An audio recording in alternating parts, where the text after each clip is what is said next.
Brian. Hey, Leo. Hi, everybody else listening in. I know I just caught like the tail end of that, which I'm really grateful for that. Yes. Feeling a lot of yes around everything that y'all just shared. I'll introduce myself in a moment, but yeah, I just appreciate what y'all were sharing, and I relate to that a lot because I relate to the earth as like my primary attachment figure. And so I really like, Maren, what you said, like shifting to lover earth, especially since like psychedelics and ecology and, these frameworks and experiences, I think a foundational aspect is like bridging this binary. And so like, I feel like with the concept word or of lover, that kind of does that in a way, in my mind. Yeah. And that is also one of my, like, I guess, critiques of like the Western model. I kind of work in an in-between space. I work in mental health, but I have not taken a traditional academic route. I'm a somatics practitioner, and not taking into context, like if we're talking about mental health or social health, people are not operating in a vacuum. So, the context is we're on planet Earth. And I think, on some level, whether people are aware of it or not, there's this like anxiety or of like awareness of what's happening to the planet right now that affects everybody on some level. Whether it's an overwhelm freeze state or going into a dissociated or distracting by diving into the materialism of the dominant culture. So yeah, I'm not sure.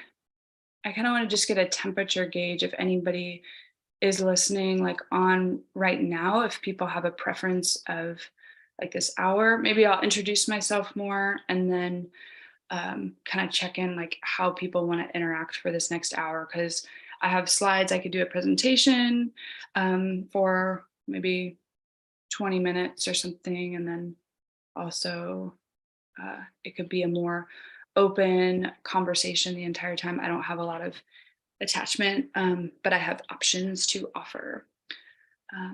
So yeah, I'm Annie. I'm residing on Awaswa speaking Ohlone territory, colonially known as Santa Cruz, California. And like I said, I work as a somatics practitioner, specializing around intimacy and sex positivity, pleasure positivity, and trauma renegotiation. So I work with a lot of folks around sexual trauma, and my background is in ecology and regenerative design. I have a degree in biology, environmental science, and technology, and I've worked on farms quite a bit, studied permaculture with Starhawk, and worked as an herbalist for a number of years as well. So that background is very foundational to the relationship work that I do, because naming like that this like climate crisis that we're in is inherently overwhelming. Like we haven't evolved to necessarily process the amount of information we're exposed to, although I have faith that we can all catch up.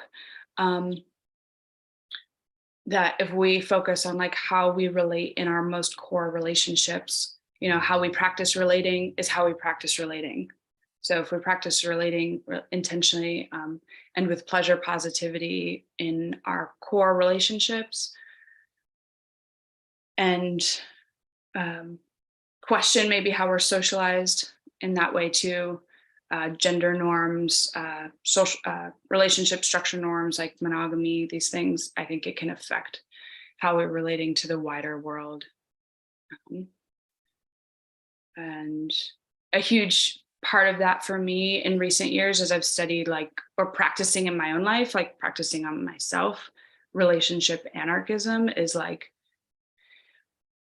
in the United States and a lot of Western cultures I'm familiar with, prioritizing romantic relationships, like monoromantic idealism, over all other relationships, sacrificing friends, and this goal to like have a partner, have a baby, whatever it is, at the expense of like care for our environment, care for our local communities. I do think that value is very core to our disconnect from being able to be present with this situation with the planet right now. So anyways, that's a little bit about me and my perspective I come from. And maybe we could check in. Anybody who feels like checking in, no pressure, saying hi, or anything you feel like sharing. And then, as I mentioned, I have slides. I could do a bit of a presentation I have on like the intersection of psychedelics and earth care. And I'm also open to having just a free flow conversation or input from how y'all are feeling. Hi, Riley. Yeah. Good to see you.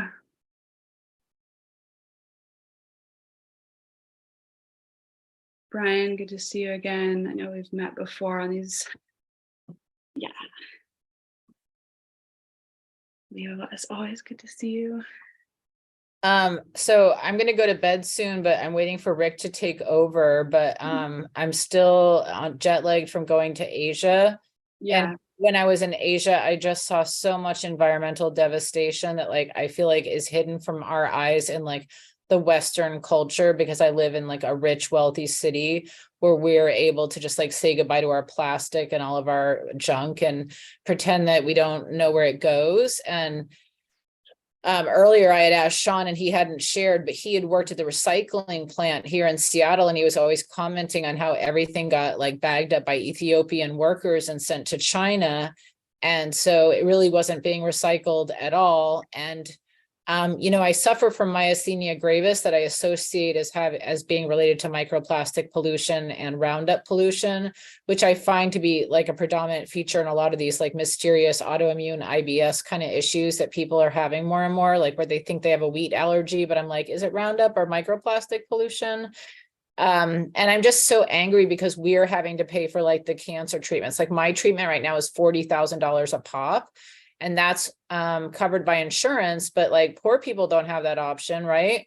And the option isn't great for me because right now the neurologist is saying I'll be on that for life. And I'm like, well, that sounds shitty, like that's not good. But I feel like these medicines that the pharmaceutical agents like they make them so that they make money off them. They don't make cures, they make treatments.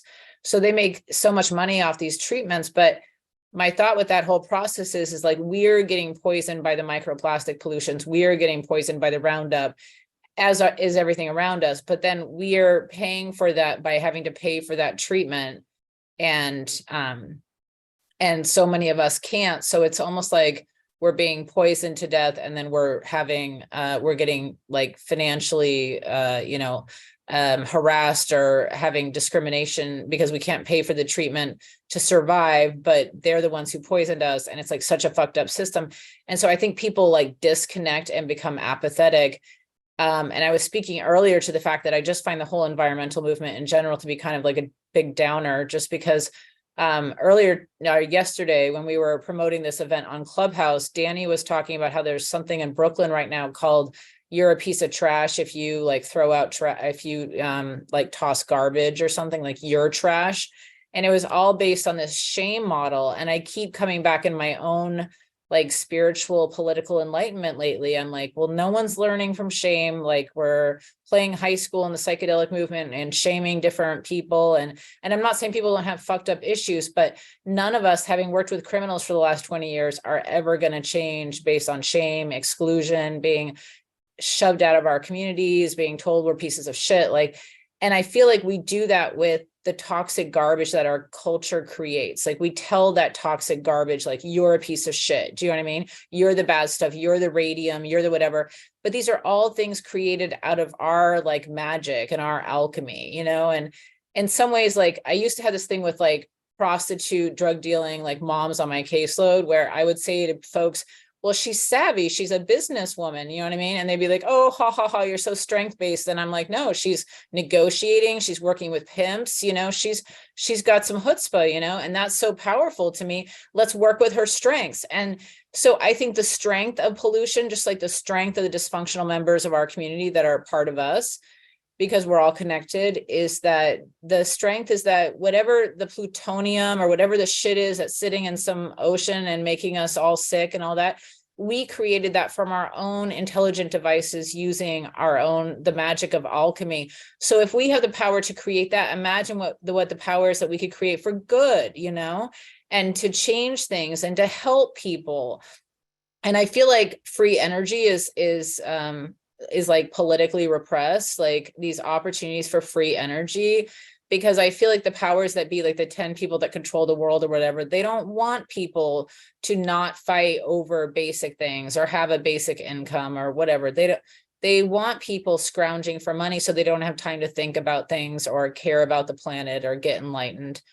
And so I've just been like really touched personally from like all the different discussions that have happened since the beginning. But those are my big thoughts before I peace out soon. Thanks, you guys. Yeah, thanks for sharing. Yeah, and I'll be on here for a while as well tonight. I'll stay on for a bit. So yeah, I think that's huge. And I feel really grateful to be introduced recently to the Climate Psychology Alliance of North America, and they're working on the Climate Care Collaborative, which will be a platform to help bridge the mental health medical world with the environmental activism.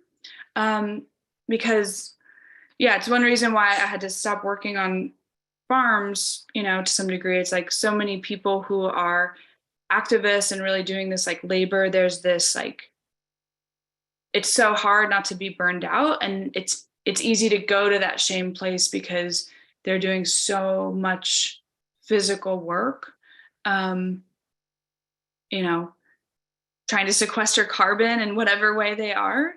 And so, yeah, I do think shame has been used in our culture in every way. So I don't think like the environmentalists and movement is some sort of anomaly. It's like they're just people like of this culture too.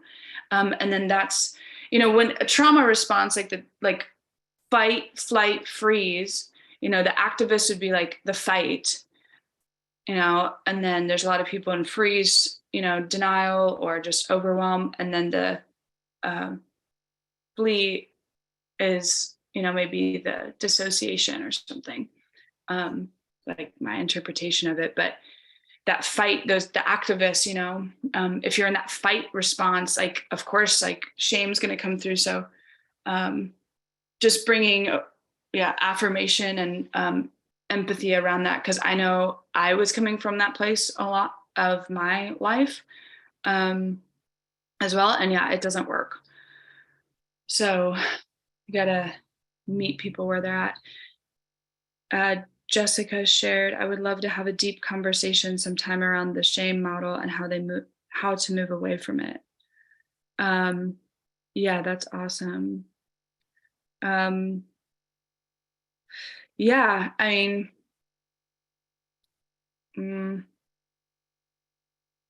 I think there's so much there, and that's why, yeah, having that be a whole 24-hour event in and of itself, yeah, makes sense because that seeps in everywhere, including, like Leo just said, the psychedelics movement in general, where it's like, oh, you know, we do these drugs, so we're healthy, but if you do these drugs, you're not. Um, or yeah, with the medical model just coming from that diagnosis based or pathology based mindset where you know it seeps in. um so yeah, I didn't know if that was you, Riley, who came on, if you feel like sharing anything. Yeah.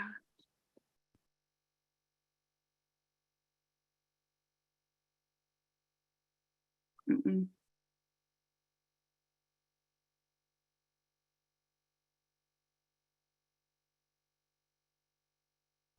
There was another phone that came on, so I wasn't sure if that was you or not.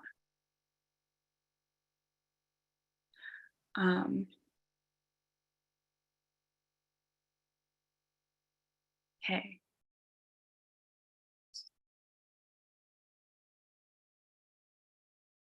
Yeah, I think shame permeates. And I think that's why grief work, I think, is really essential to this. I mean, actually having spaciousness to grieve, like what's happening with the planet, our relationship with nature, um, is something that is really difficult.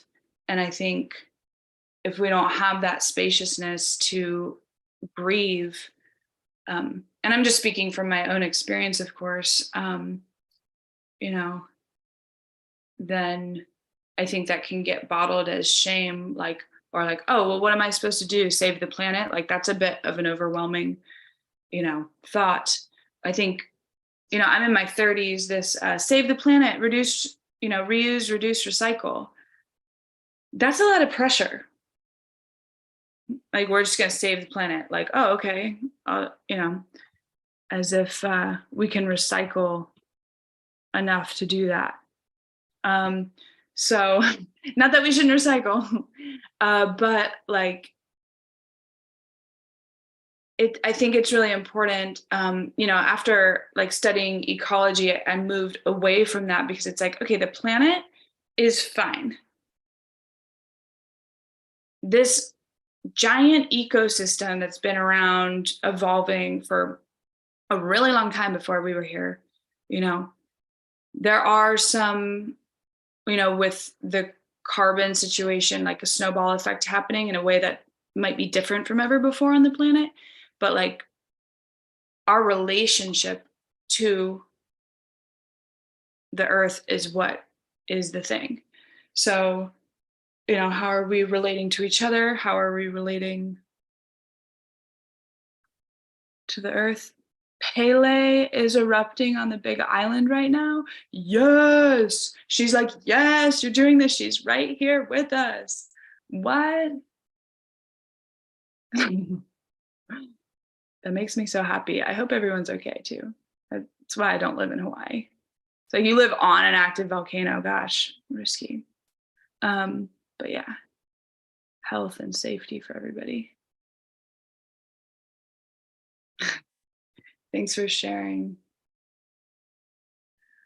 Um, all right. Um, yeah, well, I guess I could share these slides. Um, yeah, as some visual entertainment.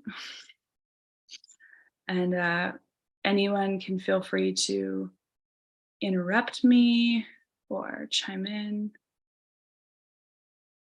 See how I want to do this.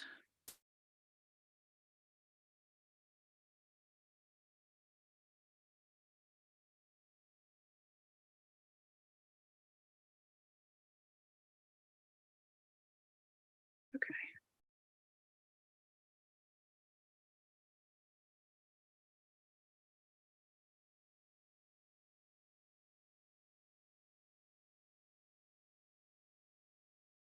Thumbs up. Can you see it? Yeah. Okay. Oh, except I'm like on slide 3. Okay. Psychedelic earth care. Yeah. So,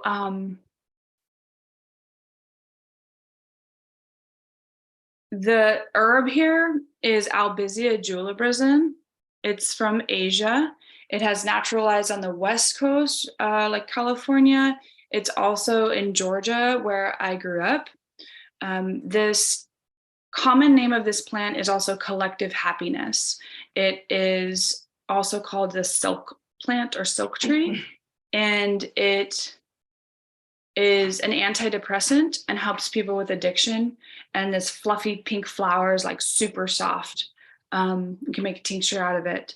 So I like to bring this in because I think using the term plant medicine when it's not couched in herbalism, earth care, is an example of this extractive culture that we're in, where, you know, we're just going to do the psychedelic thing, like get high, or, you know, we just want to heal our personal traumas, but like it's not couched within like these other plant allies and care for the earth of which, you know, psychedelics are birthing from, you know.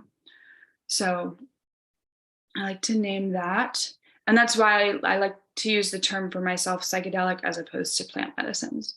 Um, yeah. Pure L. I just am a huge fan of LSD. So I like to throw that in there.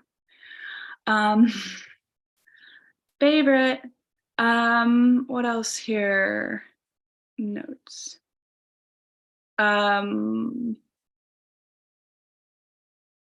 Okay. Next. So this image here is a labyrinth, as you can see. This is the Phoenix Garden Project, which is in San Mateo. During COVID, I worked with foster youth in San Jose, and I went on a field trip with one of them and we helped plant those lavenders. It was like that day we planted all these lavenders in there, like a couple, like 100 or 2. And this Phoenix Garden is a juvenile, I call it kid jail, but like juvenile jail. They have this land right next to it where they're able to do a permaculture garden. They have bees, and it was like super cool to go there and work. So that's where the image is from. I like to share that because that's a great example of like, you know, teaching people skills, doing something interesting and fun and good for everybody, you know, in a place where people are subjugated to this like system of, you know, kid jail. Feelings of interconnectedness with nature, of being a part of nature, seem to be a primary facet of the psychedelic experience, described over and over again in experience reports, research surveys, and key historical accounts of early psychedelic experiences. That's Sam Gandy. Sam Gandy, as well as David Luke, are 2 people who are like PhD level researchers around the intersection of nature connectedness and psychedelics. And one thing I'll say about that, like, I think that I agree with that. That's why I put this quote here. And at the same time, psychedelics don't, like these foundational values we have, I think they can help us. But like, I think of people like Charles Manson, like, I don't think psychedelics just make you like a good person, you know? So I think it's good to explicitly bring in like our social cultural value system as something that's foundational to our mental, social, emotional health,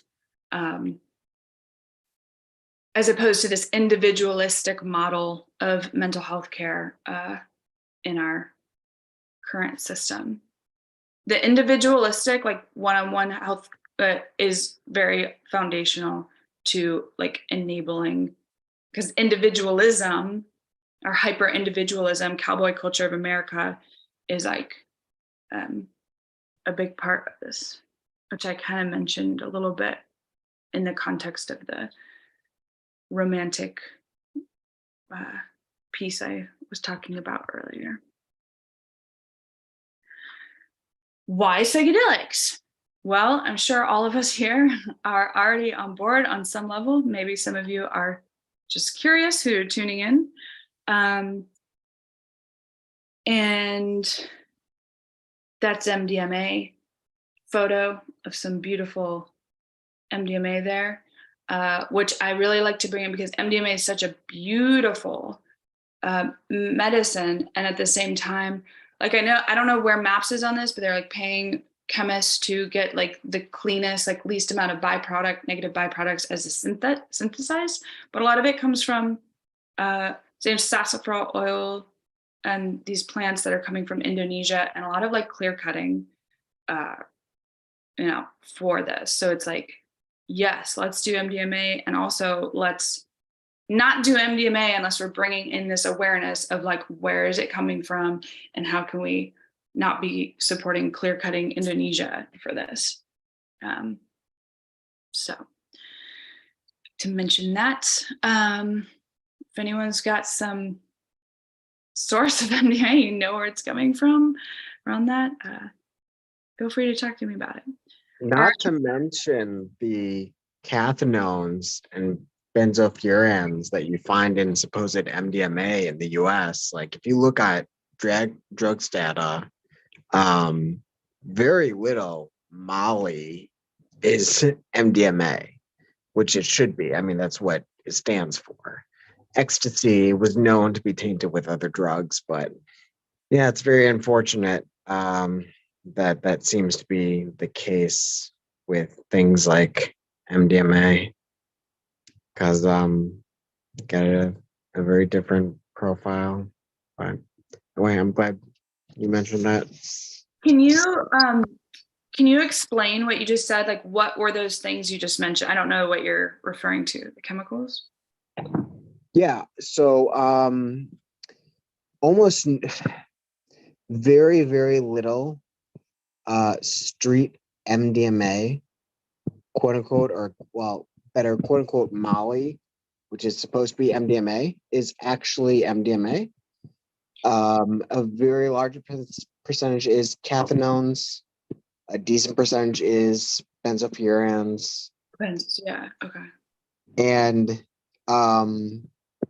that's unfortunate because it's a very different thing than when we're talking about MDMA, but it's difficult to study MDMA in a naturalistic setting because when people get supposed MDMA on the streets, the DEA reports and drug data reports show that it's, not often actually the case. For sure. Yeah, for sure. Yeah, which is why I like this image, just a crystal, big chunk of it. And test your stuff. If you can afford to ingest, you can afford to test. Thank you, Brian. Yeah. So I'll just read this real quick. Our interconnectedness with the earth, our most common ground, has been fragmented since before the dawn of the industrialized era. Reconnecting with earth through the psycho-spiritual lens that psychedelics offer us is one of the most efficient ways to holistically heal. It is important to orient as leaders and community members around efficacy because the climate crisis is the most current, universal, urgent issue we all share. So I work with folks around acute trauma regularly in my private practice. I do believe, moving into the more collectivism mindset, and if we want to be working on trauma, it can be inherent, very healing to just focus on what's present, like our present thing. This is a current present trauma, and that we all share. It has to do with every person. and it's happening now. So I believe that if we focus on this, like many hands make light work, one of my favorite permaculture sayings, that our acute traumas will inherently be healed because we will be securing our current situation more.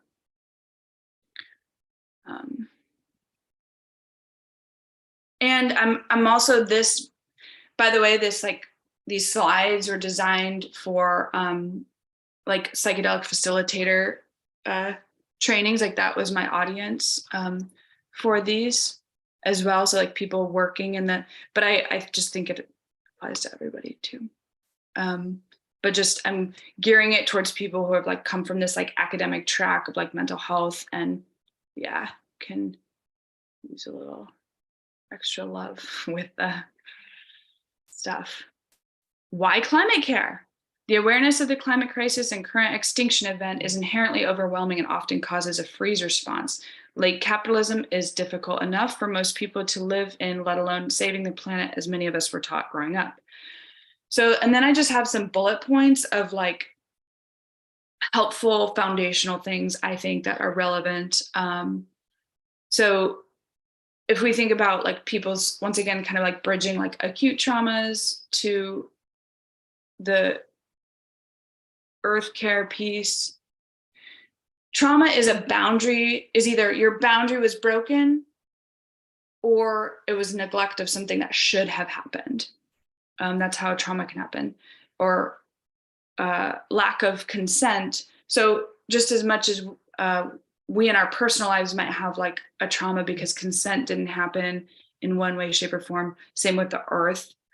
You know, the earth is not consenting. We're not acknowledging the life here. Oh, happiness flower. I'm just checking the chat. Thank you.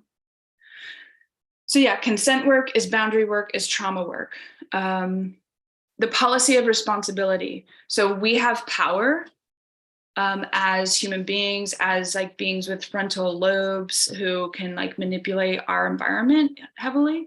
And so we balance power with responsibility. Once again, many hands make light work. This doesn't mean like the weight of the world needs to be on your shoulders. But it's just acknowledgement of like, we are caretakers. Practicing consent conversations can simply start by just asking, how do you relate to consent?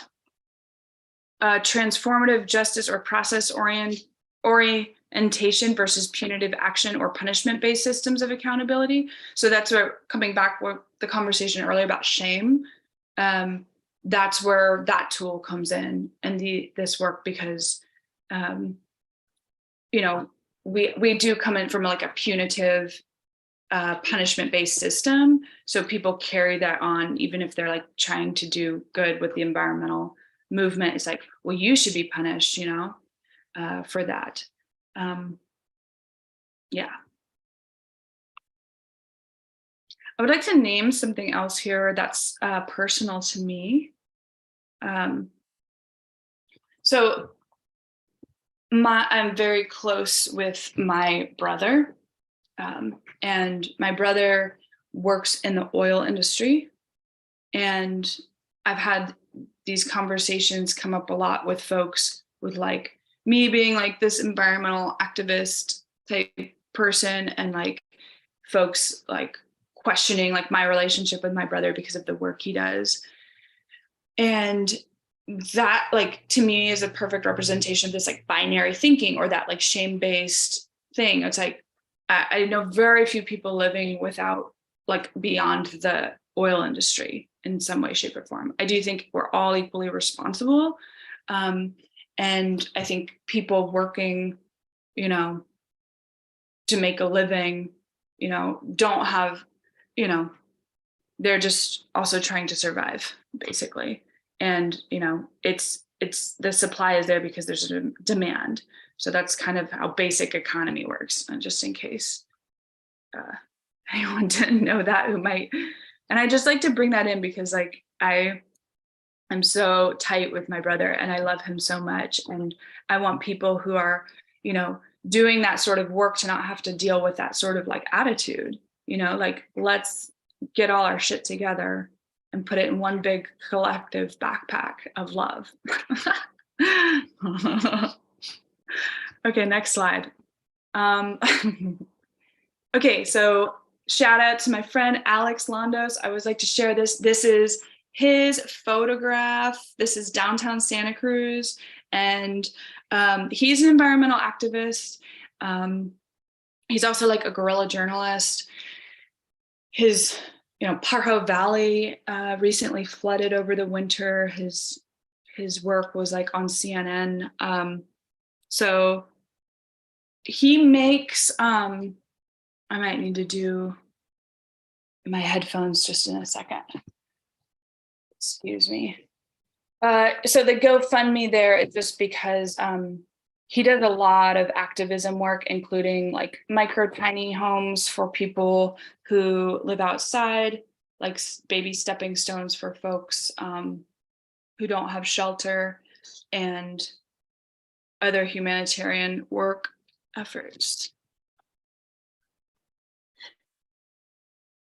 Okay. Next slide. All of us at heart are nature lovers, but often we forget our love for nature when we deal with one another, thus dividing nature from humanity. Arnold Mindell is a great resource. He does deep democracy and process work. So process work is like somewhat like relatable for me around like the transformative justice, where it's like, this is like deep processing work and we're very capable of this. We're very creative creatures and we have all the tools. So I recommend checking out Arnold Mindell. And then this little meme is from the COVID situation. And I don't know, I forget the movie actually that this is from, but virologists after non-educated people telling them that they're wrong. And then the climate scientists are like, first time, like just so used to people kind of, yeah, just pushing this to the side in a way. Once again, the like overwhelm showing up there for folks. Yeah, you're good, because I put in the headphones. But okay. So this is from the Institute of Noetic Sciences. Can you guys hear me okay? Yeah. So I really love this spiral consciousness transformation model. So you have a noetic experience. A noetic experience could be like a spiritual experience, something that like shakes you, or it could be like a near-death experience, something like that. And then it moves you towards exploration. Yeah. Finding a practice is below that, like, okay, how do I keep this momentum? Maybe I'm gonna start living a healthier lifestyle, or maybe you know, I'm just gonna keep exploring this like expansion from this different experience I had. And then that practice gets integrated into our lives. So it's not so much like, oh, I need to do this practice, but our life becomes that practice. And when we do that, after a while, that gets integrated from this I-centered place into we. So we move more into a collectivist mindset. You can check this out if you want. So all of these offshoots are if we get off track. So if we have the noetic experience, we can deny the experience, like, oh, that doesn't count because I was high on drugs. That wasn't real, like, because that was just the drug. Or I just need to go back to my daily life because that was super scary, actually, that ego death thing. So I just need to go back to focus on my work or whatever else, or just denying it in some way. And with the exploration, the continuous seeking. So that's a good example of like the wellness industrial complex, where it's like, we just like need to continue doing all these things, like, you know, eating these superfoods or doing all this yoga or whatever. Like, obviously those things are good, but like this continuous seeking is, no, you're good. Join me. I'm here with my housemates. So that's where you get off track with the exploration, where you're just like, I just need to keep exploring. I just need to get high again. I just need to have more psychedelic experiences, you know, and don't take time to like integrate.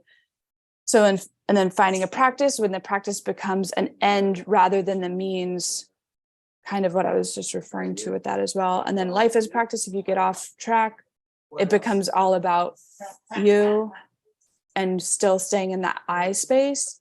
And when we move to the collective, we to me, I think that polarized thinking we're socialized around, where we're still not integrated into like, we might not have community. And so, you know, living deeply on kind of integrating in that larger way is really like coming into a community space or collectivist space. And that's where collective transformation can happen.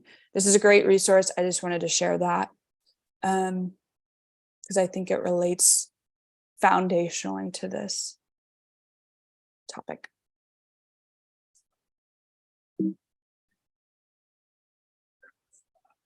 Okay.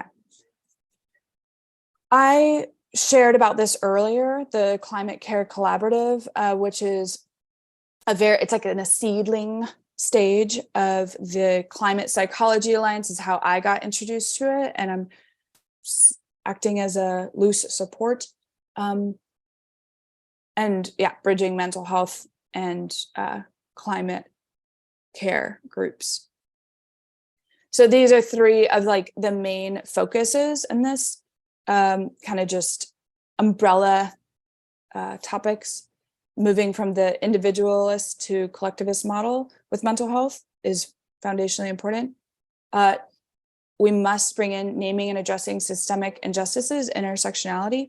So for folks who are interested in academic tracks, like with the psychedelics movement, there's a lot of like referring to transpersonal psychology, which is great. Like, I don't know that much about it because I'm not on those tracks, but like I see transpersonal psychology basically being like a sect of psychology that acknowledges that other cultures exist besides like Western cultures and Eurocentric cultures. So now there are programs that are labeled as a sect of psychology called liberation psychology. And liberation psychology is beyond, it's like integrating like transpersonal psychology and social justice and like the context of our present moment, as well as like, yeah, of course, other cultures exist and are not only just as important, but maybe more, because we need to learn from historically marginalized groups ASAP. Frontlines include both on the professional frontlines and experiential frontlines. So once again, naming that like, okay, academia, great, professional frontlines, and then experiential, like those with lived experience are the experts of that thing. Hard stop. So this is, I mentioned David Luke earlier. And this slide was from a Sam Gandy presentation I also mentioned earlier. So I don't have the context of this research. So it's like, so basically like this is different substances and nature connectedness results. Although I do think the context matters because it's like ketamine is the only one where concern or connection decreased. But like, what is the context people are doing ketamine in? Because like, if you go to a medical clinic, like maybe that is like a part of it, you know, the set and setting. Yeah, go ahead. My entire talk was, it was way earlier about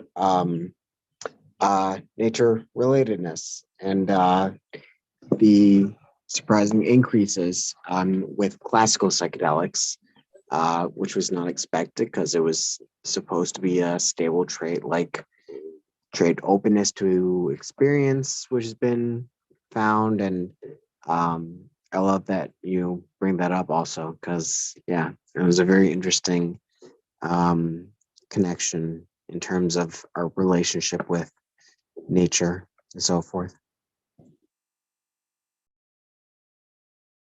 Cool. Well, I'm sorry I missed it, and I'll have to go back.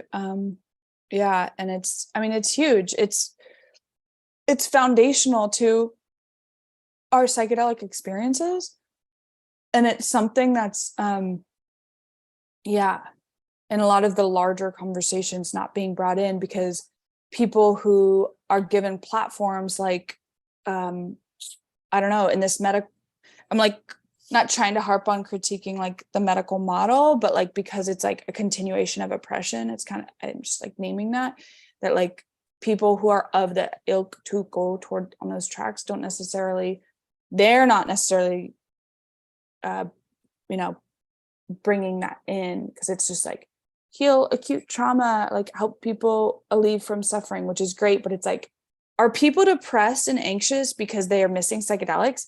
Kind of, but they're depressed and anxious because of linked capitalism and the climate emergency. Like, people don't need to do psychedelics. Some people are never going to do psychedelics. It's not appropriate for some people, and it's just one tool. Psychedelics help us move towards community thinking. They help us be more open to connection. They help us be more open to the present moment. So it's not that, it's, once again, it's not the means to an end like becomes the end. I don't think I worded that correctly, but from that graph earlier where it's like, oh, just like do psychedelics to heal something that is a healthy response to an unhealthy environment. Of course, people deserve to be relieved of their suffering, but I have anxiety. I manage anxiety because I'm aware of the climate emergency. If I wasn't anxious, I would be dissociated. And so, like, I manage some level of anxiety because I'm being present with my attachment figure, the earth. Okay. Oops. Okay. Climate care and psychedelics, co-creating a safer space to process emotions around the intersection of climate care and psychedelic experiences. So this was like, yeah, just kind of naming groups. So I was going to, it was not like a hit, so I didn't continue to promote this, but like basically having, so just share this and maybe it'll inspire other people to do it too. I think having integration circles, like psychedelic integration circles, hybrid climate cafes. So where you're specifically working on this topic, just as we are here for this 24-hour event, you know, with our psychedelic experiences. But like this 24-hour event, you could do this and do this like weekly or monthly in your local community for these conversations. So that's that. The space would be appropriate for anyone who's already having a relationship with psychedelics or has had a psychedelic experience and would like to use this technology of nature to reconnect with our generation's calling or purpose to become appropriately responsive to the climate crisis.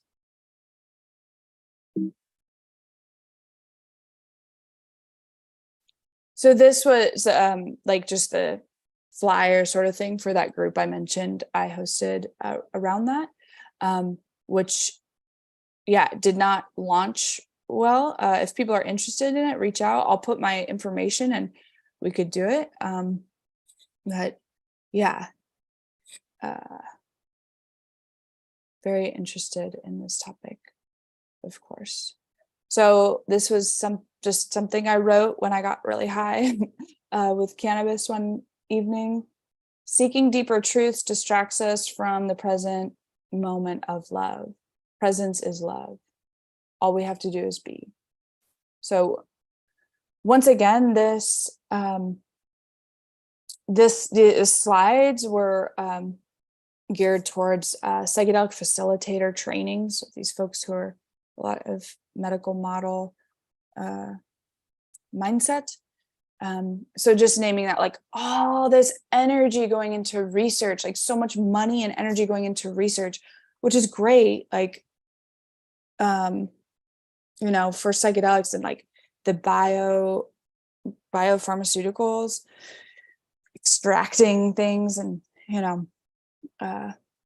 chemically altering them so you can, like, once again, people deserve to be relieved from suffering. So if that helps with cluster headaches, these sort of things helpful, but trying to make the psychedelic experience just 2 hours so you don't have to do 6 hours, or anti-inflammation, but you don't have a psychedelic experience.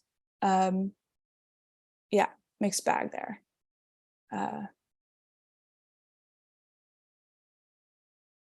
All right, that's me, and that's my information. I'll also put it in the chat for those who are present here. And thanks for for being here. I'm going to stop sharing, and then for the last 7 minutes, open it up again. If anyone has feedback or want to share anything, check in. I know. Hey Rick, hey Ray, Eric, some folks who've hopped on more recently.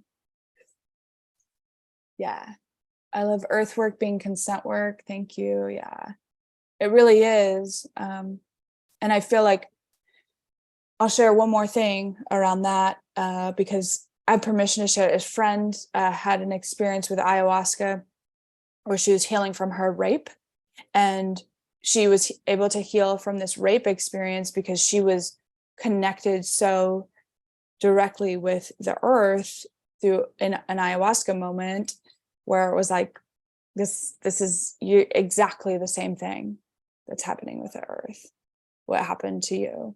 And this empathy that's able to happen, you're connecting with the earth from this like acute boundary crossing.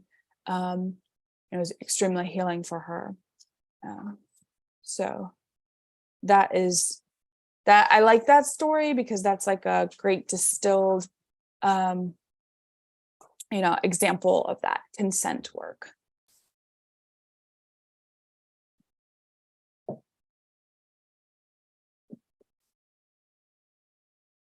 Well, I was going to say, I loved what you shared about ideas for environmental activism in terms of infusing like the plant medicine community with like a justice focus of something to do with their environmental anxiety, because I think a lot of times we don't know why we're not well adjusted or what we're grieving. And so I think it's a way to do kind of like public community grieving to orient us towards a task and towards mobilization. And I think that can be so empowering. And I think we actually do a disservice to each other and the earth when we only do this hyper focus on like the me, and I'm doing all this work on myself.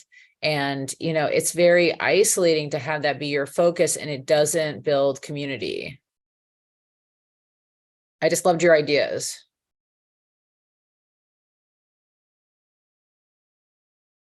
Thank you. Yeah. Does anyone else feel like sharing at this moment?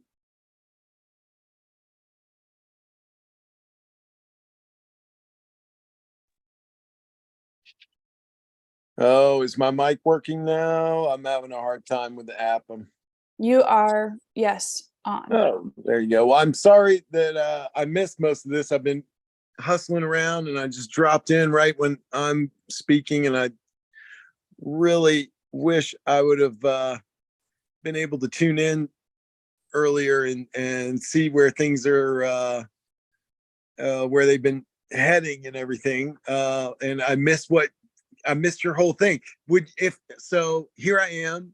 Do you have like a 1 sentence, 2 sentence synopsis of what you had said that would let me know what was going on?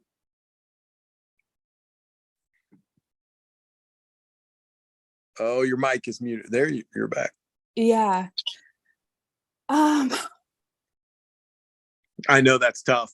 yeah, I'm like, oh, whoa. Yeah, just this right here, us having this conversation. This is it. Like everything else ripples out from this because there's no coincidence. This is like quantum physics and like this psychedelic stuff, like fourth wave feminism, psychedelics, the climate emergency, all these things are happening right now because right now we need to use this very efficient technology of psychedelics to get with the program. And it has to do with patriarchy. It has to do with lots of things. But there's a lot we just need to integrate, like the permaculture movement. Many hands make light work. I think this mental weight of like saving the planet it causes a freeze response of people. And so we just need to get together. And we should do that with everything. It's just more fun. Do psychedelics together. I certainly agree. Like, I mean, I love that old, I don't believe in revolutions anymore. I love psychedelics because they just stripped me of all words. Like pretty much like I can just go, it's a wordless state opposite the numbness, but it becomes like, yeah. I mean, for instance, you were saying it's about this, it's about that. You're bringing in the feminism and the patriarchy and all the, pretty much because psychedelics open you up to everything. It's all of life, right? Like you are suddenly aware that I am the point of nexus of everything, of every time, of everything, of every experience. Here it is centralized in my point and your point, that very wonderful, delicious paradox of like, I am the center of the universe and so are you, and everything emanates from right here, right now, and right wow, which is the other factor that we're missing, right? Like there's no dancing in your revolution and there's no fun. I just don't want it to be in. I don't want to do that one, right? And so maybe that's where you were speaking from. Like we've got to be together and have fun in the face of this imminent, like probably we're all going to die. Like we knew we were going to die anyway. Probably the species is over. Probably the planet is ending. And probably the only way to avoid it as a disaster is to get together and take very high doses of psychedelics and learn to ride that fractal disintegration, reintegration process all the way to the top of the evolutionary chain, right? Like we need to evolve hyper fast for those of us that want to do that. A lot of people I think are just going to be off of the bus trip. They won't be on that bus and they probably won't join in and get down with the good times of the evolution to come, right? I don't know. Jury's out with me on that. I do know that like hanging out with people and discovering and exploring the psychedelic states is pretty much that it's just all I want to do anymore.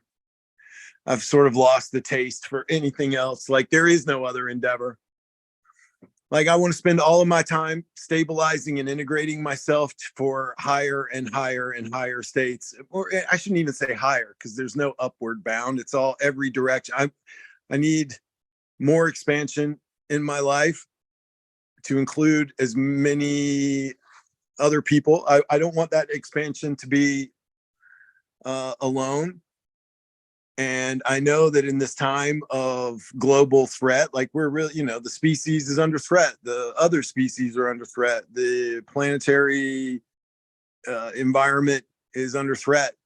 And during that crisis, it's to me, it seems best to get together with people and do highest level thinking possible. And I think that is the party that we need to be voting for is an actual party, like, no, You know what I mean? Like we really need to get together and have that time, you know, have our moment in existence and see where it leads us.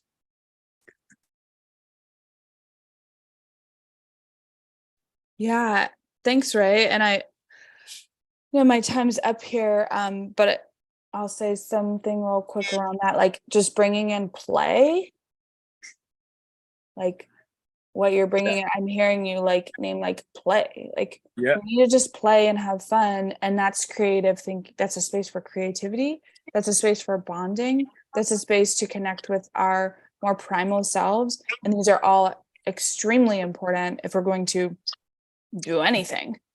And if we're not having fun while we're doing it, like what's the point? Yeah.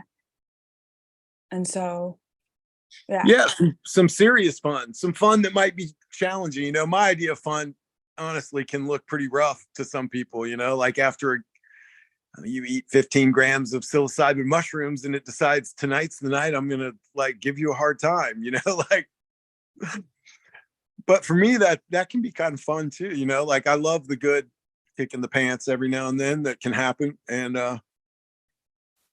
but you do, I think you know what I mean though. Yeah, getting together in a spirit of exploration and play and fun, but also very serious, you know, it's very serious too.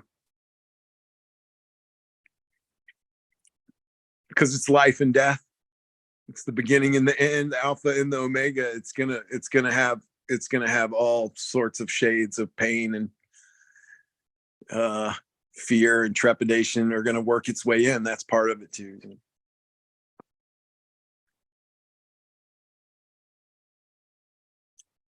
So what should we talk about? Like I think I'm up for the hour here. I'm available as a pivot point for wherever we want to take this trajectory.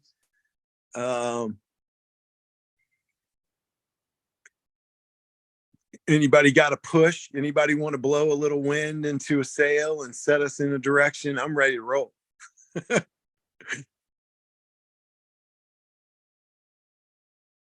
No, I guess maybe just share when you became environmentally conscious, you know, when did it blip on your radar? You need to recycle and all of that. So Well, I can really tell you, really, and it's a funny thing. I'm doing my psychedelic memoirs now. I'm going to start doing talks. I've been invited to Georgia to do a talk, and I'm going to work this in. And the environmental aspect of it really plays heavily. Like I had taken a lot of psychedelics in high school, and back in that time period, a lot of the people taking psychedelics were involved with Greenpeace houses, you know, like there were Greenpeace houses all over the country. And I started taking psychedelics and hitchhiking around, and I would crash, you know, part of my vagabonding survival mechanism skill would be to crash in Greenpeace houses. So I was really inundated with politics and with environmental statistics and just a real, you know, an updated running dialogue about the end of the world and the destruction of the ecosystems. And doing that and being around that environment, and also taking heavy duty psychedelics, it just really opened me up. And, you know, you start sensitizing to what is going on. And for me, like taking mushrooms and going to the Home Depot and just watching like just the gargantuan amount of building material stuff that just is like in that one parking lot belching out of the, you know, of that store, and recognizing like that's happening like everywhere. Like in this city, there's multiple stores like this, and in every state there's multiple cities. And it boggled my mind what just absolute churning of stuff that happens on this planet that's all poison, everything, you know. And then being attached to agriculture, I started growing mushrooms, which turned me on to the agricultural practices that were happening, because you really get into soil biology by growing your medicine, growing your vehicle, your communication device, the mushrooms.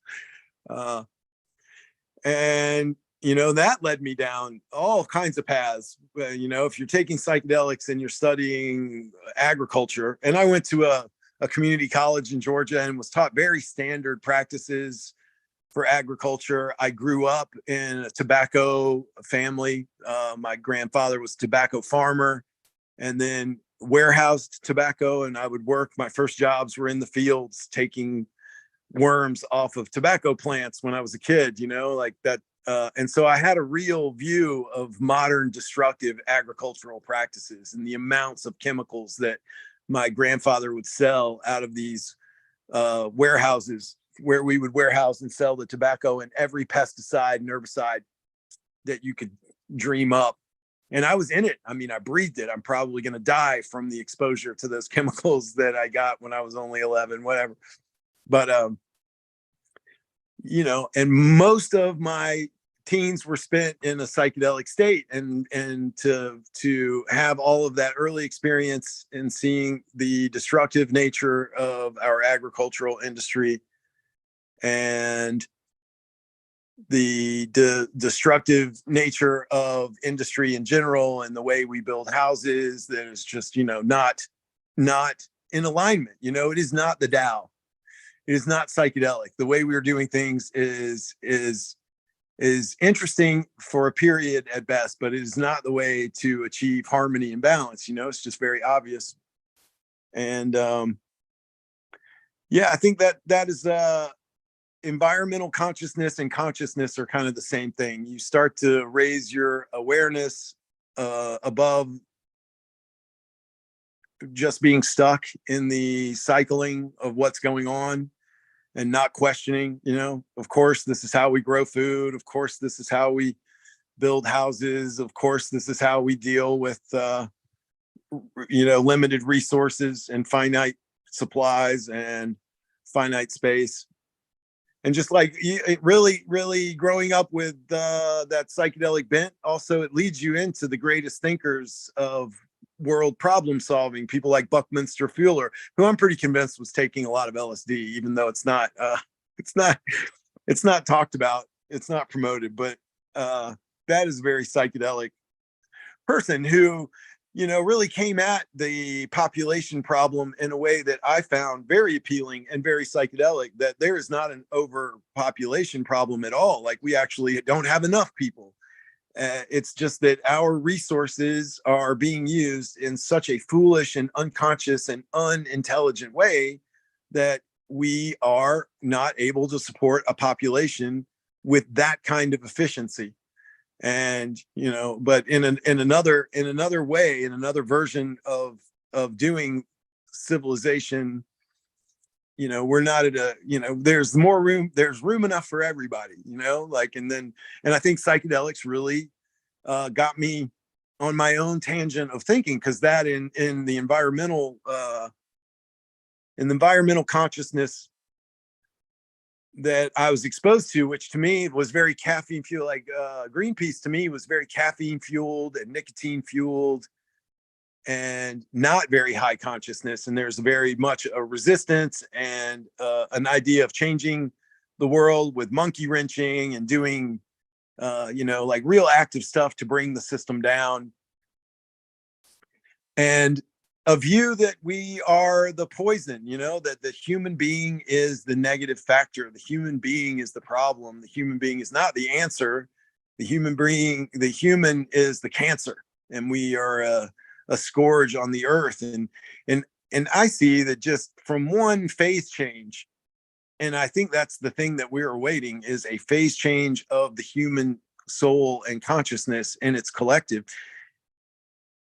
With just one phase change, we go from the cancer to the cure instantly, and this whole thing becomes a harmonious function.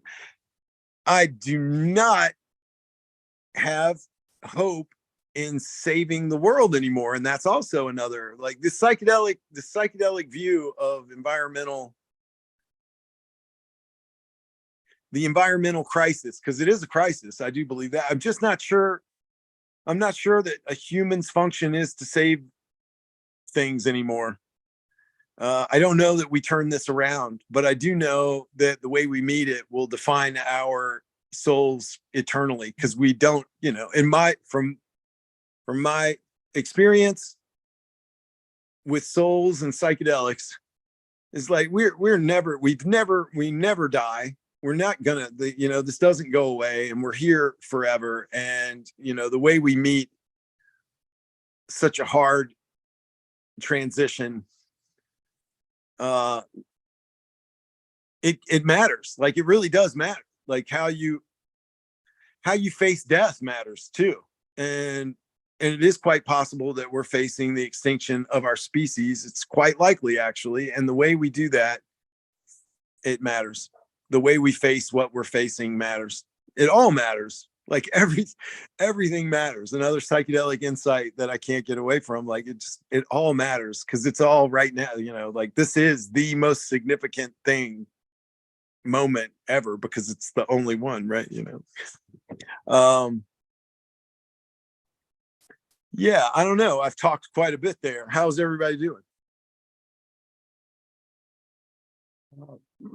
I'd like to make one point of correction, pretty far back, but when you were talking about Bucky Fuller, I knew Bucky Fuller reasonably well, and there never was any hint of his ever taking a psychedelic. So Well, I just wanted to correct that the is a record. nice He may have clarification. If you let me speak, so far-sighted that you're tempted to believe that he had the benefit of psychedelic experience.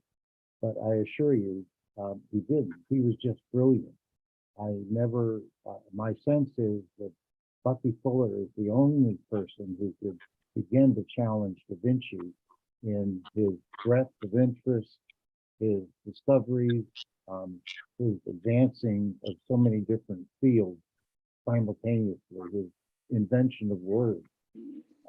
So, Spaceship Earth, and the way he inspired people that there are no passengers on Spaceship Earth. Do your job. So, just wanted to set the record straight on Bucky. Yeah, I mean, my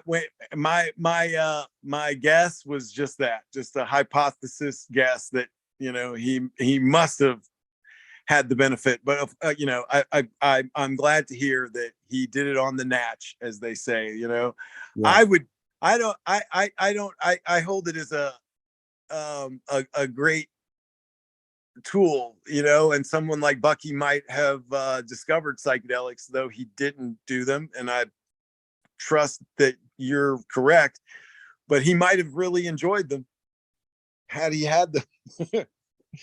You know what? Let me just say this. I don't see how you could advance Bucky's thinking, even with the benefit of psychedelics, but that's just a personal opinion. The guy was brilliant beyond words.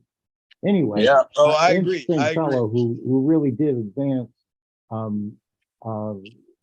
the idea of saving the damn planet for humanity. I mean, the planet's going to be just fine, as somebody said earlier in this discussion this morning. But it's humanity that is going to be taking it in the shorts very shortly. So, interesting discussions earlier about whether it was even possible to have a pristine world. It ain't, and it's just how we deal with this reality is going to say how much longer we stay on Earth.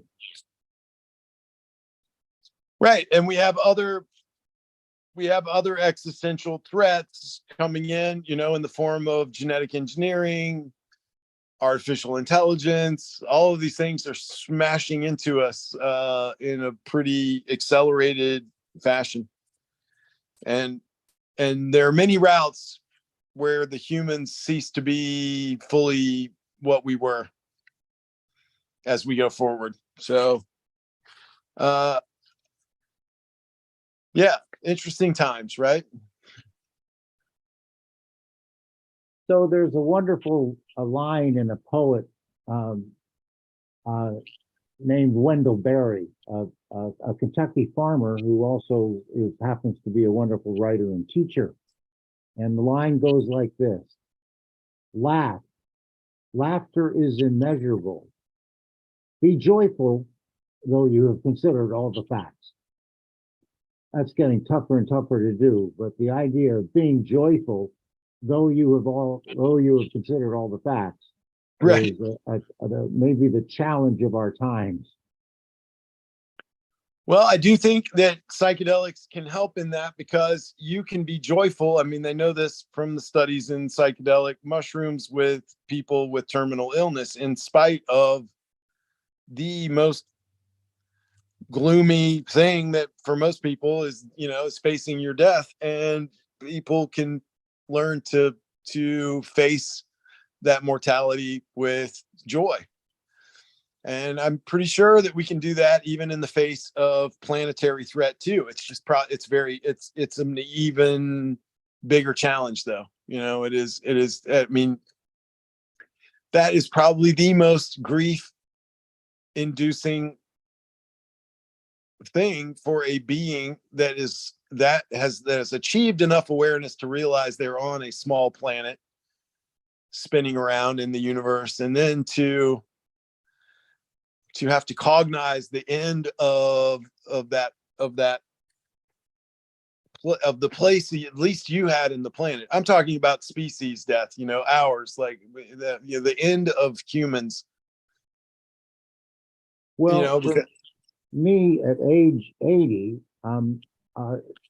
there's a phrase called memento mori, and scholars and philosophers and people seeking peace in the world have long maintained that it pays to remember death. And as I contemplate it, it's not just my personal death, but it's the death of, in essence, humanity as we know it on this planet. So it's correct. I have a lot of mementos of death around. I mean, skulls and skeletons and that sort of stuff. And I think about it. I do memento mori. And it is both the personal and the wider humanity. So Right. to throw that out, it's something I think of daily. I think a lot of people who make psychedelics a big part of their life, I think that just comes naturally with those expanded states. Like, you will have to confront that over and over and over again and get comfortable with it, or it will hang you up. You really, and ego death helps. Oh yeah, I think that's good training ground for the actual death. Any letting go, right? Like any letting go of something you're very attached to is a training ground for me. Part of the letting go is forgiving. I'm finding right. It's cleansing. It definitely is a part of letting go. You're letting go of resentments. I sure don't want to go to the crematorium resenting my son, for instance, or a friend, or an organization. So working things out becomes for me part of getting prepared to go. Yeah, I agree with that. I think that's it's definitely more of what I want to get more ready. I'm very excited about getting more and more comfortable with completely letting go.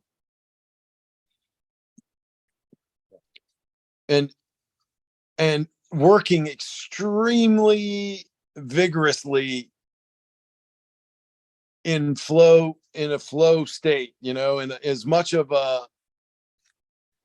and I don't mean like always a fun flow state. I mean, just like I want to live in the stream that psychedelic synchronicity aligns with, like there just seems to be, it's such an exciting thing to follow the path that the psychedelic experiences can illuminate for us, like, and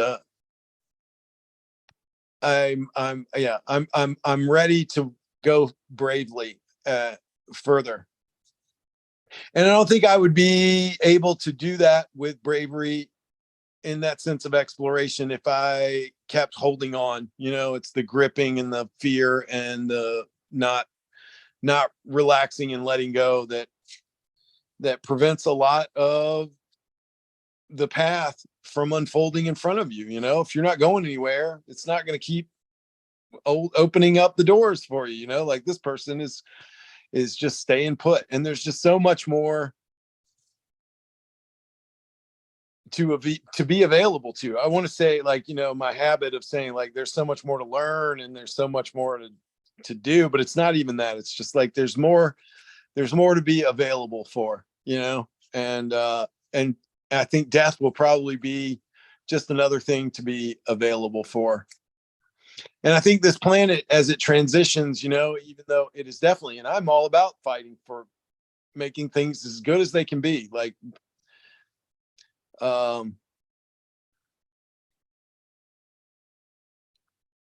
but at the same time, not resisting what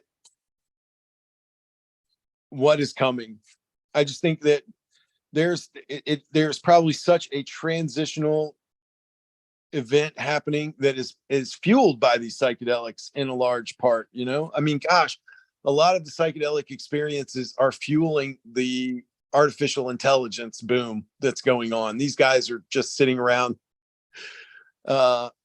freeing their minds to create these technologies. They really are. It is a psychedelically enhanced workforce out there in Silicon Valley creating this stuff. And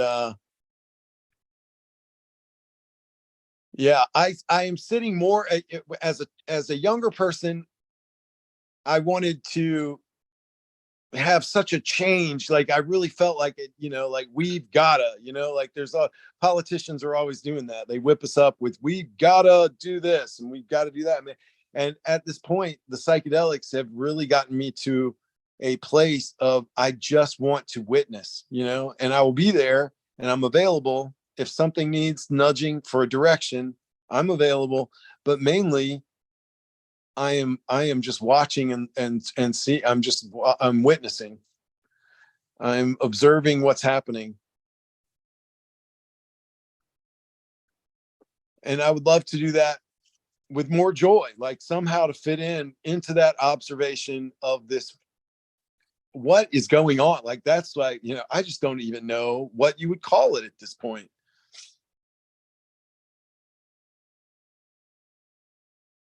And I'm making no judgments anymore. I don't know if it's good or bad or what is going on. I really just don't know.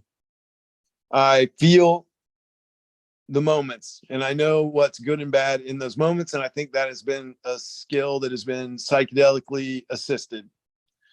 I'm very good at picking up the vibes of the immediate moment. And those things I can change, the environment. Like, man, if bad vibes are around, I'm going to go somewhere else. I'm going to do something else. But the momentum with which we are running towards this phase change for humanity seems just like, it seems all but unstoppable, like jumping in front of a freight train to make it stop, like,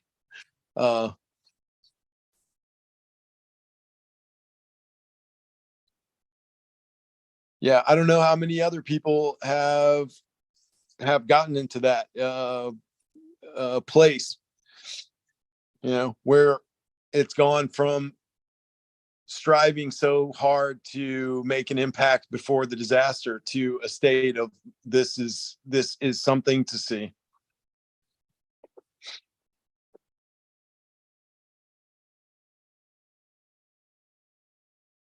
I would say it's a very gloomy outlook, except that I'm so excited by it. I'm excited. I think the transformation, I don't know what's going to happen. The aliens could jump out of the UFOs in the next couple of weeks. I would not be surprised. I'd be like, yeah, we should have known, like the, what was that old Twilight Zone? And they could be tricking us too, but the Twilight Zone, they came down and like, we will solve all the problem. It could be, who knows? Oh, I just saw a message come through. What was that? Like, I don't know where to go. Can anybody read that? Maybe mushroom advocacy, something. I didn't see that. Yeah, I'm not exactly sure what that. Leo, can you clarify a little bit? I was asking if you saw a correlation with aliens, and then it was weird. You mentioned aliens like a minute later, but just seeing like if different entities are fighting over control of humanity throughout history, and like perhaps some of them are like landing recently, like there was something in the news about that.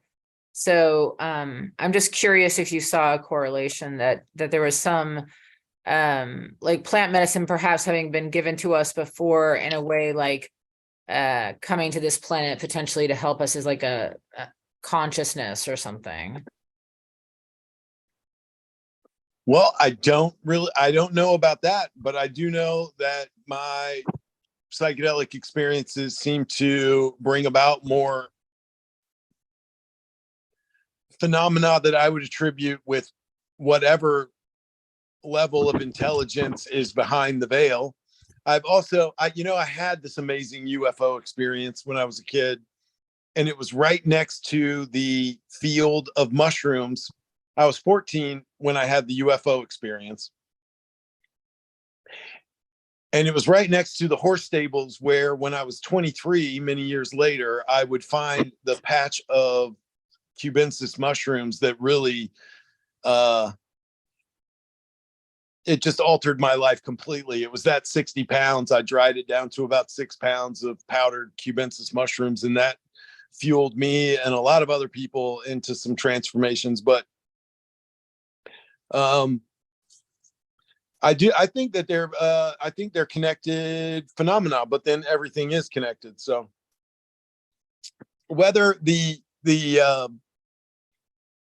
psychedelics were brought from aliens, in spaceships and given to humanity to educate and teach, I have no idea about that. But I really do believe that when you eat psychedelics regularly, you're opened up to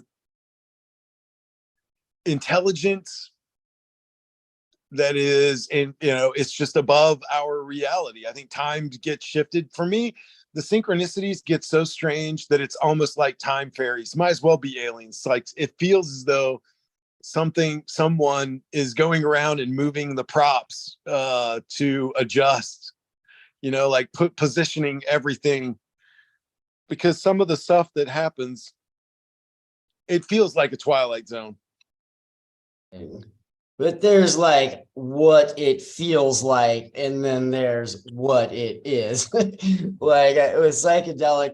These types of experiences, I know, where they kind of like pushes the boundary of like what's currently accepted by science and whatnot. Yeah, it's like fascinating, but like ultimately still just like chemistry in your brain, right? Like, well, is that the case though? I don't subscribe to that view, that I don't think anything is just chemistry in the brain, any more than when you watch a movie on a television set.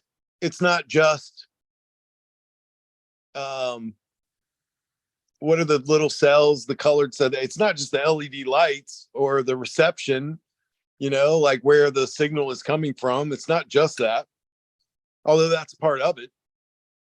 And then, is consciousness created by the brain, or is the brain receiving the consciousness? Are we an antenna that is scooping up phenomena? Like, yeah, I don't know, man.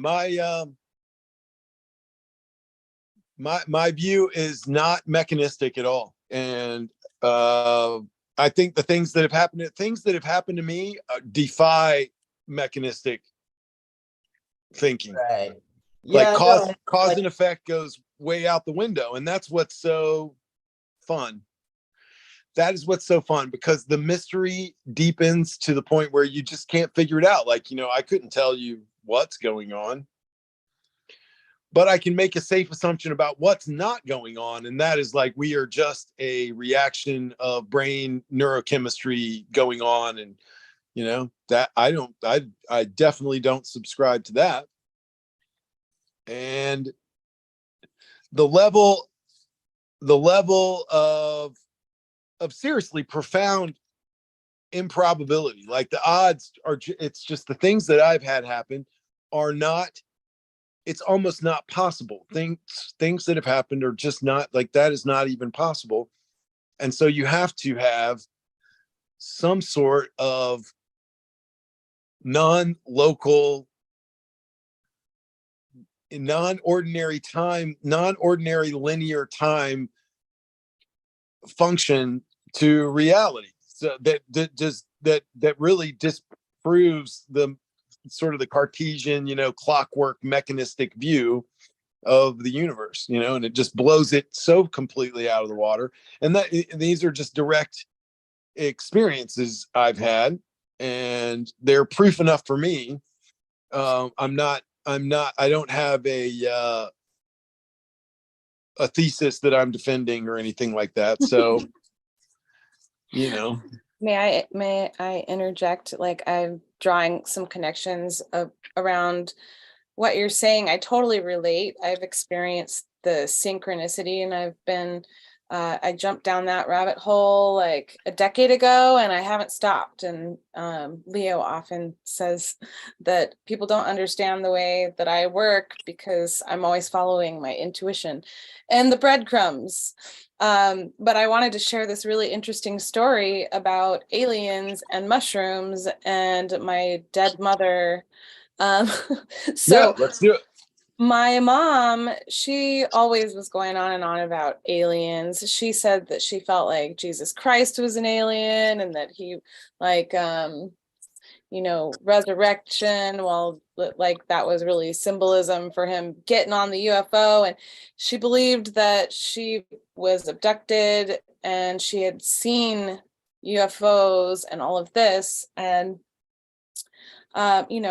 I was not disbelieving her, really. I just was like open to entertaining it. And she always told me that when she died, she would definitely contact me. And I was going through this very difficult time years later, where I had been beaten and robbed, and it was just like I didn't know how I was going to survive. And I ran this chocolate company, and I needed, like, all my chocolate was taken, all the equipment was taken, and I just needed to get some equipment in order to just try to survive.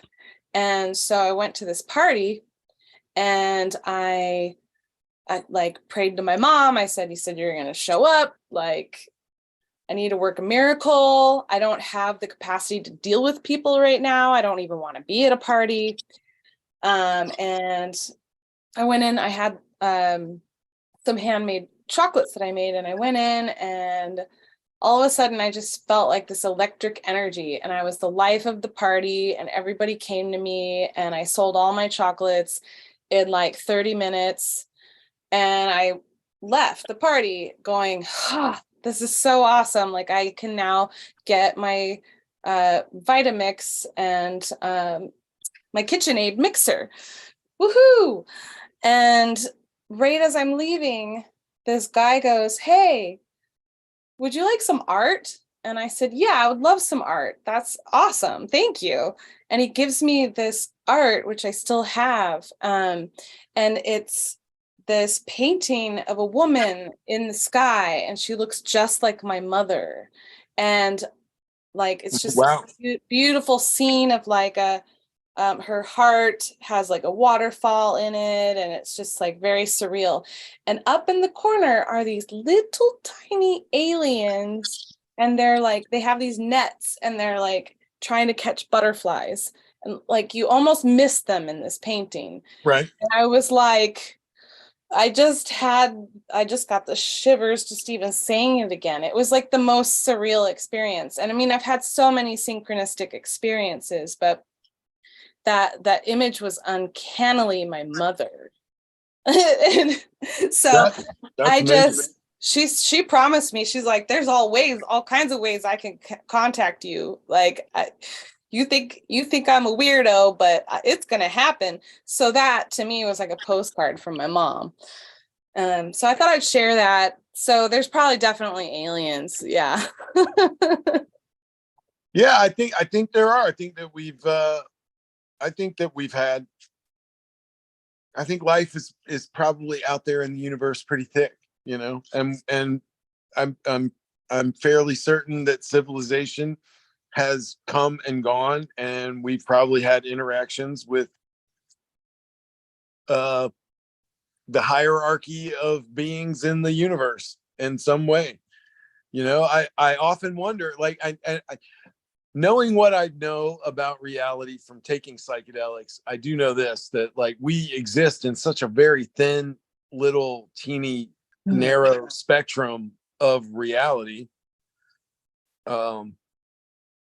You know, we don't take in, I mean, it must be ridiculous, the very, very small range of frequencies that we are conscious of. And, you know, and there's just a lot of room in the universe for intelligence to operate, is my guess. And yeah. But these things aren't like determined by feelings though, right? Like when you say I'm fairly certain civilization has like come and gone, you don't actually have any like evidence for that beyond like Well, if I did, I would certainly point that to you. I think there's evidence for a lot of really interesting places to, you know, to look. I mean, there's evidence of civilizations that have come and gone. We know, you know. Yeah, but reality isn't determined by what feels like, right? Like people convince themselves of all sorts of, man, I was raised by Christians and it was every other day of speaking in tongues and waving hands over and people laying on the ground twitching. Like those people made it real in their mind. And so the people that believe in like aliens and psychic powers and all of this stuff, it's the same thing. Like that's what the believing mind does. Believing in psychic powers have been proven, and I am psychic, and it has nothing to do with believing. So I just had to tell you that. Yeah, okay. Science would say otherwise, but yeah. I don't know. There's quite a bit of science. The CIA that, trains yeah, people to increase their psychic abilities. What are you talking about? I would say there's quite a bit of scientific. I don't know if you'd. There's at least there have been studies, and those studies have shown. I don't know if conclusively, but there seems to be some very unusual connection between the mind and the ability to, well, you know, when they do the card guessing, you know, people are able, yeah, there's some real tangible evidence for that kind of thing. But here Bodies have been discovered, like the cops, private investigators have hired psychics to find the location of dead bodies. And so, I mean, that stuff happens. I mean, I don't do that. Like, I don't know. I mean, that just sounds like the you know, like that show, like the whatever mysteries things where they like it's like tabloid science or junk science. I don't know. That like I would have to look into it, but like every time I researched into stuff like this, it's yeah, no, there's like 25% of the population thinks that they have like psychic powers, and it's like that's just it. They just think it. There's actually no like proof for it. We'll just have to agree to disagree because you're absolutely wrong. Well, I tell you, being flexible, I have no, another thing that psychedelics have done for me in regard to this and many other things is like, really, I am not here to win any argument or hold any firm belief system. You know, I have nothing to defend. I think it's really sad that people will shut down the idea to begin with, because I think a lot of people could cultivate the skills to be more useful in their own lives. I mean, I feel like probably all of us human beings at some point were psychic, you know, like maybe before verbal language happened. Well, I know that I'm psychic. Yeah, high five. You Me know, too. and I know that I have a super duper powerful ability to have an influence on reality. You Yeah. know, I've had many personal tests, and I know that. I don't really have to prove it. I don't even want to prove it. I just have to know it. And that knowingness inside of me feels really good, you know, and it doesn't have to hold up under a scientific scrutiny, because I am not presenting it for peer approval. Most of my life from now on, I would like to go and do it without peer review. I'm not trying to bring people along either, though. Like, I am on a personal choose your own adventure book plan, you I know, like and that. you know, and I'm going to follow those rabbit hole, you know, the clues. I'm going to follow and pursue the clues because it's fun and I'm enjoying it, and I'm enjoying the confirmations that I get that, yeah, there's this very, very pleasant way to engage my psychic power. I mean, I don't know, like, and in a, you know, there's a term called magical thinking, and I never want to give up my magical thinking. You know, the magic exists, and as far as the, you know, scientists, I think Jung was considered a pretty strong scientific mind in psychoanalysis, and his ideas were well respected. And you know, he was the one who came up with the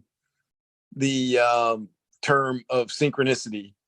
And he would, what was the definition of synchronicity? It was very much tied to a psychic connection, a mind outer reality connection that was acausal. Was it like, it was non-local, you know, a non-local cause, like not a direct cause and effect, but related and caused, or it strongly influenced by. That's synchronicity. So it's a very, like you say, like, you know, a woo woo, like it's just in your mind thing. But here's a scientist, super well respected scientific psychoanalyst, using the scientific method. And he had a strong belief in that. And so I think if you're looking for precedents for people who have the respect of the scientific field that entertain these ideas, if nothing else, you know, like, just they entertain them, you know what I mean? To entertain an idea does not mean that you hold that idea and are going to stake your life on it, or, you know, defend it till the death. You're just simply doing that. You're just entertaining ideas. And I love to entertain ideas. I like to throw parties and invite a bunch of ideas that typically wouldn't get together, you know, like. But I do understand. I've heard these things before, you know, the resistance to the magic.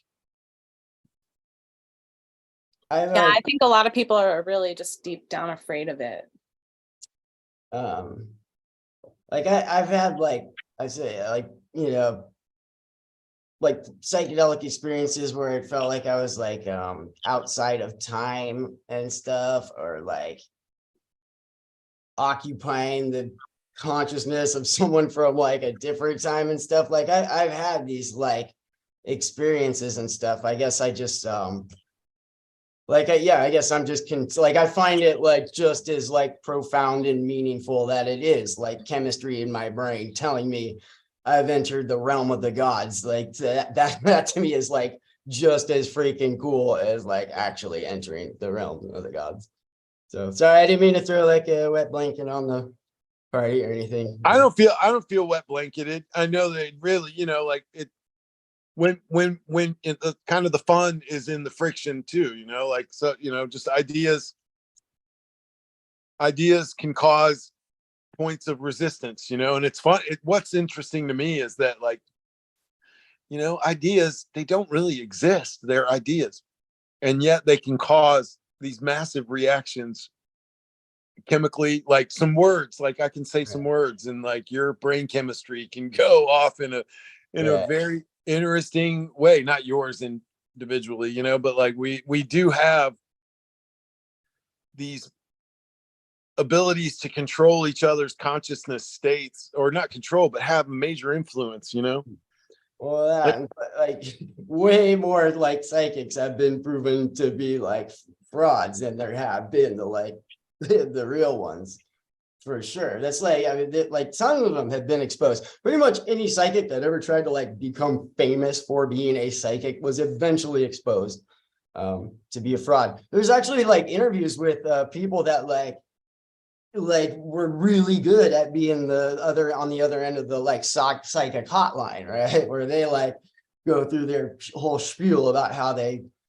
convince people that it was real and made like it's a ton of money, even though it was like they weren't actually psychic. So it's, well, I don't know, the psychics that you're talking about are doing parlor trick psychic thing, like, it's some trickery. I think my view of being psychic is it goes to a level beyond the parlor trick status. So, I think when we tune into our intuitions heavily, you're exercising a psychic dimension, sort of. And I think of it in the terms that Jung did. I'm going to look up the exact definition. I'm not going to try. Like, I know. I posted it in the chat. Oh, you did? Can someone read it? I don't even know how to see the chat. It's the simultaneous occurrence of events which appear significantly related but have no discernible causal connection. Right. It's that causal. It's like the a causal. I want to know exactly what Jung's thing. I'm going to look it up on my thing. I like his. What are you looking up, Ray? Remind me. The Jung's definition of his synchronicity term. Okay. And I have to type in all of my. there's I could ask Chat GPT. So there's a phenomenon known as pareidolia, and it's basically like our brains are trained to like see faces and stuff. There's actually a really cool like website just called like Faces in Stuff, and it's just like all these cool pictures of different faces. There's like another part of the brain that's like built it to like see patterns and stuff. So a lot of things that do seem like these synchronicities and whatnot is like a form of like pareidolia. Like our brains evolved to see those types of patterns. Oh, I found I think I found his quote. Oh, tell me, read it to me. I asked Chat GPT and it ran me down. He has a lot of different quotes, so I don't know necessarily which one, but this one says synchronicity is an acausal principle and can be defined by a meaningful coincidence which appears between a mental state and an event occurring in the external world. Yeah, I like that definition to a certain degree. That's a good one. The real thing I like about it is the acausal. Mm-hmm. It is not cause then direct effect. And it really, I think it happens. I think it happens, and I enjoy it when it happens, and I kind of like induce it into happening. I know how to make it available. Like several times a day for me. And sometimes even people who don't believe in this kind of stuff, if they hang out with me enough, they start seeing it because I attract it. So then they witness it. Absolutely. So I always feel like anybody who doesn't believe in magic or psychic abilities really just needs to hang out with me more. I have a funny, entertaining story. One day, I was talking to my friend. She's a biologist and very scientific minded, and I'm also very scientific minded. And so she's always really skeptical about these things, synchronicity and magic, and Yeah. but she also is really intrigued, and she knows there's something interesting about me. So she just like hung out with me all the time. And one day I said to her, I'm a Time Lord. And then we walked past this fence, and there was a trucker hat, and it said, I'm a Time Lord, just like, Oh. it's just stuff like that, it's just cute. And sometimes it's bigger deals than that, but that one was a cute story. I love the one. See, I'm glad that you have, you've discovered the different flavors of them. A lot of times they're jokes. It's a funny thing. And that's one way that is like, that is a real one. Because I myself will float my doubt, like, no, that's, that could be or could not be. And I'm thinking of one that happened recently where my friend was over visiting the farm, and his car broke, and I said, yeah, I've got a friend he was sitting there doing a Google search on his phone about fixing the car. And I leaned over to him and I said, yeah, I got a friend who lives next door, and he'll fix that shit like Fonz. He'll just bang that car and it'll be fixed like the Fonz did the jukebox. And he looked up at me and he's like, his eyes were wide open, and he said, man, this is what I'm looking at right when you said that. And he showed me, and it said, Fonz's Auto Repair, and that was a really good one. I was like, oh, that's a funny one. I think they're messing with us right now, yeah, like they're letting that's the time fairies. I think of them as little time fairies, and they and they just run around changing the props and like making things, they have to do some weird adjustments on that. And I had one synchronicity that saved my life one time, and that's one that I know, like, man, then I really did. I was like, that is, this thing that happened to me, that changed my life. This synchronicity thing does anybody want to hear it? I can tell you this little memoir. Yeah, definitely. All right. It's going to be a little hard to pull it all together. I lived in Alaska for 10 years, and I had a godson, and, my friend's wife, and they, my friend and his wife were divorced, and I was visiting the godson and hanging out in Anchorage, and it was time for me to go home. And I'd driven up from from Valdez to Anchorage. Now, Anchorage is a giant town. Like, Anchorage is, I think it was over 500,000 people when I was there at this time. I'm not sure what the population of Anchorage is now, but you're talking about a town with 500,000 people, right? And thousands and thousands and thousands of apartment buildings in Anchorage, right? Like, there's just thousands of apartment buildings. This is going to matter in a minute. Anyway, it's time for me to go, and I head on down the road and get in my rental car that I had gotten from Avis Rental Car in Valdez to drive up to Anchorage. And the road is treacherous. In the wintertime, if you do not have studs on your tires, you will slide off the road and die. It's very dangerous. You have to have studs. But this was fall heading into winter, and they had rented me a car with no studs on the tires.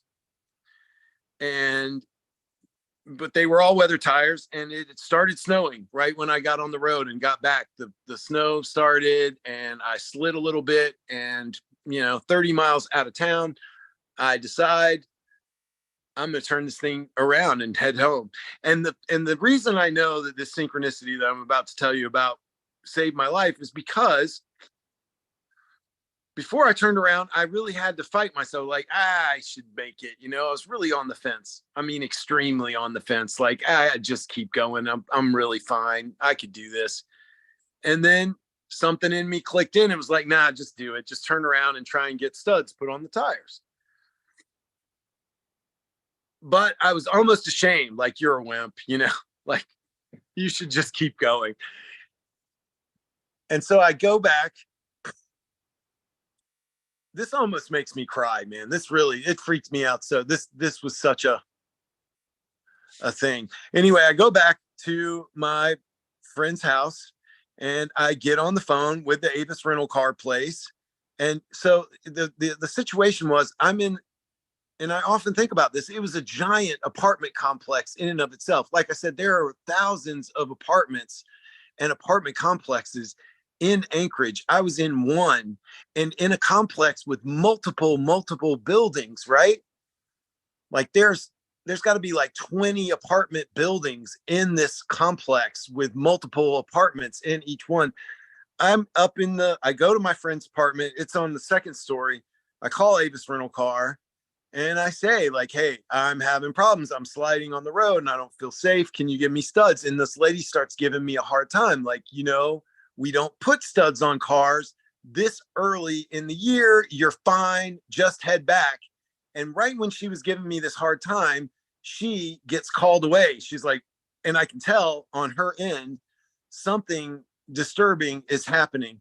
And this is in a different town. I'm in Anchorage. This is in Valdez. At that same time, she's like, I got to go. Hold on a second. I got to go. Something's going on here. And I hear them like having some weird discussion. At that exact moment, when she was like, something is happening here, you're going to have to hold on. There was just a tremendous boom, boom, boom, bang, bang, urgent knocking at the door in this apartment. And I'm freaking out. I'm like, what in the hell? What is going on? You could tell, like, just terror, scared, anger, something really, it's energizing, banging on the door. And my friend opens up the door. I'm sitting there on the phone, and a woman walks in and is crying and is saying, and she said the name of the rental car company. She said, my nephew in Valdez was just in a very horrible wreck in an Avis rental car just outside of Valdez. His car slid off the road. And I knew right there, I was like, oh my God, his car had no studs on the tire. They sent this poor fucker off with no studs on the tires. I'm on the phone with the lady. And then she gets back and she's flustered and I don't give her time to say anything. I say to her, I am aware that in Valdez, someone has just had a wreck. Oh, anyway, the lady comes in and she says this, and she says, the whole family is downstairs below you praying. We're all on the floor holding hands praying. Will you all pray with us for my nephew who's just had this accident in Valdez in a Avis rental car? She said the name of the rental car company to me. And because of that, I told the lady, like, look, I know for a fact that you just had a car run off the road in Valdez, Alaska down there. And I need studs on these tires. And she freaked out. She was like, how do you know that? How do you know that the car just ran off the road? That literally just happened. It didn't even happen more than 5 minutes ago. You know, like, I just found that out while I was talking to you on the phone. Now, I don't know about you guys, but that's not possible. And if that had not happened, I'm telling you, I was on the fence. She treated me like a dumbass. Like, she fed into all of my, like, oh, you're right, I should just go. I was just being a wimp. And I was about to hang up that phone and jump back in the car and be like, I'm cool, I can make it. If I'd have done that, I would have died. That family was praying underneath us. I'm telling you that there are thousands and thousands of apartments in Anchorage, Alaska. Just think of the timing that would have to happen for that to be random. Like, there's just no way. There's no way. And that to me was like, okay, now I am a firm believer, and there's no test that I could give. I could not prove that was a case of real synchronicity, like a causal, like that was not cause and effect, but that was not random chance, you know?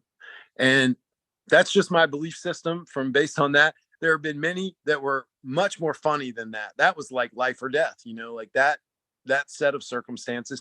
Does anybody agree with me that that's kind of unusual, at least? Yeah. Yeah, that's strange. It's very strange. Yeah, very strange, very life altering. Most of my synchronicities are more funny, and they are humorous and playful and reassuring. Like something about them is always reassuring. Like, we got this, you're not alone. That's the message I always get. And I'm good with that, and I'm also good not really knowing. I'm good having that very unusual phenomena float in my unexplained file. Like, I just don't understand it. The same with my UFO encounter. I understood it to the degree I needed to. And one of the things was that is not a ship. I am not dealing with a ship. We were all out there looking at this thing and going over all the could nots. I've sort of heard this happen. A lot of people who have phenomena, UFO style phenomena encounter, and they will go through all of the things. Like, it's not a plane, it's not a balloon, it's not a helicopter, it's not. And I remember, like, all of my friends, we were all looking at it and just absorbing its weird, like, it sounded like monks chanting in the sky. But I remember the realization. I said, like, it's not even an object, it's not even a thing, that's a person. I was like, that is an energy being. And I really got it. And I think that's what it is. I think that they are not ships, like on the highest level. I'm sure there are spaceship aliens. I believe that. I think, probably been here back and forth, and, but I also think there are these entities that interact with us that aren't physical, and they can be big and they can be bright, and they show up as orbs, and it is a day. Like, that's a consciousness, and it might be a group. I don't know. I think it's probably a consciousness that is beyond my experience of consciousness. Yeah, but I believe at the highest levels, we're dealing with interdimensional beings and light beings. And, it's just that, beyond my small ability to understand the physical universe and the way it works. Like, I have a hard time comprehending chemistry. I keep wanting to fool around with their balls and sticks, and it's not like that, but I'm still stuck in old paradigms. And so, it's not for me, a high school dropout, vagabond, mushroom grower, to figure out the most complex, borderline science, mysticism realms and be able to describe it perfectly. But I can tell you my experiences, and yeah, they lead me deeper into the mystery and less from full explanation every day, and more so every day. And there you go. Right on, man. Thank you for sharing. Right on. Yeah, I guess my hour's starting up right now. I was kind of a last minute fill-in, so I didn't really have a whole lot planned to say.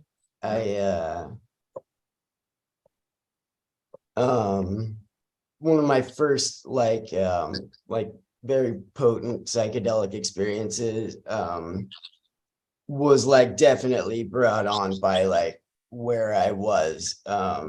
I just had this random morning. I was 26 years old. I was working for this tile company, and I called in sick, and I ate 2 hits of liquid acid, and I ate 5 grams of Q-Benzes, and like walked out into the park and had myself a humdinger of like a mystical experience. And it was like, so like psychedelics had never done that to me before. Like, I've had a lot of nights like seeing pretty colors and stuff, but I hadn't had that like just really, I don't know, potent, mystical third eye experience. Like that deep connection to the divine that psychedelics Can brings do about. it.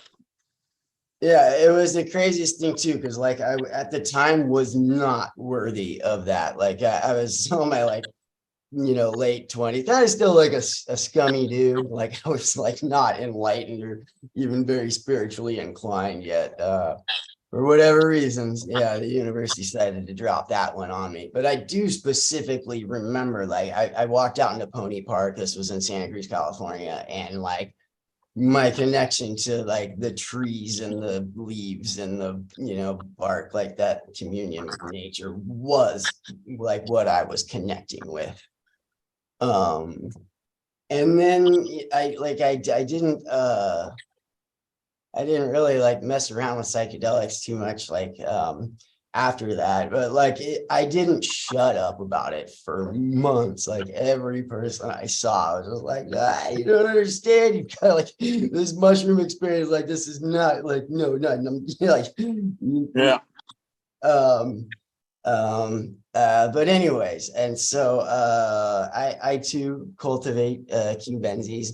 My next experience with mushrooms was just like after during the pandemic, that the fall of 2020, like just to have an activity of something to do where I didn't have to be around people.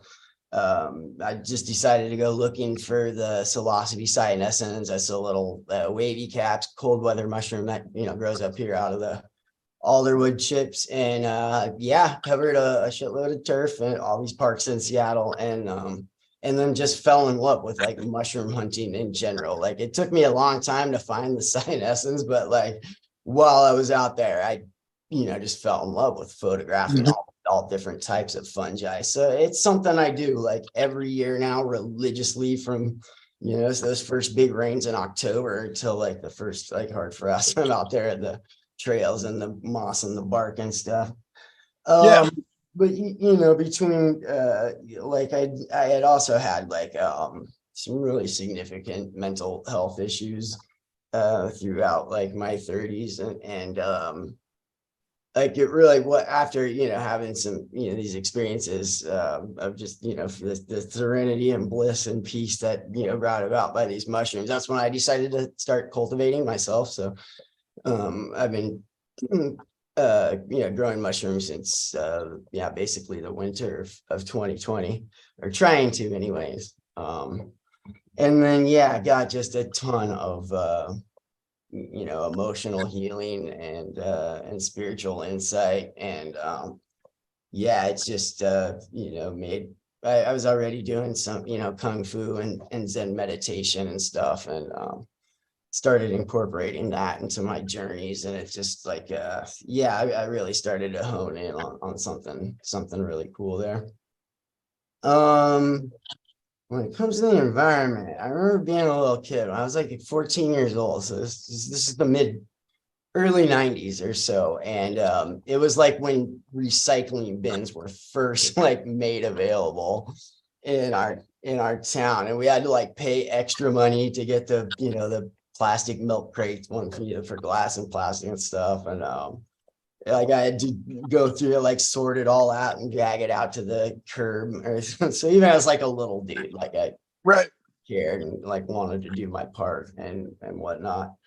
I was working on a fishing boat up in the Bering Sea, and like that was like my first real brush with just wholesale rapage of Mother Earth. I mean, in ways where it's just like you don't have to spend long on that ocean watching these operations to put two and two together that this is not going to last much longer at all.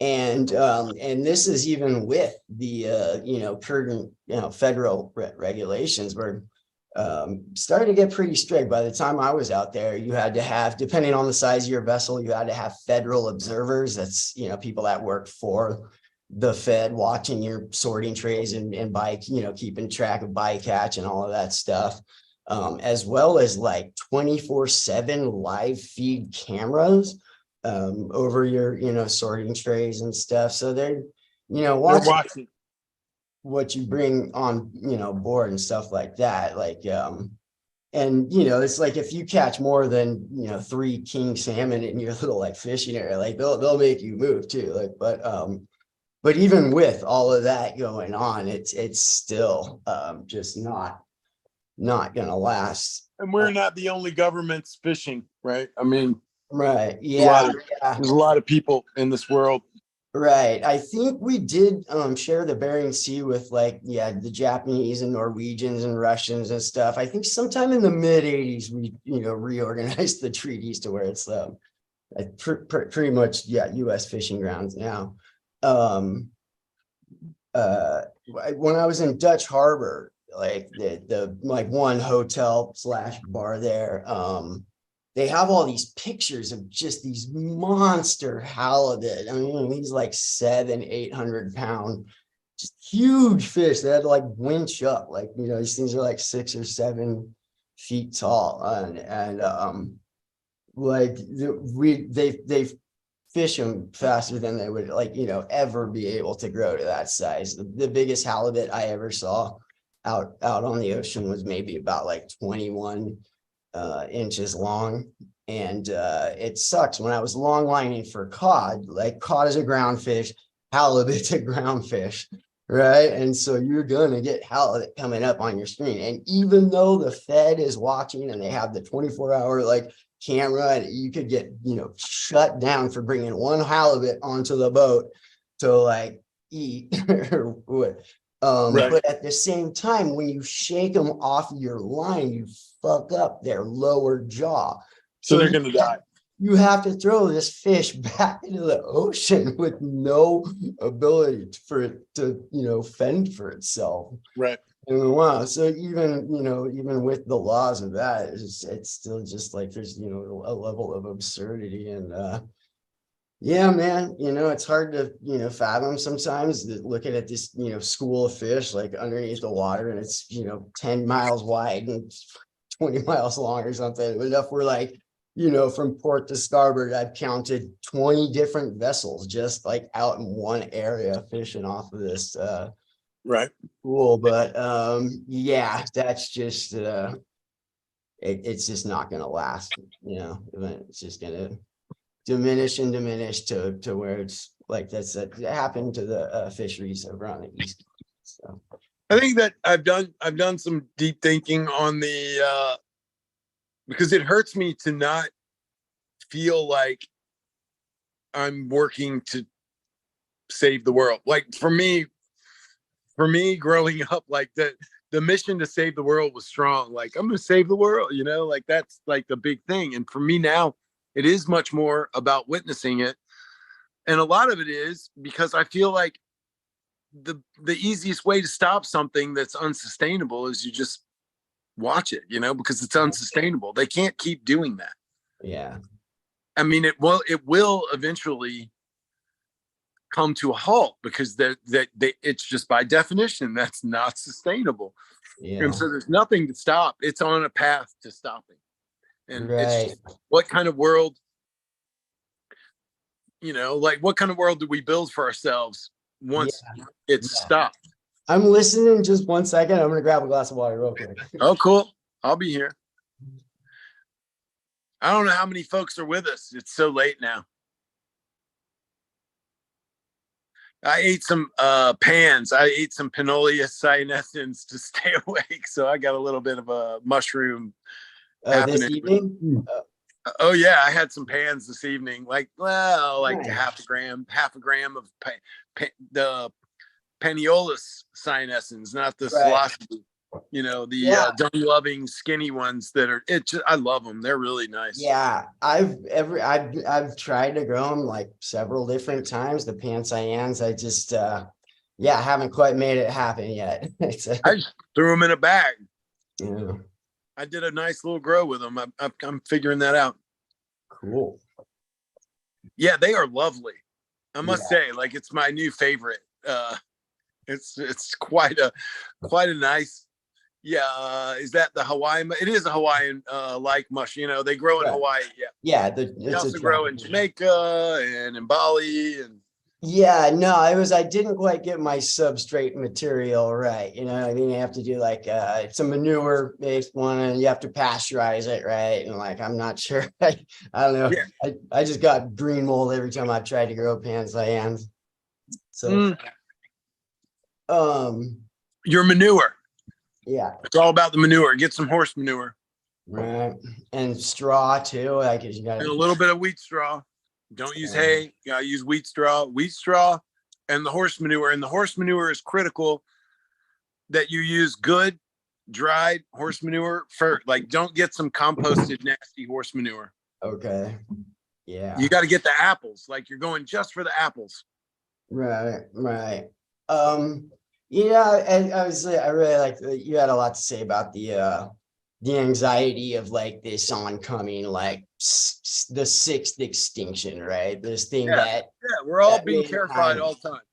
you know, It's all it's, terror all the time. right. So say like every nuclear power plant that's running on planet Earth right now, like we're passing that on to the next generation. Like, you know, our grandkids are gonna have to figure out what the fuck to do with all those uranium rods and shit, right? It's the kind of thing where like there's a major, you know, we saw that with Fukushima. It does, you know, it's a huge earthquake, tsunami, and then next thing you know, these things exploding and leaking radiation like it, you know, everywhere. And that's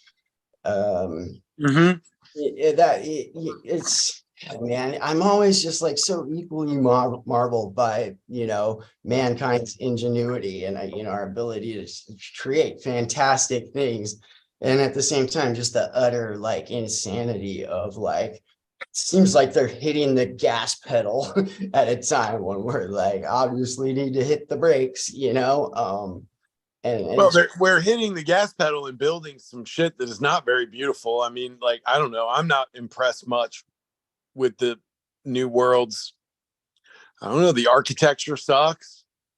Like, man, look at the buildings of the old world, you know, like they actually made beautiful things. There was actual beauty. And now, I mean, they call it like you know, we're still like heavily influenced by the thing that they called brutalism in architecture. It's just like ugly, square, functional only for automobiles and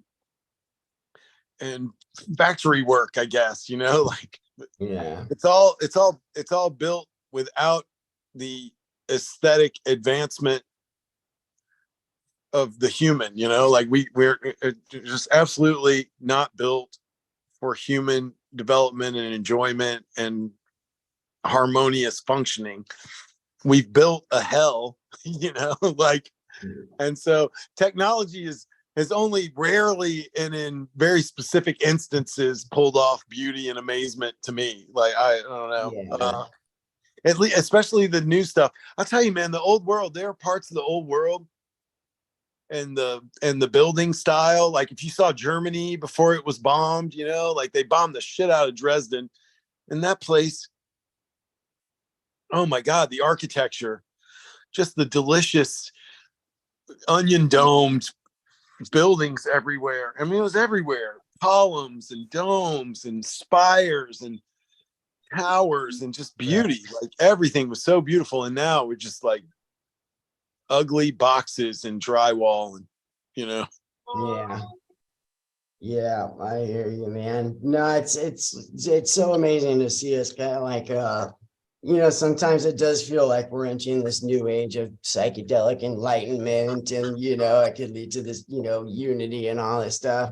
And then other times it's just like, no, no, I don't think that's happening at all. I've been hearing that like for like 2000, and you heard a lot like 2012, like mankind's going to enter this new Aquarian age of like higher consciousness and stuff. And I'm just like, I don't think that's happening at all. What really pisses me off too is like the politicians, like it's so cheap. Like big oil takes in billions and billions and billions of dollars and then just donate like what 30 grand or something to some dude's campaign. And that guy is like in your, you know, gonna vote in the interests of your industry. Like it is further insulate themselves from, you know, accountability and oversight and they're clear, marine sanctuaries and wildlife sanctuaries they're opening up for drilling, and the EPA is changing the laws of like how much lead and mercury is like allowed in the water and shit. That's Yeah, just I'm pretty sure that all of that that it does not stop. It's just it's gonna run its full course, and it will not end well. yeah.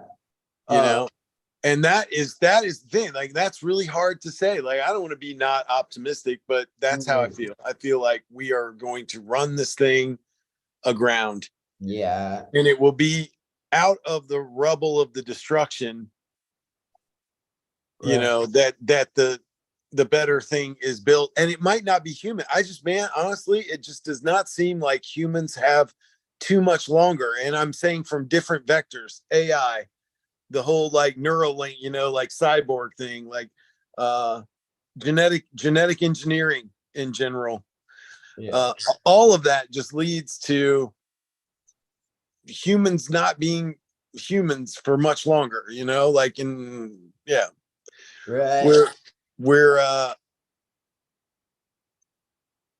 and then how do you deal with that? Like, and that's the thing. The psychedelics are so important to me because it can assist you in dealing with death. Right. And it's just that it's such a hard topic to talk about. Like, and I do not feel a great sense of doom about it. No, and I was not just having like mental health issues, but like this existential crisis, like this affects all of us, right? Like the way I see it, like we're all at a certain level of anxiety just for this reason alone, right? Like, Correct. Your anxiety level spikes up to like a 7 or a 10 if it's really high, but the best you can hope for is to come down to like a cozy 3 or 4 level of anxiety, because you always have this issue gnawing in your brain that, as we speak right now, huge chunks of ice are slipping off of some glacier, to never, just by the tons, but or that the world's fresh water supply is further being poisoned so that mutations and just death will be dosed out to every generation down from here. Without the wealth to be able to filter your water, we're living in a more and more poisonous world, and it just continues and continues on. I do think like there is a breakthrough ahead, and it might not be for the human species, but it definitely is for life. I don't know if it's for this version of human. I don't think evolution has stopped. Like, we're not the end of this road of evolution, but I know that there's this breakthrough. I know there's this beauty ahead, and it might not be in just this dimension. And that keeps me super engaged and super excited and not giving up in spite of the fact that it probably is over. Yeah. It's not over, Yeah. What blows my mind is this is like we're the first generation to like every other generation, we're looking to the future. It's going to be flying cars and jetpacks and all of this stuff. Like, I feel like my generation is the first one to be like, thank God I'll be dead when that happens.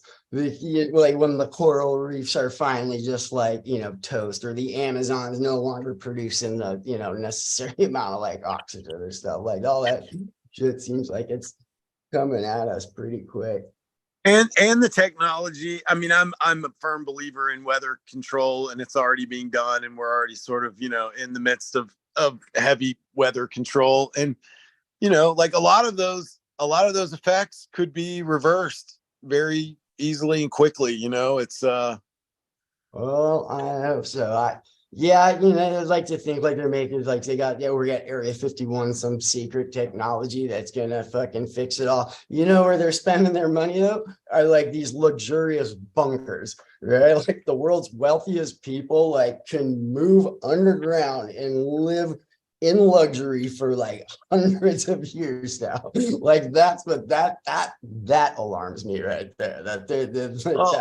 I mean, it might be a big, you know, like in a science fiction movie I saw, I think that the wealthy people, you know, they exterminated the rest of the world and they moved to the bunkers and then sort of like, you know, exterminated the world and then came out to a fresh, nice, clean slate, you know, like, oh, all the riffraff are gone. Like now we own everything, you know, like it might be a part of their scenario, you know, like, oh, we'll retreat. I just don't know, man. It gets so wildly ununderstandable.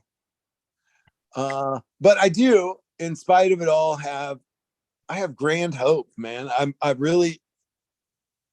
I just think the best is yet to come on so many levels, you know, and I'm glad to be here. I didn't have to be. I don't know how I got here. I don't know how I got here right now, awake in this moment in time and in this body, but man, wow. Yeah. Woo! What a ride. What a ride. I hear you, man. I hear you. Yeah. I mean, come on, being born at a time like we're sitting here talking about the possible death of the entire planet, and like not many species even come into a planet conscious enough to even have that conversation, much less being born in a time where that phase change would be happening. Like this shit's crazy. Like we have got great seats. And so pre-pandemic, actually, I got involved in activism. So I joined Extinction Rebellion, which is up here in I followed them. I based followed in the UK, I think too, but yeah. And like this we were working on like these dance moves, right? Like it was close to Halloween, so we were all gonna do some thriller Michael Jackson protest thing, and like it was either that and then like blocking the freeway for 20 minutes in the morning with signs and stuff, and like it just did not seem like solutions, like for being a protest movement. Like I just feel like you really have to kick it up a notch to get the powers that be to listen. Like we would have to like lay down in the road to like block, you know, all the trucks from getting out of Amazon and shit, you know, stuff like that every day, like actually crimp the flow of capital to a point where you get their attention. And it's like I don't know, man. The likelihood of crimping the flow in that mechanism with activism is I just think it's very unlikely to be able to, you know, like that. Right. Those routes are just, and I think things are just going so fast. The quickest way to stop it is just to let it go. You know, like it's gonna hit its limits, and it will stop, and it will change. I just think that so much stuff. I think the technology is about to shift in such a great, big way. And they say this, you know, the people who talk about the singularity coming, you know, like that. You know, it is so hard to imagine what the world is going to look like in 30 years at this point, because of the rate of change that is about to hit us. Like we're going to see a world that does not need humans for its labor force within 30 years. Who knows, man? I feel like I'm in like a bar on the Titanic, right? Like instead of joining the mass panic up above trying to get into a lifeboat, like I just like went to the pub to go have the last couple rounds with the fellas. Another drink, yeah. But that's what it really feels like. It's just like this last little, let's try and get as much, you know, beauty and flowers and green grass as we can for, you know, this last little hoorah. I guess I don't know. And maybe for the civilization, but see, here's where I think this is what, because you know, there's a rationale behind my massive hope is like with the compression of technologies, you know, it's so easy to do so much with so little technology because of the portability of the technology.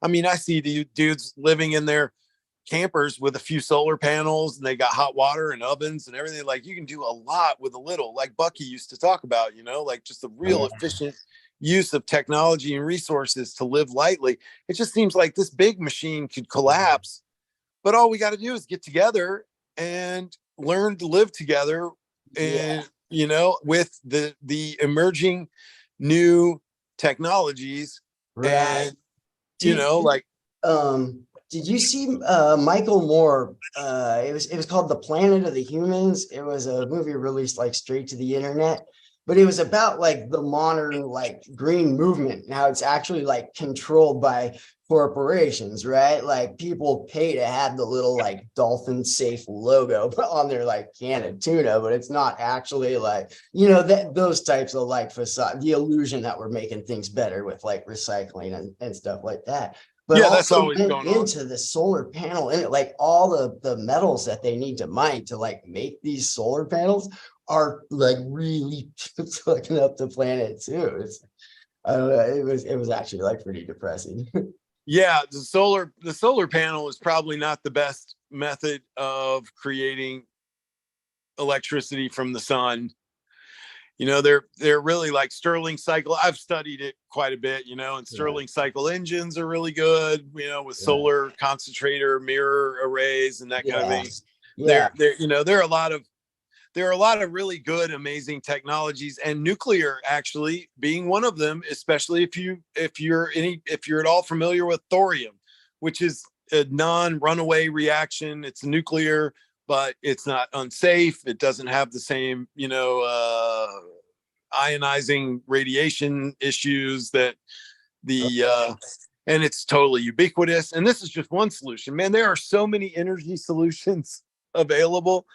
Like, and I just think that what we're facing there is not a problem with technology, but a problem with power. You know, like power has learned to create these profit centers out of energy and withhold progress. You know, we're not allowed to really go forward because we're making so much money, one off of the oil industry, and now the whole solar thing is another entrenched industry. You know, like people are making so much money by putting those panels on roofs, and there's all this government subsidy for it, and you know, it's a real money making. Did you see that guy? This was, oh man, maybe like a year ago. It was this dude that's a lobbyist, right? Like it's his job to go, you know, represent big oil, go to Congress and, you know, propose, here's why we want you guys to vote on this and this and this and what it's going to do or what. And this, these journalists set up a dummy job interview. Like they got this guy to get on the Zoom call and he thinks he's like, you know, interviewing with Chevron or something. And really he's journalists, but he went over like in detail the public relations end and the propaganda and the greasing up the right hands. I mean, it was pretty fucking shady, but like just illustrated how easily, you know, our entire government's been captured by these interests, you know, big pharma, big oil, and whatnot. Yeah, it's totally we are not in real governments anymore. This is total. This is the definition of fascism taken on to the next level of evolution. In other words, oligarchy or like government interests and political interests being in the same structure. You know, like there's just we're it's corrupt to the core at this point, and there's just not much way out of it. In the system, there's not, you know. Right. It's like Joe Manchin, right? Like the one you know, senator that's he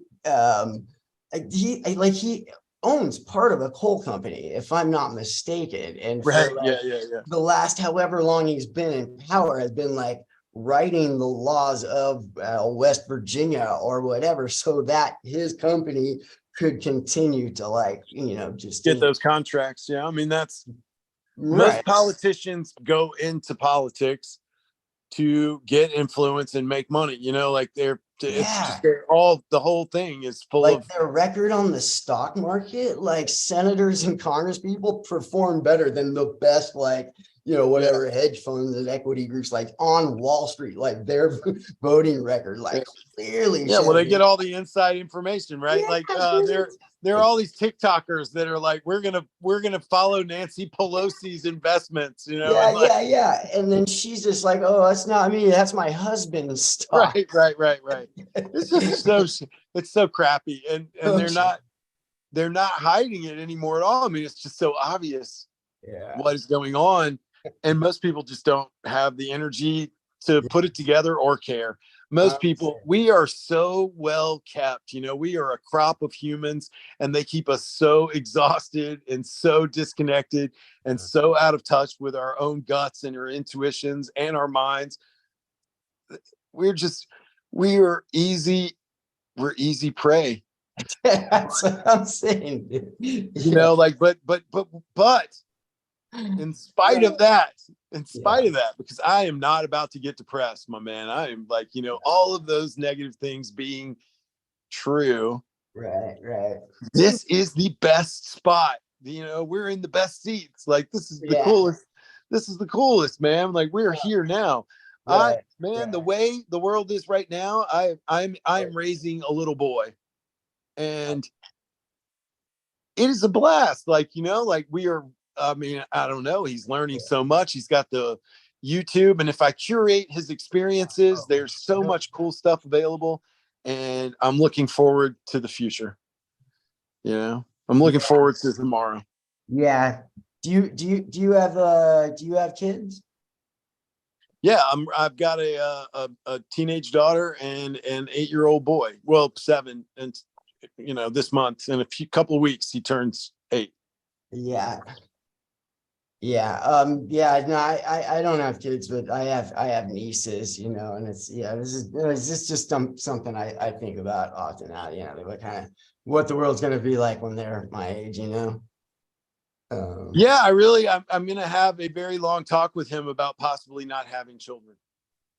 Like, you know, like, I didn't hear what you're going to have the long talk with your boy about. And what's his name, Ray? my son's name is Chance. We named him Emerson Chance is his name, and Emerson Chance. We call him Chance. And I'm gonna have a long talk with him about possibly don't have children. Like, you know, let's just all hang out, and you know, let's just wait and see what happens. I'm afraid that things are going to get very hard, much harder than they are now. And having kids, it puts you in a vulnerable spot. Like, you're very exposed to the world's ups and downs. And I just don't know. Like, I don't know if it's a good idea. I'm scared for us to have grandchildren, mainly because I know I can remain strong and healthy and young enough to protect Chance into somewhat of an older age. But if they're grandchildren, I'm basically not going to be around. You know, I feel like Gen X is kind of the last connection to the greatest generation. Like, you know, all of those, you know, they could start a business in their garage and, like, you know, like with real stuff. And I'm sort of the last defense line in the bloodline for my family that has any connection to the way it used to be before the technology got so ramped up, you know, and people stopped doing outside stuff.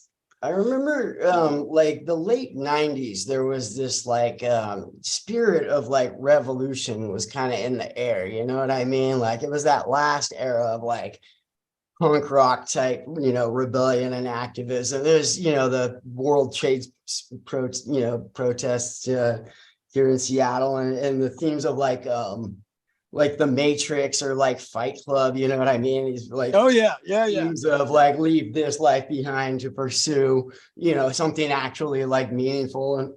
And then 9/11 happened. And I remember it just like took all the wind out of those like sails, you know what I mean? Like, just kind of like entered this new era of like mass surveillance and government overreach and like, yeah, I just remember kind of like I don't know, it just seemed like it never really, like that steam never really quite came back. Or maybe it all connects up, that 9/11 thing, you know, and it connects up to the frustration. Like, God, the answers, we have the answers. All of the answers are there. We can make this world a paradise easily. Not a problem. What we have is a power problem.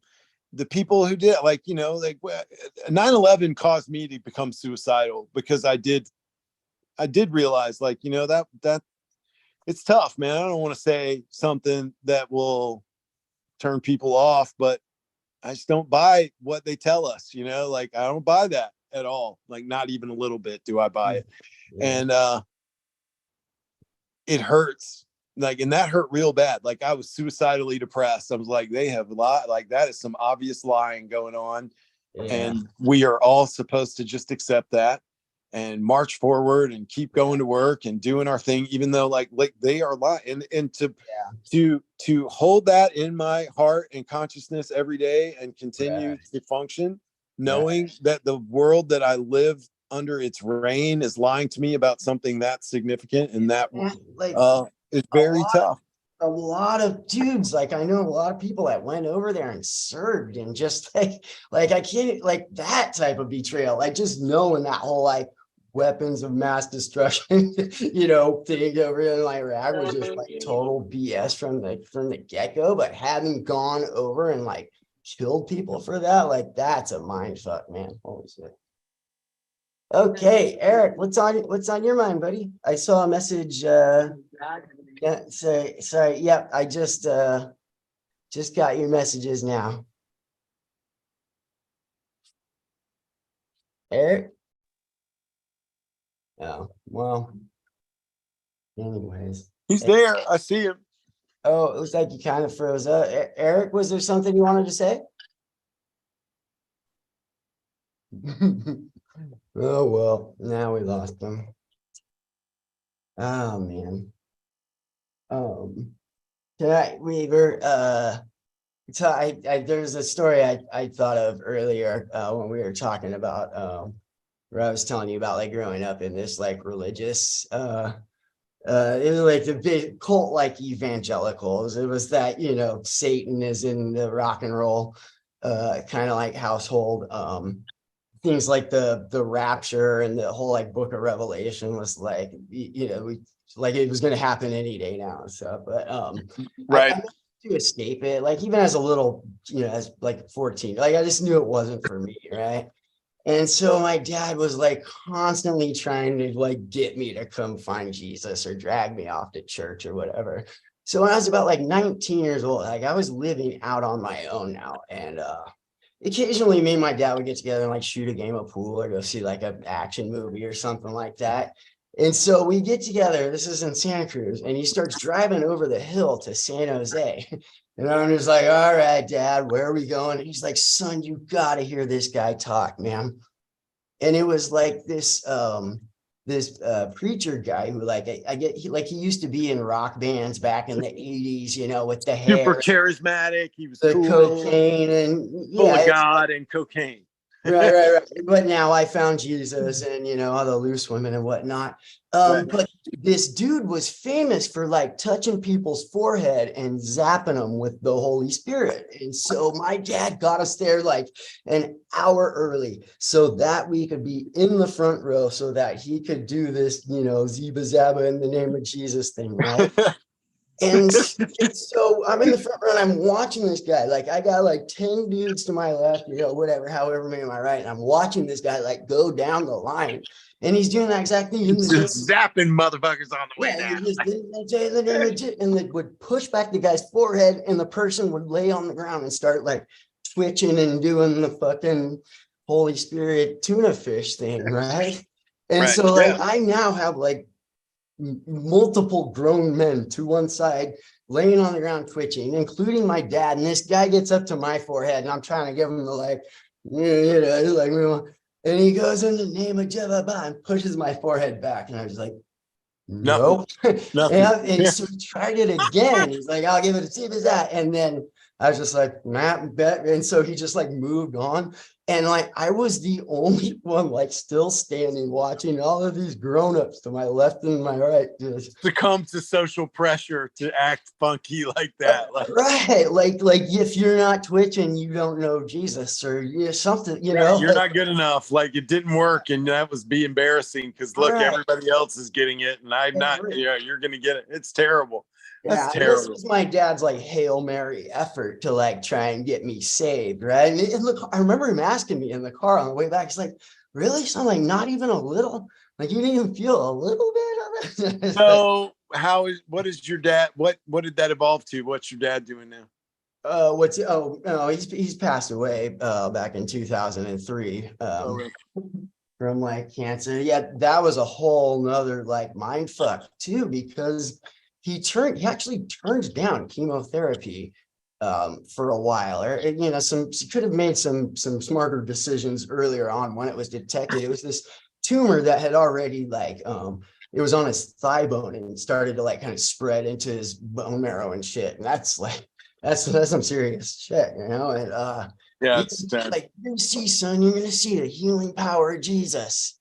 And you know, was getting together on the family for these like conference calls every, you know, time to pray that the cancer away. And you know, eventually like it would just wasn't happening, it wasn't getting better. He Yeah. finally did like start going to chemo and stuff, but by then it was just, you know, like too late. And I'm not sure how much extra time he would have gotten, but you could tell it was time he really wanted back, because he like started to lash out at the family like, you need to, you know, not 97% on fire for Jesus, not 99% on fire. You need to be 100% on fire for our Christ the Lord, or I'm not going to get my faith healing. Yeah, right. You know, and so like point at me and my heavy metal and my skateboarding and realize because of you, boy, that I'm not That getting. I'm not healing. Oh, that's terrible. You know, which is just like That's sad, man. I'm sorry about that. Yeah, he actually died with tickets to this dude named Benny Hinn. He was just this notorious con artist fraud that was selling out like amphitheaters. Like he was a rock star back in the early 2000s of, you know, people getting out of their wheelchairs and dancing around type of like. Right. Well, a lot of shills. They probably had plants in there, you know, just the typical. Right. Yeah. And you know, it's, I guess like I ended up finding it's just really weird, you know, like even though I'd stepped away from that, like that little kernel of like the fear of hell was something that stayed with me for quite some time. Like it really took a long time to undo that particular little bit of psychological damage where you know, even like well into my early 20s, I would seriously think like, if I were on a plane and it started crashing, like before we hit the mountains, would I be able to like ask Jesus into my heart and like sneak into heaven in that last life? You know what I mean? Like those types of thoughts stayed with me for quite some time, man. But you know, eventually, Yeah. you know, anyways.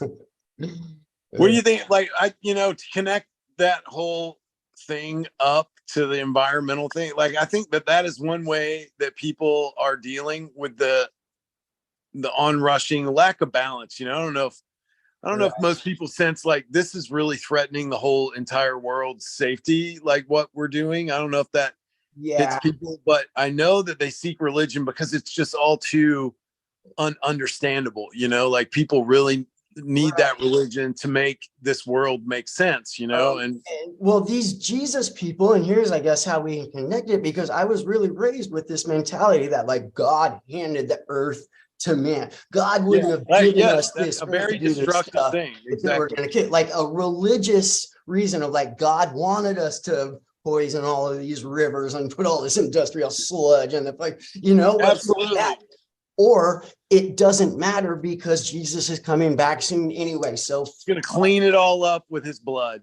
Yeah, like so you know, there was this nihilism of like it doesn't matter if we recycle or not because I'm going up to heaven to dance and ride a white horse or whatever the fuck, you know what I mean? So yeah, I guess that's where it would like tie back together. It's like I really don't like mean to be a dick, you know, having like grown up in this type of environment and then found science is why, you know, I don't believe in psychic powers and stuff like that. And I really try not to be too much of a downer about it, but it is a huge part of like my growing up. Well, you got conned, you know, your family got conned and you got conned.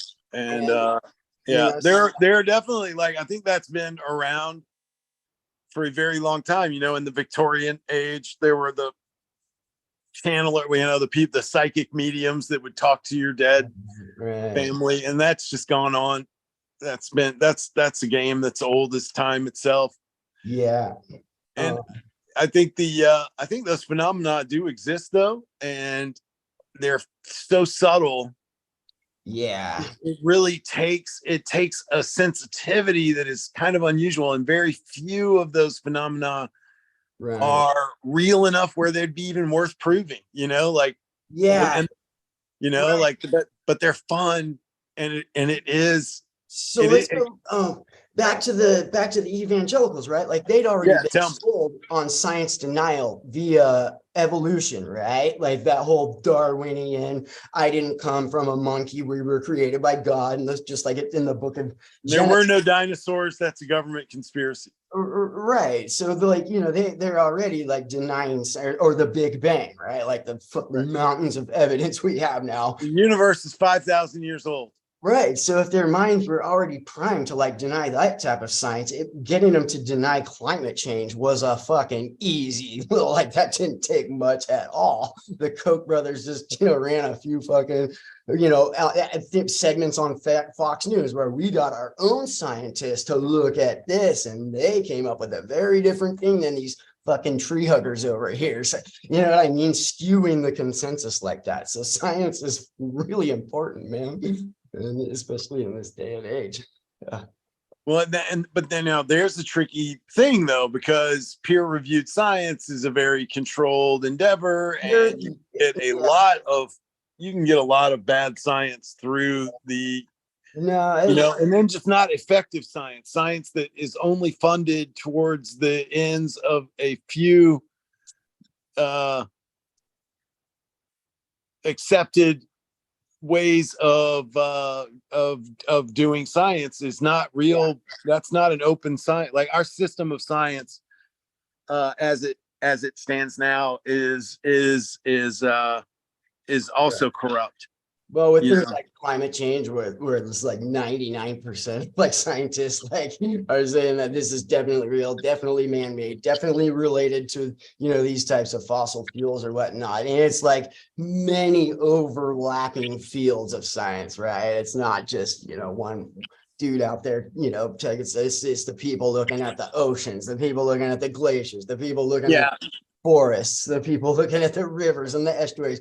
Just me hunting mushrooms for the last like 3 years, I've seen a decline in the amount of mushrooms I found from just like a few years ago. It's fucking, the bugs are all gone. All the trees here in Northern California are just basically dead, and we're just waiting for them to demonstrate their deadness. They're dead. Like I've got 45 acres in NorCal, and 90% of the trees on my property are dead.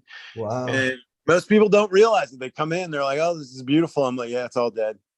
It's just come back in 20 years. None of this shit's gonna be out here. There's no forest here. It's dead. I'm sorry, man. It's not funny, but wait, what part of Northern California are you in? Oh, I'm in Lower Lake, like just next to Sonoma and Napa. All right. Lower Lake, California, in Lake County. Yeah, I grew up in Santa Cruz. I'm headed to Santa Cruz for an ayahuasca ceremony in a couple of weeks here on the 23rd. I'm looking forward to it. I like the psychedelic Santa Cruz. Yeah. No, it was a good place to grow up, man.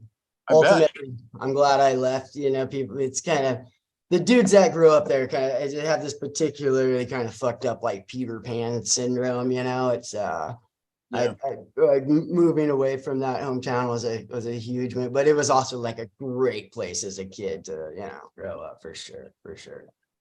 I know we are getting close to the 3 a.m. hour here, and I believe we have Leo sent me who's talking? I'm gonna have to turn in. 3 a.m. is time for me to go to sleep. Oh, man, well, thanks for staying up and chatting with me, dude. It was really good talking with you. Yeah, I had a good time. I always have a good time coming into this to Lenore's group here, and I always have a great time, and I will look forward to doing it again. All righty, Ray. It was good talking with you. Yeah, you too, Rick. Good night, Eric. Good night, and see you next time. See you next time. Over and out. You Hey, guys. I was hoping, Ray, I don't know if you can hear me. I've been enjoying you talking, Oh yeah. and I was hoping you were going to stay on because I used to live in Sonoma County. Oh man, I would But I've love got to to go. stay up. I'm got. I mean, Yeah, I've got. I've got a little bit of a big. You I, know, a big. I got a big I day tomorrow. understand. But it may. I mean, I'll come into the recording and check it out. Are you're going to be talking? Yes. Oh man, I am sorry I cannot stay up. I wish I could. I'm feeling No, it. It's pulling me down. I understand. All right. Good night, you guys. Good night, Ray. That's fun. So, to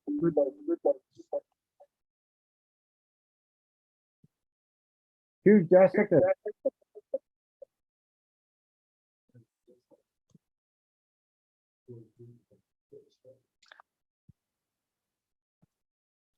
Well, Jessica, I guess I'm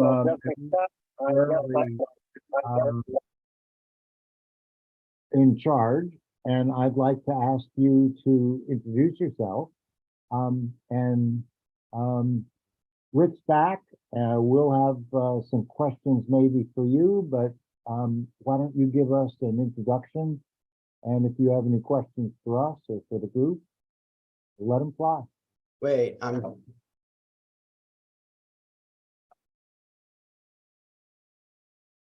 I'm sorry, were you talking to me? No, I was talking to Jessica. Oh, Jessica, you here? okay. Yeah, she's here. Go ahead and take it away, Jessica.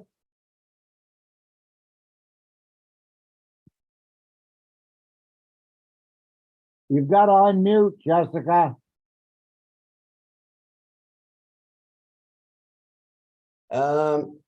You gotta unmute yourself, Jessica. Oh, wait, no, it says she's unmuted.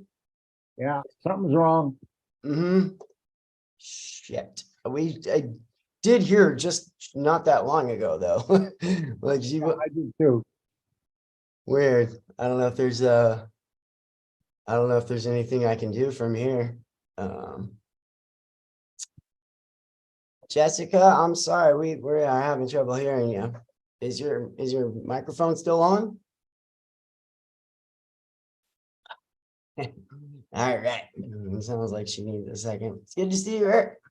Yeah. That was that was an interesting talk. Yeah. How come you didn't respond to me? Oh, I did. Oh. I did. Yeah, right here to you, Eric. You asked me, can I please check our messages? And I sent you back saying it was my hour, responding to your check message. But you did not respond to my. Well, okay. I'm sorry. I thought I'd ask you if you wanted to say something. I'm sorry, Eric. I just miscommunicated. Oh, Jessica's getting it. All right, let's see here. There she is. She's coming back in.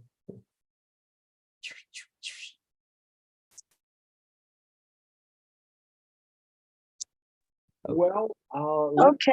There she I is. think, okay. All right. yeah, I'm trying to do it on my computer and the microphone's not working. So Right. I will do it on my phone.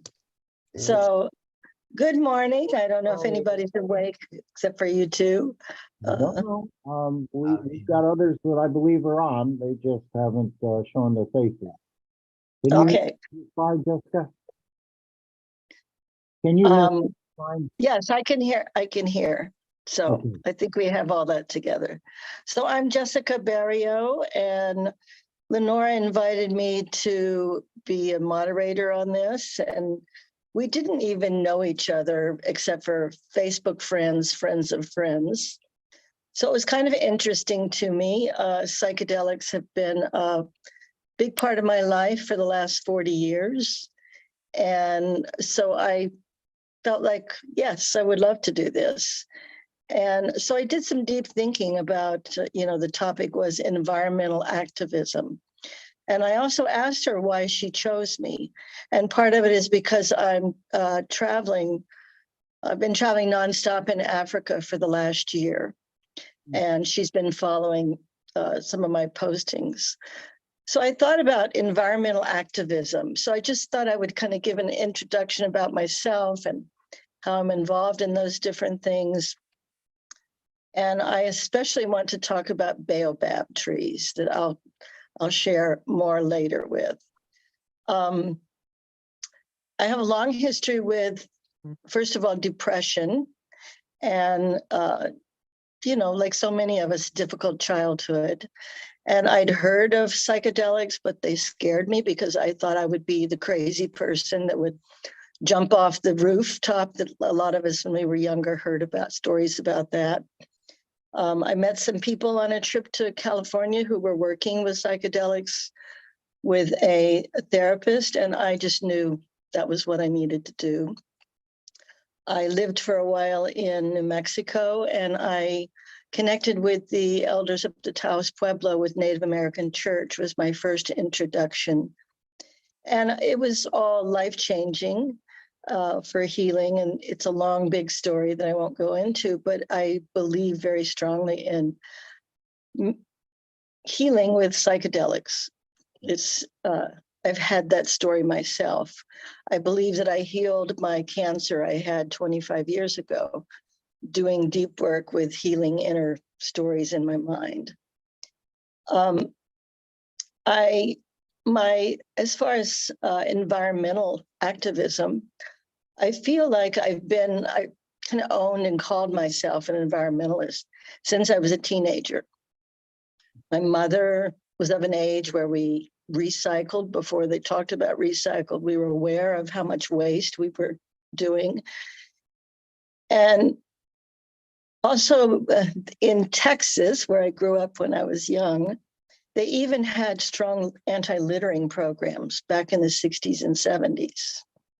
And so there was a certain awareness I always had of not littering, taking care of the earth on some level. My mother loved nature and she loved to travel. And one time I was traveling with her on a train in Mexico, and I saw the first indigenous people that I was ever exposed to.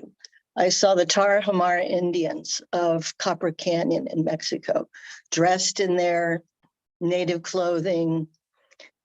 And they're the ones that are the runners in Mexico that some of people may have heard of. Just seeing them moved me really deeply. A couple of years later, I was in Venezuela and I got to fly to an outer post, and the tribal people there came out of the jungle to sell their spears. And each time it moved me so deeply. And so I was always drawn to sacred sites and native peoples. And once I opened the door to working with psychedelics and doing research, I began to understand that every single indigenous tribe has their own psychedelic that they work with all over the world. And that always moved me. It was a truth to me that was their way to connect with the divine. And so that opened a door for me to continue to want to connect with those people. And that's been a lifelong journey for me, traveling to sacred sites, traveling to where different indigenous peoples were, seeking out shamans from different cultures. And even to talk about it, it just moves me so deeply. I've also feel like I've seen everything, learned everything, not everything, but many things, to see that there's also people, even shamans have their dark sides, some of them. I've seen and began to be close with one particular Peruvian shaman who talked with me quite a bit about how the shamans work with darts and poison arrows and black magic between each other. There's so many different sides to all of this that sometimes we could go into a deeper conversation another time, but I've working with these substances for almost 40 years, back in a day when we could not say openly to other people we were working about it, working with those medicines. And there was also an honor that you respected that you didn't talk about it. Jump to today where we have this world where everybody's sometimes feels to me like they're bragging about it, and they're not careful with checking out who they're working with, who's leading the ceremony. It's a different world that I've kind of retreated from in some sense, but it's in my life. I still do. I work with myself continually. But for me, it's all about healing ourselves, healing our hearts, learning to love ourselves, so that from that place, we can connect with life, the world, and other people in a much different way. And connecting the two of those, I learned a deeper understanding about myself is that nature is what heals me. And it's the other impetus of how and why I travel all over the world. When I was a teenager and had really lots of difficulties and lots of depression, I was fortunate enough that my mother decided to take us, herself and my sister and I, on a backpacking trip in the Grand Canyon. And I was so overwhelmed that became, and I had lots of questions about what is religion, because I didn't have the word spirituality. And because I was having such a hard time with the constructs and confinements of religion, I found healing in knowing that God, this is the only word I knew how to use, was the Grand Canyon for me. So I actually then traveled and backpacked myself from rim to rim to rim, from west to east. When I was 21, it was a 101-mile walk. And it was because, like I said, that was God for me. And that was where, because I always felt religious, because that was the only words I had when I was young, but I went to church by myself, and, but like, I felt so deeply connected to what now I would call more the divine, but it was confusing because there was a lot of fucked up stuff happening in church and religious people that was very damaging for me. So I began to open up the doors that nature heals me. And now, 40 years later, I feel like I know that even more intimately now. Even last week, I had some off days and I was like, okay, I forgot, I haven't been hiking in a few days. And so for me, I was also listening to some other speakers earlier. It's like, it's also what the plant medicines taught me. They're held in nature. Mushrooms are always so wonderful. For me, the best place to have them was in nature. Then nature, it opened up and nature would come alive and speak. And I began to realize over some years the purpose of working with these teachers was to embrace it so deeply that I could walk through life not needing to partake in the plant medicines, but to remember what they taught me. That it wasn't, there wasn't a need to have to do it where I would feel afraid if I wasn't doing it, or use it as a crutch, or, different places like that. So I began to call on the messages that I got during journey time at other times. And I do feel that I'm able to do that when I go in nature. And I wrote some notes earlier, but I'm just kind of streaming from my mind right now.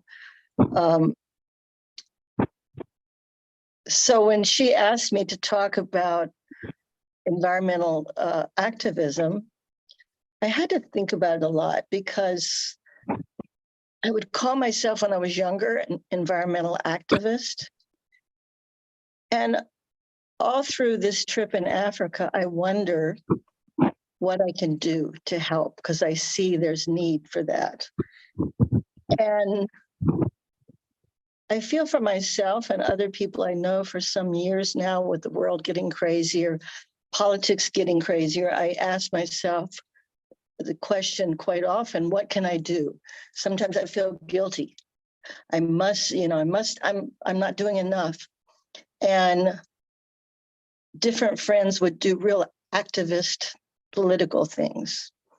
And I began to realize for myself that my brain chemistry, my nervous system is so sensitive that I can't handle watching the news, being that involved.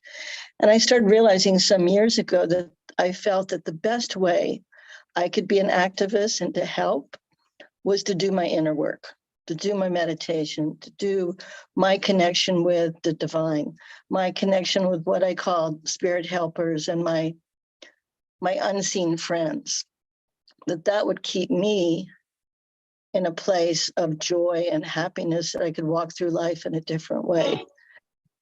And I remember at a certain point, a friend was doing a lot of work with sending out postcards to help change things. And I think she made a post on Facebook and, kind of confronting me, like, are you writing the postcards? And when I told her no, that I was doing work on my own self, but in my own ways, she got really angry. And it was interesting. I was listening to some people talking earlier in the show that I realize and I feel that we all have to stop judging each other. How are we going to heal the planet? How are we going to find joy and happiness if we're not learning how to respect each other, even with different thinking, as long as we're not harming other people? Voting video feed. Those are sweet words to me. So, Eric, I can hear you talking, I guess, or someone. Well, I just couldn't stay away. I could not stay away. So over the What? I can hear you. Can you hear me?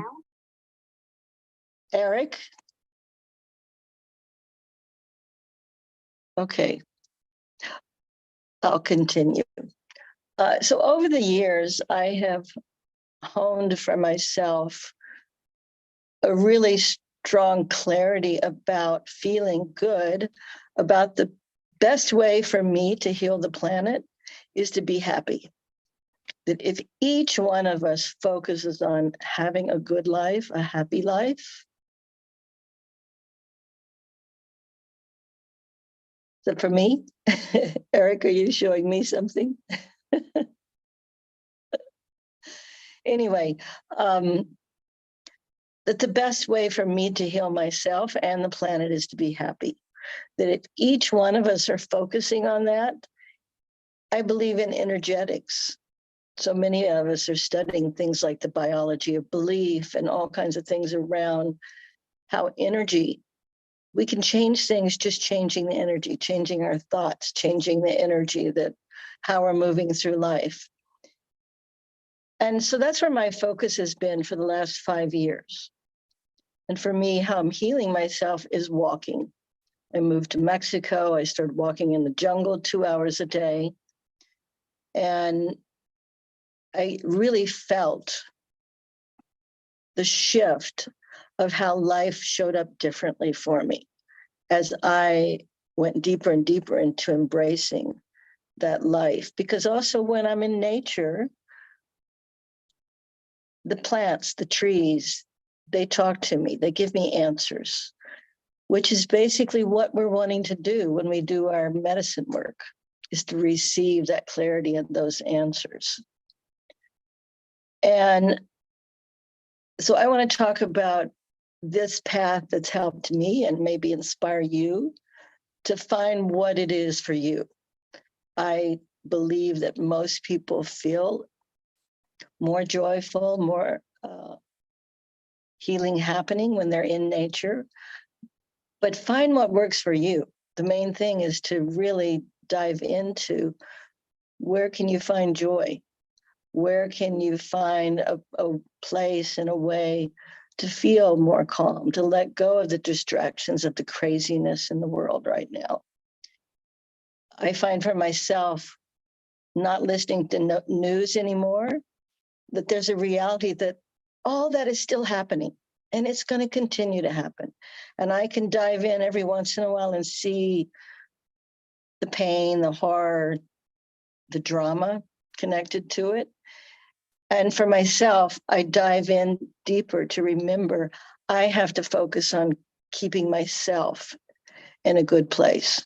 I'm not going to help anyone else.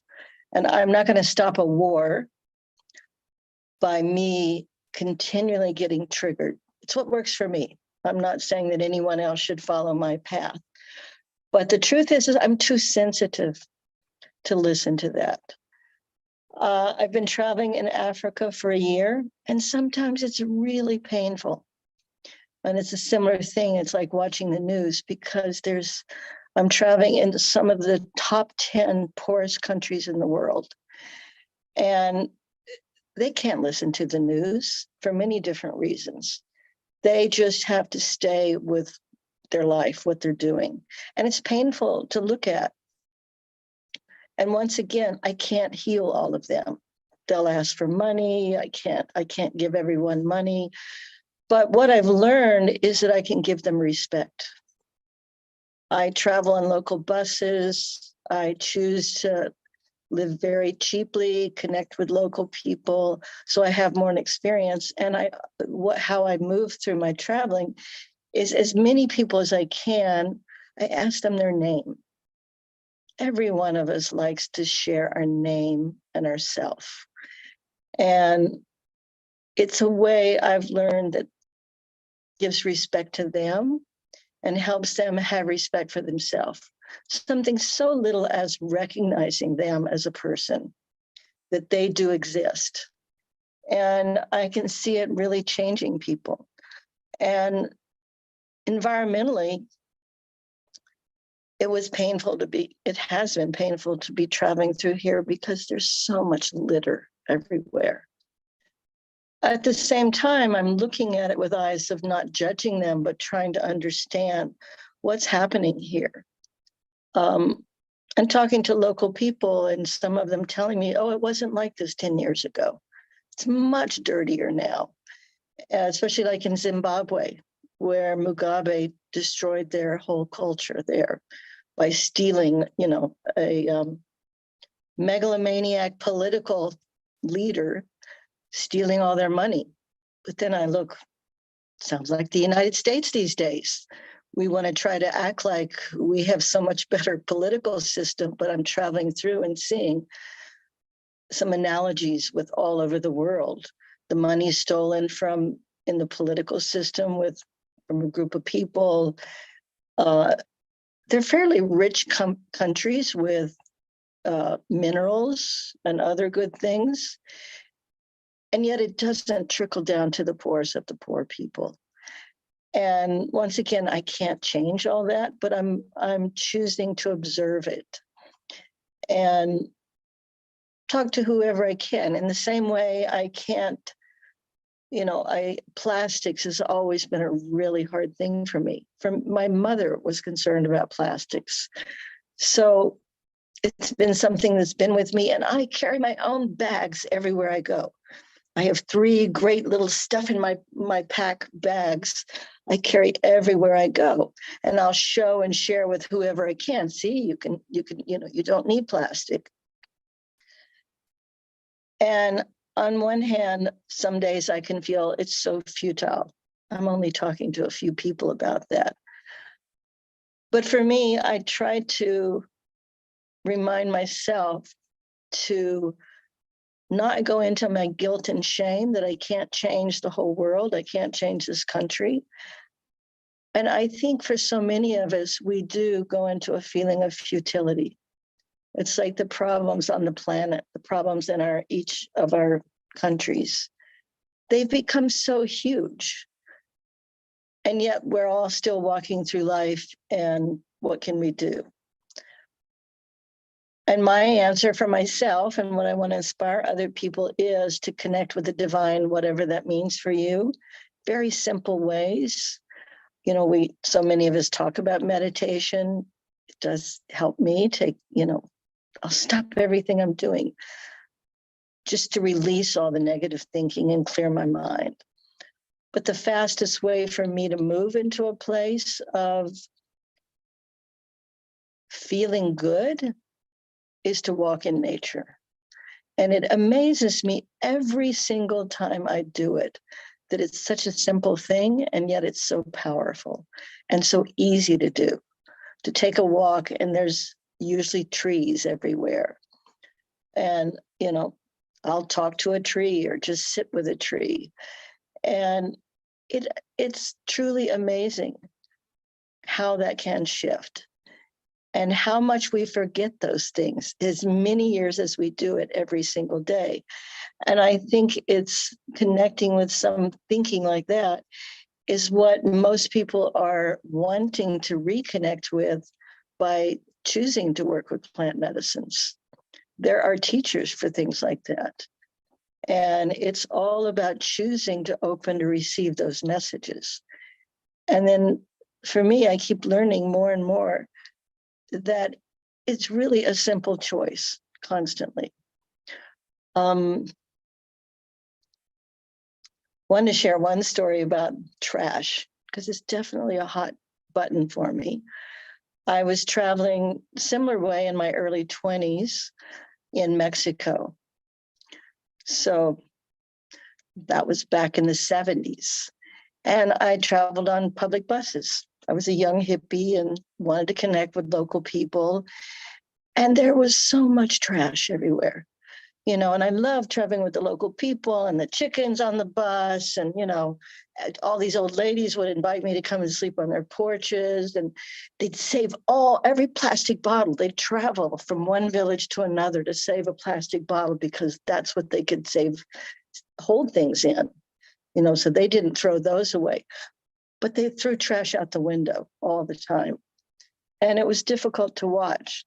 The last 5 years before I came on this trip, I've been living in Mexico. And I really noticed that in those 40 years, something has really changed, that you don't see trash like that. They're aware. They have, days on some of the beach villages I stay in, where they collect garbage off the beaches. They have a whole movement in a few villages I go to for not using plastic straws. I mean, it's amazing that has changed so much. And the other day I was thinking about how and why did that change? And I think one thing is that it moved from a third world country to a second world country. And, which moves into something that's such a big conversation. I can't and don't want to open the door, but it's like, how can we change the way, the money system is, how we can help the poor people in the world, and I no longer have judgments about them throwing out trash or not picking up. I try to talk to them, but I also have respect that they are struggling on a level that's they're worried if their child is going to die from malaria because they don't have the $5 to buy the malaria medication. So, I'm not going to talk to them about trash, but it does open up a bigger, deeper conversation that we all need to keep present all the time. And I'm so happy that I have so many friends that are more politically activist, that hopefully we can change the world, that we have things change where the distribution of wealth does change but it's another big conversation. But I was traveling in Africa on the buses and noticing all this and just being busy with thinking about it. And recently I went on a 12-hour bus trip across Zambia from one place to another I was trying to go to. And I got on the bus in the middle of the night. I had reserved a seat. A man was sitting in it. I had to, get someone to tell him no, that was reserved for someone else. He was very arrogant, didn't want to give it up. A handsome younger man, I mean, probably in his 30s. And so he begrudgingly let me sit in his seat. And we traveled together for hours and hours. And he, I'm also very sensitive and notice a level of chauvinism in all these countries. Man always controls everything, and the woman is like, second place. And he was taking up so much room in the seat. It was angry, he was always pushing more on his side. And so it was kind of this energetic war we were having for hours. And I tried to turn it around. I offered him some fruit, some of my fruit, and he was being a little bit tough about some things. And, after about 10 hours of traveling together, we didn't talk that much. He was really busy on his phone a lot. I asked him where he was going, what he was doing, and he was an evangelist going to another village to do 3 days of evangelism and pray for the people. And I was like, oh, that's beautiful. And so he pulled out his phone and started showing me all these pictures of him all dressed up and going to these different places. And at a certain point, it was hot, the windows were open, and he was eating something, and he reached across me to throw the trash out the window. And I just like, what did you do? I was shocked that this man that looked to me like he was fairly affluential in his own world. And I opened up a conversation to him about how painful that was for me. And, and my feelings about who God really is, that it's nature and we have to take care of Mother Earth. And, how much of it did he get? I don't know, but I continued to talk to him. And I said, I hope that your evangelism, you can go and you can help the people. The most beautiful thing you could do is to teach all those children and everyone you're talking to not throw trash out the window. And he was very kind and listened to me and ended up saying that I had changed his life, that he had, he had really gotten this. And it was just a beautiful thing. Many times over the last few months, when I'm talking to these local people, they're very, very Christian. And they wanted me to go to church with them. Or they'd ask me, am I Christian? And years ago, I would have a whole different answer than how I do for these people. And now I know I need to meet them where they are. Yes, I'm a Christian. Oh, well, do you go to church? And I said, well, I don't. I said, I'm a Christian, but in my own way. And I would have a conversation with them. God to me is being in nature. I don't go to a church. I don't like religion, but I'm very spiritual. And they couldn't quite get it.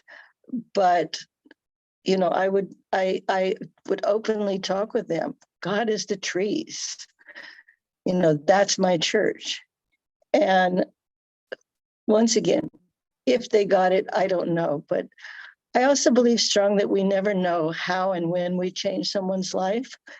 Sometimes they might not even, I've had the experience myself, I'm sure every one of you have, that we may say something that we don't get a response from someone we don't know. And you might find out years later that one thing you said became a life-changing thing for someone else. And so now I want to talk about the baobab trees, because nature and trees heal me on such a deep level. The first time I went to Africa, I was gifted an amazing safari by someone, and they took us to see a baobab tree. I don't think I was aware that I ever knew of them. I realized later, and when people asked me about them, I said, oh, everyone knows. If you see a picture, you know exactly what they are. They're the strange trees that look like people with their hands up. And most people think of them when you see the pictures without leaves on them. I've learned traveling there for a year, I've seen them in different seasons, and they do get covered with leaves. But the first time I saw one, I was speechless. They're so huge. And I don't think anyone can see one and not be moved. They are the grandmothers and grandfathers. And when you learn that most everyone you see is between 1,000 and 3,000 years old. I mean, if you just let that in, that you're looking at a living being that is 1,000 years old, 2,000 years old, 3,000 years old, before Christ, before, we're talking about, most people are thinking of civilization. This tree has been alive that long. And just that fact is astounding to me. So this is my third trip to Africa, and I came here with no plans. It's what I call a spirit-driven trip. I followed my intuition. I don't plan ahead where I'm traveling to. I let spirit move me. Oh, great, Rick, you've got some pictures that I have. This one was trying to look for a different picture than one where I'm in a bathing suit, but a friend took it who went with me to see this particular, that's good baobab. But that one huge one is documented at probably 3,000 years old. These whole group of trees is in an amazing place called Kubu Island. And this was a salt sea in ancient times that dried up, and they call them salt pans. And they're huge. They're national parks. And they are and then this was an island in ancient times, prehistoric times. And as the lake dried up, it left this island. And so they call it Kubu Island, even though you have to drive through this salt pan desert, which is like the Great Salt Lake for people who know of that. And you have to drive across the salt pan for almost an hour. And when you get there, there's a place called Kubu Island. And it's covered with over 300 baobab trees. There's nothing on the island but these baobab trees. I got invited to go on a 3-week camping trip with some Germans in Botswana. And we were going over where they were going to. And I read about Kubu Island. It's the whole reason I went on this trip. And it's a place that I would love to take people to. I've worked with Vision Quest a lot. I would love to. I did my own little Vision Quest while I was there, to sleep at the base of these. But like I said, it's 300 more or less on this place. It is owned by a tribe there that they keep it as a camping site. So it's a place you can go. There's no facilities there. And it's covered with these ancient trees. It's so amazing. I would like everyone to go there at some point, because I also believe that when we witness and visit both sacred sites, but also these amazing places in nature, that we're healed by going there. And then I found out something even more about Kubu Island. Kubu Island was a place that the different tribes traveled for days, weeks, months to get to. And it was a coming of age ritual place for young men within all those tribes for hundreds of years. It's no longer used for that. And so many places I've traveled to, it's because I read there's 2 islands in the middle of Lake Malawi. I decided to go to Malawi. And when I read that those 2 islands are covered with baobabs, it's like, okay, that's where I have to go. And I did. And so I talked with local people, and I was able to meet some people who or at least in their 40s and older, who remember within the tribe them doing ceremony at different places, particular trees, either to call in a healing when someone was sick.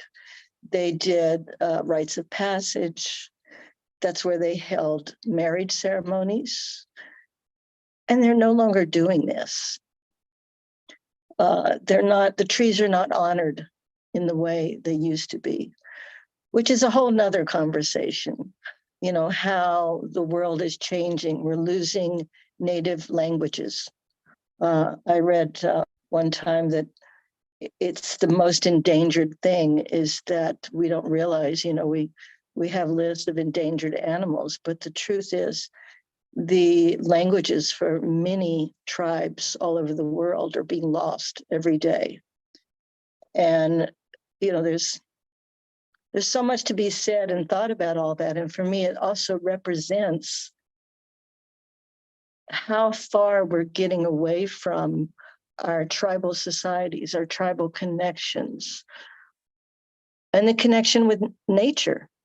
Everywhere I go, everybody wants to come to the United States. You know, oh, I hope I can come there one day. Can you help me? And it's because they all want, you know, they all have their telephones. They all want to look at TikTok, even in very remote places. And they have lost their connection with nature. So it's a bigger question that I think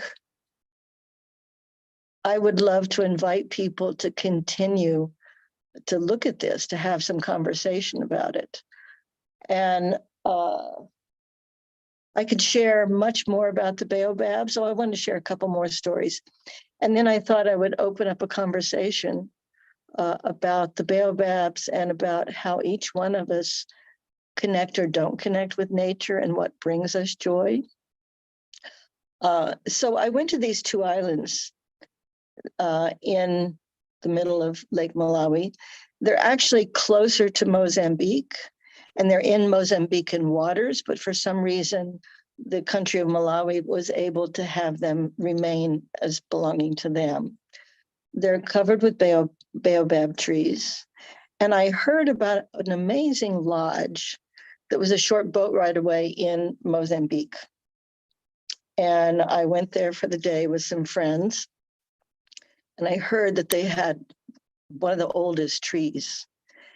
And the one, just like I said, there's a couple pictures of me in a bathing suit because we went by boat there. And the first time I saw it, it was just total ecstasy to see, because I'd seen many that I knew were between 1,000 and 2,000 years old, but there's not that many left. That was that first big tree that you were. So I'm just going to go back up to the top here real quick. Yeah. This guy right here. Is this one you're talking about? I can't see it. Oh shit. Sorry. Hold on one second. That's all right. It's that this particular 3,000-year-old one is I'm holding it, hugging it, and kind of okay. That's this guy right here. There you go. This one? Yes. Yeah. And this picture only shows about half the tree. Yeah. And that picture there where I'm looking up and this friend was taking pictures of me, you can't even get it in unless you have some special kind of camera. This is looking up at that tree. They also, their national bird is called a fish eagle, and it's bigger than our eagle, but it looks very similar. It's black with a white head. And there's a fish eagle nest up in that tree. These trees are also homes to hundreds of birds.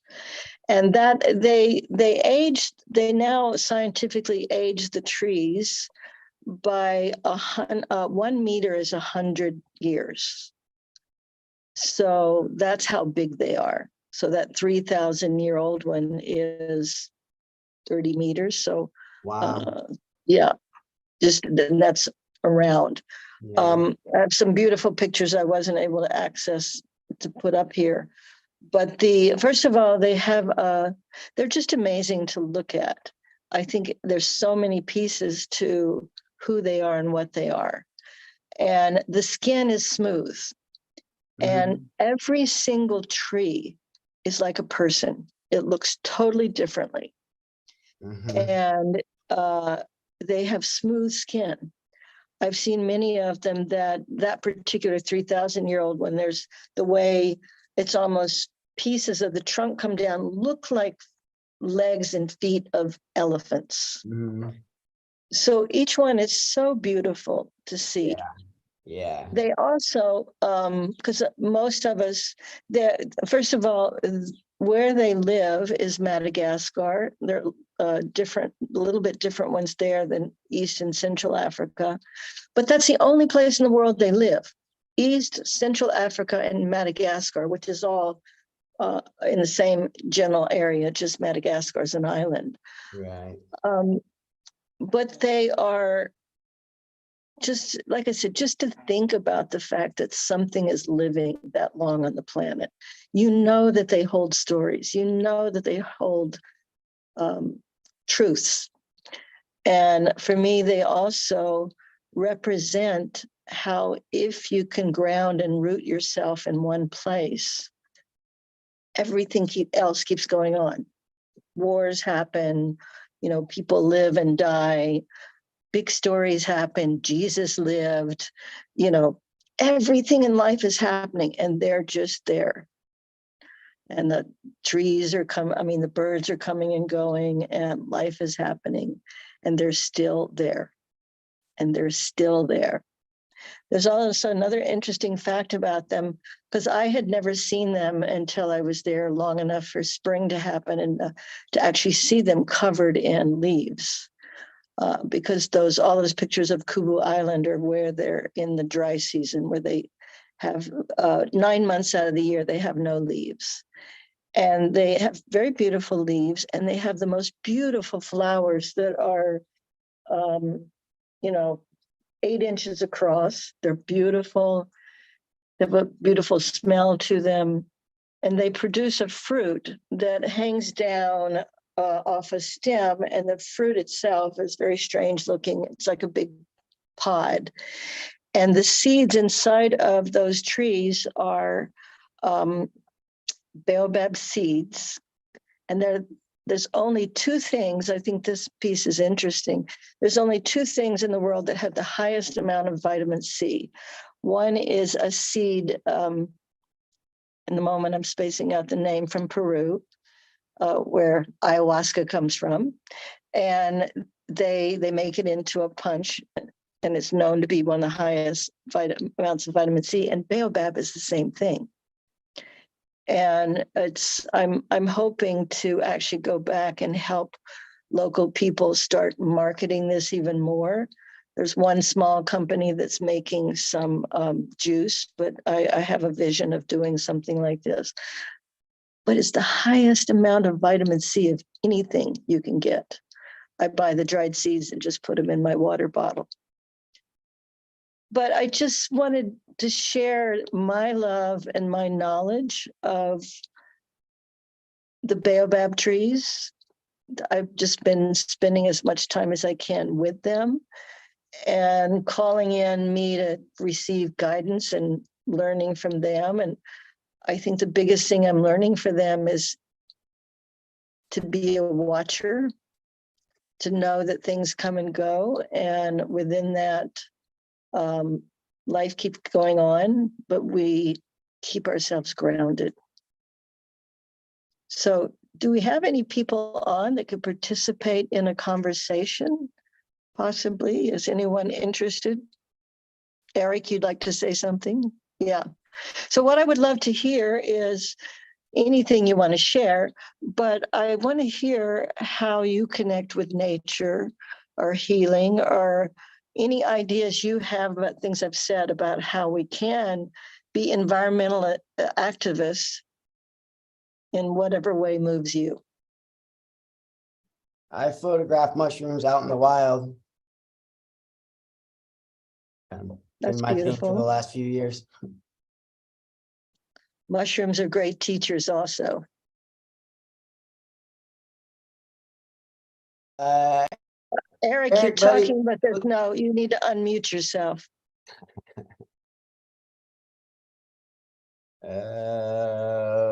Eric, yeah. Oh, maybe I might be able to. Here we Oh, go. there he goes. Can you hear me? Yeah. Yes. First, I want to say how much I resonated with what you had to say. I've been on every one of these things, in some cases for 20 hours or so, less, but I've only missed one of these things, and you are the one person that I resonated the most with in all this. Oh, And I learned more from you, and you related to more things that are important to me. But I do want to tell you how I relate to nature and how I bring it into my life. For starters, I collect things from nature. hmm. And my home is like a museum in many ways. I collect a lot of things, and a lot of them are from nature. Shells, fossils, crystals, cones of every kind, flowers. I love flowers, and I make arrangements, and I've got about 100 flowering plants in my garden. But I do it because I am a Zen gardener, and the idea behind Zen gardening is you create nature, you simulate it to the degree by using rocks and plants and water to create the illusion of nature, so that when people are sitting in your landscape, they are relating to nature. It may be a simulacrum of the reality, but it works. So that's one way. But the other way is, like I say, bringing nature into my house, in my home. It's really quite like a museum. The last several people who visited said, you ought to be charging admission for this. So That's beautiful. I certainly hope you will come. But those are some things I do to energy I get from children and from people who have curiosity, still have curiosity. The thing I love, especially about children, is their energy and their curiosity, um, and their love. Which usually the children are still connected with nature on a level that as adults, we don't let ourselves keep that. They talk with the fairies, they see them. Where it's something I wrote I was going to talk about, but it's just too many things to say. But I believe in fairies again, and I talk to them and see them, and they talk to me. Yeah. And Yeah, you I've had trips out in the park where these like orbs of light were following me through the park, where I was like, I'm pretty sure that's where the fairies come from. Well, and I believe the fairies are the ones gifting us all these wonderful mushrooms that heal us. I like that idea. It's from their world, and they're ultimately the caretakers of nature. Well, And I do, it's a whole nother conversation, but I do believe the more we start honoring them and ultimately nature, that's how we're going to heal the world also. I'm going to have a visitor in August, and I want you two to spend some time together. Wonderful. She's a witch. Where are you, Eric? I'm in North Seattle. Uh-huh. Yeah. I'm traveling for another year. I only have one date. I have to be somewhere, and that's in Vancouver in June of 2024. Okay. So we have a date. Sounds good. And in the meantime, I should at least introduce you. My friend is a Irish witch in the Druidic tradition. She lives near Wonderful. on the sea, and spends much of her time in Africa because she is so bound up with nature. I mean, she's an Irish witch, and she's Oh, a Druidic wonderful. tradition. and she teaches people in Africa because nature's so large there. Yeah. Her name's Kathy Coyle, and even if you can't meet her until sometime in the future, I want to connect you to. Well, let's be in touch. I would love to Yeah. to meet her and know her. Yeah, and you can do that without Yes. meeting her. That's the beauty of the world we live in these days, is being able to have Zoom. And, Just you know, press. it's amazing that we can be in each other's living rooms or, Yeah. you know, kitchens or whatever, and not have all the miles Yeah, keep us away. right. Anyway, it's delightful to make your acquaintance, and I'll send you some. Would you post your email? Right now, you mean? Yeah, In or the chat? sometime, so it's in chat, and we can be in communication. There you go. Thank you. Yeah. There was someone else that looked like they were going to say something, but anyway, we can continue. I've done many things in my life, and one was getting into Zen gardening, specifically Japanese gardening. So it's a passion of mine. Mine too. Yeah. I consider myself for about a half dozen years as a Zen garden designer and installer. Oh, yeah. We have lots to talk about. And it is quite beautiful. I mean, that's an ancient practice. And like you said, it's really honoring nature. And you see my email address is Explore Beauty. Yeah. Because I feel that I'm here to connect with beauty and to show other people beauty, because beauty heals. And I think that's why nature heals us, because it's the deepest form of beauty, and it's alive. You know, we can have real relationships with it. And like I said, for me, plant medicines and LSD, so it's, you know, which is a gift to us. It's a plant medicine. Ergot. Okay, great, thank you. Yeah, okay. I love that, because it's interesting. I have because I've been an advocate for LSD work for so many years. Mm-hmm. I was able to go to the International LSD Conference, and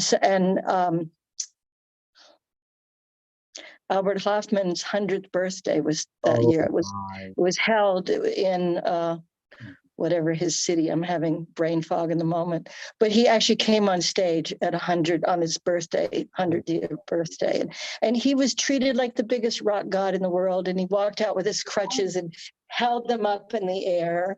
But anyway, I've been such a proponent of healing with LSD, and there's a lot of judgment in this community. Oh, I only work with natural plant medicines, and it's like. You realize that those mushrooms have to be digested by the liver before it goes in, and you're having an experience, you know. Yeah. But pure LSD doesn't do that. It immediately goes in and changes things. So it's interesting. I find I kind of stay out of it these days, but I find it sad that there gets to be all this better than of who's working with who and what they're working with, and everybody's an expert, and yet they're also not honoring the work enough to make sure that the set and setting and the teacher is the right person for you, are doing work afterwards to integrate. It's, you know, here's something I'd like to share with you. I had my first acid trip in 1965, 3 years before it was illegal. And I enjoyed that so much. I became a serious psychonaut the night I experienced sex, drugs, and rock and roll for the first time on an LSD, listening to the Beatles, picked up by somebody who was playing pool with me and said, "Would you like to come home with me? I have some mighty good acid." And your life was changed. I did my first MDMA session when it was still legal. when you could work with licensed therapists. Yeah. And it was shortly, it's a funny story, it was shortly before it had just been scheduled to be rescheduled. Yeah. So there was like a 3-month period that it was going to become a different schedule. Yep. And my first husband and I, my ex-husband, sold a house and invested all of it in MDMA to Yep. change the world. Oh my God, that's a lovely story. I'd like to hear more of that story and I have many stories. I do too. I'm working on a book. I'm a writer and editor. And Oh, good. Well, let's connect, because I'm actually, I forgot to say that I'm coming in from Morocco. I just came here to do a 1-month writing retreat because I've always wanted to be a writer, and all my friends are always, when are you going to write your book? And so I've come here to be here 1 or 2 months to rent a house and stay in one place instead of moving so much. let's talk soon, because I want to give you some tips on writing and how you can make the best use of those 2 months in Morocco and get your book pretty much finished, it depending on how much you want to put into it. Perfect, Eric. I would love that. Yeah. There are. Well, you have my email address, and We'll just know that because of the way I live, Yeah. I can sometimes go weeks without checking my emails. Okay. Send me an email though, and I'll give you my phone number, and we can do WhatsApp, because that's WhatsApp or Facebook Messenger is the easiest way for me to stay in contact, and I do check those daily. Good. And I'm traveling in places where I have good connection all the time, so that's been life-changing. Why don't you do this? Why don't you, let's see, is there a way, I'll put my email in, and if you just use your email or even your text or something to text me with your WhatsApp number so we can talk. Okay. Also, Leonora has my contact info. Oh, okay, I'll get it from her. Yeah. That easy thing. Yeah. So good to meet you, and I think we Yes. each other's lives at the right time. Thank you. I look forward to and I spoke up earlier about when she was talking about the shame that happens. I forget, I wrote it down, but that so often shame is used as a way to get people to take action about things. And she spoke about it. It's a huge passion of mine that we have to get away from the shaming of each other to have any real change happen. So she sent me a little note. I put a note in about how I would love to have a deeper conversation, and someone even kind of teased, well, we need to do a 24-hour talk on that issue, and how it connects with everything. It connects with spirit, with psychedelics, with any kind of activism. We're not going to get anywhere until we stop shaming each other, including ourselves. Would you just put that into a paragraph and suggest it, and she'll get this going? But it starts with putting it into a paragraph and saying, Well, I think it's at the end of my time. I am really grateful, and I was nervous because I haven't done something like this before, but we had a whole conversation earlier that was going on about magic. I believe in magic, and me being here is all about magic, because I've been thinking for months that I wanted to start speaking and be heard, because I have a lot of wisdom to share after 40 years of this work. And so I'm, and like I said, I don't even know Leonora besides we're Facebook friends of friends, but you can meet amazing people that sometimes you can have deeper relationships with than people you've known for years, because we're sharing and getting in touch with people that you have even more alignment with and people in your everyday life about certain things. So I'm grateful, and magic happened that I'm here, and I'm grateful to have been sharing and have a connection with you too, and whoever else is out there. Thank you. Thank you. It's actually been a thrill to participate. Yeah, that was great. Real thrill. Thanks, Rick and Eric, for being my wonderful audience. I'll be in touch soon. Rick, what's up next? I believe Sean. Oh, There, somebody, that's not Sean. Hi, I'm Sean. Oh, are you? And you're Rick. Hey, Eric. hi. Hello, guys.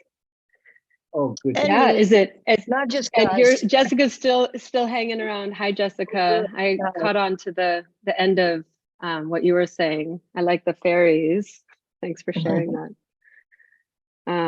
Also, what you said actually makes me want to do some more research about the harm on the liver, or I say harm, but when working with mushrooms, I know it can take a toll on the physical body, and that's something that my ayahuasca guide is big on reminding me of when I talk about using mushrooms. And so it's interesting to think about a way around that, being working with LSD, which is potentially less harm on the internal organs.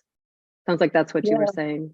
Yeah, everything else has to be processed. Ayahuasca, now because they can even add more than just chacruna in it, which is a healing, it has healing properties, but it still has to be, digested and synthesized by the liver before the activity happens in your body. So the activation.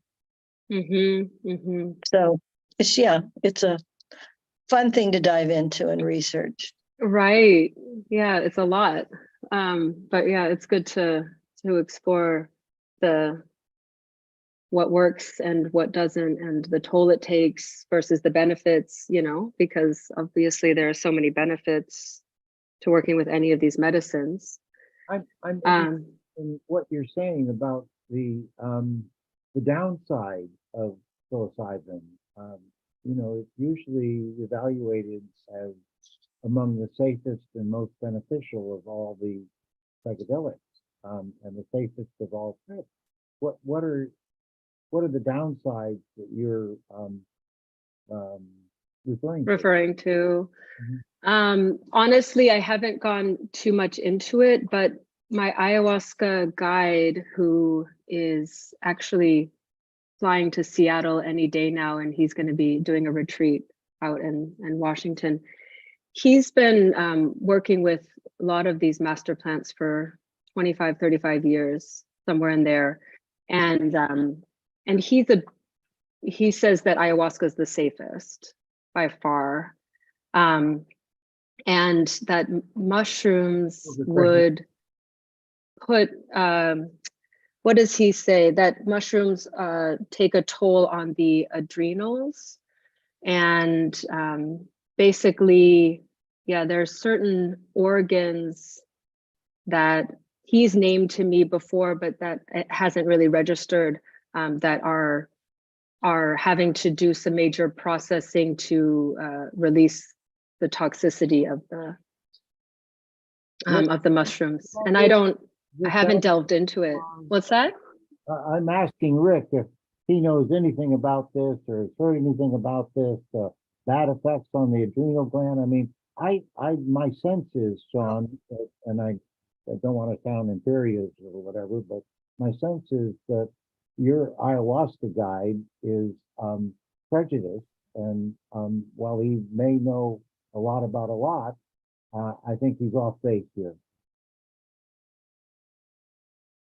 So I know, like, Cubenzis, compared to like some of the wood lovers or the panelist groups, like has what's kind of people call a body load.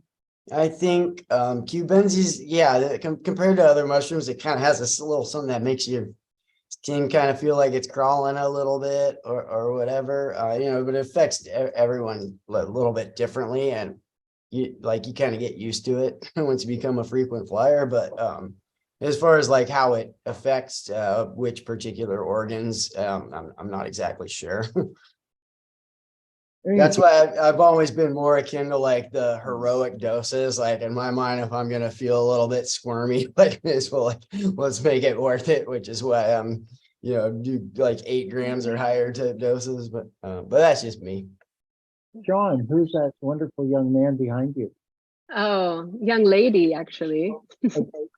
That's my youngest. That's Viola. We're in Berlin, Germany. This Yes. is the middle of Sunday for us, 1 p.m. How old is And yeah, so my kids at home are 8, 10, and 12. Oh my. And then my eldest is now back in Seattle area and she's 22, Zoe. I don't know if you've come across her before, Eric, or maybe just. So we have another Sean Russell too, because Leo. Do you? Yeah, I'm sorry. That's Leo's husband's name is Sean too. Yeah, but Oh, well, so Leo's my sister. Oh, okay. Well, there we go. Yeah, and Sean Tate is her husband. Oh, So we're actually we're yeah, able yeah, to differentiate.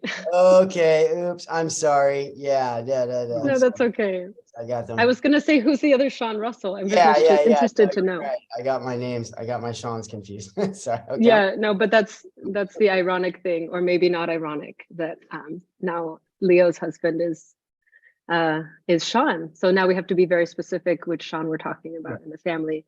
Because I went by Shawnee for a long time, and it's only the last 4 years, also because of plant medicine, that I started to go by Sean, which is my given name, my real name. It's one of the names. My father made a collection of these. He was interested in words, and he passed on that interest in words to me. But one of his odd collections, and this is a collection of a non-material thing, was the names that could be used for both men and women. Yeah. And there's a fair amount of them. Yes, you have a collection. You had a list. Yes, yes. His favorite was the Swamp Fox, who was a Revolutionary War hero in South Carolina named Francis Marion. Now I know there's both Francis and Marion are words that name both females and males. Oh, that's so cool. Yeah, no, some names are surprisingly, we used to use the term gender neutral. I don't know if that term is used anymore, because gender is like a whole new thing, so right? It's very fluid. Yeah. We'll work on it. We'll work on it afterwards. Okay. So, no, you can do other things right now until 2. So I wanted to say that my parents named each of us, we're 3 girls. So Leo, her given name was Kelly. Yeah. And Leonora is originally her middle name. But Kelly, and then Robin is the eldest, and I'm Sean, the youngest. And so Robin, Kelly, and Sean, they're all gender neutral names, which is what my parents were going for. And the reason, or this is the story that got passed down, is that they wanted to avoid job discrimination in the future. Oh. So, look at us, we were born in the 70s, yep. Early 70s to late 70s. And there was this chance of, who knows what, but that was a thing. That was really a thing. It's not a thing now, right? Yeah. Definitely kind of like forbidden in every way, especially if you're in the US. You can go to court over it and all of it. But at the time it was like my parents saying, no, we want to make sure that our daughters have a fair chance at whatever it is that they do. And it's interesting over time, I've received so much like junk mail or mail to me, even when it wasn't junk, to Mr. Sean Russell. Yeah. Because the assumption is that I am male.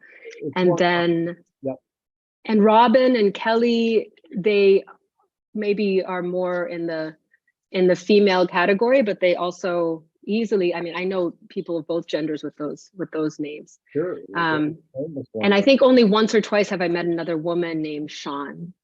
Yeah. But we exist. And now you can't, even in Germany, honestly, I'm in Germany and experiencing the same thing. Instead of Frau, I get Herr Sean Russell, like Mr. Sean Russell. It still goes on. Where do you live? And yeah, You're in huh? Berlin? You're in Berlin? I'm in Berlin. Yeah, I'm in Berlin, I think the we capital. so I've known a few Shaunas with like an A at the end of it, Shauna. Yeah. Right. But with the that's, you know, anything with an in so many languages is construed as, you know, a female name. Right, yeah. Feminine for sure. So, and I went by Shawnee for most of my life, for easily 35 or 40 years. And that was like a nickname, like John gets the nickname Johnny, and it just stuck. But Shawnee was always a name that people easily associated with a girl's name. So when I got formal mail, because my legal name is Sean, that was always like Mr. Sean Russell. And yeah, so anyway, there's a bit of that. But talking about the past, I think it's a nice segue into kind of I'll share a little bit about what my journey has been with these medicines, and then with my own path with environmentalism, because that's the topic at hand. That's why we're here. So I was a 11 I was an 11 or 12-year-old when I became a vegetarian. And this was like, there's a whole other reason for that, I think. But at the time, I used vegetarianism as, I don't even know how I got introduced to it or why it was in my head as a thing that I could do or become. But out of nowhere, I mean, I was a 6th grader. I had a really terrible week visiting my great aunt, and I was away from my family, and I was with my aunt in Florida of all places, but I was with like a lot of the old folks in Florida where they would go to vacation, because my great aunt was easily like 80, you know, or 70, 75, 80, somewhere in there. Not to say anything about that age, but for an 11-year-old, I was like, this place is boring and I miss my family. And at that time, I basically said, I need something to come out of this trip I can go home and tell my friends. Because if I go back from a week in Florida and say that I had the most miserable week of my life, like I cried constantly in private, you know, I didn't want her to know I was having a miserable time, but I was just so homesick. And then by the end of the trip, I said, I'll become a vegetarian. And so then when I come back from my vacation, I'm going to share that, oh, I went to Florida and became a vegetarian. And that was going to be my story. And so there wasn't going to be anything about I was miserable in Florida and I was homesick and cried all the time. And so my last meal last night with Aunt Harriet was a happy meal with a burger. And then like literally my last piece of meat, my last slab of meat was a burger from McDonald's, if that was even meat, I don't know. Yes, quietly.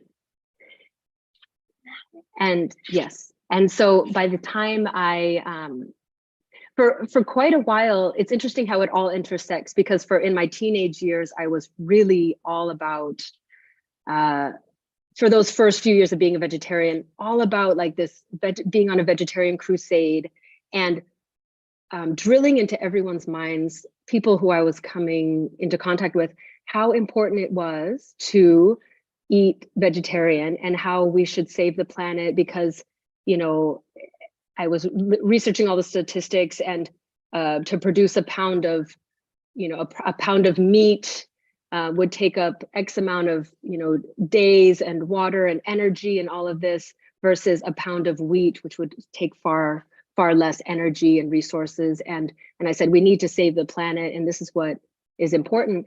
And what about the animals? They're suffering, and we just kill them without, you know, really appreciating them for everything that they are. And I was pushing my agenda in a big way, and I found the reasons that I identified with for being a vegetarian, but I tried to push those on others. And then it wasn't until a few years after that, like when I was probably 15 or so, that I started to just back off and do whatever I did and be vegetarian or eat the way I ate, but not, you know, pushing my views on others and not scolding them for having something on their plate or putting something into their bodies. And it's interesting now, because I'm, in addition to other things, I'm an integrative nutrition health coach. And sometimes it comes up like, what do I eat? You know, what's the best kind of diet for me? And there is no one diet for everybody. And I'm all for eating meat. If you want to eat meat, and if your body craves meat, eat meat. There's no question. But we can be responsible about that. And that's more about, that's where like definitely the awareness that's come with plant medicine ceremonies and usage has helped me to be more well-rounded there, and to understand that we all need something different. And ironically, so I'm 45, and a few years ago, it was during an Aya ceremony that I had been eating vegan for like, I don't know, a year. I've always been lacto-ovo vegetarian, but I just tried veganism again. And then during an Aya ceremony, I said, I just got a very clear message, like, eat whatever you want to eat, but stop putting these boundaries on yourself. Like, just eat anything that feels good to you. And it was from that point that I literally packed up my stuff at this place here in Berlin, 7 a.m. on a Saturday or something. And I came back home, stopped by the store, bought eggs, bought cheese, bought croissants, like got stuff for like a big German breakfast of, you know, like breads and cheeses and spreads and all of this kind of stuff, and some fruit and vegetables, whatever, just like lots of things. But I got dairy and I got eggs, and I hadn't been eating those. And I brought them home. I don't know if I bought meat, but I brought them home, and I made this big breakfast for everybody as they were waking up. And I had just come directly from ceremony in the store. And I was like, okay, here's breakfast. And then they started to notice. They're like, Mama, you're eating eggs. Mama, you're eating cheese. And I said, yeah, I've decided, quit with the limitations. I need to honor what my body needs. So that's like this whole, I've been on this journey of vegetarianism, but also in that same period of time, I thought it was also during this ceremony, I realized, why don't I try meat? And I had a friend in my life who kept on saying, oh, just try a bit of this, just try a bit of that. He's Nepalese, he cooks so well. I've eaten everything I can eat that's vegetarian. And he cooked lamb one time, and he cooked fish one time. And he said, and momos, these like steam bun things. And he's like, try this, try this, try this. And at some point I just was like, okay, I'll try it, because why am I putting a limit on myself? Just try it. And I tried these foods, and I found that I couldn't eat them, although the taste was amazing. As soon as it entered my mouth, like a bite of some kind of lamb or fish thing, even the sauce, I couldn't swallow, like it disagreed with my body.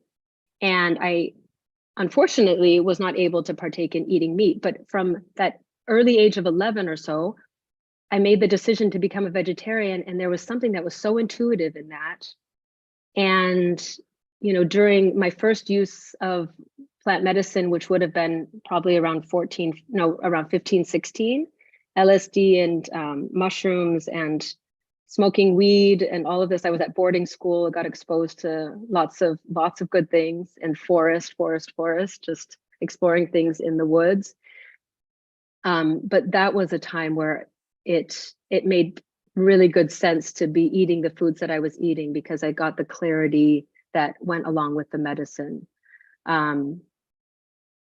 Yeah, which led into the future, my future years. And the biggest awakening I've had about environmentalism has been both with mushrooms and with ayahuasca, but more so with ayahuasca, because what she has taught me is that there is no, I'm going to heal the planet. Like yes, we need to heal her, but her biggest message to me is, we have this big agenda, and we have this emergency situation, but this emergency situation of the planet's on fire, the climate change, there's, you know, the oceans are rising, all of these issues, we're way overpopulated. All of these issues are not going to resolve themselves unless you look at your own shit. Like, you have to take care of yourself. You have to learn how to be in balance in your own body. And after that, only after that, and not even body, like body, mind, spirit, deal with the trauma, let the stuff come up, look at it, face it, explore it, talk about it, get help with it, all of those things, sort your own stuff out. And from that point forward, can you be available, and only then can you be available to share this message with the world, and to really impact the world and to make amazing change. But it has to start here.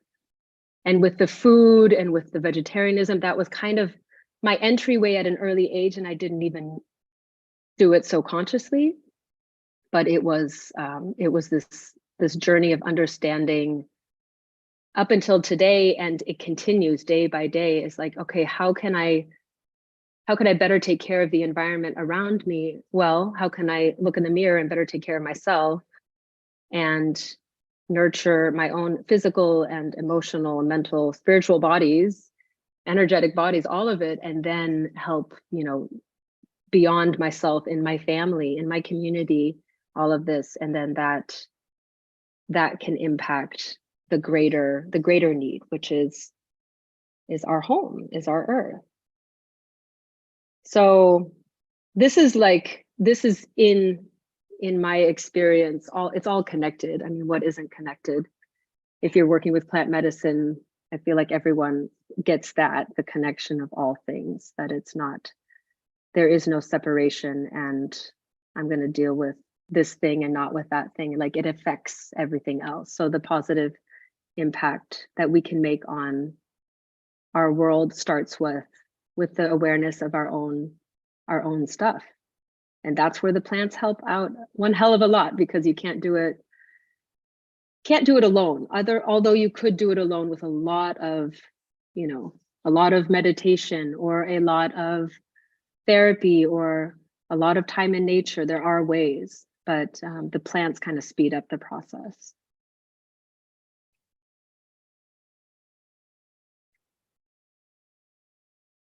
Rick, I wanted to ask where you are. It looks like are you up late in the Northwest? Yep, I'm up in Seattle. You are, okay. Yeah. And you've been the last couple of days. We were having a pretty nice summer, and then it just started raining. Okay.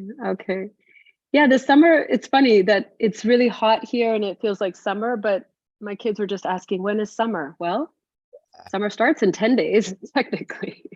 Those are but it's beautiful already quite flowers hot. right behind you, the pink ones. Where'd you get those? Yeah, aren't those lovely? They're huge. Good Yeah, Lord. these are massive. I always forget the name. Maybe Eric knows. He's kind of a florist. Look at these. Yeah. Eric might know. They totally came into full bloom. Yeah. I think there's some kind of lily. Is that but I'm not sure. It's only, I got them down the street, but from the Vietnamese shop, this lady, and when I lived in China for 12 years. These were everywhere. Yeah. So I don't know, I just associate them with Asia, but I don't know if they're an Asian thing, or if it just happens that I always get connected. Oh wait, you're muted, Eric. I believe you have what is called Asian lily. Oh, there we go. I was onto the Asian thing and the lily thing, and they're Asian lilies. Yep. They're so fragrant.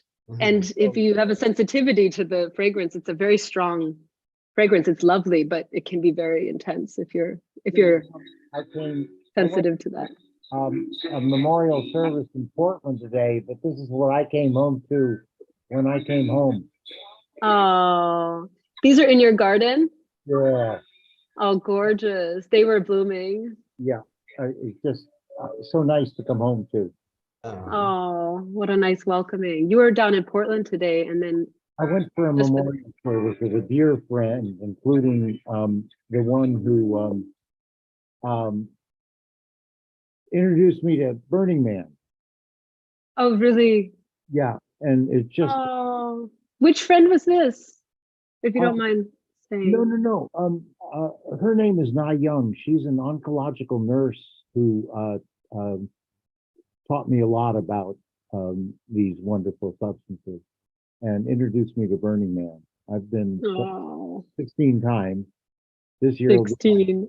17th, and I've learned oh my goodness about these substances there. Had some fabulous campmates. So Anne Shulgin, for instance, who was just a wonderful Burning Man campmate, and her husband Sasha, and they were some of the first people. Well, they were the first people because he rediscovered MDMA in the 1980s and Mm. to therapists, including his wife. She was a prime MDMA therapist. Oh, wow. Yeah. Wow. And she was doing this some time ago. In the 80s. In the 80s. Yeah, I missed that last bit. Okay, amazing. That was early on for this kind of thing, which Well, it was because Sasha rediscovered, MDMA was created in 1912 by Merck, the giant German pharmaceutical company. But oh, they didn't know what the hell to do with it, so it just got shelved. And it's Sasha who rediscovered it, so that's why he's called Dr. E, or the father of the psychedelic. yeah, he's the one who's connected to it when you research it. But yeah, Dr. Merck was the original Yep. Original guy who worked with it, and that was in Germany. Yes, 1912. Mhm. And again, they didn't know what the hell to do with it, so they just shelved it. And it was Sasha who brought it back out again, and was probably my most instructive campmate at Burning Man. Oh. Yeah. And so did your friend live to a ripe old age? Sasha died, I think he was in his 70s. He might have been 78. And his wife just died last year. And the friend that you just went to the memorial of? No. Anne Shulgin just died last year. And my friend died this year. And was your friend elderly? No, he was in Oh. his 40s. Anyway. Oh. Back to, I want to hear more though of what you were talking about and your emergence as an environmentalist, and more on that, please, and so we can stay on our subject. And it's Yeah, sounds good. Yeah, well, I don't have a specific thing to share, other than, I mean, there's so many stories and there's so many bits and pieces. If anybody wants to propose So I question. I was a pescatarian for I think about 4 years. I was started from a Buddhist thing. It was being vegetarian was just too hard. I still wanted shrimp, salmon, Yeah. stuff like that. But I think I was also under the impression at the time that that fish didn't feel pain the same way other creatures do. I mean, they still obviously have a nervous system that reacts. If you were stab into a fish, it's gonna move. But I'm not sure if that's was actually the case now. I want to say recently I've heard evidence pointing to the other way, that they actually do feel pain in a similar way. What do you know about this? Oh gosh, I can't I can't believe that an animal would not feel pain. Well, but but they're pretty simple creatures. I mean, this is I've been hanging out with. I want to pop in and add something. Yeah.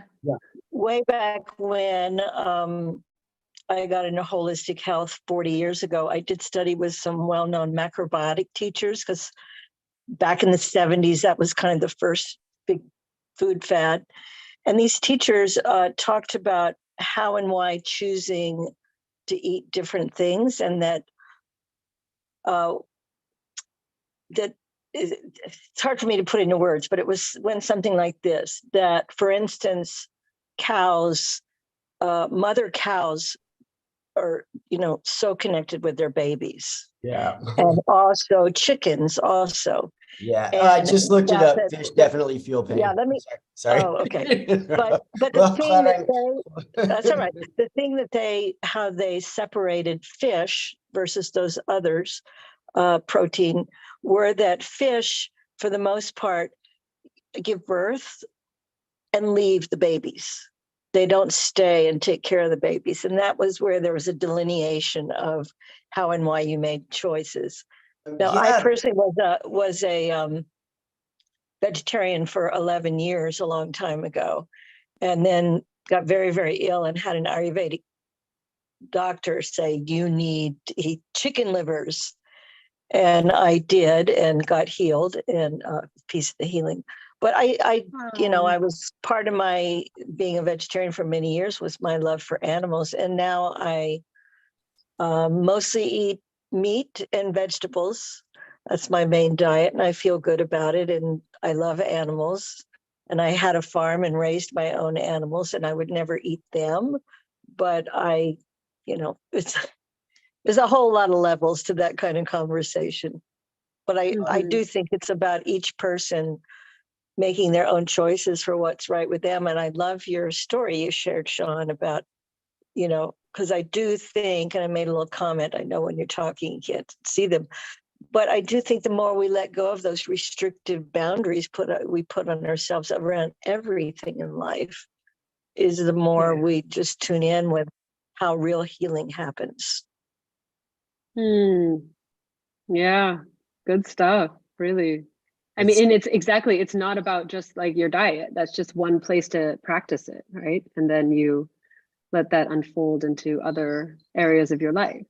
Or maybe you start somewhere else, but just relaxing and just seeing where you need to be at any given moment and honoring where you're at. Because I mean, we can't be all boxed up. It doesn't work. We have such a fluid existence. There is no way to bind us up into one way to live and following some ideology, but for what, for whom, if it's not something that's really true for you. Yeah, it's funny. I was thinking about like, do the fish feel pain? And then I was reminded of, I've been hanging out with these Buddhists. I went to a Buddhist meditation retreat a few weekends ago, and then I went yesterday to like a weekly meditation with them. And I'm doing this from time to time, but I know this group, and I've done so many different things dabbling in the Buddhist world of like Vipassana or spending time at different monasteries or different places in Asia, especially. And anyway, so the Buddhists typically are like, don't kill a mosquito. And if you're meditating and you're like, you're trying to focus, and you're just like, I don't know how to deal with this thing other than I want to just kill it. Or maybe you don't, but it's annoying and you want to push it away, or you use your bug spray or something. But what I've been reminded of is that, life is precious, and why harm something when there is no need, and what has it done to you? And when I think of like ethically appropriate animal consumption, whether you want to kill the mosquito or not, it's your business. There are times where I'm like, I'm just going to kill the mosquito, and there are times where I'm like, I'm not going to kill the mosquito, and I'm going to make a conscious choice to not take that life. But when I think about meat and being ethical about meat consumption, do you care about the animal? Do you let the animal have a life? Are you even involved in that process? If you have your own animals, do you let them live a life, and like a real life, not locked up in a cage where they can't move? And, like chickens and squished up in these cages and like this egg production. And it's horrible because you're taking that energy. This is so important. You're taking that energy of that caged up chicken living this horrible existence, and you're taking that energy into your body, and it's mixing with your own energy, and that's you bring it on and you bring it in. And so if you're going to be eating meat, my ideal way to eat meat is, I think of native people's just like proper use of meat, where either you have an animal that you have no connection to, either there's an animal you have a connection to and that you've treated well, or there's an animal you have no connection to and you hunt it, but when you kill it, you say a prayer, you say thank you, you take it apart and you use every single part of the animal. And yes, it's also, this is how the world works. It's not against anything. Like, this is the natural cycle of life. We see it everywhere. You know, I'm gonna, like, we have bunnies, and I'm thinking about caged animals. They're in their thing, and then we let them out and they're in the backyard, and they don't have a great life, but they have an okay life if I'm gonna analyze it. But if they get eaten by a fox, that's life. Like, that's just part of it. I don't know if the fox is like saying a prayer and saying thank you and all of that, but that's the thing, is like, with these human minds that we've developed over time, we have the consciousness where we can be grateful and we can recognize that there is a loss or there's a sacrifice, and to be grateful for what we can receive. Yeah. And yeah. So like during the pandemic, like the meat industry came back on my radar. There was like, some of the COVID outbreaks at these plants were threatening like the supply line. Like, Trump signed all this executive crap to make sure that the freaking pork factories start turning out more pork. And it kind of like turned, they were able to like roll back some regulations regarding, like safety inspections and oversight and stuff. And people were getting sick and dying. And then I found out like everyone working in these plants now is like migrant workers. Like, these are undocumented workers. These are people that like can't complain about unsafe work conditions, or you know what I mean?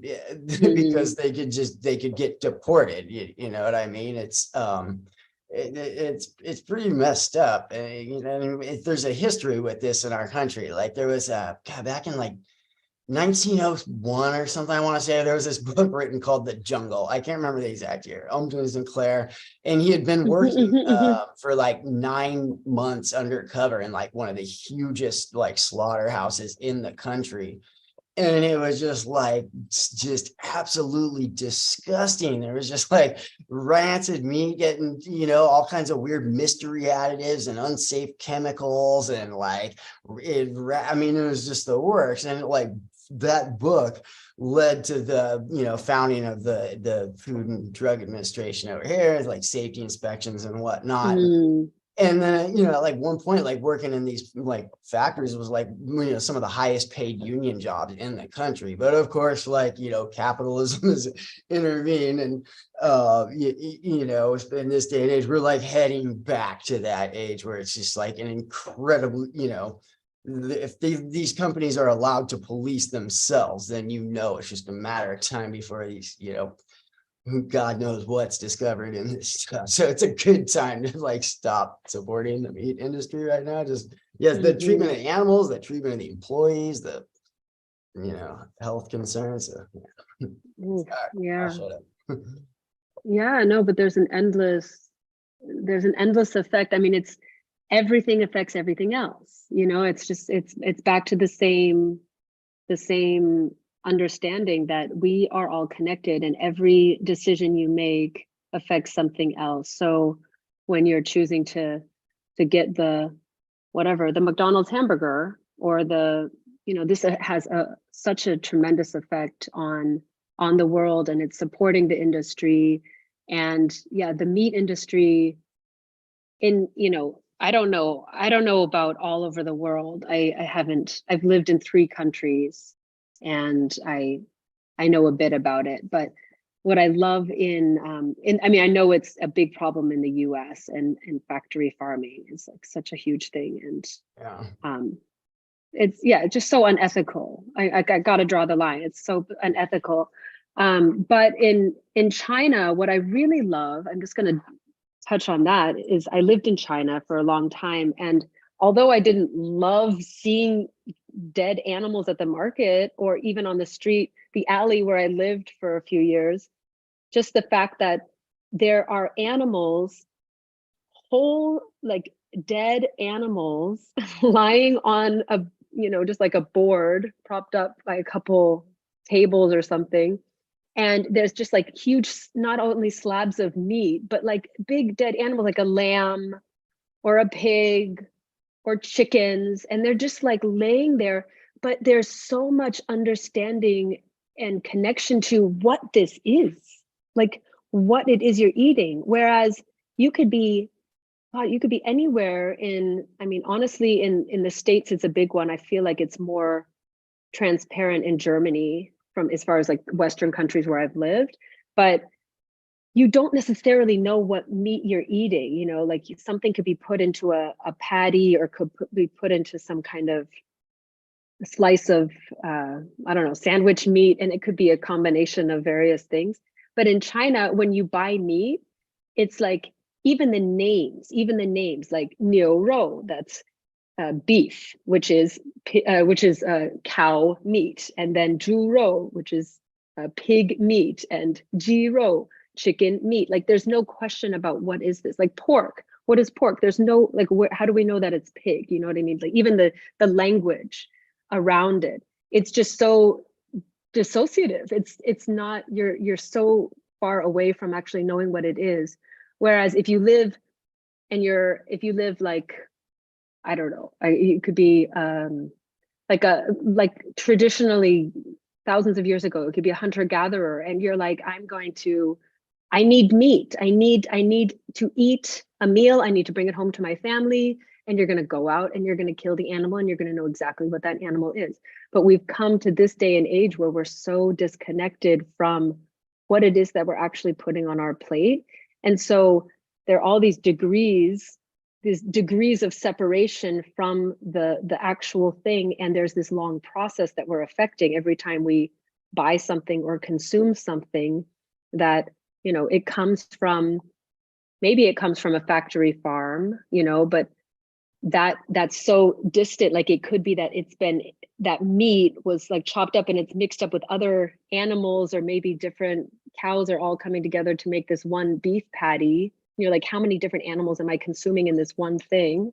And it's just like, it's so processed, and it may be so old too by the time it makes its way over to your part of the country or something. Yeah. And for the most part, it's just, what is meat consumption anymore? You know, it's just like this whole industry.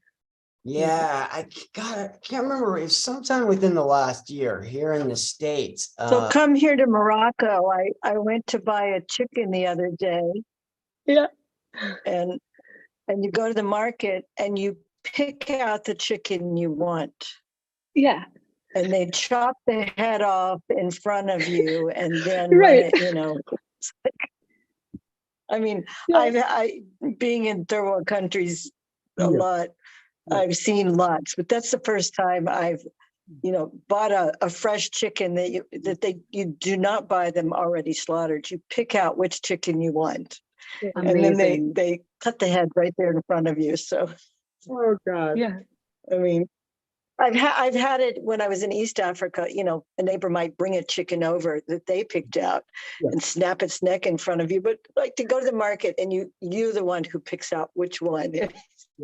Yeah. Oh. You can hear the chickens like know that, okay, I'm next in line. Oh yeah. No. You know, it's funny because if you're of a certain age, you can actually remember seeing a chicken run around with its head cut off. Yeah. I've heard of that. Yeah, but I mean, that is something that happened in my youth when we were in the country and we would go buy chicken. But sometimes they would literally run around with their head cut off because they still have, you know, reflexes. Mm-hmm. Anyway, we're off topic again. No problem. But do you want to carry forth a bit more, Sean, or throw it out to the audience, such as we are, or where are you? What was that? I didn't hear you so clearly. Yeah, I'll I have to remember to get front and center and speak loudly. It's okay now? Yep. Okay, so I just suggested that we get back to either you speaking a bit more on the topic or opening it up to the audience such as it is, but getting back on subject again. Yeah, sounds good. I think this is all related. I don't feel like we're really off topic. Well, I think we got a Because little bit deep into the meat industry. yeah, but it does play a role. I mean, this is a huge part of what is your impact on, like, in your daily life. How are you impacting the world around you? Are you leaving a trace? Are you affecting something that's affecting something else that in a positive way, or are you giving back in some way? There are all these different things. I do notice that Rick had wanted to say something a bit ago and didn't really get the chance to. Rick, do you still want to? It was something about the meat industry. We were kind of getting into just that connection to food and understanding what it is that you. Oh wait, unmute yourself. No, I was actually thinking about, we had a baby formula short scare here. Like, I think sometime within like the last like year and a half, these infants started dying. And it was like they had been cutting corners at the plant where they're making the stuff. I stopped doing the type of, like, you have to swab the factory for bacteria and shit to make sure it's not getting into the thing. But yeah, no, some infants died and they had to recall and do a whole bunch of stuff, and there was shortages happening, but it was basically because they were like cutting corners on quality control. They were like, we can save some money by not having to pay these inspectors to go around and swab the place, not have to pay to have that shipped off to the lab to, you know what I mean? It was just for profit, but it ended up resulting in babies dying and other babies, going hungry and stuff. So anyways, can't remember how that tied in exactly. But Okay. Yeah, a lot of things are coming up, and yeah, they come up in the news, or they come up in our in our awareness somehow. I was just reminded of, talking about markets or talking about getting a fresh chicken, this kind of thing. I live in Berlin, so in Berlin there's not like the Chinese markets that I'm used to, but in Berlin I can walk down the street on Friday to it's basically like a farmer's market like you would have in the Seattle in the Northwest, or I mean really in lots of places. It's so funny that there are different kinds of markets, yes, but the fact that it's a farmer's market, maybe that's not assumed if you call it a market, right? But there's a market down at the it's called at Antonplatz, at this little square, and it's kind of a little hub in our neighborhood. And every Friday, and sometimes once or twice during the week before that, they have like all the fresh produce, fresh fish, French cheese, like hot. You can get some coffee there. You can get some fresh baked goods, this kind of thing. And what I was just remembering how, when I think about what's our daily impact, right? I'm such a believer in using our, reusing bags. And it's a thing in certain places, you can't use a plastic bag anymore. But, if like my husband's running out the door and he doesn't have like a bag to go to the store with, I'm like, wait, get your bag, because we don't need to buy another bag. We don't need to use a plastic bag, heaven forbid, or a paper bag. Like, we have bags. And this is the thing that's become much more popular, right, in the past 10, 20 years. But also when you go to the market, what I love about this one place is I can have an impact by not buying food that's wrapped in plastic, that's pre-packaged or anything. That's just, there are beets, and there are beans, and there are apples, and there's like, heads of lettuce, and you get whatever you get, you give it to the person to weigh, and then they hand it back to you, and you have your basket or your bag or whatever, and you throw it in. There's no plastic. There's no plastic in this whole process, and there doesn't have to be. And this is something that really gets to me, and I'm so aware of it, that there's this, this waste that is really avoidable. And that's something that I'm so passionate about. And it's just like when I was a vegetarian at a young age, and I was on everyone's back about, you shouldn't eat that. Do you know what that's doing to the planet? Do you know how that animal suffered? Rah, rah, rah. Like, this doesn't help. I don't have to go preach to everyone. I can just live my life and be an example. But I get so passionate about it, and so it can be very heated, and I literally feel the heat growing inside me when I see somebody grabbing another plastic bag for something, because I know it's avoidable and I know it's something so simple, but it's the consciousness around it. And so going to the market, that's something that I can have an impact on the planet with, like my daily consumption. How much packaging am I using or encouraging others to use? And do I need that extra bag, or can I hold it with my hands, or can I, or for example, walking in, I love that in Germany, it's super normal. This is also very, very much a cultural thing. From my experience, we don't drive, like we don't have a car. We sold our car years ago. We either walk or take a bike or take public transportation, sometimes get a shared car. So I do drive sometimes, but I get a shared car. And I don't own a car. And when I go shopping, I bring my bags. We have to do the bagging ourselves in Germany. So you're very busy at the cash register. It's so intense. And the cashiers here, they sit and they're so comfortable, and they're just like sitting there scanning the stuff through and like throwing it your way, and you're just like trying to get it in as fast as possible back into your shopping cart or into your bags. But then it involves like so much. When I go to the store, and it's easy because I live in the city, I can go to like 4 or 5 different grocery stores or the market that are within 3 blocks, easy. And I do the walking or I do the biking, and I throw the stuff on my back, over my shoulder, etc., or on the back of my bike.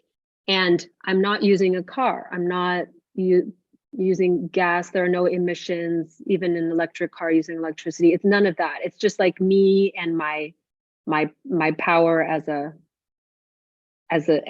human, with my physical strength where I'm at now. I can do this, and I can have my kids help if I need to. And as I age, who knows? Like at some point, I probably won't be able to do it, and I'll need help. But I love that there's this mandatory physical labor actually involved in grocery shopping, at least where I live in Germany, and that is very normal. Like people are walking and biking and carrying their groceries and bagging them, doing all of that. And you decide how much packaging you use. And then, another great thing about the process of shopping is, there's going to be some waste if you go to the grocery store, and you can recycle that.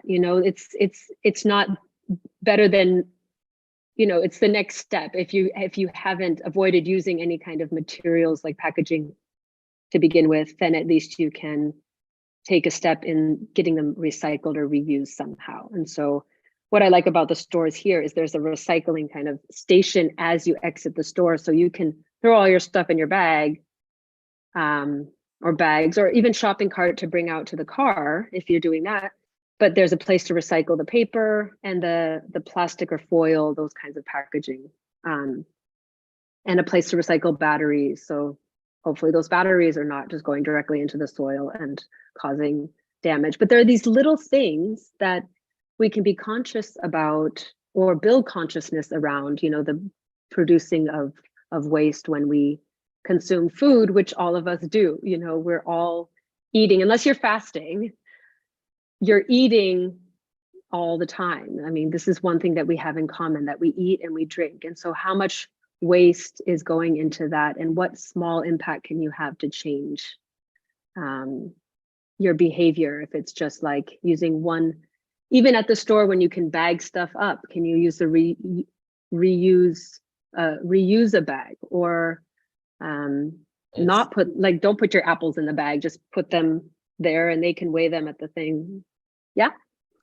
It's unfortunate that we can't get like these major industries to do like their part, right? Like we have to do all these small little steps about where we put our bottles and how we bag our stuff and where we go. But it's like the serious, like gross polluters, the people that are really like fucking up the planet. Like they're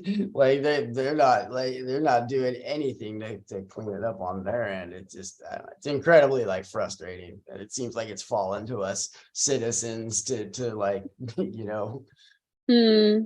fix it. I have to say though that with this plant medicine movement, I have this one example in mind. There's a man I met 6 months ago, and he builds buildings. He's a real estate guy, and he's in charge of having new apartments built and stuff like this in Berlin. He did his first ever week of plant medicine with it's basically a few different master plants that you work with, and ayahuasca included, and iboga and San Pedro included. And it's a full-on like life-changing retreat if you are open to that. And what he did was, after that last ceremony, he's like, what can I do? And what he actually got a clear message from Aya. She speaks like, if you've ever worked with this medicine, like she knows exactly who you are. She knows exactly where you're at, what you need, what is needed to get you to take action, and like the next steps, and how to work towards eventually the goal of saving the planet, right? Saving us, whether that means we're keeping the humans around or not. Yeah. Right. And so she anyway, so Aya gave him a clear message that he needs to change everything in his industry to being environmentally sound. So he basically, in 1 week's time, left there was completely, thinking like, okay, how am I going to move forward with this? I got the message. I see the light. I know that I can make a big influence in building these buildings responsibly, using environmentally like non-toxic materials, and just like looking at all of that, all the materials that he's using. And he eventually changed everything. And this was within the last year. I mean, this man just took it on. He's like, okay, I'm going to make less money. I don't care. Like, I'm going to be able to put money into this, and this is going to be the thing that I can do. And so when I think of these big, Rick, you mentioned these big factories, like they're the perpetrators. But when we're involved in this movement and we're talking about the bigger issues at hand, and when we get people on board through our stories and through our experiences, and just sharing authentically about our experiences, and just saying, this is what I felt and what I got to know, people, that resonates, like those stories resonate with people. And those people could be the folks who are running the factories. It could be the president of the United States. It could be lots of people who have influence.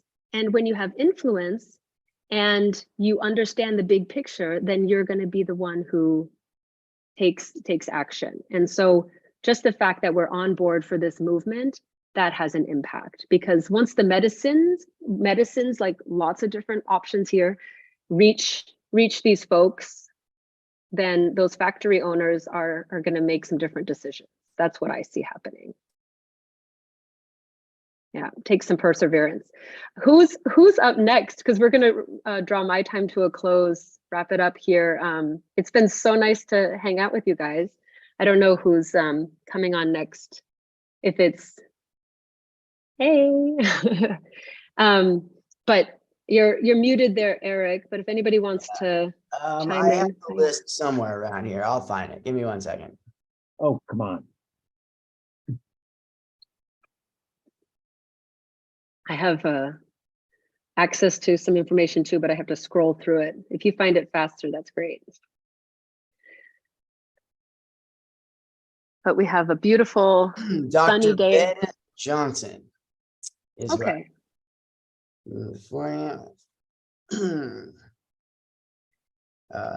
I do not see a Dr. Ben Johnson. No.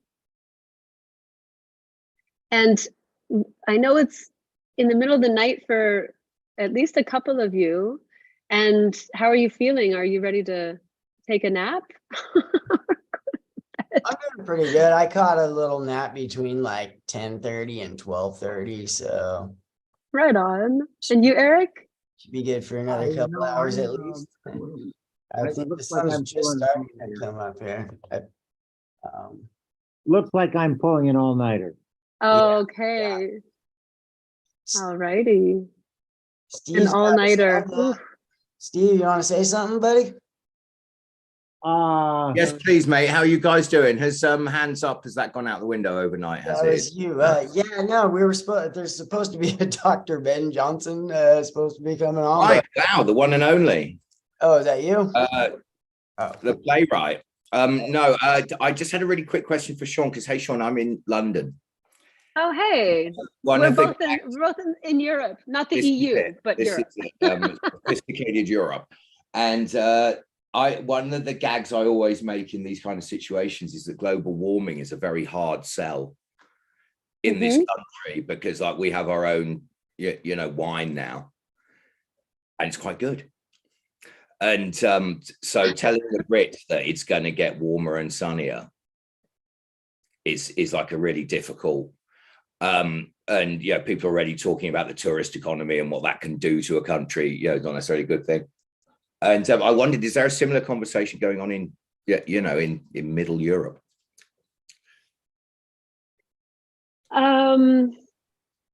Yeah, I guess I don't really get what's the gist of the conversation. What I'm saying, sorry, with is that global warming. warming is a bit hard to tell people it's a bad thing here. Yeah. Oh, I see, because we're used to weather, and now we're getting weather in France. I feel like it is, because there are so many people. For example, in Berlin, we have so many folks here from Southern Europe, right? And they know what it's like back home. And then Berlin is starting to feel like the kind of weather you would get in Italy and in Spain and in Portugal and those places. And it used to be the big complaint from the Southern Europeans was like, oh, this place is too cold. And now, you know, summer, it was a dreary winter. I bet it was in lots of places in the world, but man, this winter dragged on and it was cold. But the Berliners, like, and the people who've been here for a very long time, I've only been here 6 years, but before that, apparently the winters were extremely cold. So now the winters are more mild. And just the fact that the sun came out, you know, people can't get enough, and now it's so warm. It's 29 degrees Celsius today, and it's going to be this temperature this whole week, but this is unheard of. And so early in the year, it's been this way for the past week or two. And we haven't even hit summer yet, technically. And it's much too early. And the people who have seen Berlin over the years, like much longer than I've been here, they say, yeah, it's never been so dry. And, you know, there's definitely the impact of, I mean, even, you know, forest fires are not the thing that they are in the Northwest US or in California or in these areas. They will be. Right, exactly. But you hear about it and you see it, and in certain areas it is coming. And so I feel like the awareness is there, especially, I mean, because I'm in the capital. I don't know, Berlin, it feels a bit more, I don't know what London does in terms of environmental awareness and activism, but there's a lot going on in Berlin. It's just a very politically active place, and people are not afraid to speak their minds and have another protest and get out there. I feel like London is a bit more shy about that, but that could be just my assumption. I'd agree with you there in terms of the, you know, the mass body of people. It's London's not quite the cultural force that it was 20 years ago. It's been kind of colonized, I'm afraid. And I think Berlin rather, you know, likes to think it's got the mantle now, doesn't it? And it's central. I mean, it's really central. If you look at the weather is brutal. I remember the weather can be brutal. You two know about what's happening in the US of A in regard to the Canadian forest fires, but they're raging on both coasts, and New York is covered with Canadian smoke from Nova Scotia fires. Oh. Yeah. Oh gosh. No, I didn't know that. Yeah. So, and we here, the fire season's already started in DC. So we're very dependent on winds and forest fires in Canada where we are. Mm-hmm.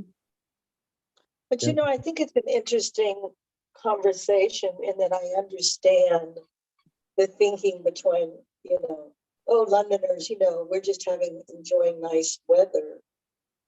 But it's like if you go just a little bit deeper, it's like how arrogant for anyone not to be willing to have a conversation about like your food sources where they're coming from other places are being destroyed by lots of different things, you know. And I talked earlier about the fairies, and I believe that the fairies are the ones that are fucking with the weather a lot because for most of us, a lot of people won't take real action or pay attention until they're directly affected. Until it's easy, like it's happening someplace else. So when bigger areas are now actually having their own fires, you know, it was Northern California when it was happening, you know, and now and it was Australia, and now it's other places. And you know, I was just in one of the biggest typhoons in Africa in Mozambique a couple of months ago. It's like, unfortunately, it's sad, but we also have to be willing to have conversations, not necessarily confront, but challenge other people and have conversations about the arrogance behind not being willing to own that we're all participating in this by instead of going into denial. Oh, well, it feels warm here. It's like, are you kidding? It's like, let's get real here. Let me interrupt you for a second, Jessica. Rick. Yeah. Do you not have a phone number for the next moderator? No. No, I surely do not. They didn't give me that information. Leo, and see whether we can get back on track. All right. I'll I can try and send her a message. Thank you, Sean. I really enjoyed your conversation. Yeah, thank you, Jessica. It's been nice to be here. I'm gonna sign off shortly, but I'll hang out for a little bit. So I think it's nice if we can just keep the conversation going, even if somebody's not here to be in charge. Yeah. I've got a question for you, Sean. What's your third country? China, Germany, what other countries do you live in? US. Oh, okay. Yeah. It's a country. It's on the map. Yeah. So no, I've lived in the US. I could say, oh no, well, technically I lived in India for a year. So there we go. India's on the list too. But I lived most of my childhood up till around 20 in the States, both bi-coastal, both coasts, in Seattle and Oregon, and then also in the Northeast. And then China, and a little bit of back and forth to Seattle, but China for a good long time. So most of my adult life has been there, and then now Germany for the past 6 years. And where in China? China, I lived primarily in the last 7 years there. I was in Shanghai. Yeah. Before that, I was in Nanjing for a year and Guilin for many years, 4 or 5 years. And Guilin is my home away from home. That's one of these places where I definitely have spent past lifetimes, like without a doubt. It was this place that showed up in my life. And when I saw pictures of it, I said, I've been here before. And I hadn't ever been in this body there. And when I arrived there, I was like, oh, I'm home. And just the smells and the taste and the language and the people, like everything just so comforting and so home-like. And so Guilin is my China home, and I'm sure it's a home from many lifetimes, if not a lot of, I don't know, who knows. But yeah, so Guilin is a very special place for me. And now China's open again, and I know there's a lot of talk about China, not always positive, but China has a very very dear place for me in my heart. We've spoken a bit about China before, and your connections to China, Eric. But we can go back there now, and that's the amazing thing, because I still have family. My first husband was Chinese, and so I still have my ex-in-laws who I still call Baba, Mama. Like they're very much in my life, and my ex-sister-in-law and all these folks. They're still family, and they're my daughter's grandparents and aunt, etc. So we're gonna head back there at some point soon, at least for a visit. We'll see what happens. But those are the places I've lived so far. But we talk about where are we gonna go next? We're visiting Seattle this summer, and we're gonna just have a look around, see how things are there. But I miss the Northwest. I like The whole family? Northwest. The whole family. So my eldest, she's living there now in Kent. And then, but my husband and our little 3 kids, the smaller ones, we're going to be there. The 5 of us will be there for 3 weeks, end of July to mid-August. Huh? What are the dates? Oh, because you got a calendar there. Sweet. July 26th is our arrival date. We're probably going to be jet lagged. So somewhere in there is sleepy time. And then till August 16th, I think is the day we fly out, 16th.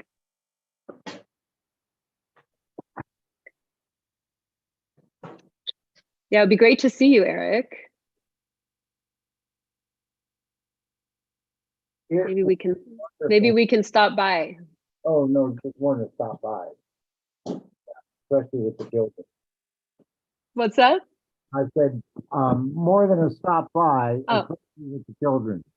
Okay, yeah. No, I don't know if I've really enjoyed your garden yet, because I think I've been there once or twice, but we were more indoors. Yeah. So I've yet to enjoy your garden, and I know it's been developing. I've been following your posts. Yeah. The Holly House. In a way that my dreams are being fulfilled. It's just wonderful to see it happening in my lifetime. Oh, beautiful, beautiful. I'm so happy to hear that. Yeah. Oh my. Good stuff. So August is going to be a very big month for me, because the Irish Witch is going to come over for a few days and do a presentation here in Seattle. And then we're going to go to Burning Man together. Oh. I have always when is that? When does all that start? the Monday before Labor Day through Labor Day. Okay. So near the end of August. Yeah. Good. I've always wanted to go to Burning Man with somebody I love, and I'm finally going to do it. Oh. How special. And this will be number 17, you said? 17. Yeah. Oh, that's my lucky number. For whatever that means. Okay. Have a blast. One day I might make it there. We'll see. It is without a doubt the greatest gathering of creative people in the world. There are 80,000 people, and most of them are makers. Most of them are creators. There are some people who are there just for the show or just for the experience, but almost everybody there is a creative person. And the art is huge. Just yeah. It goes to like whole other levels. I've seen photographs, I've seen documentation, but to be there would be the ultimate, right? So the biggest project that I ever worked on was called the Trojan Horse.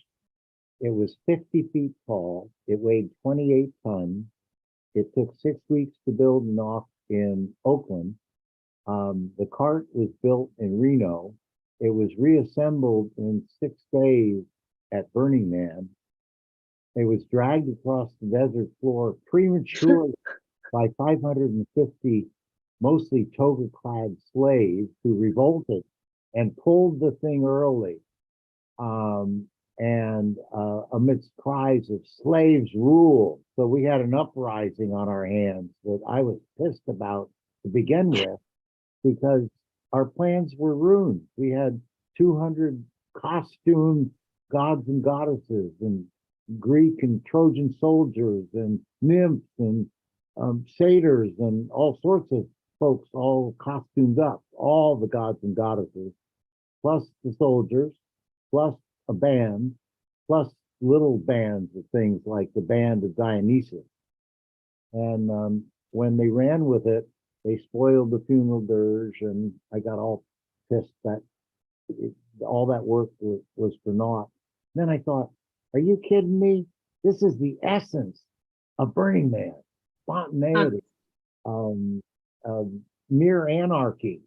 You know, it's Burning Man. So this went down in history for Burning Man, that the slaves ran with it. It was magnificent. Yeah. Wow. 42,000 LEDs lit it at night. It was lit on fire by flaming arrows. It was just beyond belief. Oh, incredible. What luck with Leo? Yeah, Bupkis. I think she's probably still sleeping, I guess. Okay. Yeah, I don't know Yeah. what to do. I already killed an hour. So I'm fresh out of stuff to talk about. Well, I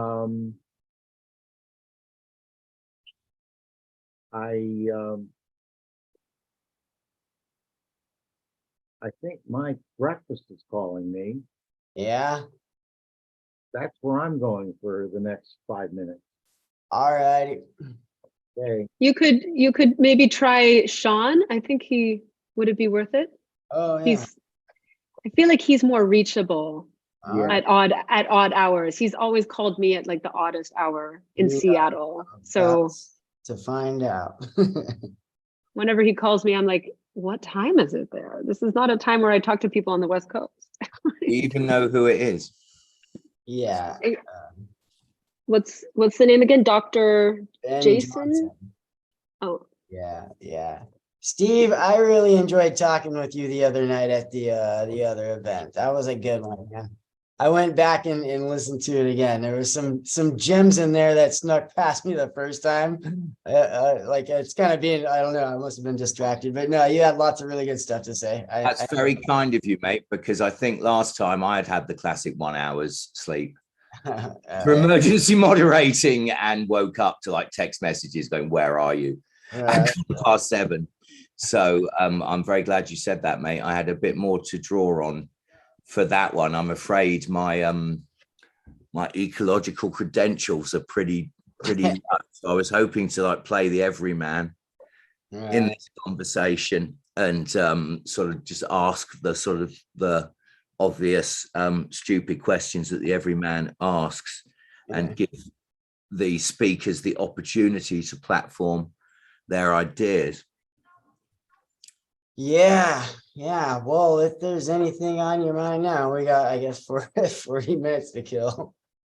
Steve, I got a text from Leo. She wants you to take over and just talk for a while. That's what she said. All right, okay.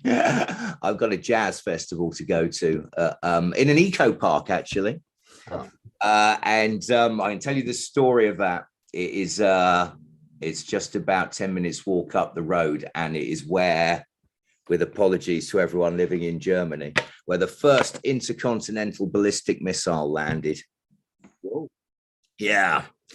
And there's a plaque to commemorate said fact. And obviously round here was, the East End. And so it got bombed very heavily in the war and in the Blitz, and this whole part of town was flattened except for the pub, which remains in the middle of this park and regularly wins best pub in London. It's very old fashioned. They have a lot of jazz singers, and I can't think what the comparison would be. Like a sort of cheesy speakeasy. And they've there's a full like eco park all around it, which I suppose has grown out of the detritus of war. Yeah. So there you go. Funnily enough, I used to own a flat round there, and they were kind of half government owned. And so you have to sort of work around there. You have to have a bit of a history around there. And they decide, when you sell the flat, they decide who they're going to give it to. And it was a German architect that they gave it to. And the irony was not lost. I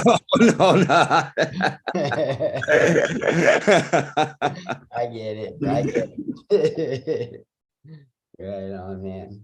But it's a very popular part of town. And obviously, this is a very diverse community here. And there is quite a lot of talk, and I think it's part of the conversation over there that the countryside is racist. Yeah.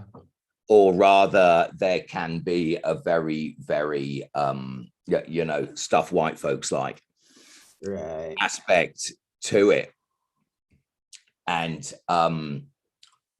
it's actually really expensive to go on holiday here. It's quite prestigious to go on holiday in Britain. Yeah, they cost you a fortune to go to the Lake District or Cornwall at this time of year, rather than go away to Spain to a resort or whatever. And so you see an awful lot of middle-class people of all varieties out and about in the British countryside, and it's become a bit of a talking point. And certainly we have quite short train journey from where I am, Epping Forest, which used to be common land. I think someone was talking yesterday about the enclosing of the common land. Mm-hmm. Which country are they referring to? I couldn't quite remember. And I think they're talking about South America. And so that used to be like that. So, for example, the punk band Crass, if there's any kind of sort of, they bought a squat there in the 1970s. Oh, wow. And now this building is worth like £4.5 million or something. Oh, wow. Is it known as the house that crashed? Yeah, that's awesome, man. So it was where essentially you guys, I'm sure, know the Robin Hood and his merry men myth, the outlaws in the forest. That was kind of based on reality, in the sense that you could go and live in the forest if you were an outsider, and the sort of the woodcutter archetype from the fairy tales, you know, the autonomous individual that lives in the forest is of course still referred to now. When Junger wrote The Forest Passage just after the war, this is kind of what he was referring to, a lifestyle where you didn't have to necessarily take part in the narrative, but you were still a valuable part of society. Right. And that a certain amount of self-reliance comes with that. But up in Epping Forest, that's where Darren LeBaron, the chap who's in Seattle at the moment, that's where he had, I don't know if he still got it, but I think that's where he had a permaculture farm where they used to take the gang members. Who is that, Steve? That Darren LeBaron. If you look on old Instagram, Darren Springer, his name is.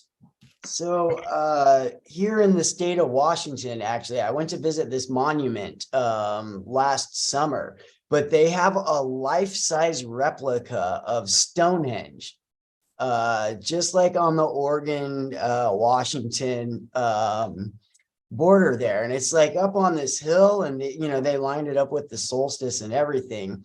It was just built by some rich dude, you know, back in the day, but then was made into a World War I memorial monument in, you know, 1919. It's Stonehenge and it's a World War I memorial monument. Yeah.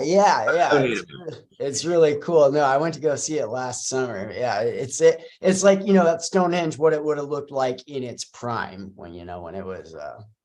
So last week when I was talking about rave containers, I probably mentioned quite a recent movie that was done by a famous artist, as in like, you know, fine artist, modern artist over here, chap called Jeremy Deller, where he took the rave footage and showed it to like contemporary politics students, like all these really sharp 18-year-old Muslim girls. We're just like, what's this? And and anyway, for a different project he did was he built a like a bouncy castle Stonehenge. Like a sort of inflatables, and took it around the country. Right. Obviously all the kids could get on a bounce around. That's funny. That's funny. And but it's that is, and I wonder where sort of America is on this, and Germany, really, this this sense of sort of reappropriating the national identity. Yeah, I'm not really sure. Yeah, I think it's still something we're kind of like coming to terms with here in the States, that yeah, it's pretty much like well known right now that we brought over all these Nazi scientists to like basically like, you know, build our entire like space program. But I mean, so yeah, it's Oh no, I wouldn't worry. I wasn't necessarily thinking about that. I was more thinking of it's like using the environment, you know, the natural environment that people can relate to very very easily, as a way of redefining a national identity away from you know, history of what wars you might have won, right. You know, or what you might have supposedly invented. Yeah. I think you know, a lot of the founding of our country was based off of these you know, Native American genocides that, you know, just like happened from coast to coast. You know, that history was like, you know, whitewashed, you know, for a great part of our history. I don't think it was until like the late 60s that people started openly, you know, talking about the cavalry like gunning down women and children and you know, forcing them onto their reservations, which, like, once again, it's, you know, there's an effort in some parts of the country to whitewash that history, you know, over that. It's, you know, kind of come like politicized to like teach of these things. It's you know, now like referred to as like anti-American activities. So it's, And yeah, it's kind of a trip, man.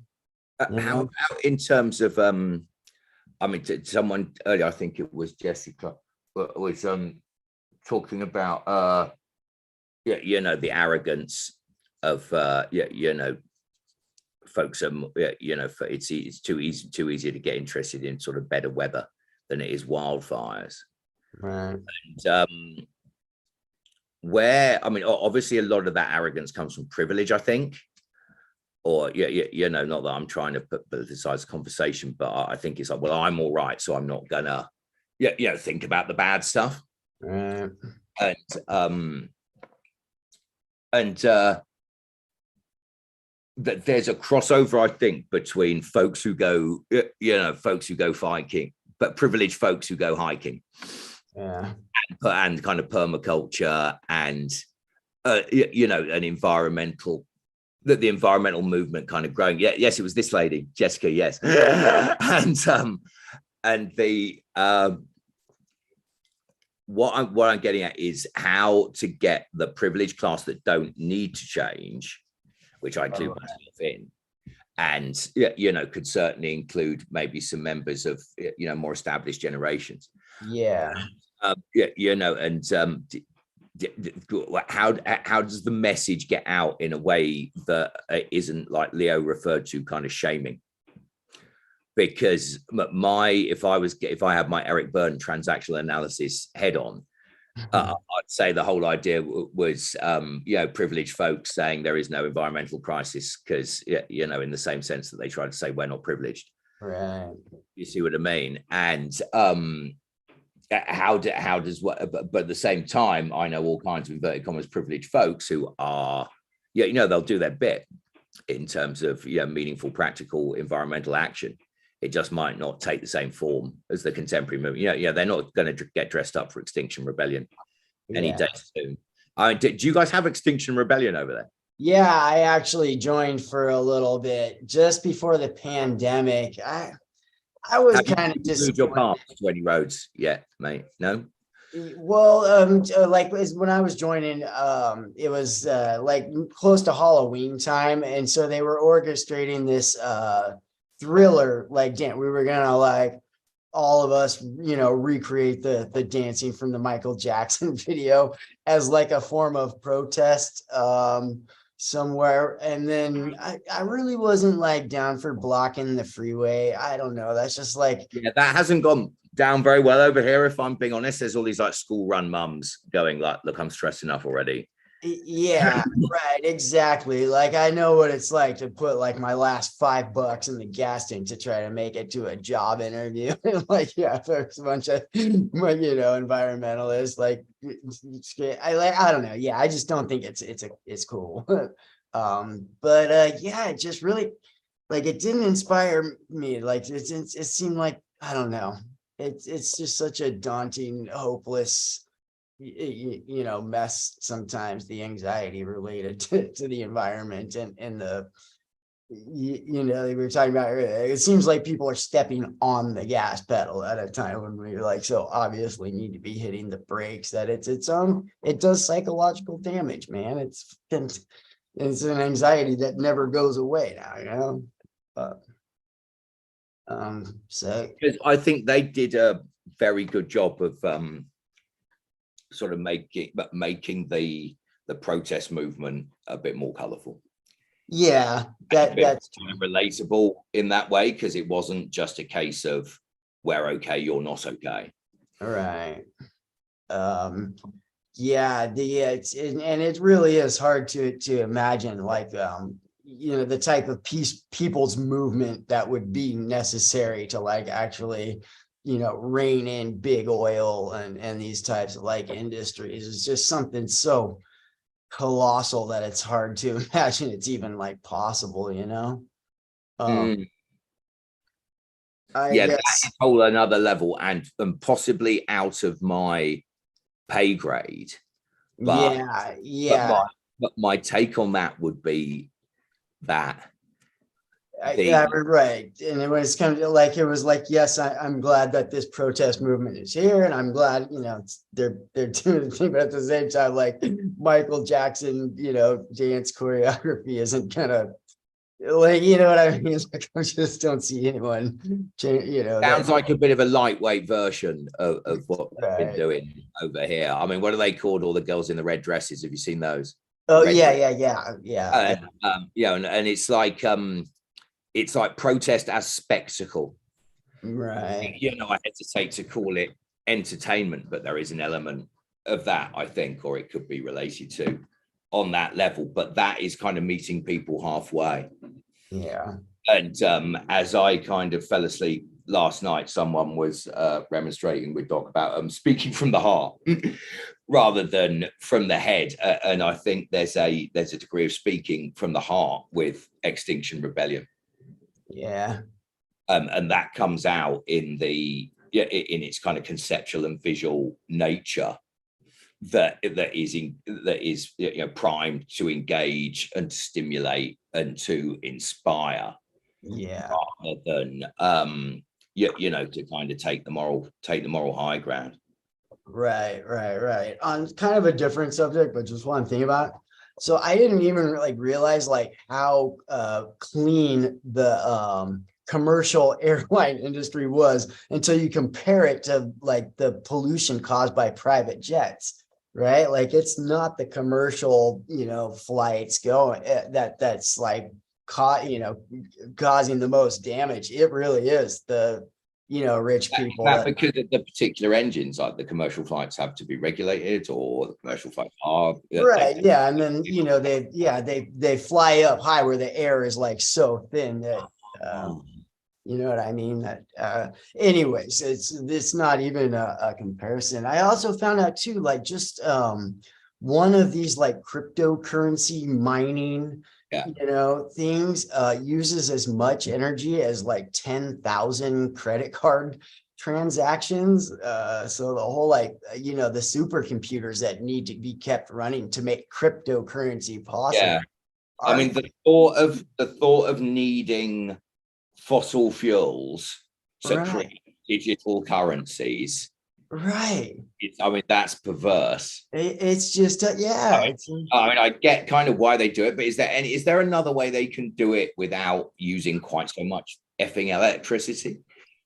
Like how much computer power do you need to make a Bitcoin? Yeah, I mean, sorry.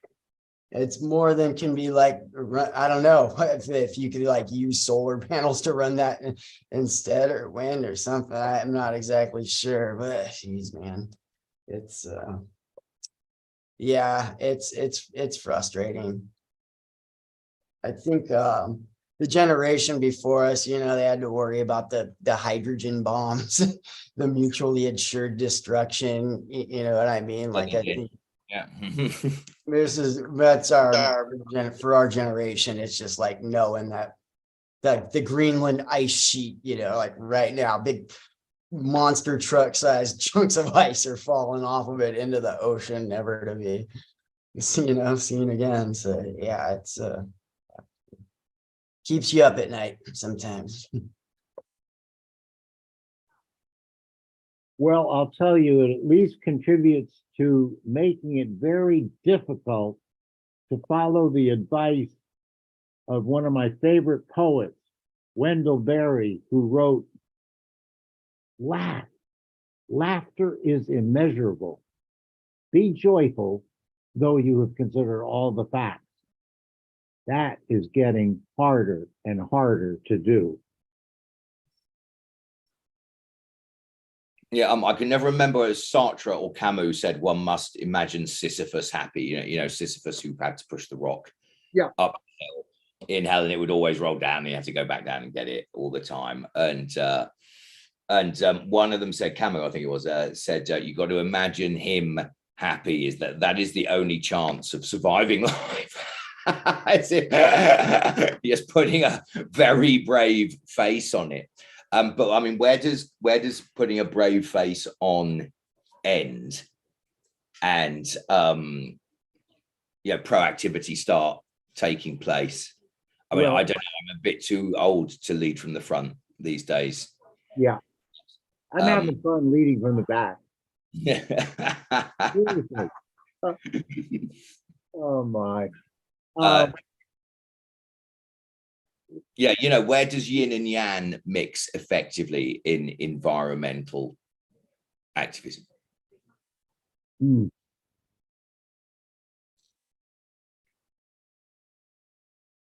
Yeah, that's a good one. And the other thing I've been wanting to bring up, Good. and I was going with Sean, I didn't think it was 100% her type, is when I was on retreat in Holland, the lady doing all the food, which is wonderful, she'd lived in a sustainable community, or she tried to, her and her husband and kids. And they said it was really, really difficult. Yeah, and they had to give up, and it cost them a fortune. And do we know about any ways to make off-grid? I mean, off-grid is, but and that's I think off-grid is a good example of, it not necessarily being, the environmental crisis, but something that sort of appeals quite universally. And that is what I'm thinking is how is it going to get, how are the right people going to make money that they can stomach environmental change? And is off-grid living part of that? I mean, solar panels is huge, right? I had to write an article about solar panels this week, and it reminded me of home cinema. In the late 90s and the early 2000s, just thousands of models that were all exactly the same, and all these blokes kind of things to get the best remote control and all this. I don't think that's such a bad way of environmental protest or environmentalism coming through in consumer society. Yeah, we were talking about that just for a little bit, like the amount of the metals that need to be mined to like make some of these solar panels are, doing like large amounts of damage to the planet. They just had to change it from silver to copper, haven't they? There's one company's just made the first copper one. But I thought copper was bad enough. right? Or am I not? I mean, somebody help me out here. Yeah, no, I don't know much about. I know I did watch. There was a documentary by Michael Moore had done not that long ago called Planet of the Humans or something. But they kind of went into depth, like a lot of these companies that are claiming to be green or more, energy independent and stuff are actually, tied onto the fossil fuel grid much more than they're letting on and whatnot. It's like a similar thing to like the companies that can just pay to have the dolphin safe label put on their tuna can. I mean, yeah, I mean, that's you're right, mate, but this is a major kind of existential philosophical conversation. Is the the rules and regulations just provide more opportunities for the people who can pay to get around them, right? Right. And like apparently the reason you have to have like 6 job interviews now is so they can like find a reason not to have to employ any pregnant women in the cohort. And is it the same with like environmental regulation? You just get some box tickers in and they work out how to get around it, these compliance agencies. Right. And the only thing that wins is the machine, right? Yeah. No, it got really insane over here, like during the Trump administration. Like the dude that he had put in to head the EPA was a guy that had like sued the EPA like dozens of times when he was the governor of Oklahoma or whatever. Yeah, complete like climate change denialist and whatnot. And like started like was put there to like render it inert to make it, I think that, I mean, the denialism is another aspect, and I'm sort of whinging about something without giving an alternative, but the denialism is another aspect of the of just facts and figures can be used to prove anything, right? Right. Because one report comes out saying, global warming, and another report comes out refuting it, and and you can prove anything with figures, can't you? And so I think that just adds to the the excuses not to do anything and the sense of paralysis. Right. And in the sense I want to jump in there, Steve. What do you mean a report comes out saying there's global warming and another report comes out denying it? I mean, the few people who would ever give any credence to a report denying climate change are moved by greed or ignorance. And there's not that many of them left. Yeah. It's becoming harder and harder to say, oh no, this is climate changes naturally. Well, it does. Not like it's changing now. Yeah. I think for like the minds that are meant to be swayed by that junk science, like we know it's bullshit, but to them it's very real. Like the Fox News crowd, the excuse and the argument. And I mean, I think you're right when you said there's not many of them left. Yeah. And is it a case that we kind of have to have this sort of rock bottom moment where, because I think you're basically talking about the people that run everything on you, and it's did all these issues need to be focused in one place that is eventually going to just poof for them to have to work themselves through the system? It's so funny seeing some of these commercials done by like Shell or BP, and it like shows a field of like flowers and like deer drinking from a little creek or something. BP changed one of them changed their logo over here to a sunflower. Right. I think they've got rid of it now. They totally make it. Oh, guys, come on. Yeah. Right on the side of the gas station, like a sunflower. It's like, guys. Yeah. No, but that says it all about like the gaslit society, doesn't it? I mean, the sociopath works within decorum, to quote the sociopath next door, and it's it's, and Goering, the Nazis' propaganda, as he said, the bigger the lie, the easier it is to get away with, because pointing at someone and saying you're totally full of shit is, you know, outside the boundaries of decorum. Yeah. Yeah.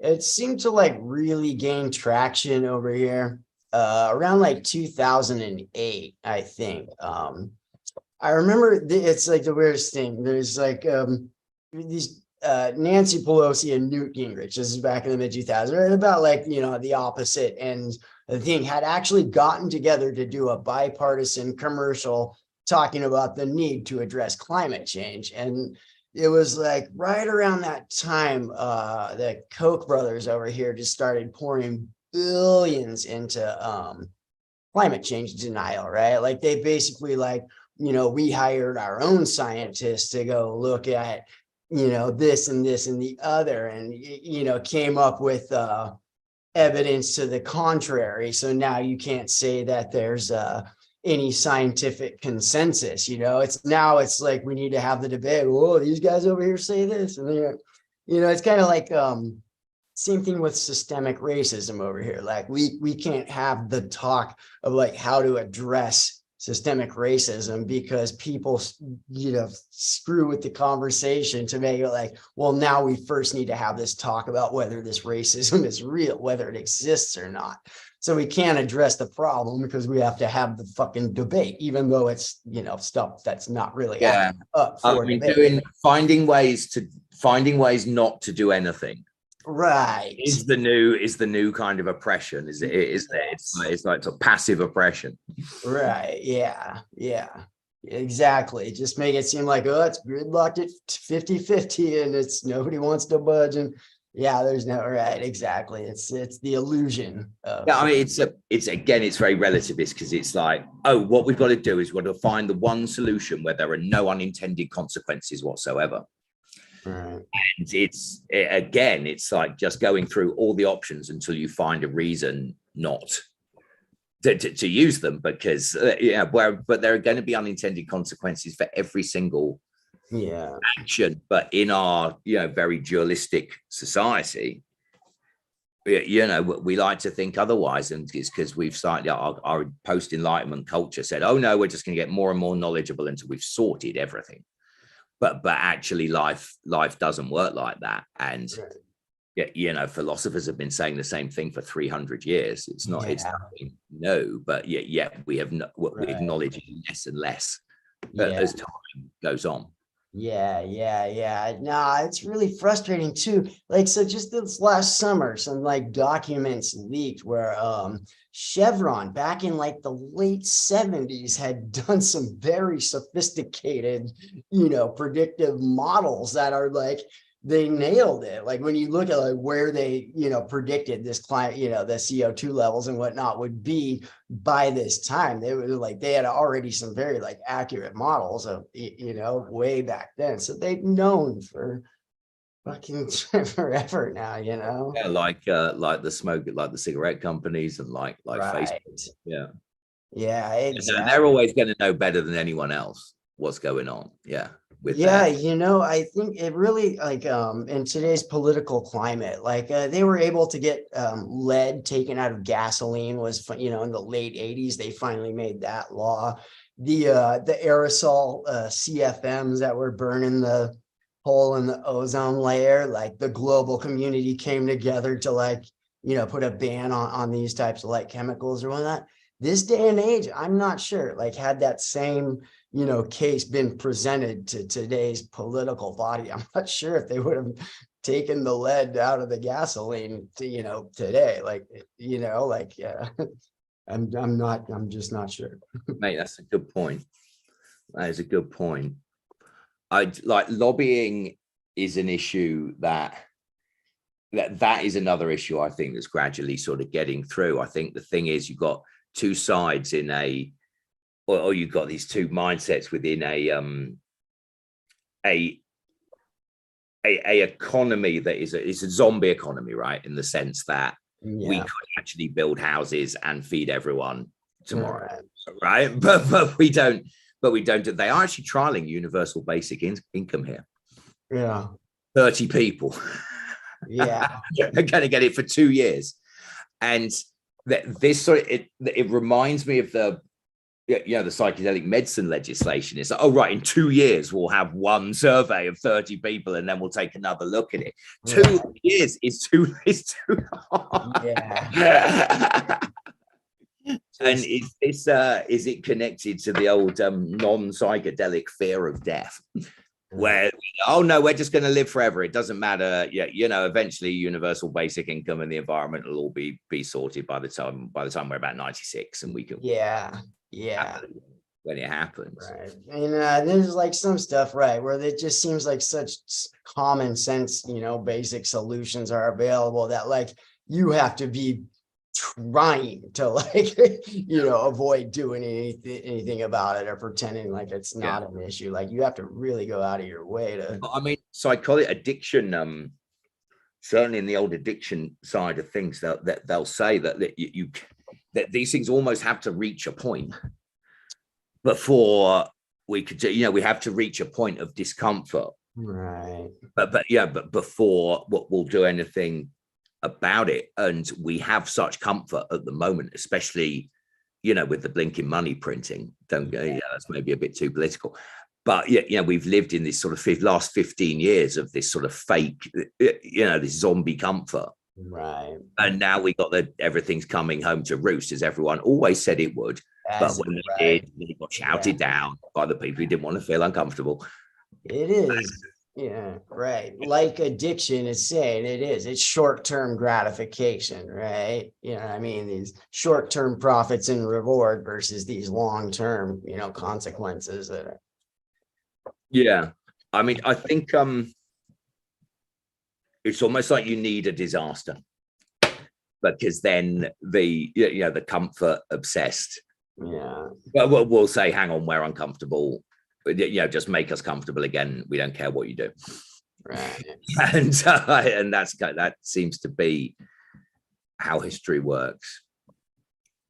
Unfortunately, yeah, that's true. Man. Yeah. Equally marveled by our intelligence as I am by our, stupidity. We are both the smartest and the dumbest at the same time. Who knows anything about the food production side of things? In relation to what I was just saying about the sustainable communities and how hard the people who've lived on them say they can be. Please challenge me on that, anyone, because I'd love to hear a different opinion on that. Eating burgers versus eating insects. You see, I'm on ADHD meds, so I just don't eat anything anymore. Right. That's wrong. Sorry, that's extreme, right? I don't have the So same. there was a show on Amazon called Hunters or something. It was this story about these Nazi hunters, right? And it was kind of like this fictitious alternate,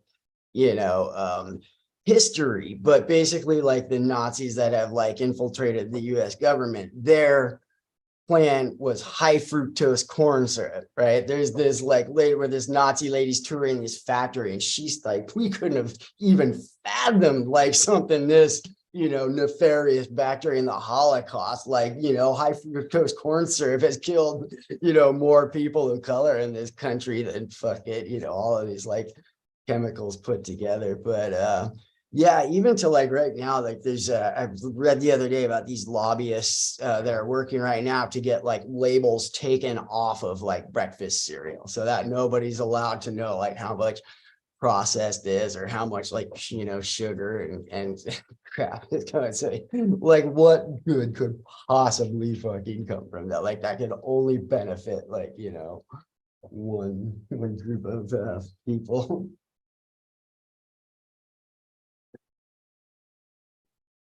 But it's hard to live that life, isn't it? What I'm getting at is I'm lucky that I'm kind of lucky that I am prescribed pharmaceutical dexamphetamine, and it doesn't, as a result, I only want to eat green juice and fruit and bran. Like you should see the pile of washing up from when my flatmates have done breakfast. Yeah. The banquet, right? Yeah. And food is just this seems to be play this very intrinsic part in people's lives, whether it's burgers and chicken or whether it's like sort of lavish middle class dinner party. Yeah. And how are they all going to be persuaded to dial back on that? I read this article a while back, and it was about the like fear center of the brain, right? And we still have these primal fears, things like the dark, or snakes, bears, and it's like those primal things that we're afraid of. But like in this day and age, things like cigarettes and unprotected sex and, the car ride within just a few miles of your house are more likely to kill you in this day and age than, say, like snakes and spiders and bears in the dark and stuff. So the fear center in our brain hasn't caught up to the like dangers that we have around us. Otherwise, we would see like things like, sugar and processed crap and stuff as something. Yeah, absolutely. No, I get it. Yeah. Same thing with like social media. We were talking about it today, like when they found out that kids were eating lead paint chips, and that that they took the lead out of the paint, so kids would stop eating it. Like the way social media is warping the minds of like young girls today is just as dangerous as the the lead. But in this day and age, it's like we were saying, I don't know if this comes, we have what it takes to actually like say intervene on behalf of our children. No, I certainly don't want to pretend that I have the greatest willpower. And like that is, I mean, the Anthropocene, right? The theoretical geological period when technology becomes the most powerful temporal force on Earth. In other words, we are not in control of the Earth anymore. The Earth is not in control of the Earth anymore. That the machine is in control, and we can't stop it. And Junger, again, in his First World War memoirs, he comments about how at no point did anyone say, "Hang on, what the hell are we doing here?" Right.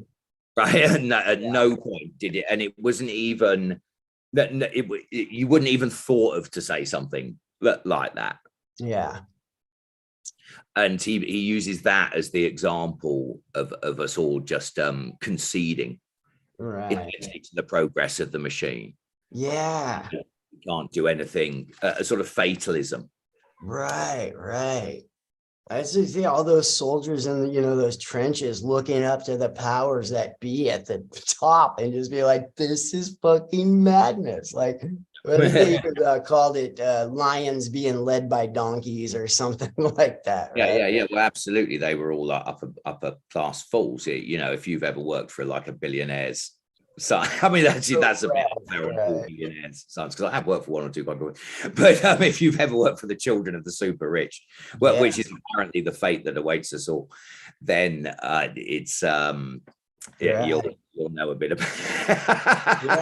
Yeah. Oh my God, there was the Battle of the Somme, right? Like there was this one morning where in the period of like 6 hours or something, like I think it was like the deadliest day in like British history. That sort of 200,000 people or something one day. Yeah, I mean that might at least somewhere around there. Or just by that morning they'd already lost like 30,000, and they just kept sending dudes, waves of soldiers walking directly into machine gun fire. It's just I mean, that didn't actually happen as much as they but because it did, particularly in that particular battle.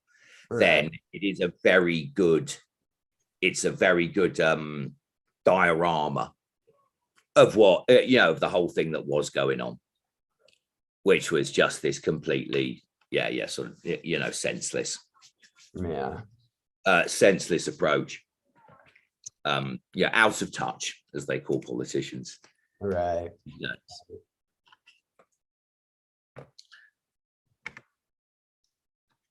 Well, let's see. It is now 6 a.m. I'm gonna check the little schedule and see. Who's up next? Who's on the roster? I am gonna. I've got to go to this jazz festival. Oh yeah. In the eco park. Oh, you can take off anytime, but I really do enjoy talking with you though. Sign in. I might even sign in from the eco festival, so you can.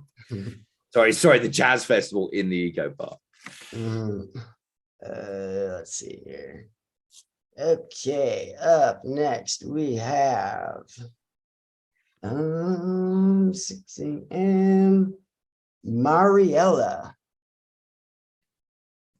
Do we have a Mariella? We have 6 people on this call. Was she around yesterday evening? Who was just M on the camera? Oh, may have been.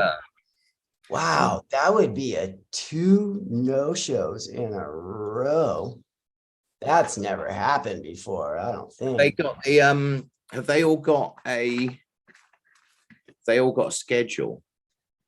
Because there was a couple people on yesterday, wasn't there, thinking that they were on at that time. Oh, like maybe we got the AM and PM switched up on accident. Personally, I would go back to Astaria's rather forthright manner of. Yeah. Well, I don't think we have a Mariella here, so yeah, there must have been some type of mix-up. What's the? I think she's the girl with the wonderful picture on the flyer. Huh. Right? Am I got the right person? Leo says she's just getting up.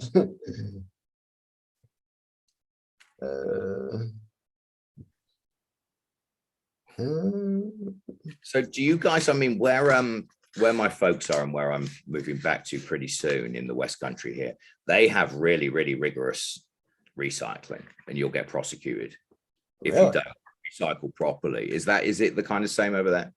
No, I don't know. I don't think so, really. People do recycle. It's not as bad. When I first moved to Washington back in 2009. Not that recycling is like, yeah, the be all and end all, but sorry, mate, go on, yeah. No, like I was surprised, like kids, dudes in their 20s and stuff that would not recycle like beer cans was just like foreign to me to watch people throw beer cans in the trash. But that kind of like, it was just the last couple of years of that, like people did, finally start getting better about it. But see, around here, central East London, some areas, little patches around here are such carnage that they do not have waste collection. Wow. That's so you basically have to take your bin bags to the big, the huge bin in the street. And I did a round table. Sorry, mate, you go first. You go. I was going to say I was in Dublin in 2012, and that was my first experience of like getting charged for a plastic bag, right? Oh yeah. Oh, it's the worst, mate. When you forget your plastic bags. Yeah. You got 30p. Oh, there's no worse feeling. I'd forgotten about that. Yeah. But that happened overnight, to be honest, and nobody complained. Yeah. And everyone over here, plastic bags in the drawer. Yeah, it's I know that like Seattle, there's like you have the more forward thinking parts of the country, which is typically like over here on the West Coast. So I've been really fortunate to I've lived on the West Coast my whole life between California and Oregon and Washington and stuff. But yeah, I know there are some other parts of the country that are definitely not as forward thinking. I mean, I did a round table for hoteliers for some conference, and a lot of them had very they had a lot of ecologically friendly policies in place, and they said they've been told by the refuse collectors that it all just goes in the same bin. Yeah, and it gets to and it's heartbreaking to, you know, to horribly predictable, but also heartbreaking to think of that going on, of everyone sort of religiously sort of settling, you know, rinsing out their milk cans, Right. and then it just all goes in the same landfill. It did, like, and this was way back in 2005, but I did, you know, through like one of those temp work agencies, I worked out at the city recycling plant for maybe like 2 or 3 days, and my mind was blown by how much stuff actually gets thrown away. Like, yeah, I had no idea. No, you're right. You know, like, I mean, just think about how many people don't rinse the milk. Yeah, I mean, but my best mate, who I currently rent this place off, I mean, he's big on Wall Street, and you know, he's got a lot of other worries, and he says he stares at all the waste that his family produces, like, and just incredulously can't believe it. And that's when, you know, that's when the decadence of it all really kind of sinks in to him, is when he looks at the bin line, it's just full of abandoned packaging. Yeah, it's insane sometimes too. You're just thinking like how far we are away from like correcting that, you know. But tell us about the recycling plant. The recycling plant. Okay, yeah, this was quite some time ago. Like, I had just gotten out of county jail, so I hadn't quite landed on my feet yet, and was just taking any work I could find. But yeah, it was basically 10 years ago. Yeah, sorry, go on. This was, I mean, it probably has changed a bit since then. This was like 2004 or something. And so I don't remember a whole lot, except for like, I was in, you know, a lot of the yogurt containers and stuff. It's basically like if people aren't diligently cleaning it, like, so there's not one spot of mold or funky old thing. Yeah, it gets chucked in the trash. Same thing with like plastic, like all the plastic bottles. So I found out they make this like material. They use it for like park benches and stuff. It's this recycled plastic. Sometimes they kind of make it look like wood, like it'll have like wood grains in it. They use it for park benches a lot, or like the borders for like landscaping stuff. But it's basically or deck material. Some people use it for like instead of using wood for their deck, they use this material I'm talking about.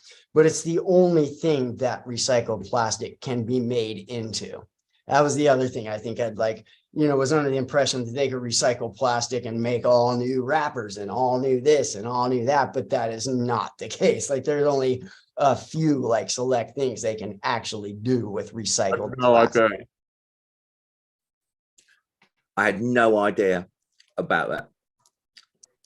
And it makes me think of, I tried to get hold of some ocean plastic for making clothes. Oh, right. And I got told by a friend of mine at the Big Obvious agency that deals with the ocean plastic brand, that it all gets bought up. Wow. Getting hold of it is really difficult, because you know, a couple of big companies who, you know, it's not necessarily a bad thing, who have kind of cornered the market. They just buy it all. You know, a certain sportswear brand beginning with A just snaps it all up. Yeah. I've heard they've cleaned most of it up, but I do know, like, the first time I heard of it, I want to say like maybe back in 2008, where they'd found this like region of the Pacific Ocean that was like the size of Texas. And it was just this like swirling like gyre of, you know, plastic, where these two currents kind of caused this dead spot. Right. Yeah. I can imagine. Like, you know, kids' toys from the 90s and shit would like wash up on these beaches in Tahiti and all over. Like, see a lot of these, old toys and cups and stuff on these beautiful, you know, tropical beaches. Hold on, I'm getting something from Leo. Oh, will miracles never cease? Yeah, there she is. She should be hopping on any. Oh, we may actually still have a Mariella, maybe actually joining us still. I think Sleeping Leo is quite inspirational when she passes out in front of the camera. So Yeah. Oh, it's just so Very inspirational. disappointed to Oh admit that. man. Our leader. There was the women's 24-hour thing where I'd fallen asleep in a rocking chair, like with my mouth open on camera for like 2 hours straight. I went back to Oh yeah. there you go, Our leader, our fearless leader. yeah. Heavy lies the head that wears the crown. Yeah. So Marianne's joining us, is she? Oh, who knows? I'm not sure. I mean, I guess we'll see. But yeah, Steve, if you want to split, we got to take off to your jazz festival. Are you guys going to be all right? Yeah. Yeah, I think so. I'll be back. So what time is Adrian? Is he 5 o'clock or 6? Sorry, not 5 o'clock. 9 o'clock or 10 o'clock? Let me It can't check. be 10 o'clock. It ends at 10 o'clock. Yeah, that's what I'm thinking. So Neil, Leo said 10, but maybe she actually said 9. Maybe I'm talking rubbish. No, what do yeah, sorry. So we have, oh, son of a bitch. Nine, Isaac sorry. Paulman, So I'll Lindsay be back. Walker, and then Dr. Adrian Harris. Yeah, I'll be back for Adrian. Adrian, yep, that's it. 9 o'clock. All right, guys. Thank you very much. Lovely to see you. Yeah, Yeah, always, Steve. Always a pleasure talking with you, buddy. yeah, massively. Always. Massively. Thanks for having me. I'll see you Thank later on. you. Yeah. Adios. Cheers. Great Bye. to see you. Cheers, Eric. Oh boy, down to 6. What a morning it has been. This is the first time I've ever had 2 people pull a no-show in a row. That's yeah. This has No, been a perhaps the pinnacle of disaster for these 24 hours. yeah. And to give you put you in charge without you even having phone numbers of the people who were supposed to be on. Yeah. You know, it's never really been an issue before, I don't think. Usually, like, when people, for the most part, like, show up to talk when it's their time. So, yeah, I'm not sure what's going on there. Maybe it's because we've had 2 of them in a row, like, kind of close to it. Oh, there she is. Good morning, beloved. So this is the most embarrassing moment of perhaps my lifetime. Oh, it can't be that bad. Hi, I'm Rick. Hi, Rick. Good morning, everyone. It's so good to be with you. The time change just really threw me off. Okay, well, it's good to see you. Where are you from? Where are you coming from? This morning, I am joining you from Grand Rapids, Michigan. Oh, beautiful. Awesome. Originally, I am from Cuba, Okay. the island of Cuba in the Caribbean. Mhm. And I'm going to try to move around here and see so that you don't see the light behind me. So just give me a second. Yeah. Whatever's best for you. Oh, that's a good picture. Oh, I love those glasses. Those are kind of old fashioned. I like them.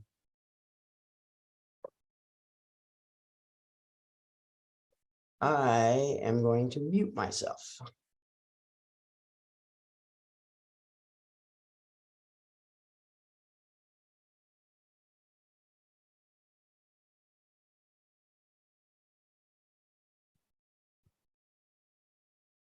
Here I am. Good morning, everyone. Good morning. Buenos dias. Buenos dias. So good to be with you. So would you please introduce yourself and then launch into what you had to say and contribute to psychedelics and environmentalism, please? Thank you. Yeah, I think story is important. I love story. Mhm. I love a story set in place. when we talk about the environment, we talk about the ecosystem, and the ecosystems that created us and our ancestors are important. And so my story begins before I was born.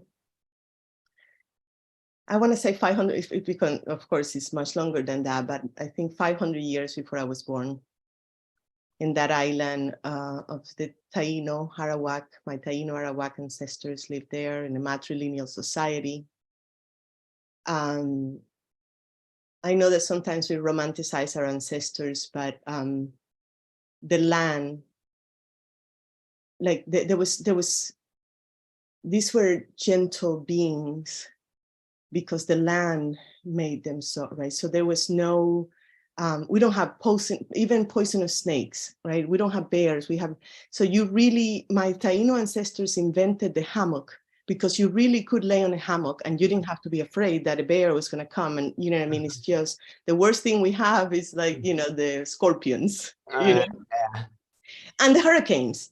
But we had caves, I mean, connected to, you know, we know that a hurricane is coming. And in fact, that word comes from the Taino, the Arawak language, huracan.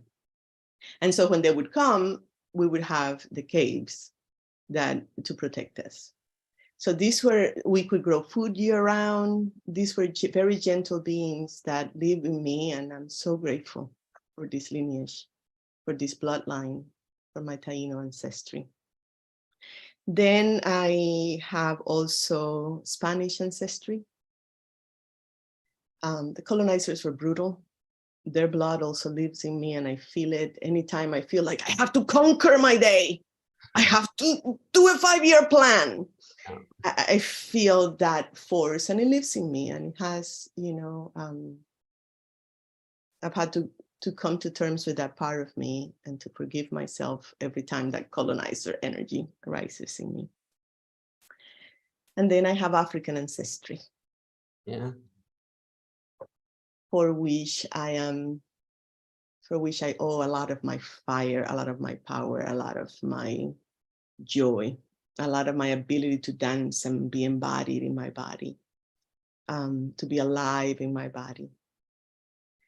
So I was born in a very, very poor settlement, illegal settlement, the slums.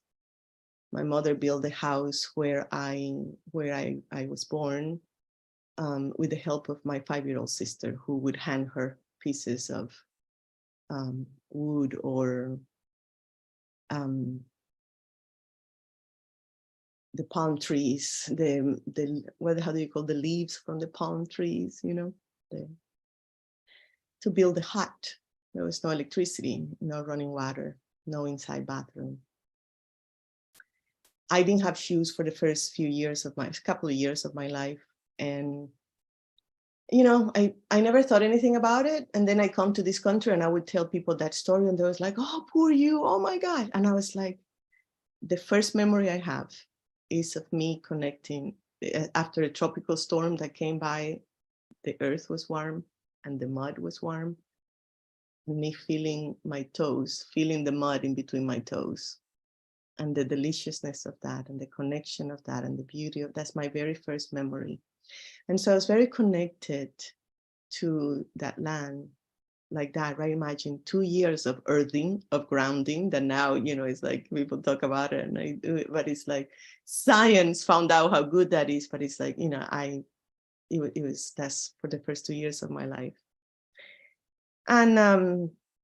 And so eventually we moved from there to, it's been I have lived in 23 different places in my life. It's always trying to improve our life, trying to escape poverty. And when I was 10 years old, the situation in my house, you know, the addictions and violence in my home, I chose to leave home, and my only option was to go work it was called the school in the fields. The closest thing we have to that is a boarding school, but boarding school here is for rich kids. Over there was for poor kids whose parents couldn't feed them at home, and they would go there and we would work in the field half of the day and we would go to school half of the day. So starting at 10, I started working in the fields and being connected to the land in that way. Again, in this country, people say, and I mean, look, there's just, you're right, it's like, of course, me being poor, not having shoes is right, but where's the judgment? I'm finding a balance there between, yes, I didn't have shoes, I grew up poor, and I have that connection. Yes, child labor at age 10, and being connected to the earth, picking the fruit, having that intimacy with the land that I would not have had I grown up here or in another place. The love story with the trees, the love story with the fog, the love story with the sun, right? That was because that was what was in my awareness. Right? I say where you focus in the nanosecond, that becomes your life, right? And so much of my life, so much of my awareness was connected to the land. And then when I was 21 years old, well, before that, around age 18, my stepfather was a member of a human rights organization in Cuba, who was sending to Geneva violations of human rights in our town. And because of that, you know, the things we lived through, especially him, you know, how he was beaten by the police, how he was put in jail for no reason other than speaking his truth. And there were times where, you know, they would come in the middle of the night and they would kick us into the street so they could search or rip open the mattresses so they could search for information. So that's the trauma that happened to us. And so it was a process of 2 or 3 years of seeking asylum in the United States through the embassy in Cuba. And eventually we were able to come to this country, and I was grateful to land in North Carolina, where that land became my mother. I had lost my homeland, the land of my ancestors, but I found a new home in North Carolina, and I was, you know, in the woods every day and just really deeply connected to that. And then after 25 years in North Carolina, my husband and I felt like we were ready for a change. This was 2016 when Donald Trump got elected, and I felt I needed to do something to bring what I believe in. So much is about the Earth Mother, so much is about the divine feminine. It's these ways of being that are generative and giving to the world. So I enrolled in a Master's of Divinity. I had grown up without religion in Cuba. Religion was forbidden in Cuba in 1959, and I was born in 74. So was that 15 years? There have been no religion in the country. But my curiosity, it was just like, and there was no internet back then, right? It was just, so I had this hunger for the sacred. So when I arrived here, in 1995, I was 21 years old. I began this search, and I searched in Catholic Church and Christian churches and yoga studios and temples and top of mountaintops, for the sacred. And then finally, I decided to go to get my master's in divinity. And again, I can't call it a mistake, but at the same time, I probably should have gone to Peru and learned from the indigenous people there about the sacred, but I didn't know anything back then. So, and this made me a reverend, right? So my Master's of Divinity, that process, I'm part of. I can do the work that I do now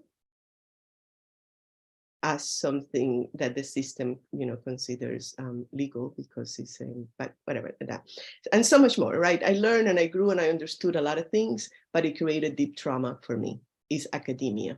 It's 3 years of waking up at 5 o'clock in the morning and 11 o'clock at night. I'm not in nature. I'm in front of the computer all day. It's knowledge. It's head. It's head. It's head. It's head. And so by the time I finished that, I got a job here in Michigan, and it was very traumatic too. So it was trauma on top of trauma, and so it's then I'm out of. I had to leave that job. I was just in fight or flight, freeze mode, and I didn't know. Even though I had experience, you see, all these traumas in Cuba, of course, I was living a full, healthy life. My blood pressure was the blood pressure of a monk for years and years, right?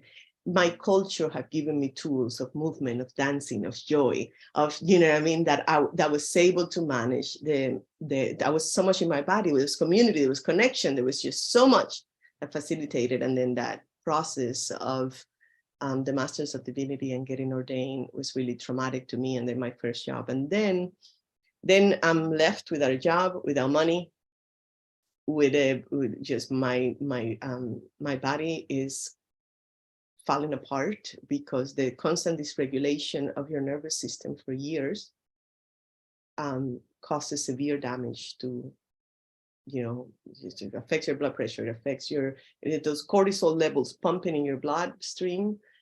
It's just really damage. So it's not, sometimes we think about trauma as something, oh, mental health. No, this is very much embodied. This is much, you know. So I was introduced then. So after, of course, I went to all the doctors and did all the things, and nobody could help me. I couldn't find help. And then I was introduced to the mushrooms, to Los Niños. And that was the beginning of my journey with plant medicines and my reconnection back to the earth. Unfortunately, so I tried the mushrooms, and it activated a lot of the trauma for me. In some ways, it was re-traumatizing because it was so much. It was ancestral. It was never ending, and so much said and setting and all of that. But then I also tried MDMA and through a therapist, and that brought so much beautiful healing and acceptance and love. I call it the benevolence of life. And also Washuma, San Pedro. So then this is where it comes through. After being in the system for so long and being in this country for so long, these medicines facilitating my journey back to my body, my journey back to my ancestral ways of being, my journey back to the earth, to the mother, to the great beauty, to regulation, to safety, to love the earth, to feel like you are part of it, to understand the elements. The elements was something intellectual for a long time, until the medicines allowed me, the sacraments allowed me to feel the fire in me, to feel the earth in me, to feel the waters in me, to feel that air and that connection to spirit. And how it's all not an intellectual concept, not something out there, but it's me, each of them. And so what I have found within myself is that I have stopped. So this is where the story moves into the topic for today, which is where I come. I'll just tell you a story that what the mushrooms taught me.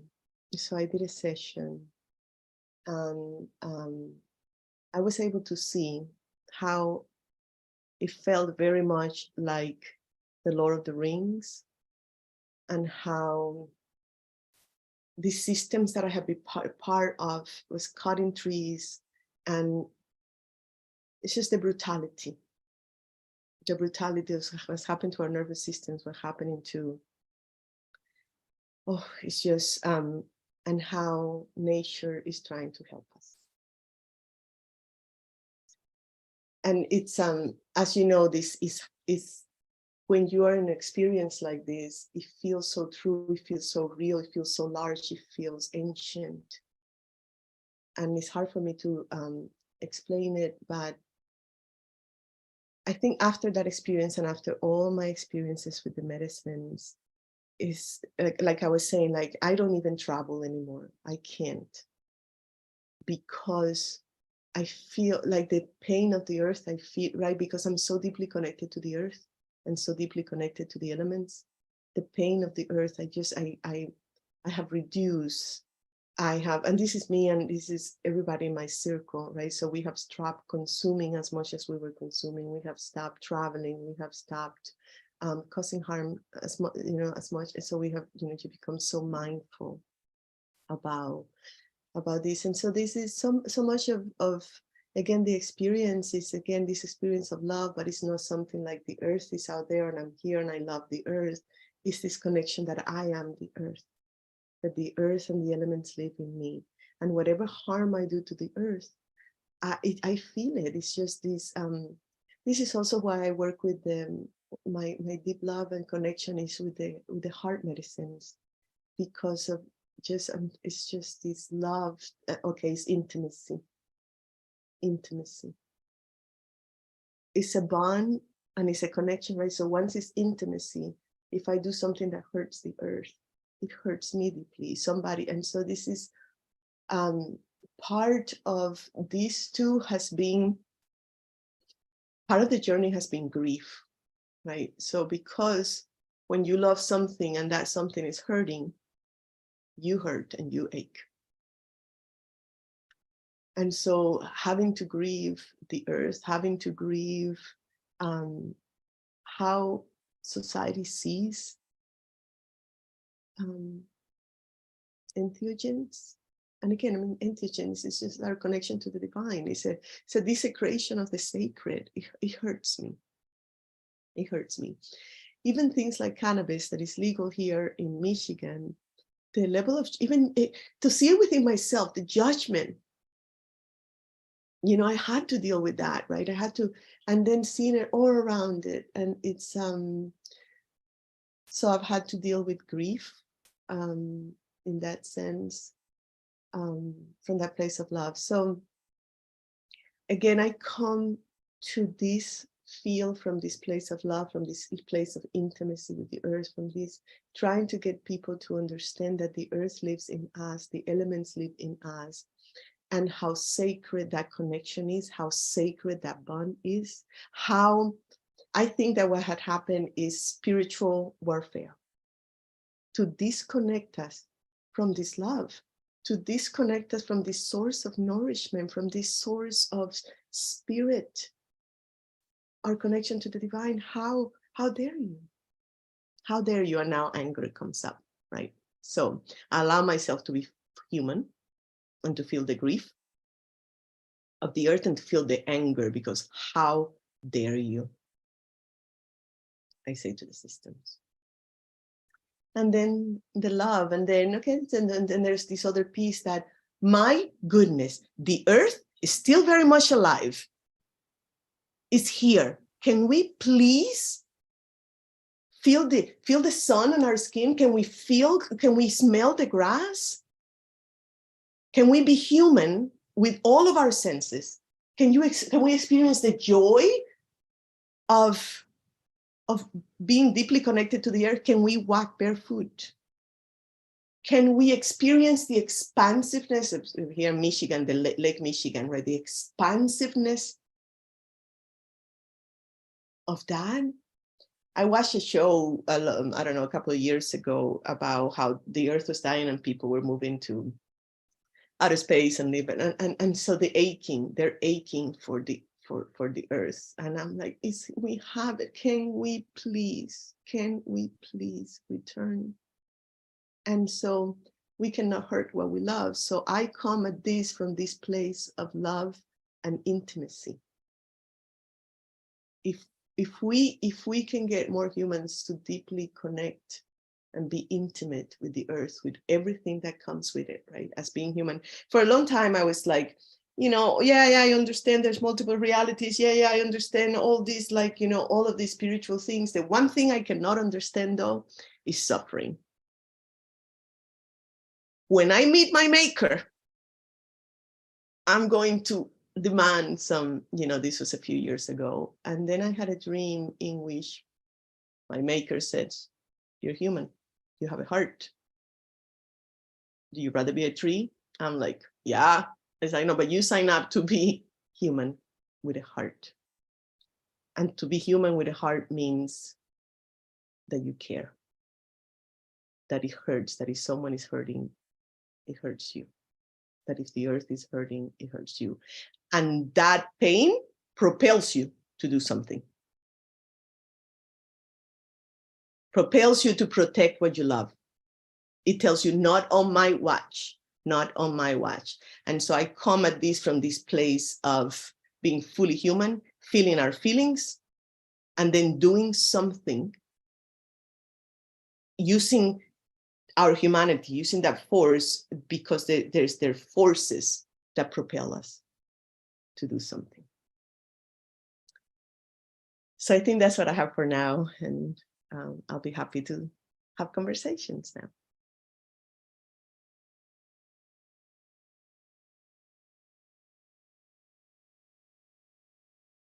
How long have you been in Grand Rapids now then? 3 years. Yeah. And you've been in America since you were 21, so it's been about 27 years. Oh wow. Oh my goodness. You look so young. Well, that's a great story. It's good hearing you talk. When was the last time you went back to Cuba?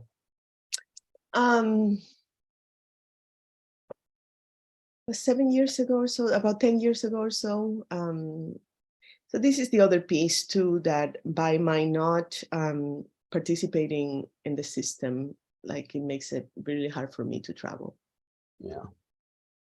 I have family there that I would love to go visit, but it's like this whole thing about escaping poverty is very hard. Yeah. That's rough. I bet you miss your family a lot too. I do. I miss the land too. Yeah. Where's the African descent from? Was one of your Yoruba, West Africa. Okay. Was one of your parents was No, this is ancestry. It's my grandfather. Okay.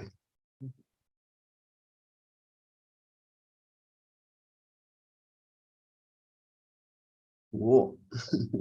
No, I can keep talking. I just like to, so if anybody. Yeah, no, if you have more to say, please Okay. do. I'm learning. What's that, Eric? I'm learning. It's good to hear from you. Thank you for what you're doing and saying, and it's resonating. Thank you, Eric. Okay, so then, so what happened then, after all that trauma of, I went back to school to learn about somatic and to learn about somatic healing and to learn about the nervous system, because I needed to understand what was happening to me. So a lot of my framework for, I call healing and liberation, is based on the autonomic nervous system ladder. Whereas the way I see it is, down here is hell and up here is heaven. And it's all connected to the body. Meaning down here is grief. It's grief and shame and all those things. And then the higher and this is connected also to the chakra system. Then there's desire, then there is drive, then there's creativity, and there's joy, and there's peace, and there's ecstasy, and there's connection, universal love. And so for the most of my life, I lived in this place of joy and creativity, kind of middle of the nervous system ladder, right? I was in, so fight or flight and freeze, all that, bottom of the nervous system ladder. So this is also connected to levels of consciousness and levels of energy.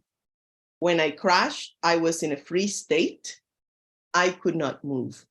Let me just say, for most of my life, because I was living in this place of joy and creativity. I was a little son, you know, something I was just being Cuban, my ancestry. It was just like, I'm so excited. I'm so in love with the world. It's passion and love and fire and all that good stuff. And then to wake up for weeks and months and years in a place where I had no energy. I had no energy to do anything. I had no desire to live. So I found myself in hell, the bottom of the nervous system ladder. And I said, this is inhumane. I got to get out of here. And I got to get others out of here. So this is part of the story too, where I was saying how a story is important.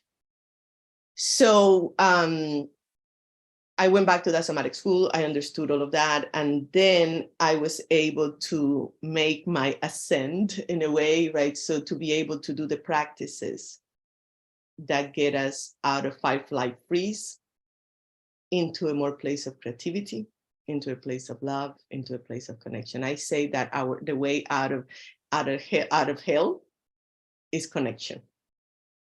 You either connect with the earth, put your bare feet on the earth, you smell the fragrance, right?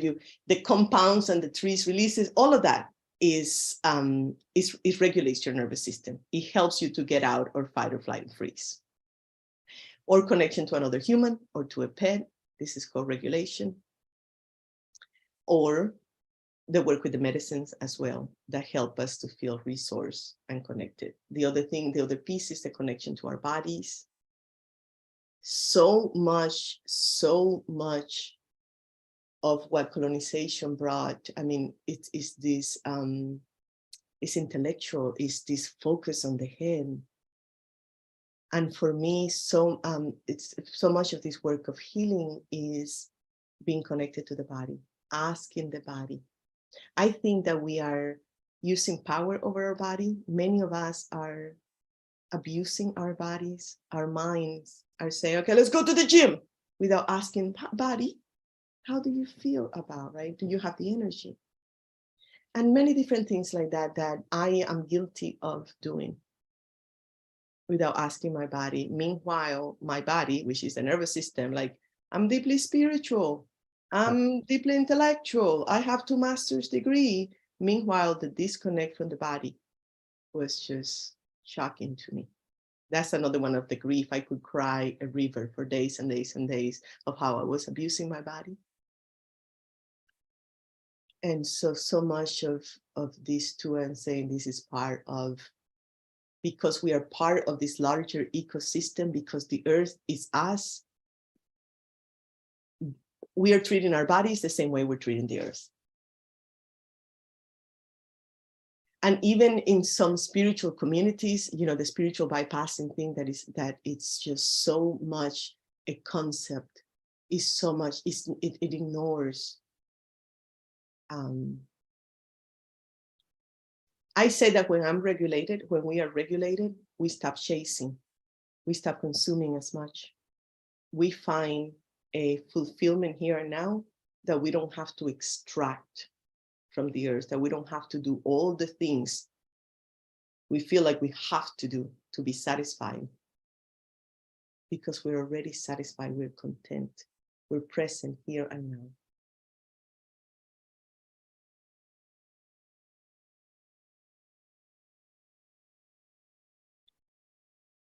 And the more work we do like that, right? So the more we return to our bodies, return to the body, return to the earth, the more we get to that place.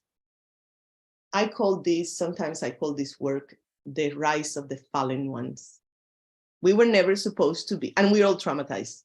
It's just shocking to me how much trauma there is. Yeah, we see the big traumas, but it's like after years of living on fight or flight, under stress, it becomes trauma, stored, stuck in the body. So we were never supposed to be down there. And so we're making our ascent now, the rise of the fallen ones. And this is what spirituality is.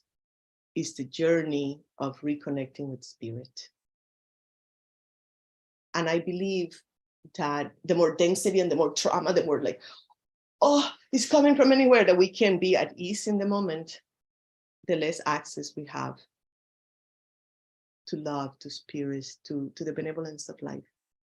And so much of this work then for me is embodied and is energetic and is embodying this energy of how can we become light? I work a lot with sage, which I grow. And so much of my work, I call it, is you can call it shape-shifting, transmutation. It's like, how can I become as safe and as soft as sage? Mhm. Smoke. And so what this is doing, this is regulating my nervous system. This is connecting me to spirit.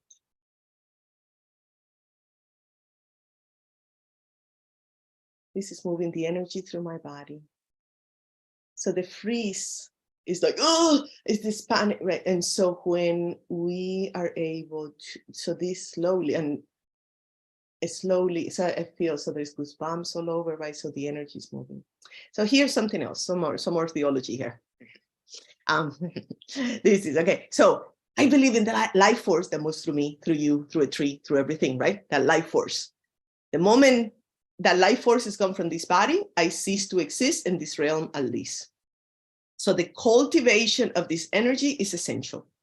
It's an energy that is so unique to each of you. There has never been another Mariela in this world. There's never been another Mariela in this world with this particular, right? Each of you, same. And so the goal here, and I believe that each of us, God is too big. And so each of us, so we are the body of God. I believe that each of us, a very particular aspect of it. And so the expression of that life force is essential. Whatever it is. I mean, most of me, is like this passionate Cuban, kind of person, which I love. Because joy is real, creativity is real, power is real. And it's part of it. And most of us are not able to express that life force that moves through us authentically because of trauma, because of shame. And so much of this is embodied. We go like, so become like sage. Become soft and allow that life force. Eric, are you speaking? Because you're muted. It looks like Lovely has her hand up. Lovely, did you have a question or did you want to say something? Oh, thank you, Rick. Yeah. I do have a question. Maestra Mariela, I wanted to ask you, what is your role in this new religion that you're talking about? All right. I don't like calling it religion, although, I mean, I'm really uncomfortable with that. And I'm trying to I understand. No, I know, and I'm trying not to, and there's not another word for it. There is not another word for it. But go ahead. Belief system, yep. New way of worship, or old way of worship, or Thank you, Lovely. I'm sorry. I just get so like, oh. I understand. No, and it is love. Same. Yeah. I'm like, I just need to own it. Right. Thank you. What's the question again? What is your role in this religion that you're speaking about? And not only that, but how do you see other people's role as well? Yeah.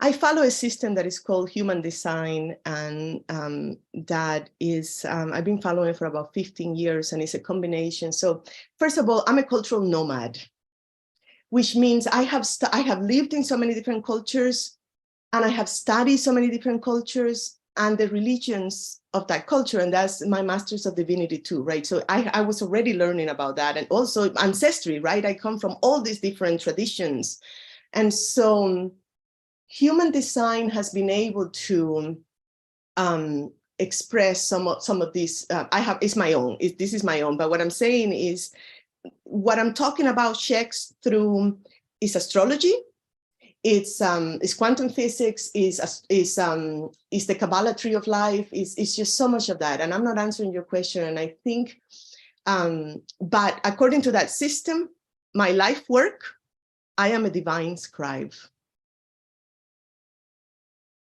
Right. So what? I feel like I've been downloading all of this for years, especially the last 3 years with the medicines. And what I want everybody is, I want you to live according to your nature. I want nature to move through you. Right. I want you to allow nature to move through you. And each of us then have a role to play. And this is where human design comes in handy, because it kind of tells you what your life work is. It's so much bigger than that, right? So so much about, so that's the life work on this side and the human design, but it's also, I'm also a nomad. My body is a nomad. I need to be able to flow. I need to be able, and this is the piece of these two of the sage that I'm speaking. So the role you have to play, you have to figure it out. It's like, what is natural for you? So speaking about this is like, oh my God, I could speak about this all day and night. It's like, really, like, can I just, it's like a download. It's like, and it's like, the more I do it, the more energy it gives me. I don't know if you're familiar with this.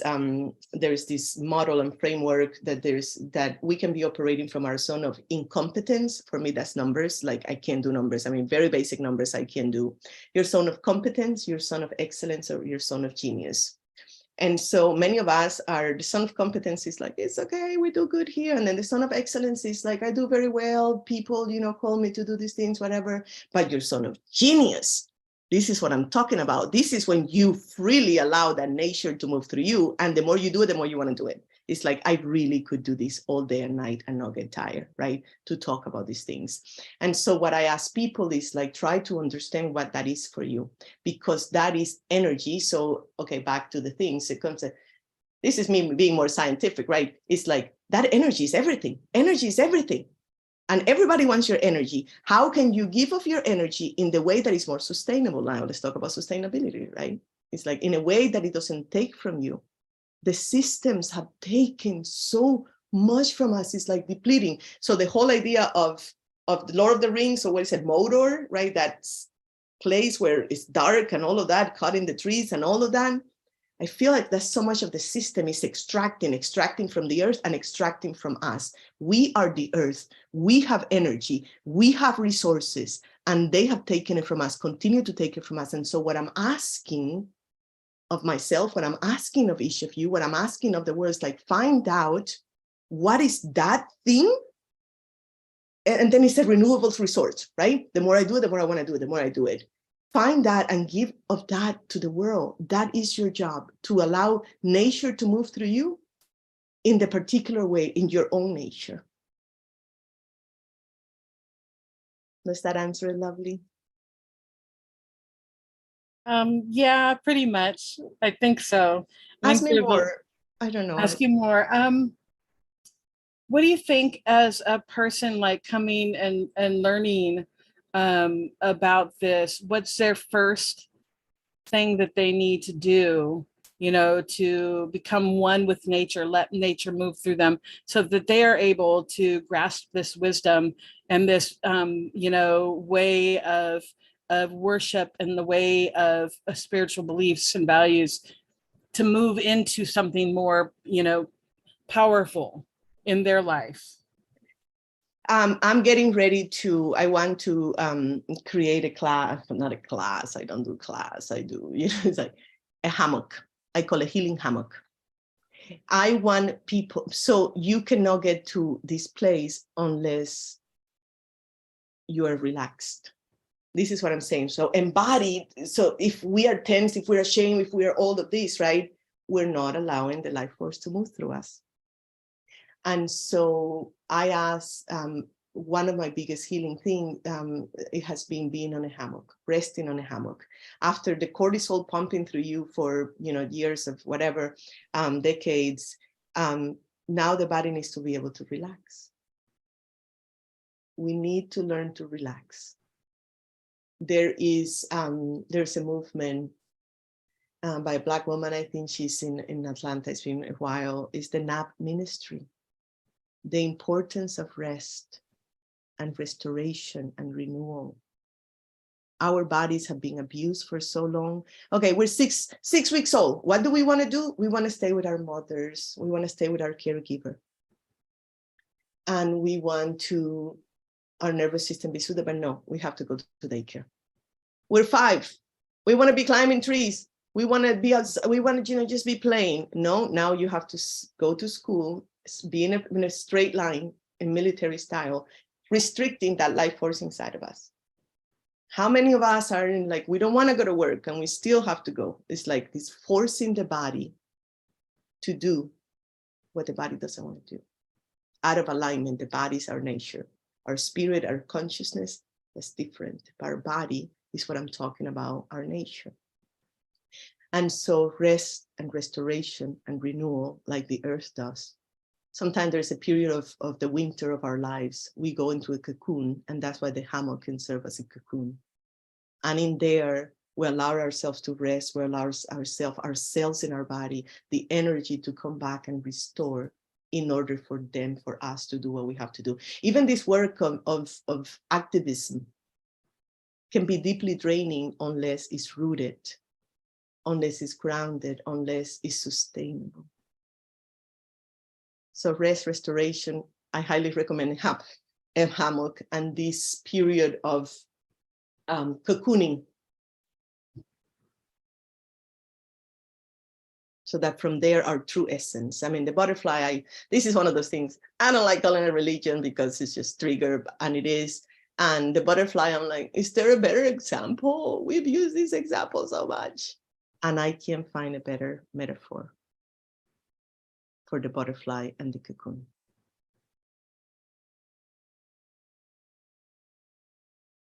I had a question related to salvia. Previously, like yesterday, there was someone talking about women's experiences with salvia as a spirit versus men's experiences.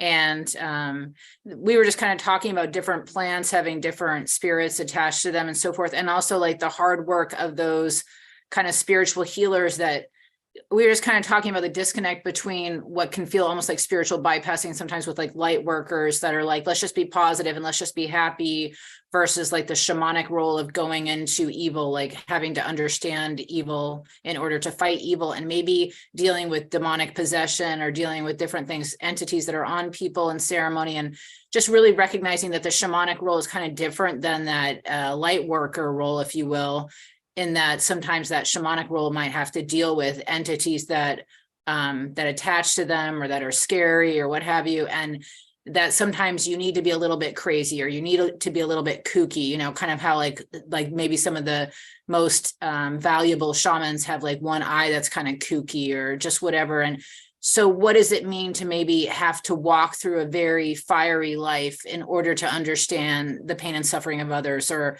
what does it mean to kind of rise to that challenge? Because I see a lot of people that fall prey to suicide or fall prey to that self-destruction you're talking about. And, you know, just any advice you have. Yeah. I'm going to say 3 things. So first, I want to speak for a minute about gender for a second. And when I was talking about the nature that moves through us, right? Because so much of the oppression, so much of the issues that we're experiencing is the oppression, repression of our authenticity, of our natural life force that moves through us. And this Pride Month, I just wanted to touch about it in a second because of how devastating it is for people, for their nature to move out in a particular way, and for society and their parents to say, you cannot express yourself that way. I just wanted to touch on that for a moment. I just felt it and I had to say it.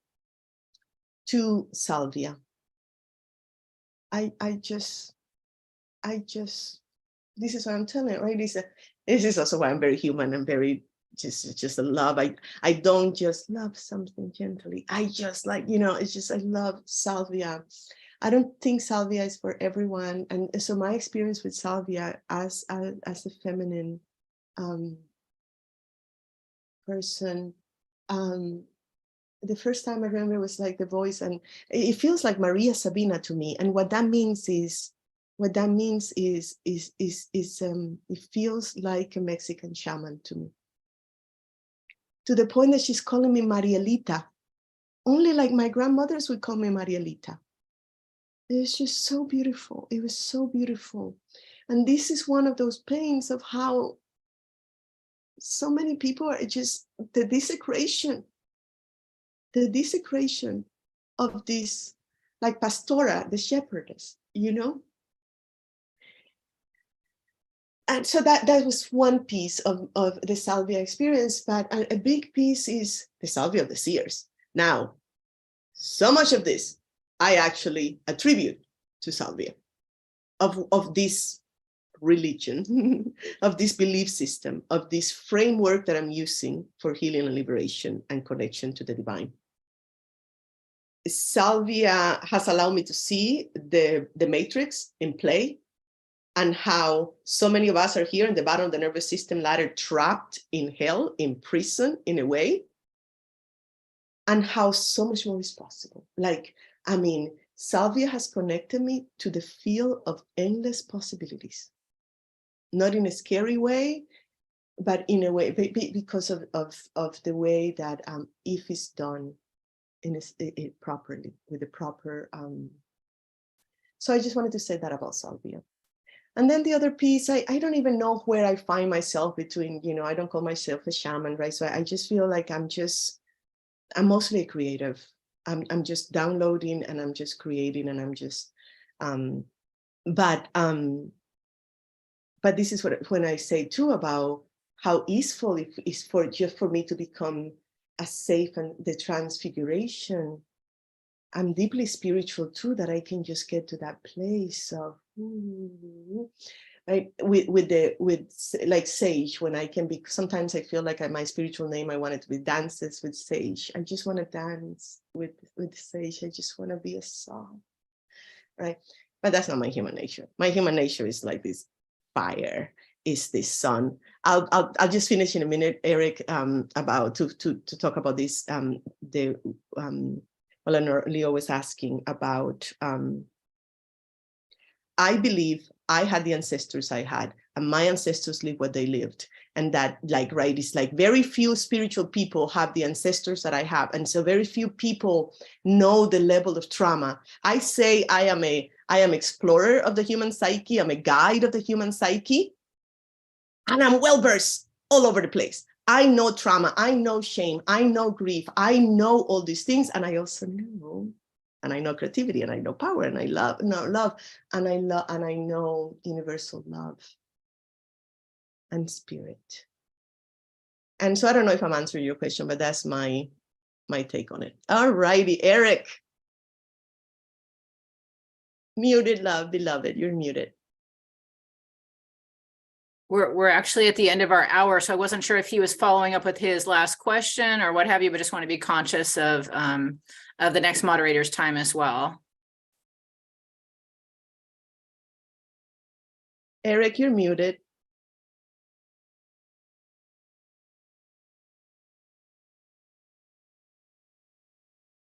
So a quick question for you.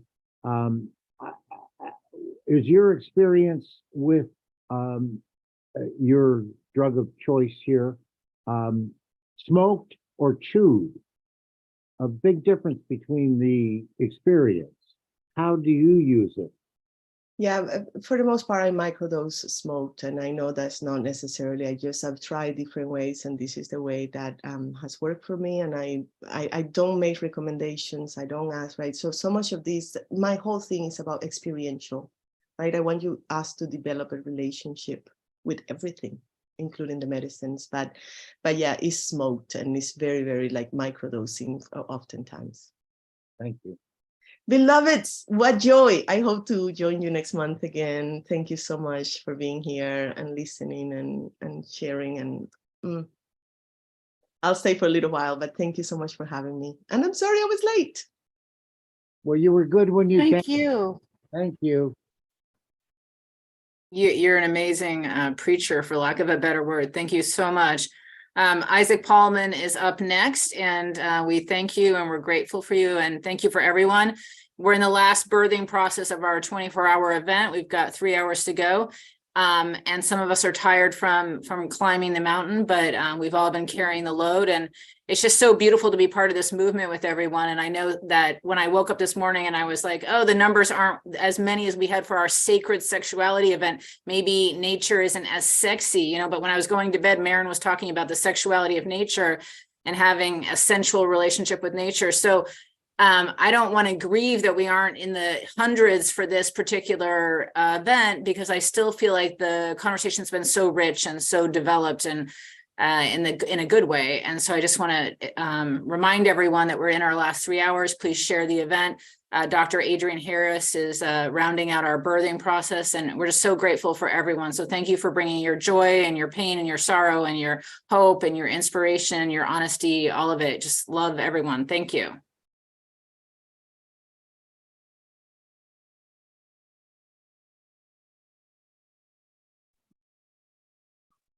Hey, everybody. Thank you so much for being here. And Mariella, it was wonderful to catch the last few minutes of what you were sharing. It was really inspiring, and it dovetailed what I caught of it really beautifully. Excuse me, because I heard you speaking about relationships, our relationships with these medicines, and our relationship with the world at large, and that really is largely what I came to offer a conversation around. And this has been, you know, an interesting journey over 24 hours. What a beautiful format. And Leo, thank you for evoking that imagery of climbing a mountain. And I guess we're now on our descent, and landing all that's been shared and all that's been received through this community that we've built together. And Leo, I want to thank you for creating this space and for inviting us all to be part of it. My approach to this is, as I was saying, really about exploring how we are interconnected with nature and the environment around us that we find ourselves in, whatever that environment is, be it places in the natural world, our urban environments, our human communities. All of these things represent, for me, how we are interacting with the world and our reality and our consciousness. And I wanted to begin actually by inviting us to participate in a little bit of a practice that I use frequently in my guiding practice. And so wherever you are, this is an invitation to honor your body however you are at this time. But if there's a way in which you could find yourself in a position where your feet can be planted on the ground or on the floor, wherever you happen to be, there's no special arrangement that you need for your body in this. But to just kind of, I'm going to stand up actually for this, and I just want to invite us to take a few minutes to just kind of land in our senses, which is really where the journey for me in interacting with nature, whether it's through plant medicines or through forest bathing or just living life, honestly, is a practice that I use pretty regularly. And so if it's available to you to be standing or to have your feet on the floor, just connecting to whatever the substrate is that you find yourself with right now, to just kind of land in your body, like really connect to where your feet are making contact with the surface that you're standing on. And if it feels good to you in your body, and this is not required, but if it feels good to close your eyes and to just tune into that feeling of being supported in your body, the floor that you're standing on, the ground, just feel that degree of reciprocity that the substrate you're standing on is offering support to you in exact proportion to the weight and pressure that you're putting on it. And maybe there's a little give or a little bounce in whatever it is you're standing on, but just noticing that it's there and it's holding you.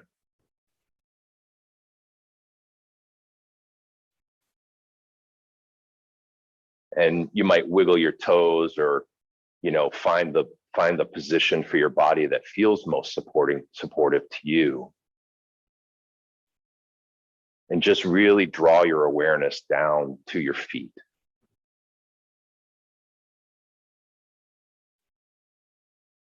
And once you've made that connection, I invite you to expand that awareness and feel the feeling of the energy of your connection spreading out over the floor, and finding the places where, through your imagination, through your imaginal sense, finding the places where the floor you're standing on connects to the other structure of the building that you may be in. And following those lines of energy down through the framing or the concrete or the stone, whatever it is, ultimately meeting the earth.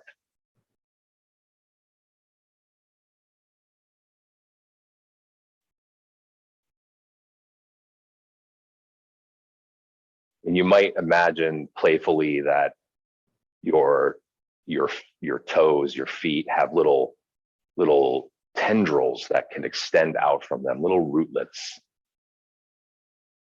each of which is endowed with its own little sensory apparatus. It can feel its way through the various spaces in the flooring,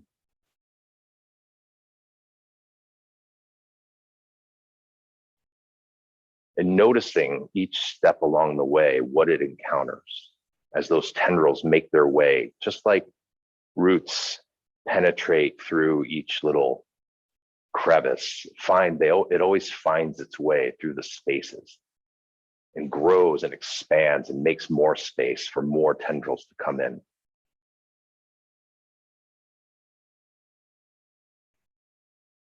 And just feeling our way down through those spaces into the ground, into the land beneath us that supports everything.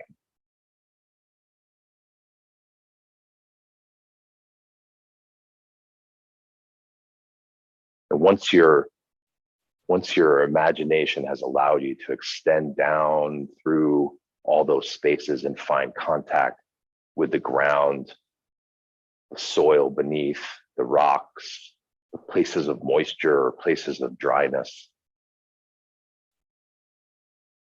you might find something there that you can allow your little rootlets to grasp onto and just wrap themselves around. Maybe there's a stone, maybe there's a nice little place of moisture that feels nurturing.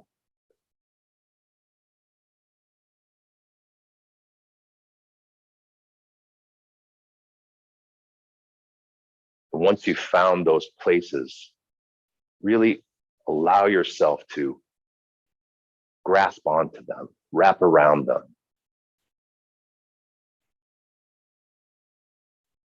And when you feel like you've got a good hold,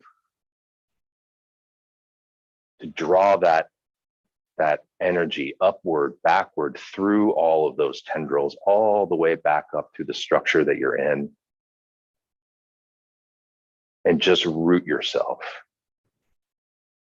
Pull against it and allow yourself to be grounded and anchored.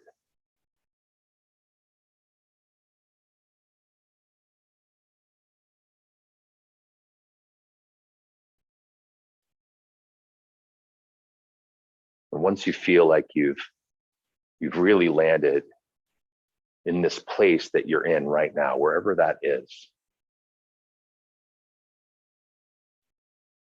drawing your awareness back up through your body,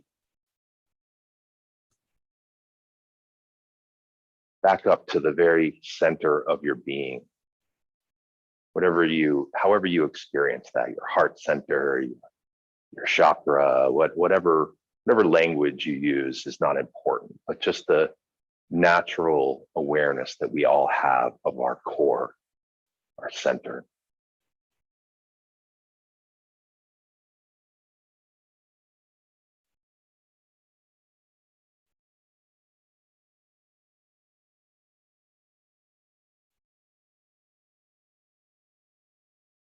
And from that place of awareness,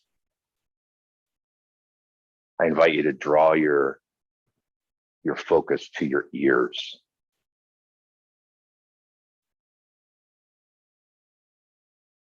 You might even give them a playful wiggle if you're able to do that, just to tune into their presence, noticing that they're there. What a wonderful apparatus our ears are.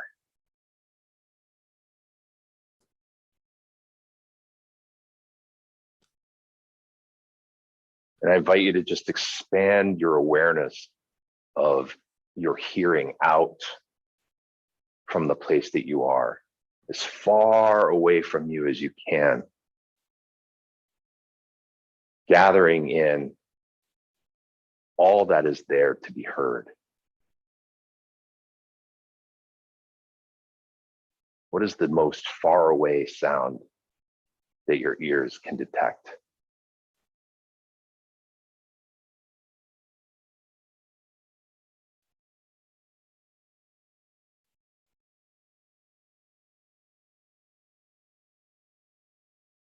And what is the nature of that sound?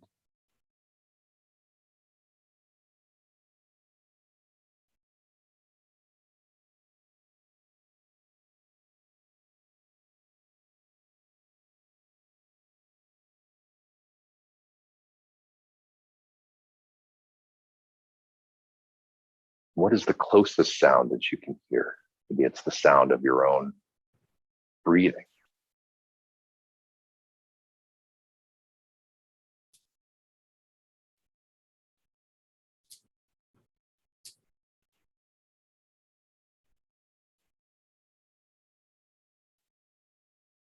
Once you feel like your hearing faculties are connected to the place that you are, I invite you to bring your awareness to your nose.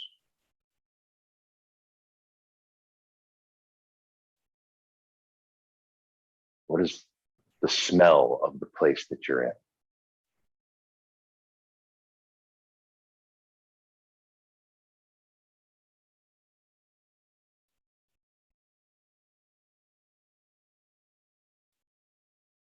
Maybe you're still smelling your breakfast from earlier.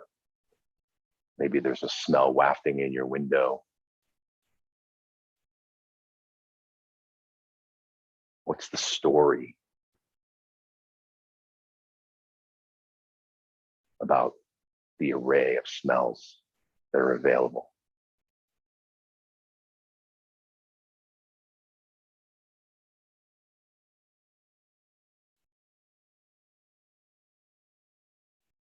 And sometimes it can help to turn your head in a different direction or to take shorter sniffs of the air.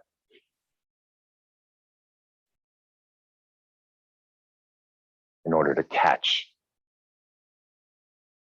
all of the chemical information that's available.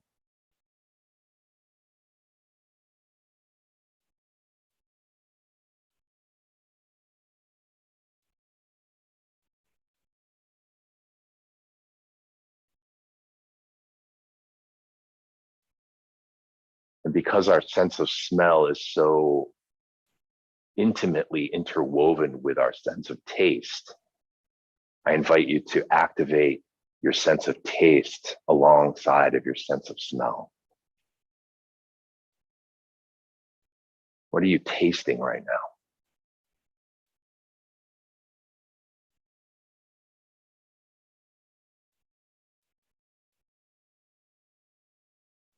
And you might even consider bringing a little playfulness to this, and you might want to stick your tongue out like a snake does and feel the sensation of the air, or even give the air a little lick.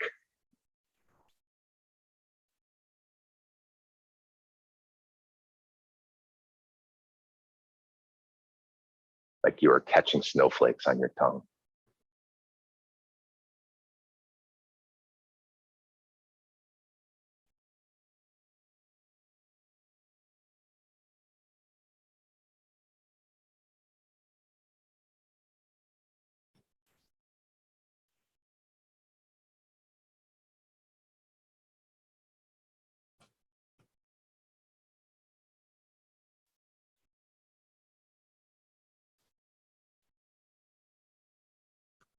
Now with our hearing online and our smell and our taste online, I invite us to tune into our tactile sense, our sense of feeling.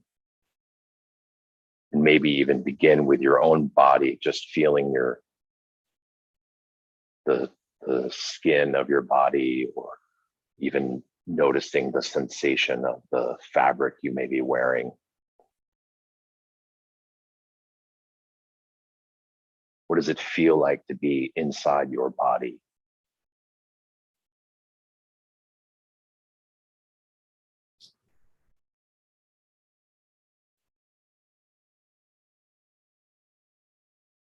Can you notice the places where your clothing is covering your skin or where your skin is bare?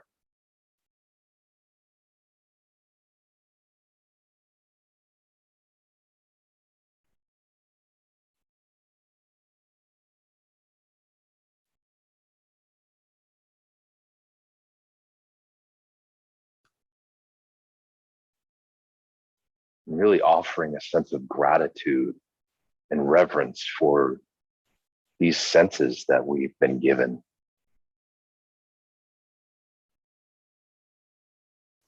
A way of knowing the world.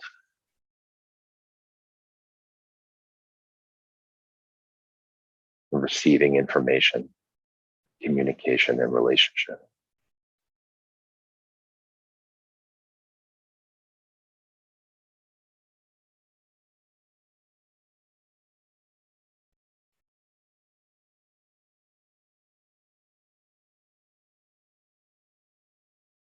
And in just a moment, I'm going to invite us to open our eyes if your eyes are closed, but don't do it just yet. It's going to take a moment to invite you to consider that when you open your eyes, whatever you are about to see is already seeing you.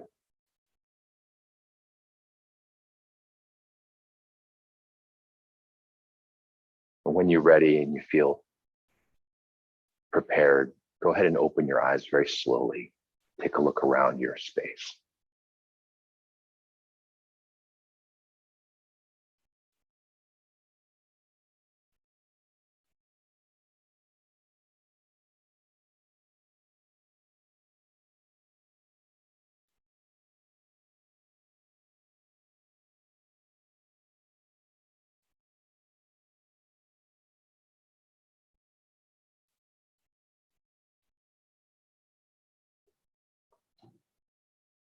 Beautiful.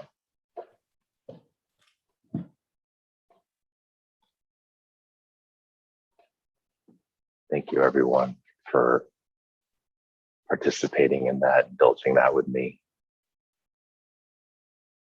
I hope that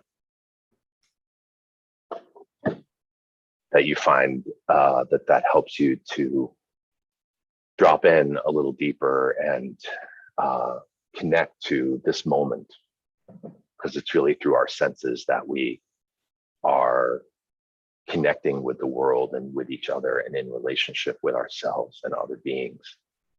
And that's a practice that I use frequently for myself and with others when I guide people in nature.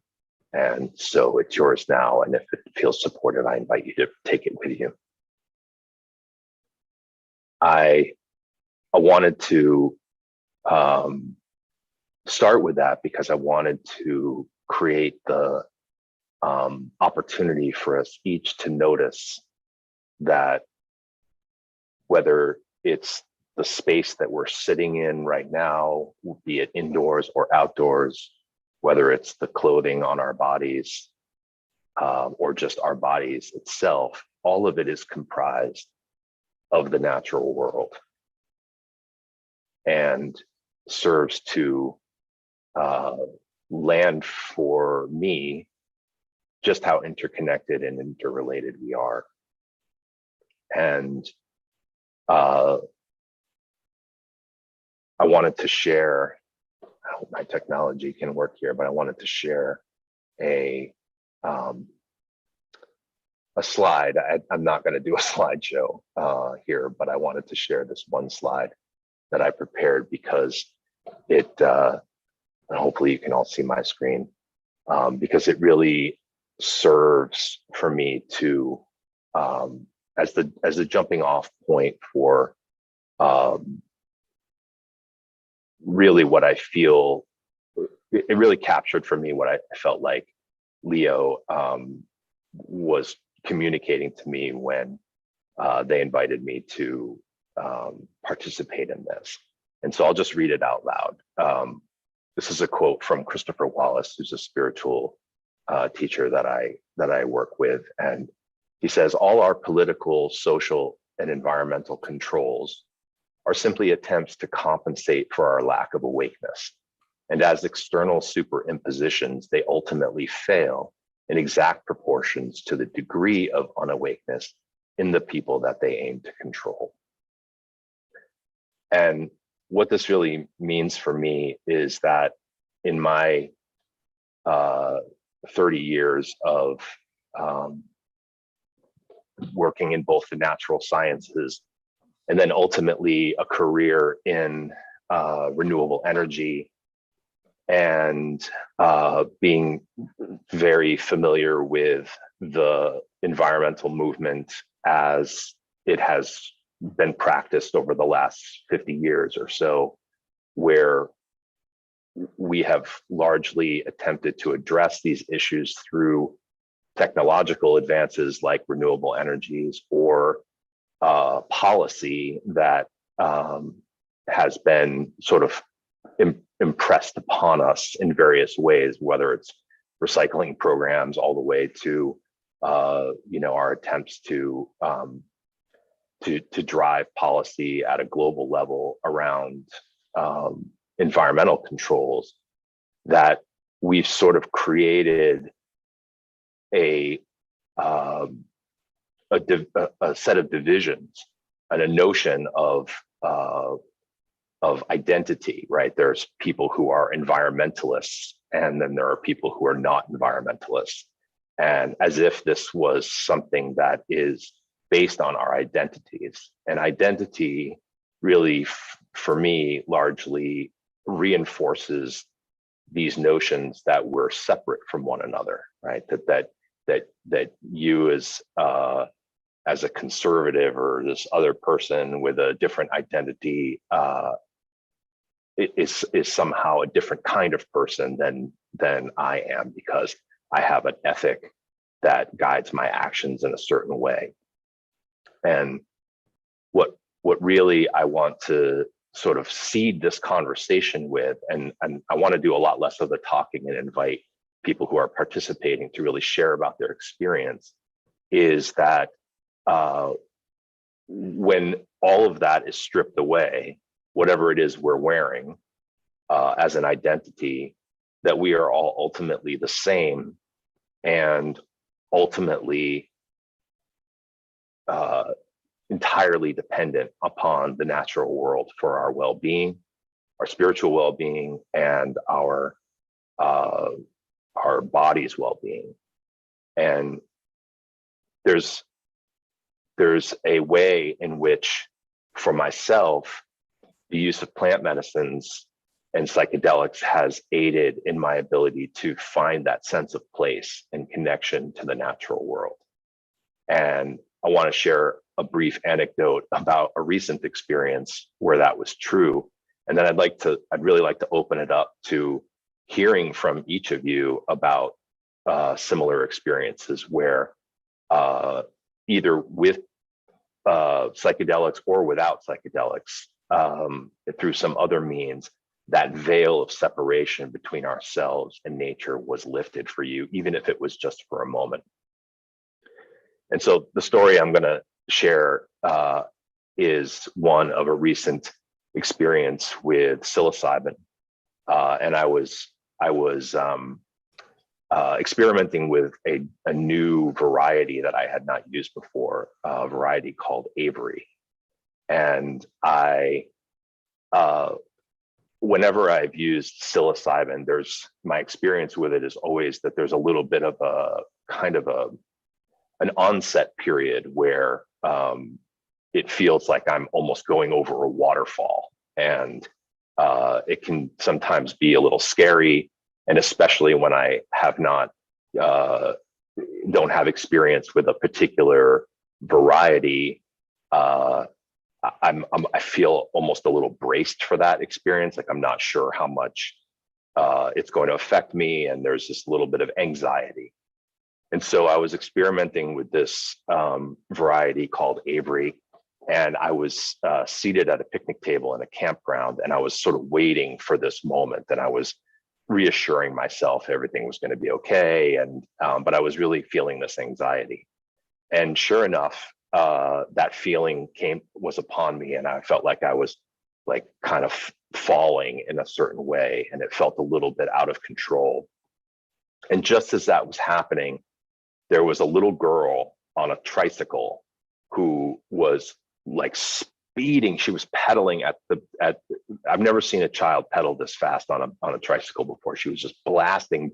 It was actually a bicycle with training wheels, and she was blasting past me on this thing.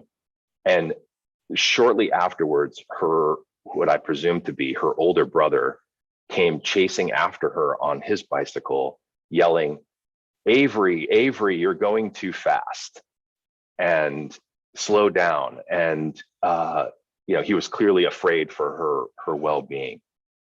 And in that moment, the name of the little girl being the same name of the variety of mushrooms that I had just taken, all like coalesced in this moment of sort of like almost the cosmic joke. And I began to laugh, and all of the anxiety and all of the fear and all of the trepidation and all of the resistance that I was having to allowing this medicine to do its work with me fell away in the like natural embodiment of the play of children that was happening in my field.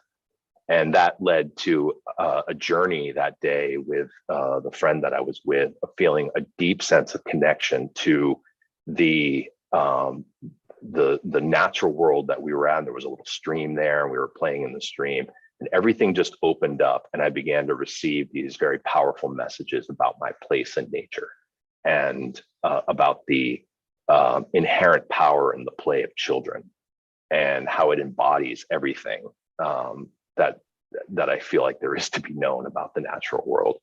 And it was a very profound journey, and so I share that as a starting point, as a seed point. And what I really want to invite us all to do and offer some space to is to share about an experience that you had either with psychedelics or without psychedelics. There are many doorways to this place, but really a moment of presence that you might have had with your relationship to nature and to the natural world, whether it's your own land or a place that you love and have journeyed to many times before, or even just a new moment in a new place. And so I open it up to you and invite anyone who feels called to share to offer their wisdom and their experience.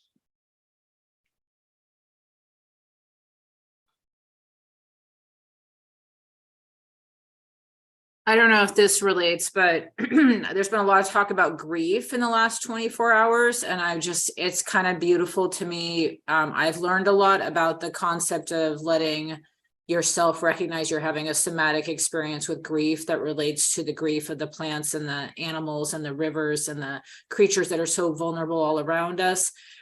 And as I went to bed, I live in downtown Seattle, and there was like a lot of drug addicts outside, and I could just feel the torture in these people, like just like young men screaming, and maybe they'd been sexually abused in childhood, but just seeing like that they're out on the street having their addiction experience and getting ready to kill themselves, like off one another over meth or a bag of fentanyl or whatever the fuck they were arguing about last night. But you could just hear these screams of anguish, and like there's a part of my soul that just like wants to rush outside. And their brokenness is my own brokenness. Their brokenness is out there and is calling to me, just like the river's brokenness and the river's pollution. And yet I just get so overwhelmed because I'm like, well, honey, like you need to go to bed. You know, you've been up for this 24-hour event. You have this disease that kind of limits your energy. So you need to like get some Z's. And so you have something to offer in the morning, and like, you can't take care of everyone, but the anguish of the world like almost becomes too much at times. And, you know, I'm in grief mode right now because my cousin committed suicide right before this event as I was planning it. And, you know, part of his heart, I think, and I know, was so filled with sadness about this earth and her creatures. And I think he had this kind of Cancerian depths, like the sign of Cancer rules, like small animals and, you know, that kind of thing. And I just think he, as an artist, he really felt in a way that artists feel that others can't always know, but there's a certain kind of knowing with artists that they feel that with, which is wordless, you know, and so they're very in touch with that other world of the animal and the spirit and their anguish and the earth's anguish. And I think his heart was heavy with that. I know his heart was heavy with that. And I think in some way we're all committing suicide, you know, slowly in this culture.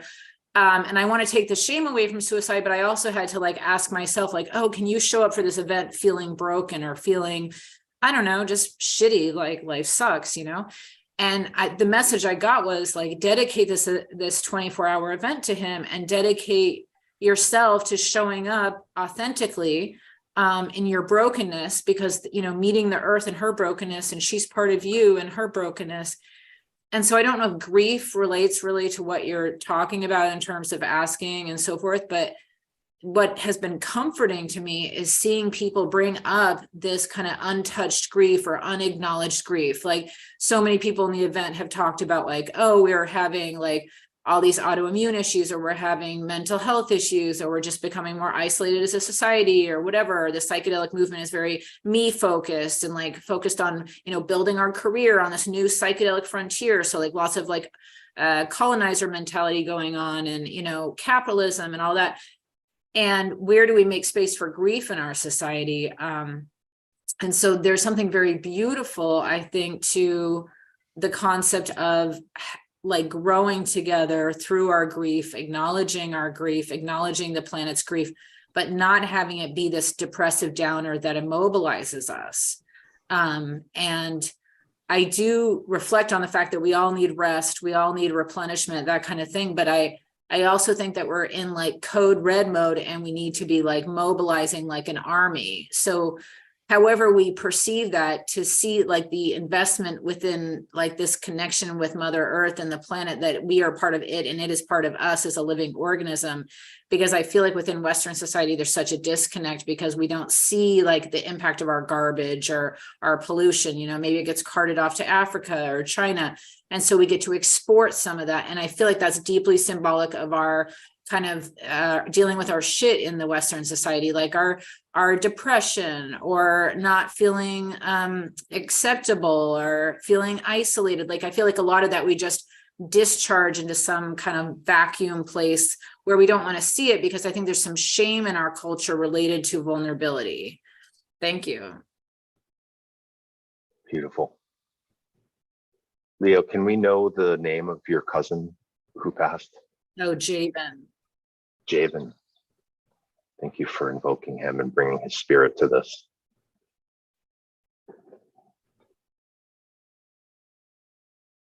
Eric, if you're trying to speak, you're on mute. Leo, I wanted to follow up on your comment about shame. Two of our moderators suggested that we actually have a 24-hour event on the subject of shame. And I want to just bring you up to date on that. That happened last night when you weren't on the call. And I think it's a good idea. And I want to put my imprimatur on it. Thank you, Eric. Lindsay, welcome to the group, and I just want to let you know we're kind of having an open discussion, and people are free to share on whatever is feeling alive. But the prompt that I offered was about sharing about a time when you had a connection with nature or the world, because of course it's all nature, where you felt either with the support of psychedelics or not, that veil of separation was lifted even for just a moment, where you felt that sense of deep connection and presence with what was happening. And that's open to everybody to share.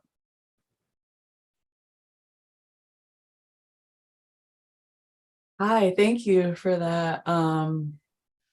And I'm excited to meet you because I'm also a forest therapy guide. Yeah. So yeah, what comes up for that first for me is sort of this transcending time and space, but the connection to like the plant spirits and the earth is the same thing, is like the unifying aspect of it. So remembering a time, like a really hard time where I was in the mountains in Colorado and you know, some like on a girlfriend's camping trip, and I just found myself like crying tears of gratitude for the earth and the trees and everything for supporting me through a really hard time, like a time where like a lot of support systems were really jumbled up. And I was just called to like feel this like support and strength and thank everything there. And it was really healing to recognize that too. And then fast forward like years from then, you know, doing a you know, and that was also with the help of psilocybin. And then years from then, doing it with more intention, like in more of an intentional ceremony with psilocybin, and feeling that same exact support and love and groundedness from that. And then sort of like hopping back and forth between those two times, but like recognizing the spirit of the medicine and like of the earth's support and what that feels like. And I was a, you know, different person. I grew a lot between those years, but that comfort there is like just so cool. Total different context, total different times, but the remaining factor there is Yeah, beautiful. Thank you for that share. Yeah. Any other voices want to jump in here? I would love to jump in at this time. Hi, I'm Lovely. I'm Lovely. And this has brought up a lot for me. Means that I got involved with psychedelics and like as a way of healing some years ago when my life had fallen apart. I was heavy into drugs. I used to be an IV methamphetamines and cocaine addict, and I had, you know, lost my job and lost my family, and was feeling really a sense of just complete and utter just hate for myself and shame, and feeling like I couldn't, you know, do anything. And you know, I'd been in and out of the program. And I, spent 7, 8 years. I did everything that they said, to do except for not use. But anyway, it kind of, I seem to always go back to the same place. And I contacted a friend who was, quote, a working shaman. And he had been working with my partner, and I had been studying the use of psilocybin and psychedelics as a healing modality. And I went to him, I said, I really, need a breakthrough. I need one, because I really felt at that time that my life was I was so desperate that I didn't want to live anymore. I wanted to kill people who I thought were responsible for, literally, I wanted to kill them, for some of my deep pain. And I didn't know how to handle it. And we went out into the woods, and I did a microdose of psilocybin. And then we sat and we did some DMT. And at first I thought, and he said, I want you to take some deep breaths, release, and then hit the bong like it's your last breath. And I did that, and I smoke weed. So I'm like, I hit it. And it was a huge, I had never hit it that hard before. I had done it a few times before. But in that moment, I felt like Mother Earth and every single entity that's been here before came to me and held me close and told me that I was never alone, and that there was nothing to be ashamed of, that we have all of the answers and all of the solutions, and we have everything that I need to move forward, and that I don't have to sit in that anymore. And I literally felt and heard the wind singing. And I mean, at that point, then after that little experience, I came out of that and a few minutes, and after that I just walked around in the park and rolled in the grass, and felt like Mother Earth was literally sending all of these little animals and birds and trees, and they were speaking to me, and they were encouraging me. It was like I was getting this recharge, this huge download of hope and connectedness, and sense of that sense of despair had completely been gone, was no longer in my being anymore. It was washed away. And that's one of the things that I love about the use of psilocybin and nature too, because I cannot sit in my apartment, and just oh, I'm gonna get high, it's not about that at all. It's so intentional, taking a walk in the woods and or even just a close park that's by my place. It's almost as if I can hear the songs of the birds speaking to me, that life is full of joy, that when we could take a moment, and literally stop and smell the flowers, or the dirt, and I just really feel that in itself, spending time connecting to Mother Earth has helped decrease my own personal, shame and guilt and, fear and hopelessness, because it's it doesn't exist. It has no, it's not good or bad. It just is. And just in the woods, you might see a tree that's fallen down and completely going into the ground and everything, and another one growing out of it.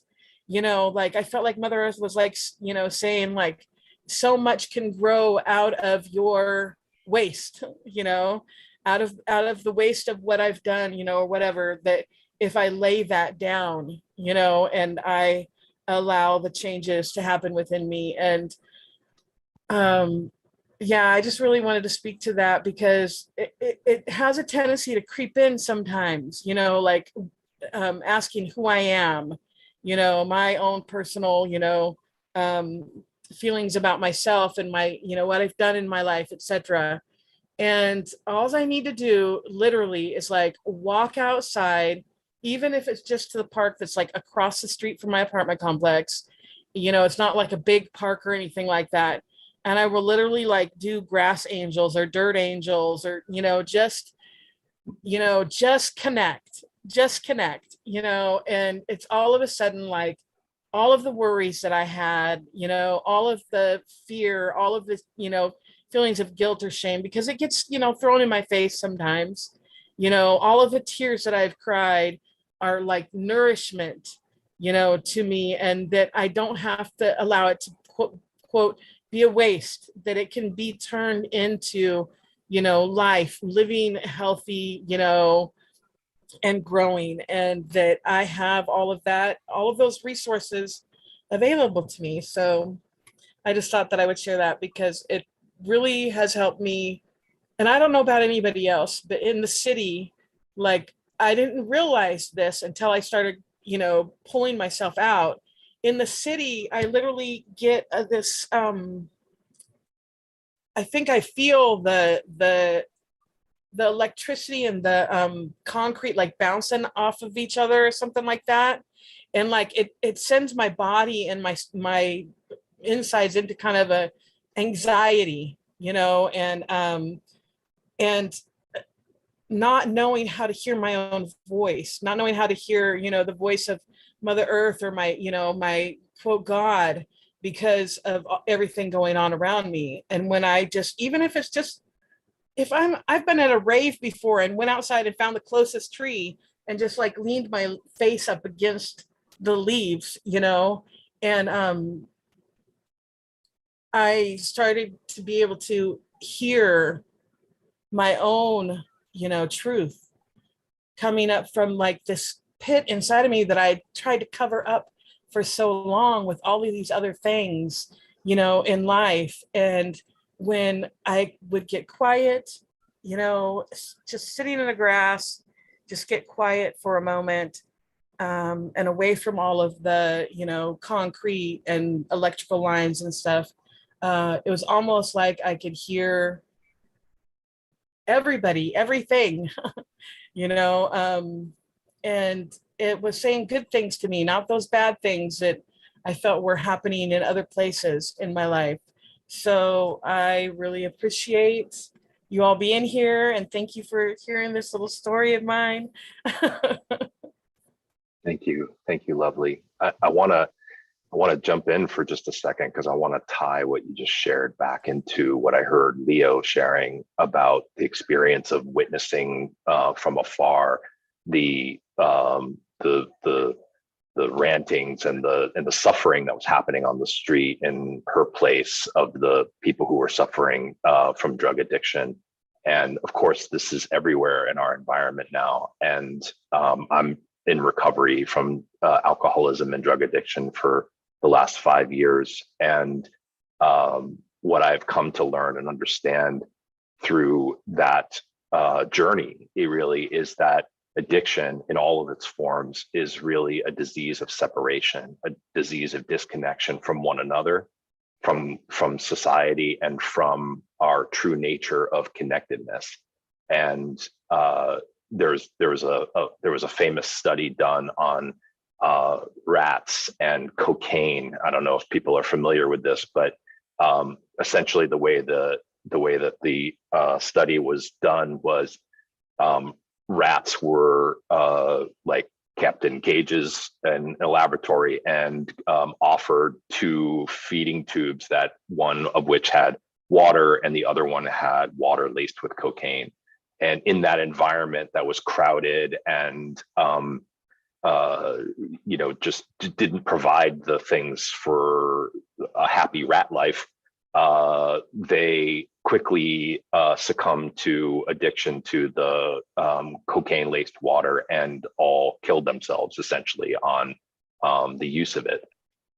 But then the study was repeated in an environment that was like what you might imagine as rat paradise, right? So they had all of the nourishing food and good stimulus and ability to interact with one another in meaningful ways, and then provided with the same opportunity to drink water or drink the cocaine laced water. And they all tried the cocaine laced water, but eventually just dissociated from it entirely because, or at least the theory was from the study that living in an environment where our needs are met, where for not just our body's needs, but our needs for connection with others, where we have a life of purpose and a life of deep connection, is it the ultimate antidote to addiction.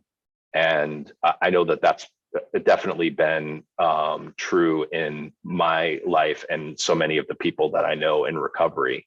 And so if feeling that sense of connection, the other thing I heard in what you shared, Lovely, was that you didn't need any special skills. This was actually one of the things that I really wanted to talk about. And Lindsay, you may relate to this too, as someone who guides people on forest therapy walks, is that this isn't really a process of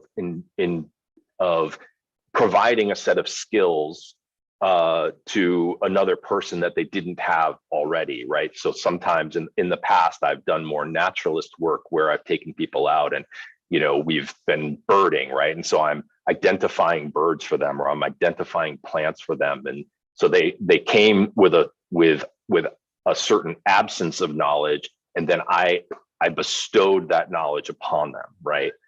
That's kind of our classical education system, to sort of like open up the lid of the student and put information in and then close the lid kind of a thing. And what I've learned through my own guiding practice is that this isn't actually a process at all of teaching somebody a skill they don't already have. This is a process of awakening and remembering our true nature as being deeply and intimately interconnected with nature. And as you were talking, Lovely, about the experience of going over to the park, you really highlighted that, of how it didn't feel like you were accessing some process or a practice that you had learned at some point. Your body was doing its own natural work of sourcing its healing from the natural world. And in my experience, psychedelics they're not required, but they can aid in our ability to break down those barriers that we have of connecting, and awaken that part in us that knows already how to be at one with nature and at one with the other humans in which we share our environment.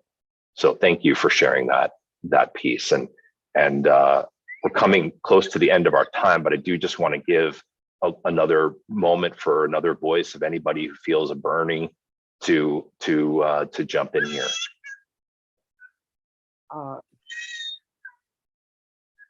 I'd like to say that when you were talking about the experiments between when there was an ideal kind of situation for the rats, a kind of nice rat city, versus a empty cage devoid of any interest or the amenities that you'd find in the community cage, that yield itself to sobriety is not the opposite of addiction.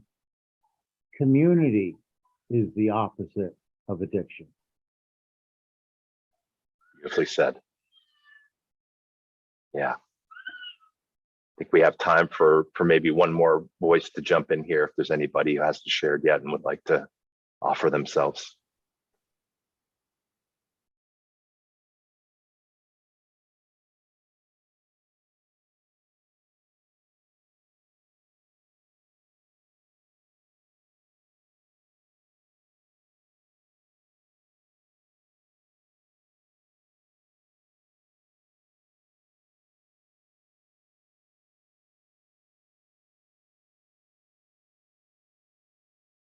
And silent presence is good too.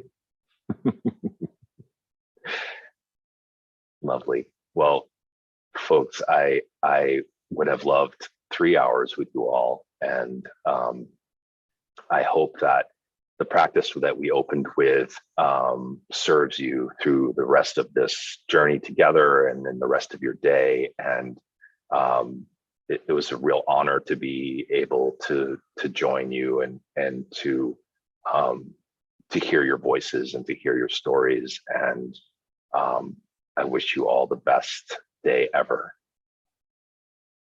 Thank you. And thank you for your work with us.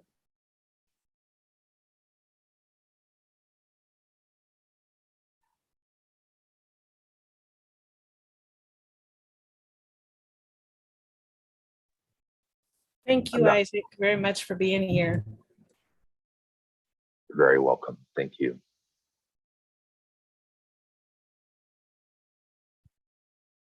I'm not sure if our next moderator is here, because I'm not sure who it is, but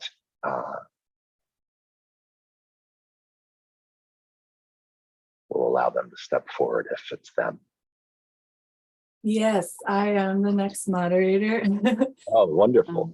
Yeah, thanks so much, Isaac. I wish I could have hopped on for your whole hour, but maybe we can connect afterwards. I'd love to know more about your guiding and everything. Same. So hey everyone. I guess just wanted to, at the top of the hour, just sort of like bring us together for a moment. You know, wherever you are, whether you're out walking the dogs, Leo, or sitting or like lying down, just like take a sec to think about whatever part of you is closest to the floor, maybe touching the sidewalk, maybe touching your backyard, and then just consider what's underneath that, the structure, the dirt, and then the dirt that's under that, and then the dirt that's under that. And then realize that we're all supported by this same entity right now, wherever we're all calling in from, which I'd love to know more about where everyone is, but we'll just have a greater understanding that we're all connected through what we're being supported on right now from across this globe, whatever time it is. Just breathe in that for a sec.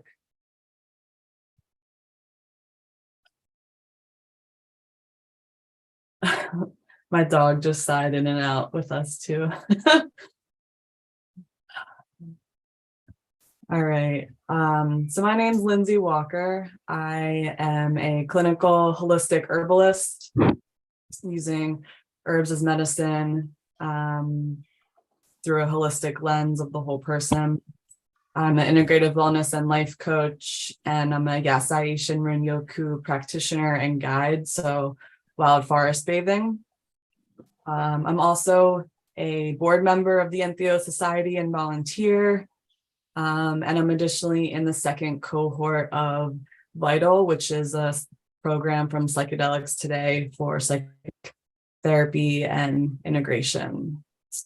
So right now, what I'm trying to focus on a lot is like the container of psychedelic therapy and healing, and with my current work as an herbalist, like considering how we can support our whole being with psychedelic healing. So if that's a bigger journey, think about how much our minds and our bodies go through on them. So pairing that with individualized herbal formulas safely, and whatever works best for our mindset and our bodies, that could be an additionally support of the existing therapy there.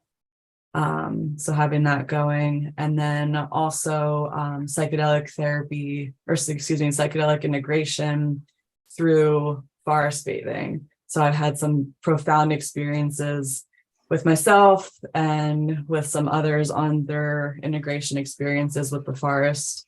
So can talk a little bit more about that too, but you know, essentially this nature is so healing in itself. So combining like the existing integration work with aspects of forest bathing, there's pretty much just like endless things to work with because so much creativity and connection is made in the forest, right? So essentially, with individuals or integration groups, wherever you're out on your journeys, I just like want to bring people closer to balance through nature. And this can be done in person or virtually. So I want to talk a bit about nature deficit disorder too. Lovely actually just tapped on this nicely a little bit ago. So essentially this was like a term coined starting on the focus of kids and how they like don't almost know like how to function in nature. It's unfamiliar to them these days, and it's a little bit more like dangerous based on like societal impacts, and they haven't been alone like this and what have you. But you know, in adults this can just be like you're not getting the benefits of nature, or essentially like what can happen when you're not in nature a lot, not even a lot, but you know, at the 20-minute mark is when being immersed in a forest or connecting to nature helps your systems. You know, at that point is what helps your stress, your cortisol levels, lowers your blood pressure, helps your immune system, and what have you. So this, you know, regardless of where you live, like Lovely was saying, she would find a tree in the middle of the city. Awesome. There's like 6 different ways that we can communicate to nature and tree spirits, and like you can tap into this wherever you are. Even if you have like a rosemary plant in your kitchen, a mini herb garden, you can do that there, let alone any local forest trails. So with that too, and it being, you know, camping time, hiking, like major hiking time, just wanted to like think about just general stewardship and the time we spend in nature. And like, yes, awesome, go hike, go camp, but also consider like the lens that essentially when we're doing these activities, we are taking in a sense. Like, yes, please like pack in, pack out, and pick up after you left, like leave it undisturbed. But besides all of that, we're somewhat taking because our energy is being expelled in there. We're spending the time in there. So maybe just try to consider how to develop more of a relationship with these places, or anything you can do to give back and not just like be in them for your benefit. So with Gasai Shinrin-yoku, it's about the sentient forest, right? The premise that everything has consciousness. And if something has consciousness and is alive, then that's something that you can create a relationship with. So we can all consider like creating these relationships with the forest just like you would with another person, and that's a give and take. So the more you're practicing these communication aspects, the more that you're actually like linked to your archaic self, and that's when like the healing is done or amplified, whether it's, you know, the mental framework or the physical body too. Right now also, you know, summer's approaching, and in Chinese medicine that is the time of heart energy. So that's like the fire energy. You know, we're busy, there's a lot going on, the weather's hot, all of those things. So it's interesting the timeliness of this with summer approaching and psychedelics in general. So one of the aspects of Chinese medicine is our Shen, which is like the closest to the term to consciousness and connecting with the divine. So psychedelics and Shen is that connection, right? We're talking about things dealing with our ego and getting out, and like that connection to a greater power, essentially. Just the organ of consciousness and perception. So if you consider how that's affected, and then also besides that, on the, you know, when I first think of just the heart, the first thing I'm like, okay, like we're all connected through this heartbeat, just like that energy is like we're all connected to a greater power. So considering that with psychedelics, you know, also just take a quick second to think about yourself like dropping in a forest and seeing everything around you, and like knowing that you're connected, knowing that you're now in a greater community right away, right? So there's like a lot of parallels here between how psychedelics affect us, but then also with the forest too. So there's just so many like forest metaphors. It's it's sort of never ending. Another thing about the forest I want to mention too, and like with this connectionness. So my school for forest therapy is up in Lumbee, British Columbia, and part of the goal is to create these healing sentient forests like across the world. So in Japan in the 80s, that's when forest therapy was developed. So they have, I think, like thousands of these healing sentient forests. And the therapy is actually integrated into their healthcare system. So, you know, a big opportunity for us is like more on that, like how can we get the people involved that could be our allies, that could like support the funding for this. How could we get this into schools and what have you, just as like modeling after what they do in Japan. So bringing back to like the school in Lumbee, they are trying to delegate more sentient forests, like build more of these sentient healing forests where people are the land stewards, and you can pretty much have like a membership program. You can go to any one of these forests, like they're kind of working forests. So there's some of them have like outdoor classrooms, outdoor kitchens, you know, like community comes together, like do aspects of land stewardship as well. And we could actually network these forests on a line of latitude. So traveling from forest to forest, the same field, just as the night sky above us. So that's like actually how our ancestors functioned, is like using a star map of what they're familiar with. And they say at the same lines of latitude. So having that energetic connection to that is like something that we have the option to also to think about, to try to get involved with and what have you. Let's see here.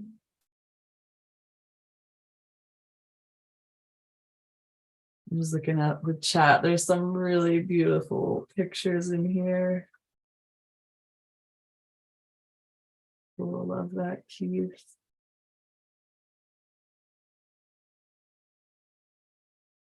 Ancient sentient healing trees repel them comes to play at the UK. Yes. Wow. That is beautiful, Abby. Who I'm seeing in the chat right now. Oh my gosh. Thank you for sharing that. Keith says, find the flowers. Flowers are nature's laughter. Love the light and fully embrace the energy. Yes. I've been thinking a lot about flowers lately too. I'm actually hosting a workshop in 2 months, August 12th. So I'm located like an hour north of Seattle.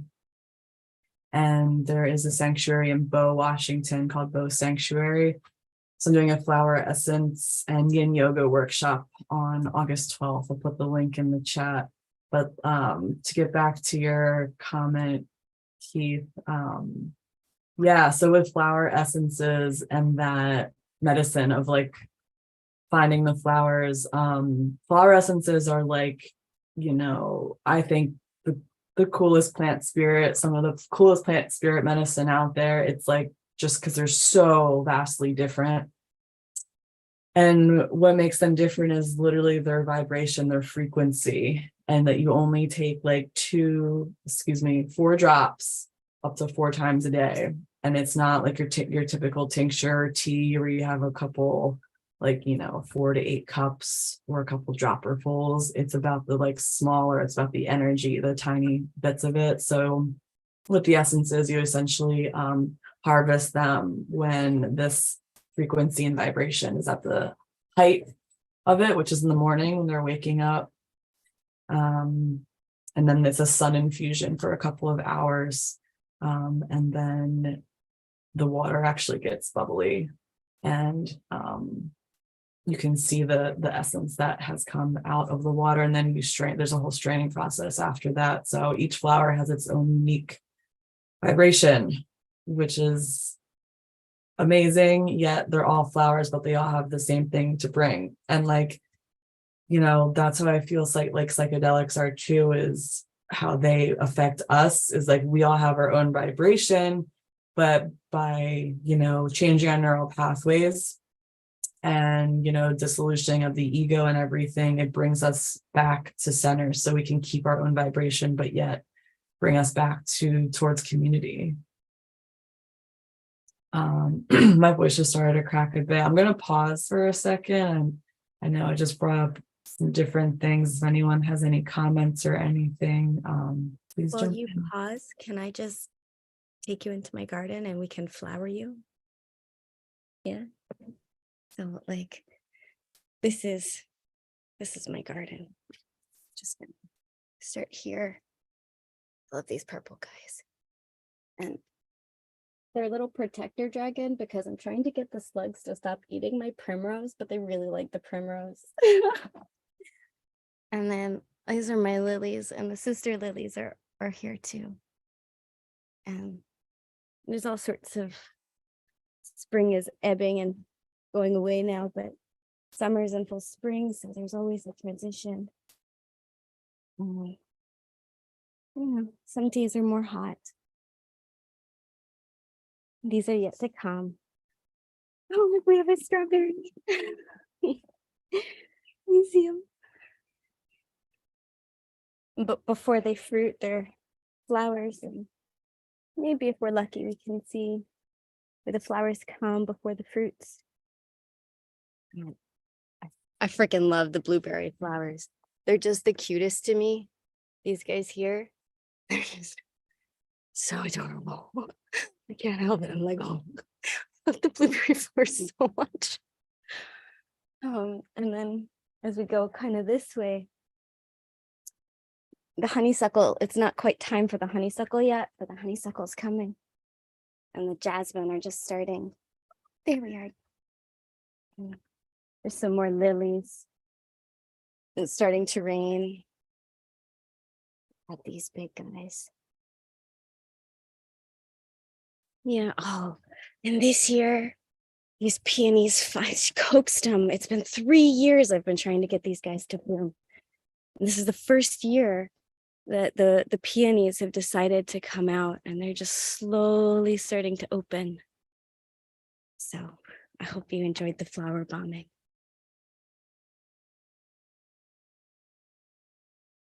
That was amazing. I want to go back and hang out in there.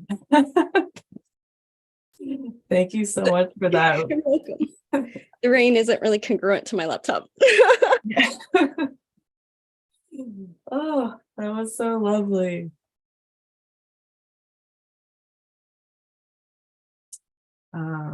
Thank you again. That was great. I posted in the chat about that flower yin workshop there if anyone's in Washington or like knows anyone up here. Yeah, and what Abby shared too, like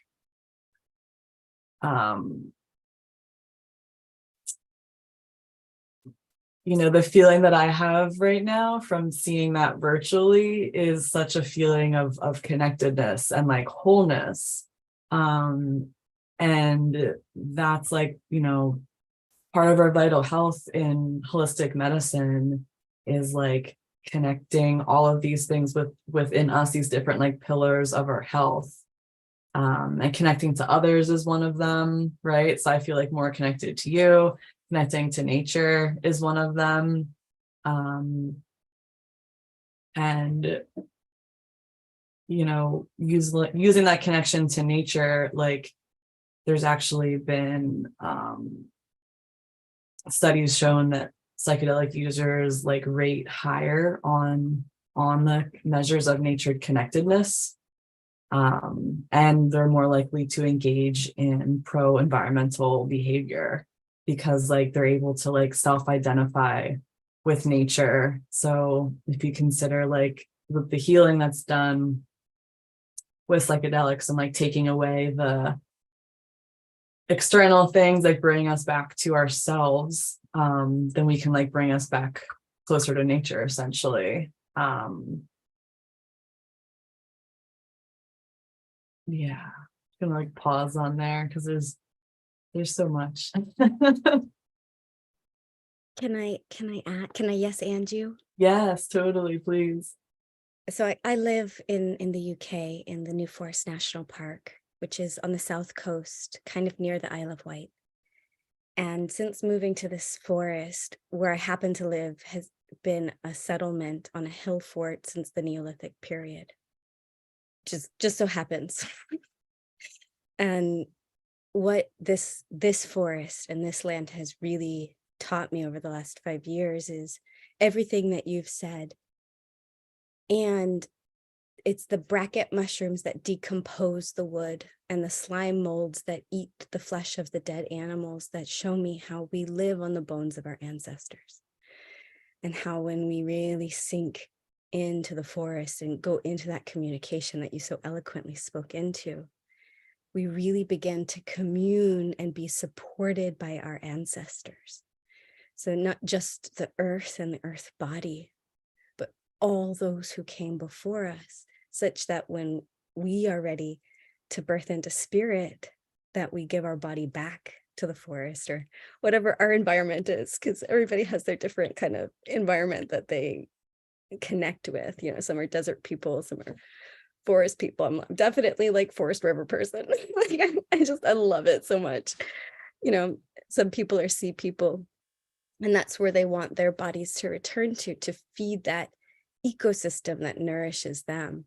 And so that there's something that's been extra healing when I include this awareness of the support of all those who've come before me, not just in my blood, in my birth lineage, but on the land that I live on, that I give my fluids to, that I commune with, that I pray with, that I cry with, that I rejoice with, that I live with. So I just wanted to yes and your beautiful and eloquent yumminess.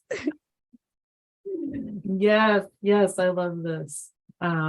Yeah, really like think about that connectedness, like, you know, if you're say coming out of a busy day and you can get to a tree or get to a forest and maybe your mind's still a little bit racing, and the moment that you reach out and just touch the tree, like your mind and your body are connected at that point. Like you're just zoomed in, okay, now we're connected, but you're also connecting like to that tree, and in a sense instantly connect with your ancestors as well. So consider like folks in your lineage that have been in the forest, how long they've been there, what they were doing, and what have you. So like that ancient wisdom is just right there, and just like tapping into that right away is pretty profound.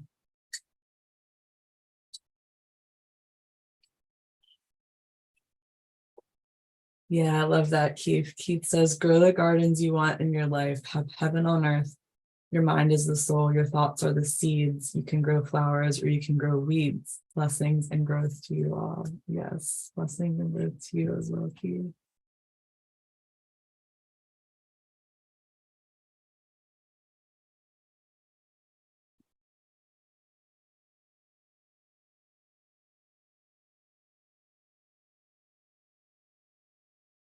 Yeah, and like talking about this like unification too, consider just like how psychedelics like offer the shift in, you know, our thoughts, essentially like breaking down the usual structures that we're in and provide us like a place to shift to.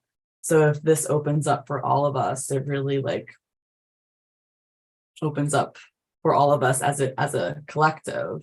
So this is also like experienced in the forest, is just this breaking down of the excess energy, the things we pick up the longer that we're in there, we're practicing this, and like bringing us essentially closer to home.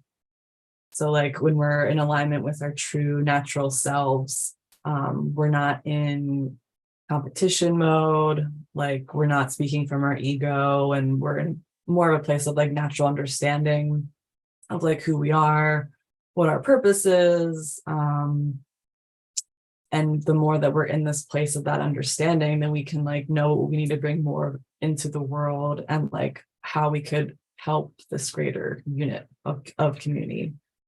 And it just seems like so simplified in the forest that we can just see that, like when you're able to step into the frequency of the forest. So it's not like it's not really about like stepping into nature, like, oh, I got out into nature. It's sort of like stepping into the frequency of the forest, or the flow of the forest, right? Like we're the guests, but we're also have the choice to create these relationships with the forest and with tree and plant spirits and what have you.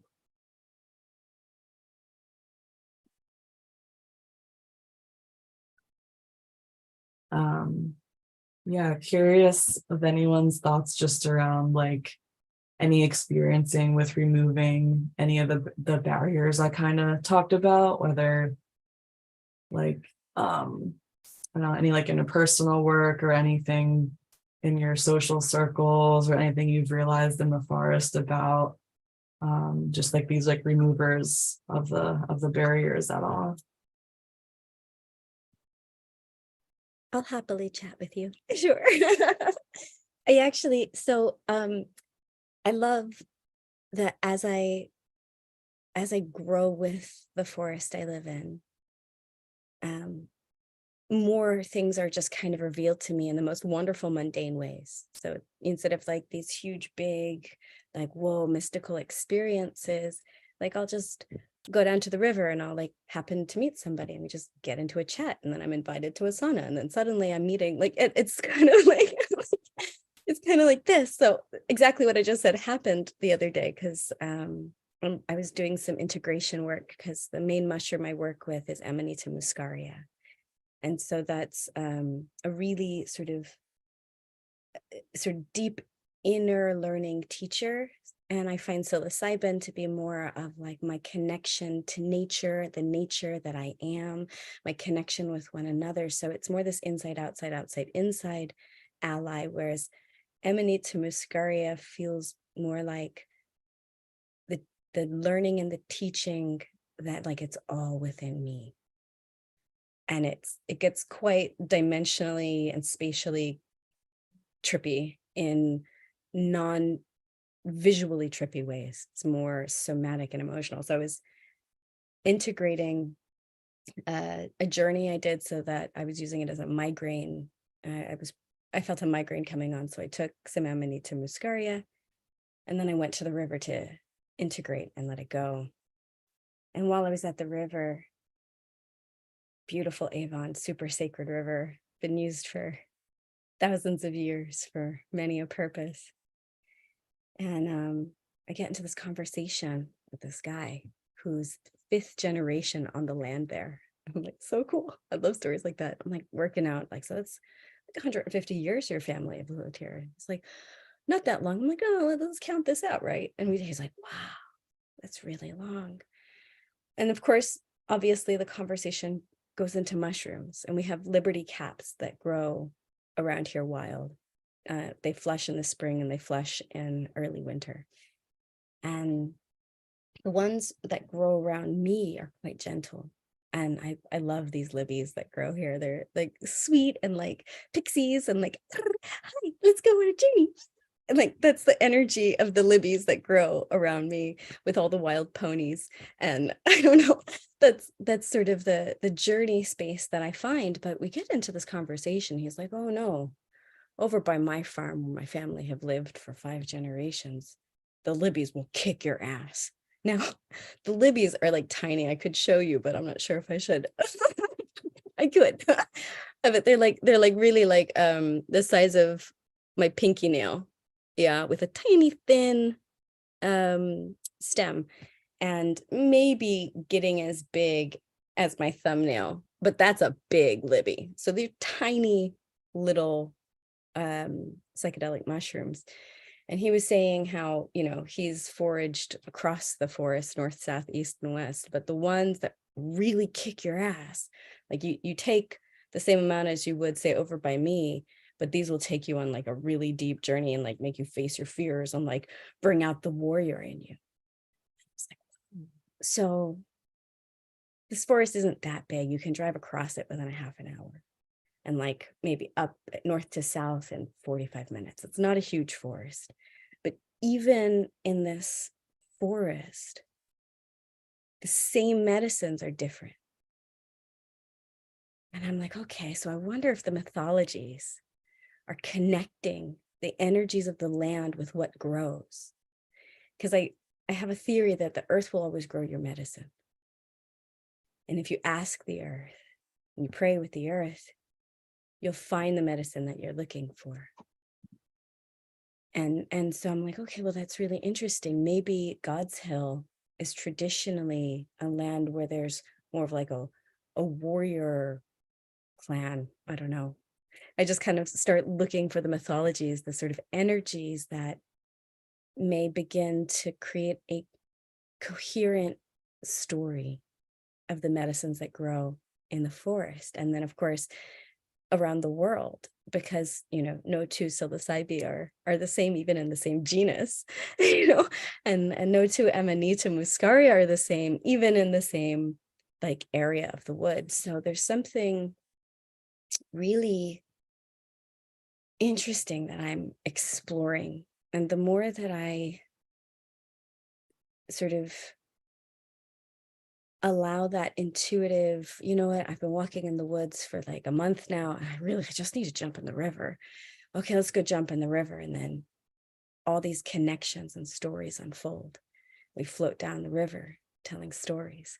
And it's just so nourishing when I listen to that inner knowingness, that inner feeling, that inner thirstiness, even in this case, of following that natural rhythm that I do my best to be in a dance with, that to find the pulse of my heart with the pulse of the heart of the forest, and then to be in right relationship with myself, with the others around me to the best of my ability. It's not always the most successful, and just keep listening. So it's like the psychedelics and the medicinals that grow around me appear more and more the more I listen. And that, without sort of droning on for too much longer, that began because I was getting really, really bad migraines that had me in bed for like almost 2 weeks out of every month. And I was really quite desperate to be healed. And I remember like kind of dropping to my knees in the mud and the rain and just like begging the forest. Like I say, the earth grows my medicine, grow my medicine, heal my body, like show me. And the next day somebody was like, Avi, I have these Lyme symptoms. Can you can you forage me some turkey tail mushrooms? Because I know you live in the forest now. It was literally the first year that I moved here. And I went, okay. And I went and I started foraging her turkey tail mushrooms, and I sent them in the post to her. And then she was like, babes, have you tried them yet? And I was like, no. So she sent me a bunch of information, and I began with the water extraction. I just made a tea, and I just started drinking the tea.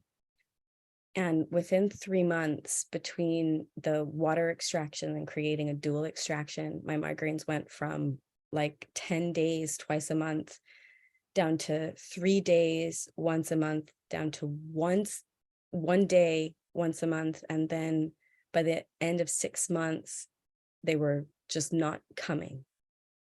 And the turkey tail mushroom helped me heal my gut so profoundly that whatever was causing this pain within my body, this really difficult disconnection, inner tearing, was soothed. And that was it. I was like, okay, thank you. And I began to tune in deeper and to learn more and more and more. And it's like, the more I learn, the more there is to learn. And every time I think I know, a new mushroom pops up, or there's like a new outcropping of something, or so there's always these, there's always this sort of ever expansive unfolding and learning. And I love it so much. So thank you for your presence and your listening.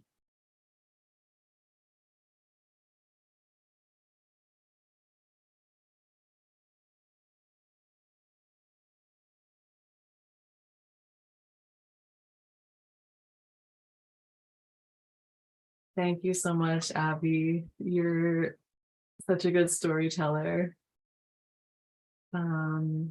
Yeah, curious if this brought up anything for anyone else. Any points, thoughts, feelings, thoughts?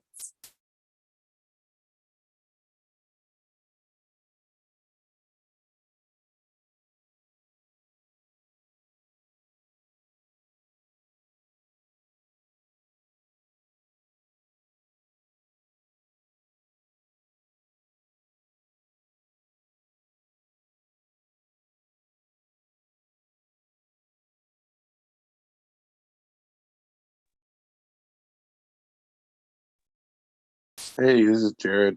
Thank you for being here, everyone.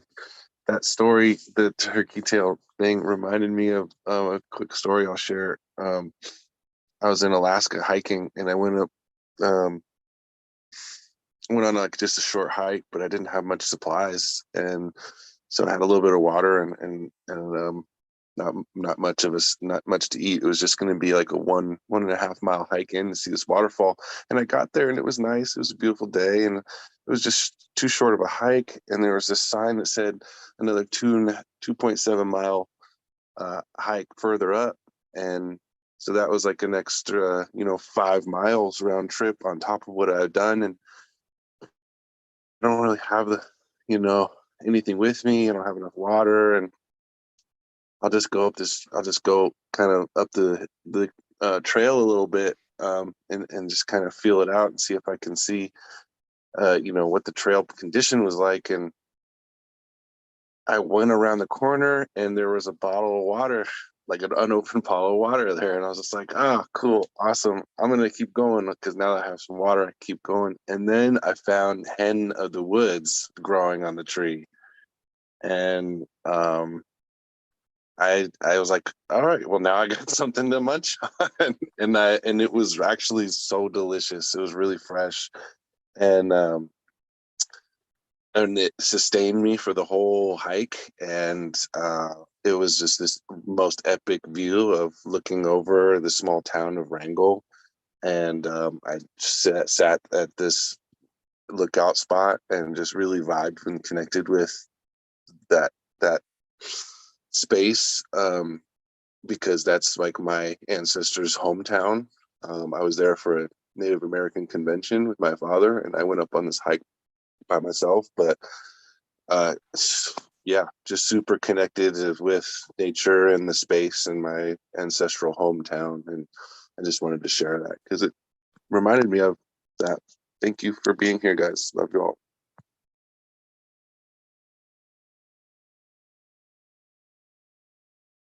for some reason, this really made me think of a experience I had. May I share? Okay, so I was with a couple of friends, and we were microdosing psilocybin, and we were having this conversation about how powerful we are, and how that the universe, serves us. We were debating it, and there was three of us, and we were hungry too. That made me think of this. And we were walking, and the first thing that we came upon was 2 red apples, but I don't like red apples. And they were like fresh, just like sitting there, like on the ground of the park, the trail. And I'm like, well, I don't like red apples anyway. Well, you're powerful too, the universe serves you too. And I'm like, oh, this is silly, I was literally thinking this in my head, like, this is really silly to talk about, like, an apple being, but I mean, how's it going to get on a park, trailway, 2 apples, just fresh apples sitting there. And then we walked around the trail some more, and we were talking, continue to have this conversation. And there was a green apple. Same kind of situation. It was just sitting like somewhere, like untouched, unblemished, just an apple just sitting in the middle of nowhere. And I like green apples. And then my friend was like, well, this is all great. So we got some food, but it would be really great if we could like manifest a toy or something like that. And at the end of the trail, there was a ball just sitting there, just all by itself, no kids around. It's not even a type of park where kids would go to. But I think my point in this is that I think that the universe knows, and the Mother Nature knows our needs as well as, and when we are like really tapping into our truth, our power, our authenticity, that it will be provided for us. So that's what I had to say about that. Thank you.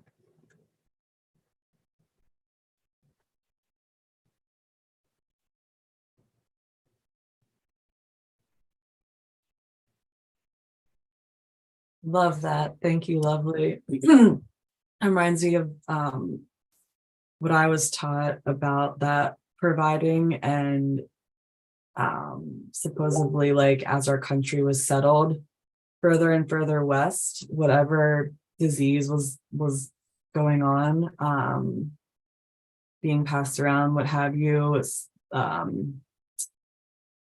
story has it that the herbs or the medicine would, for those ailments, would start growing before folks would get there. Like, it would already have arrived by the time that they got there.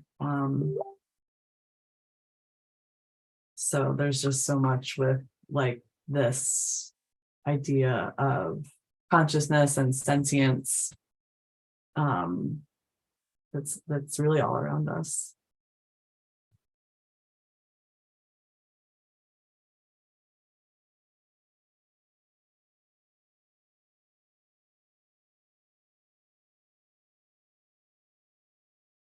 I have a question for you, Lindsay. I know it might be a difficult one, but like, what are like your top 3 favorite flowers or herbs or mushrooms to work with? Or you can like answer those like with each category, because I don't know. Okay, yeah.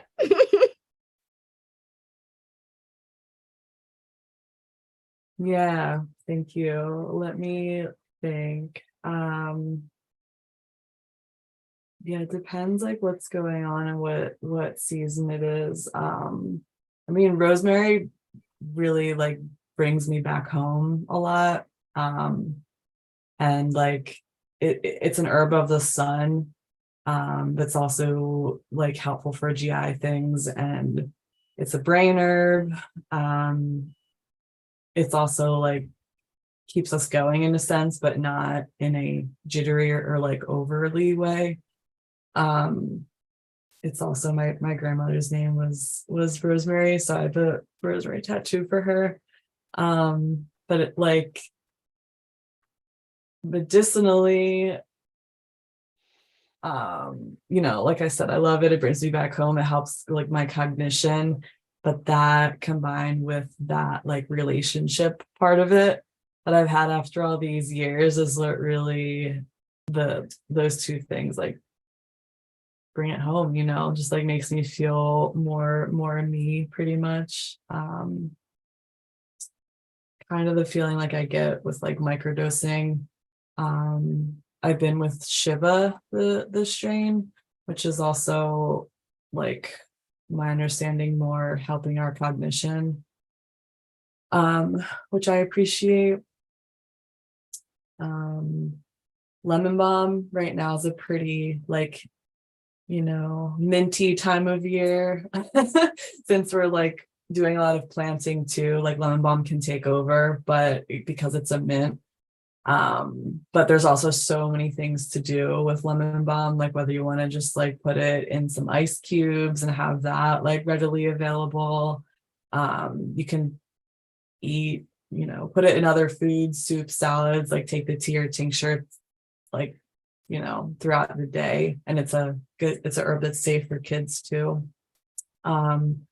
That I really appreciate because of its like anxiolytic effects for like against anxiety. So it helps our nervous system as a nervine herb, but it's not a sedative. So we can take some of these herbs that you would think like, oh, if it's calming, like it doesn't have to be a sleeper.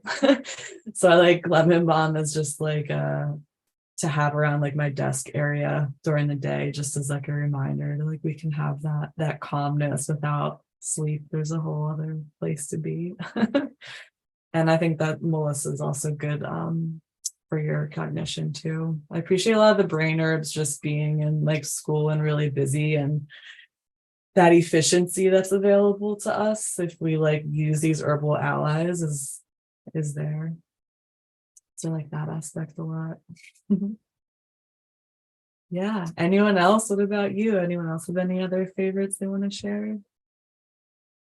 I love that. When you were talking about rosemary, I was seeing like this like rosemary energy behind you with its beautiful vibrant green and its like vibrant purple flowers. It's just like, bam, here I am. Let's go. Calm focus. I'm like, yeah. Like, yeah, try and get me, virus. Booyah. Like I love that. I love that so much. Yeah. And I love what you said about lemon balm. And I kind of had a number of like, because this year I with permission took some lemon balm from my friend's garden. So it's rooting right now. But I took, because you know, you take the leaves off and you just keep like the top leaves when you're rerooting. So I took those leaves and I put them on my altar, and I really wanted to put them on the death part, like honoring, acknowledging what's grieving and being let go of. And I wasn't quite sure why, but that is where they are nonetheless. So you kind of dropped in some aha moments for why I wanted to put those there and why they feel so nice, staying present with what I'm grieving and letting go of. So I really appreciate you dropping that wisdom in with lemon balm, like super a lot. So besides all the wonderful things that you just named, I really like adding holy basil, because for me, I just like, okay, I really love cheese. I really love cheese. And for me, like there's nothing better than basil and cheese. And then you add in some tomatoes and like, that's like heaven in my mouth. So yeah, that's my, and I could just like literally eat it all day. Maybe I shouldn't, but and I eat the flowers, and I think it's like my favorite my favorite thing to do, to eat flowers, which is why the majority of the flowers in my garden are all edibles. I like wandering around eating flowers. It makes me really happy. And then my favorite sleep flower is Himalayan blue poppy. And like because I'm just so sensitive, I use it as a flower essence. I've really struggled to get it to grow. I've not been successful yet, but I think that as I move through this season of this cycle, when I get back to winter solstice, I'll like meet that place where I'll have that conversation, and I'll probably have to incubate it inside and just not have it in the garden, because England and the Himalayas are just very different environments. And there's definitely something in the subtlety of how powerful and gentle, like I feel like I could cry because I'm so grateful to this flower. In the gentleness of how she helps me ease and sleep without going too like deep, because Amanita muscaria will be like, right, you're sleeping, vivid dreams, go, inner work time. And it's like, I'm tired, I don't want to do the dream work anymore, can I have a break, and I feel like I'm giving a lot of myself away, but I hope it's humorous. And Himalayan blue poppy is just like, okay, honey, you ready for bed now? Yeah, come on then. And I really appreciate that. So thanks for geeking out about flowers with me.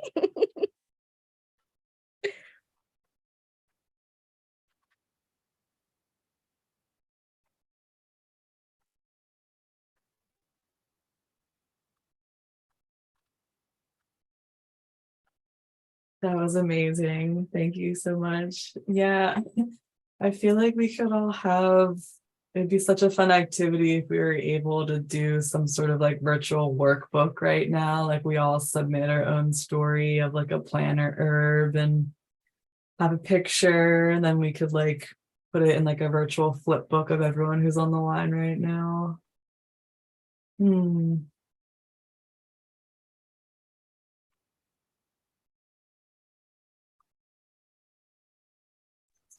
That's a great idea. I've been sitting here thinking, oh, what do I like? And then I was wondering, Avi, do you fart flowers? I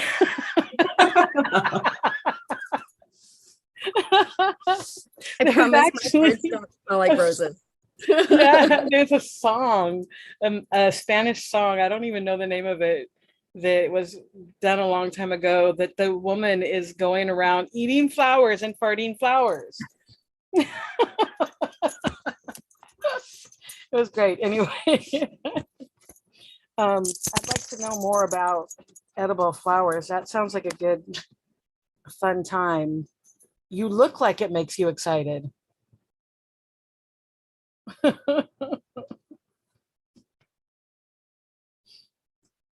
Lindsay, I think you should do a virtual workbook. It's a really good idea. Good idea. Well, I'm curious because like the story that everyone has is like what makes it like amplified. I'll take submissions though. So you can send the chat, or if you all want to think about it, I'm gonna put my email in the chat.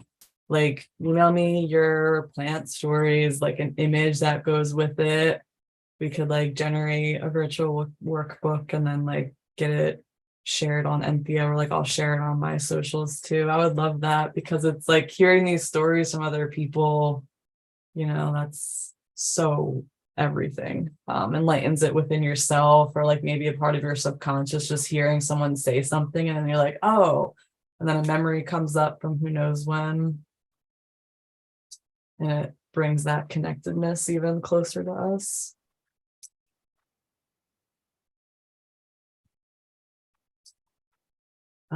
I'm also going to share, I put together some slides here on ecological harvesting this morning. So I'm putting this in the chat. That's the Instagram version of it. And then I'm putting the Facebook version of it too.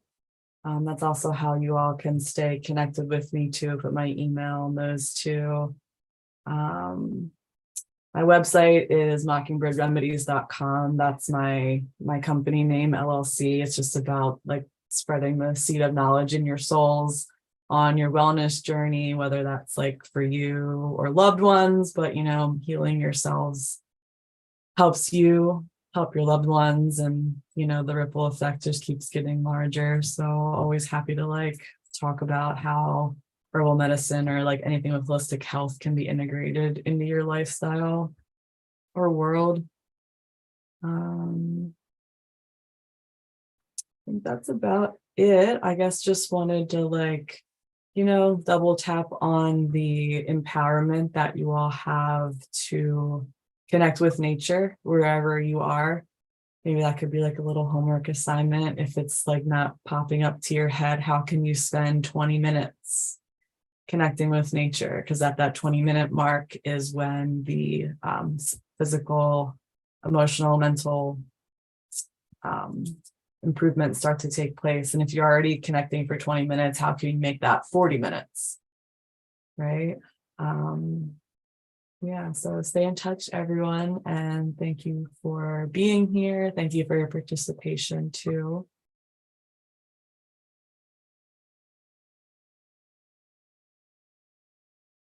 As you said that, Lindsay, I was like, how can I deal with the ants so I can sleep in my garden without waking up with ants on me? That's where I went with that. It's a challenge accepted. Yeah. Let me know how that goes. I would love to know. Okay, I will. I've tried talking to them. It's not working.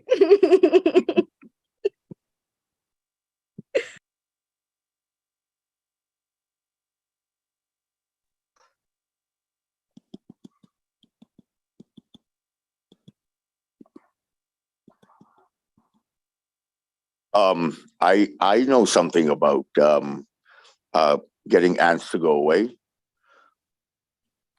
Yeah. Hello. Yeah, go on. I'd love to hear about how I can get the ants in my garden to not crawl on me if I went to sleep under the stars.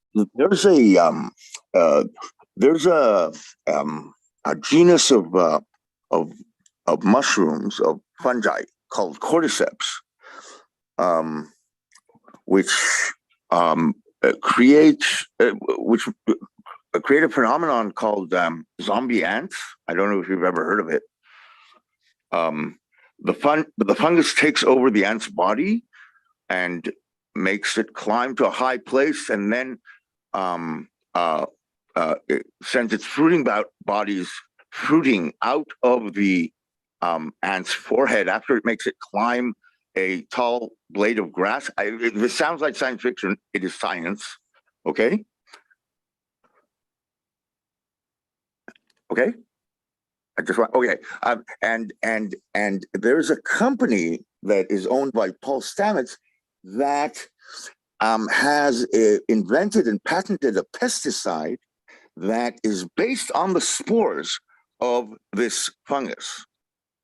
So as soon as ants get a whiff of the presence of this, they leave like their pants are on fire.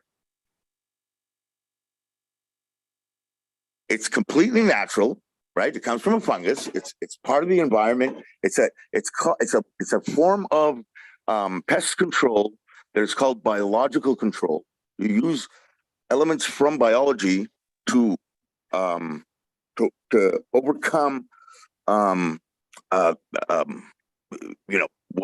we perceive as problems. It's our mental construct, right? Nature wants the answer. You don't want them there, right? I mean, I can troubleshoot this with you. So I'm familiar with the product that you're talking about. And that specific product would also kill my ladybug larvae. And I really need my ladybugs to eat the aphids, because fuck those aphids. No offense, but like seriously. And walking around with like soapy water and like stroking all the leaves and things like endlessly during the summer gets super boring. Yeah. So listen, Paul understands how the different species of cordyceps will attack only specific species of arthropods. Okay, and I also understand, and I think that the spores in his miracle pesticide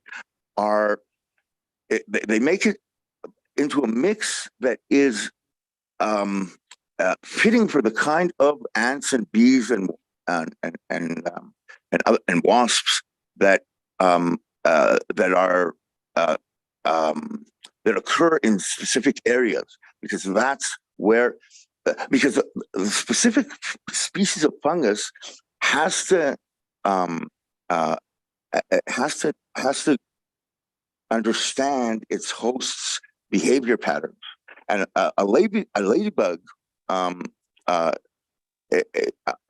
has behavior patterns very different from an ant. One is social, one is solitary, and I would not expect the same type of cordyceps to be able to infect both of them.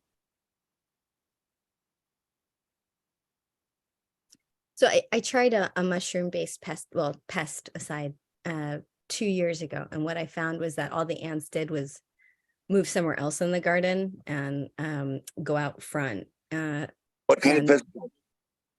It was a mushroom-based one. So I live in the UK, and I have various mushroom growers and eco-community people like going down the West Coast. So it was a cordyceps, yeah.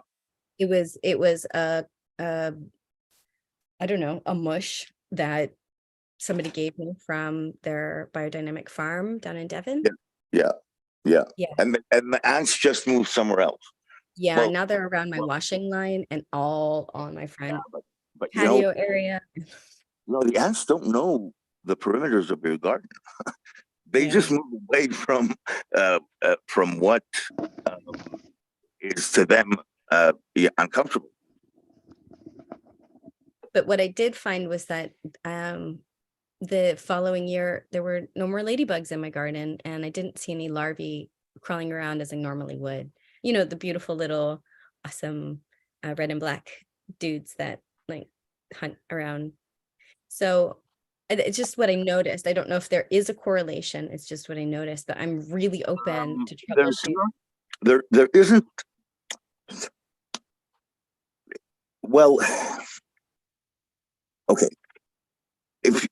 Since you're in the UK and you didn't get it from Paul Stamets, then it hasn't been finally pinpointed to attack only one certain thing. Somebody, probably slapped together a mix of cordyceps species spores, and without too much thought. But that's not the way they do it and disseminate it in the United States. So I understand why.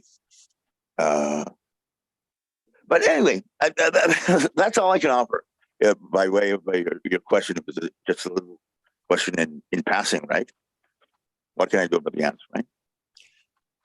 That sounds like a great time to wrap it up for Adrian. Besides, what are you saying about our mushrooms over there, Doc? Well, we have our Liberty caps. I read the other day they were some of the strongest available. I was quite surprised. Libby's will kick your ass if you take too many, because you can't, like, they're not like cubensis. So if you just dose yourself the same way as a cubensis, you will be, oh my God, Libby's are great though. I love them so much. Oh, sorry. Hi, Adrian. Fantastic to have you here. Thanks for making it. I know it's Sunday evening, and you're normally in a state of contemplative prayer within the natural world. It's true. I'm here, special occasion. So they run a pretty casual container here. So it's slightly kind of down to you what kind of format, whether you just want to present and speak and maybe leave some time for questions at the end, or you want to do something a bit more zoo format. I'm thinking you probably will want to speak for a little bit at least, right? Yeah. So you're the final presenter from the 24 hours, the final moderator. So when it says moderator, you also kind of have to, impose your will on the situation to a certain extent. Yeah. Okay. But we'll step in if anyone's rambling too much over you. Yeah. All right. Brilliant. So I'll kick So off. introduce yourself a little bit and then take it away, please, mate. Yeah, will do. Lovely. Thanks. Well, great to see you folks. You've I don't know how long you guys have been here, whether you made the full 24 hours, 23 hours today, but good to see you here today. So my name's Adrian Harris. I'm going to be talking to you from my perspective as a pagan environmental activist. I'm bringing some of the stuff I'm also a therapist and a researcher, so I'll be bringing some stuff about what I've learned from some of the research that's going on now about psychedelics and nature connection. I'm going to just have a few references to my PhD, which was about what spiritually inspired environmental activists like me, the ways in which psychedelics can help us in what we do. So that's kind of the broad framework. I'm going to start off with a meditation, which I'm guessing if you've been here for 23 hours might be quite welcome. So I do a meditation, then I'm going to do a little bit of a talk just to talk about some of the themes that I've just been mentioning. And then I want to open up and hear what your thoughts about it. And we'll take it from there. All right, so if you get yourselves comfortable in whatever way, it's about a quarter of an hour meditation. I'll be guiding it quite throughout the whole thing, so there'll be quite a bit of me actually guiding you on the process. So if you can get yourselves comfortable wherever you are, settle yourselves in.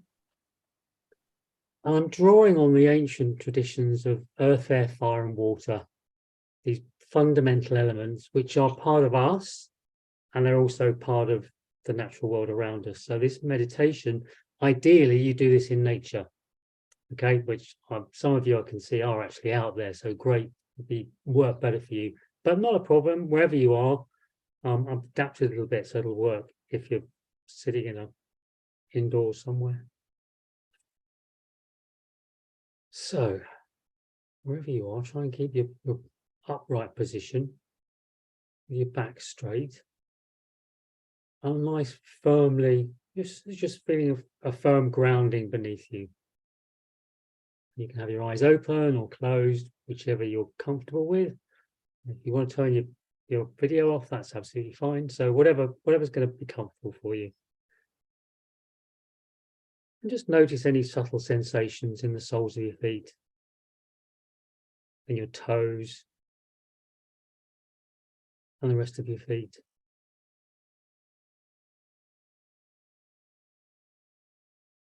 And just gradually move your awareness up both your legs, up into your hips. Really sense the support of the ground below you. Any thoughts are coming, just notice them, let them go.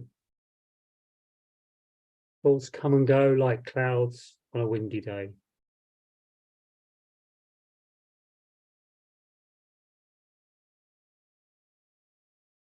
Now noticing your stomach and your chest, becoming aware of your back and your shoulders.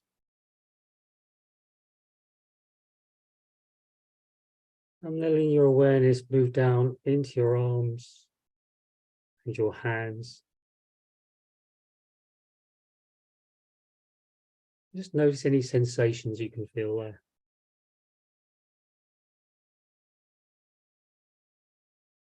Gradually bring your awareness back up your arms into your shoulders and your neck. You might just want to see if there's any tension there in your neck. Just noticing it, perhaps breathing into it and see if you can let it ease. Your awareness up into the back of your head. Be aware of your scalp, your forehead. Just notice any tension there and see if you can let that go.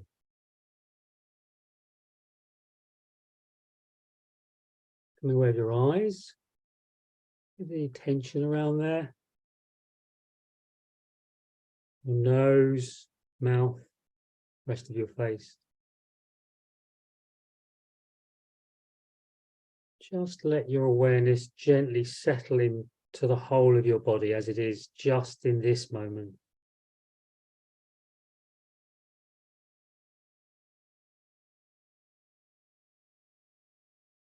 Now let yourself become aware of your breathing. Noticing the air as it enters and leaves your body. Just noticing the breath as it comes in through your nostrils. Or perhaps somewhere else in the body, your chest or your belly.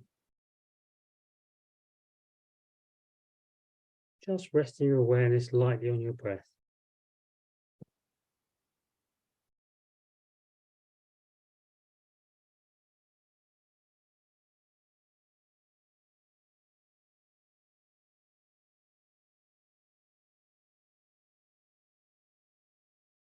Notice how each breath is drawn into your lungs for a moment, and then it's released back into your surroundings.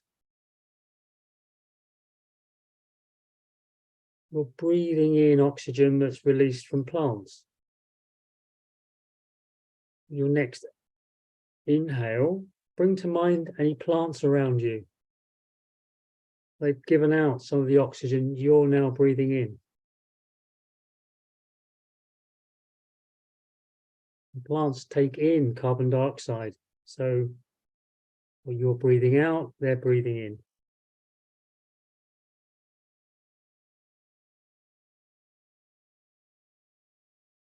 Their respiration is your respiration.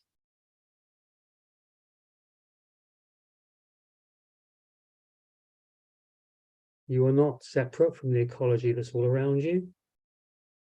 You're in an intimate relationship with it. Your life is part of the natural flow.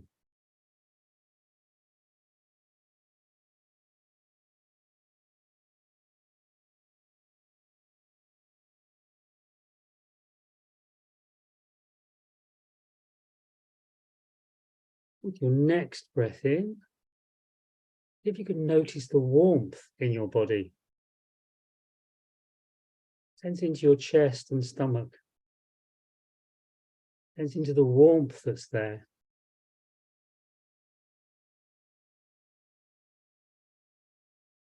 You might notice the air as it enters your body. Comes in cool and it leaves warmer.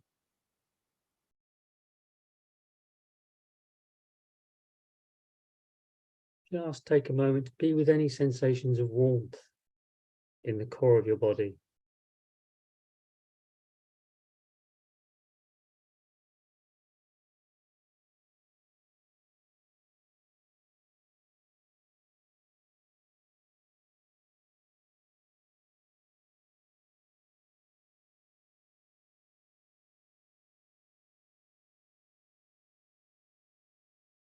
Your cells are transforming the food you've eaten into energy. Energy that keeps you alive. All that energy ultimately comes from the sun. So food is like concentrated sunlight. Just be with that awareness of the warming, transforming power of fire for a moment.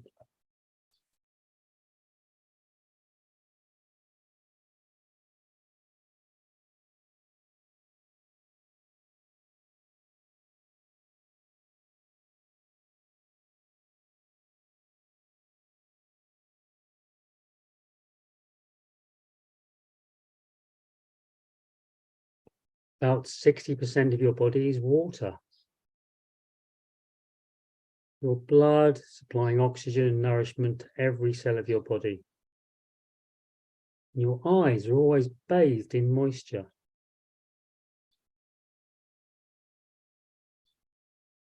If you can sense into that flow of blood, and maybe sense the gentle moisture around your eyes, just you can sense that subtle feeling.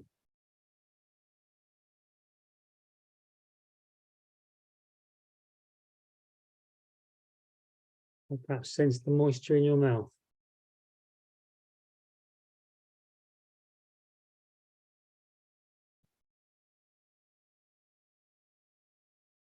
With each breath, you're exchanging water vapor with everything that's surrounding you.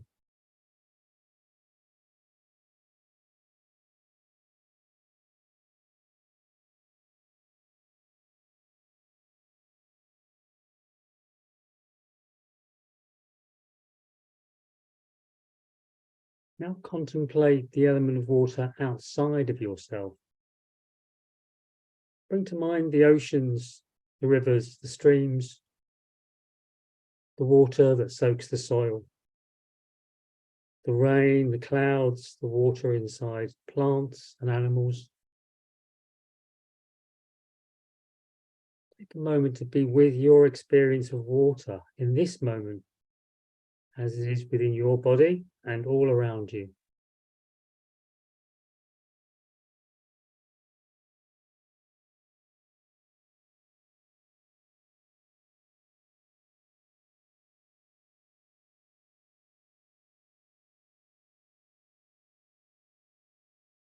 Water is essential for our lives, soothing, washing away what is past, nourishing and moisturizing.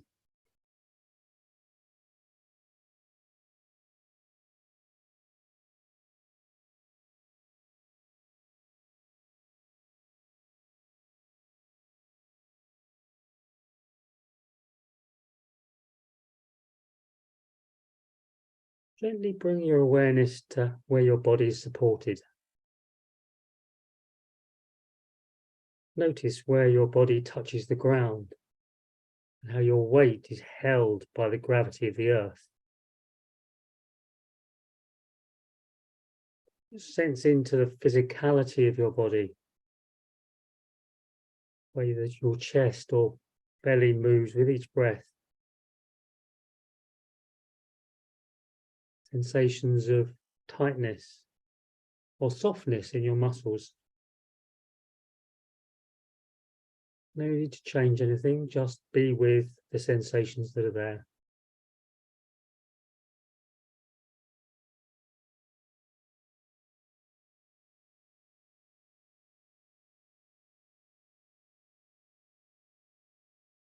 Sense into the way your hands are resting, how your arms are hanging gently from your shoulders.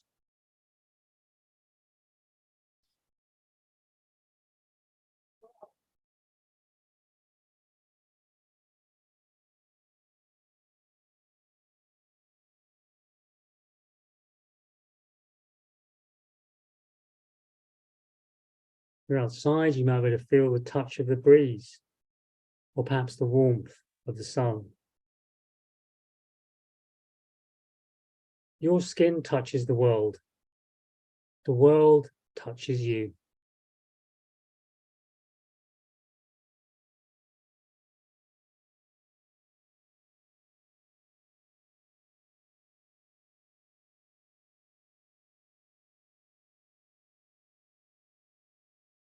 Now call to mind the earth element as it is around you. The earth beneath you, the plants that might be around you, or any trees in the immediate vicinity. The stones beneath you, the earth below the ground.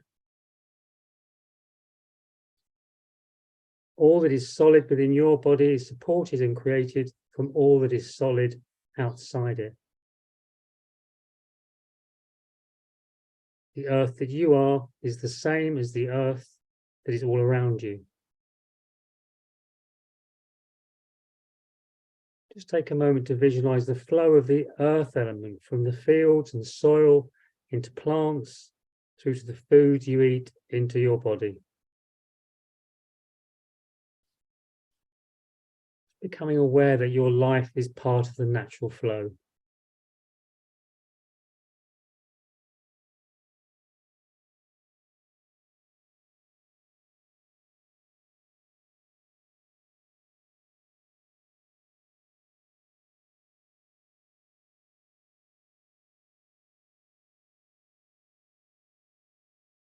As we come to the end of this practice, just let yourself slowly become aware of your body sitting.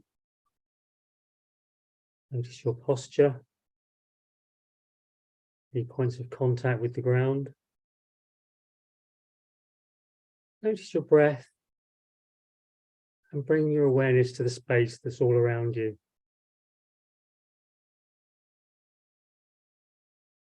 When you're ready, in your own time, gently letting your eyes open if they've been closed.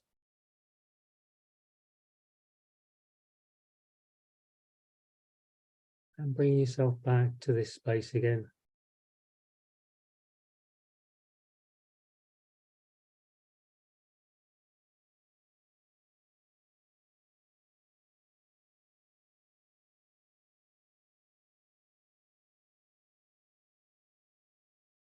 Right, thank you. Thank you for sharing that with me. So hopefully you're a little bit more centered and in the space. And I'm going to now just talk to you a little bit about some of my own experience and some of what I've learned about psychedelics, nature connection and activism. And then we'll open up for discussion. So I've been a pagan for most of my life. And I think most people would agree paganism is best understood as a nature religion. So for us, the earth is sacred. Now, given that nature is under attack right now, everything from climate change to road building schemes, it might seem obvious to those of us who worship nature to protect her. And there's some of us, some environmental activists, including people like me, who identify specifically as eco-pagans. So it's quite a specific term. So it's people have our spiritual practice is what inspires our environmental activism. So I've been mostly involved with road building and climate change activism over the years. And we sometimes use what we call eco-magic to support our campaigning. I'll sort of touch on that because I think psychedelics is part of what that eco-magic is, but there's a lot more to say about that. But here I want to talk about how psychedelics can support and inspire environmental activism, drawing on my own experience and from what I've heard from other eco-pagans and pulling in some of the research that's been done on this as well. So to frame this, I'm going to take us back to a talk I gave back in 1994. It was one of those life-changing moments. I'd been involved with eco-paganism for quite a while at that point, and I was invited to give a talk at an academic conference about what eco-paganism was all about and what inspired us. I'd never done anything like that before, but it was something I felt I needed to do. It was really important to do. So I thought hard about what is it, and felt hard in myself, thought in, what is this about? What is this? What is it that's inspiring me? And what I came up with is what I called somatic knowing. So my proposal was that we have a deep knowing held in the tissue of our bodies. I'm going to see if I can do a screen share here.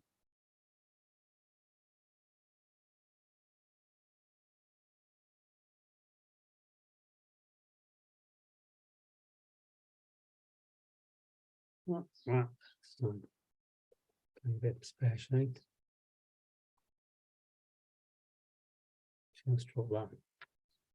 I'll abandon that plan, I think. Stick with the.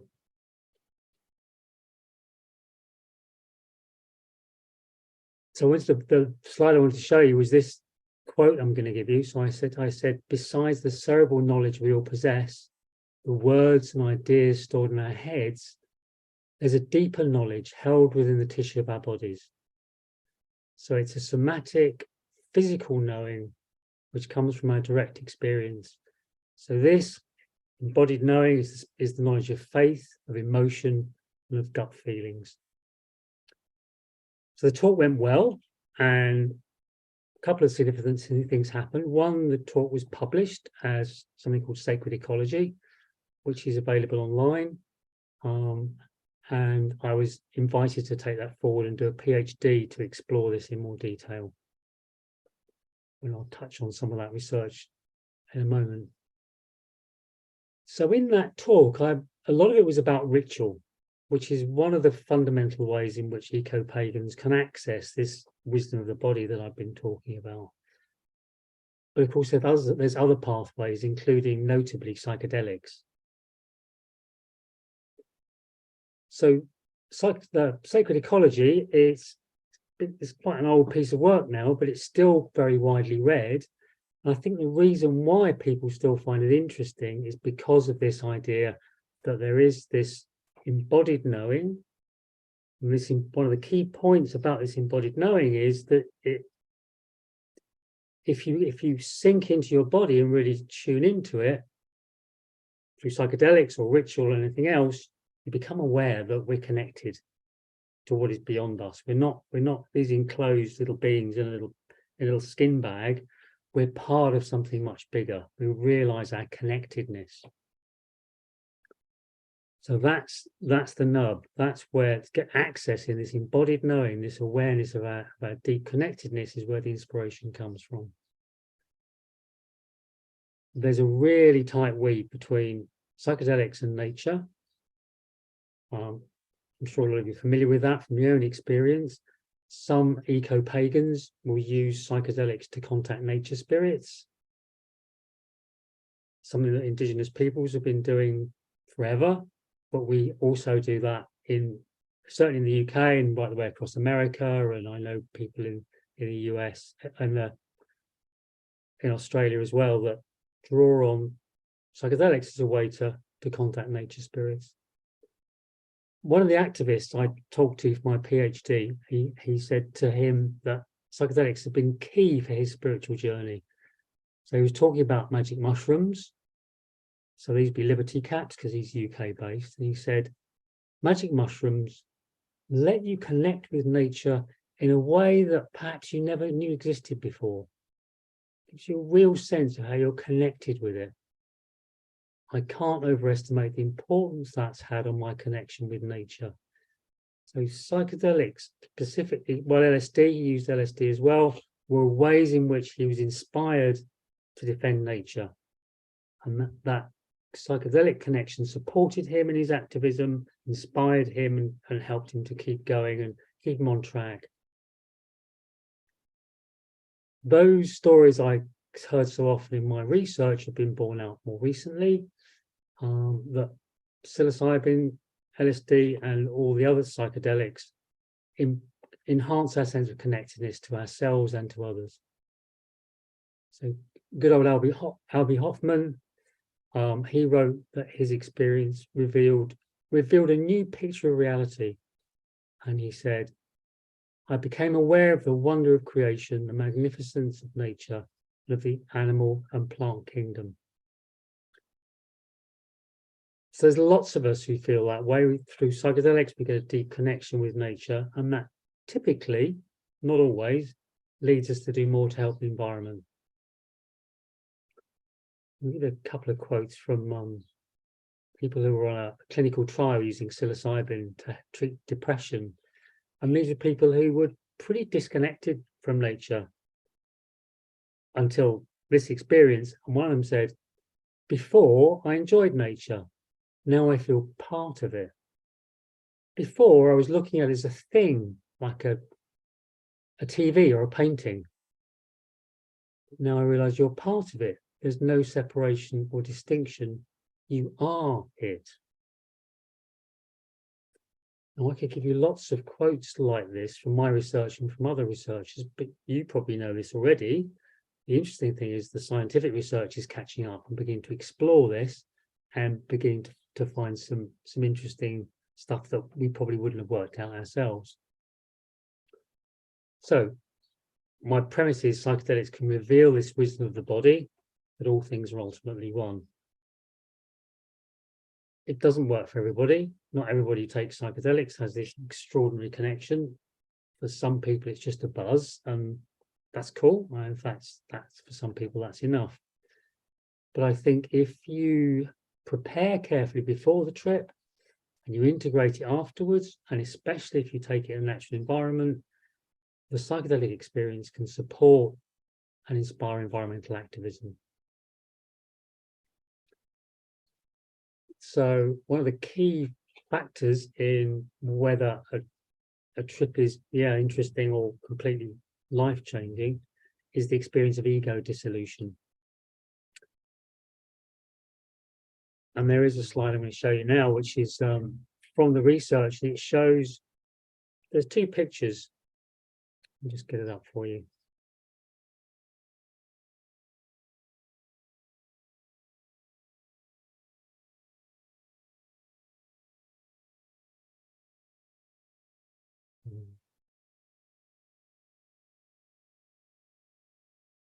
This one. So on one side we got a placebo. So this is a model taken from data from brain scans.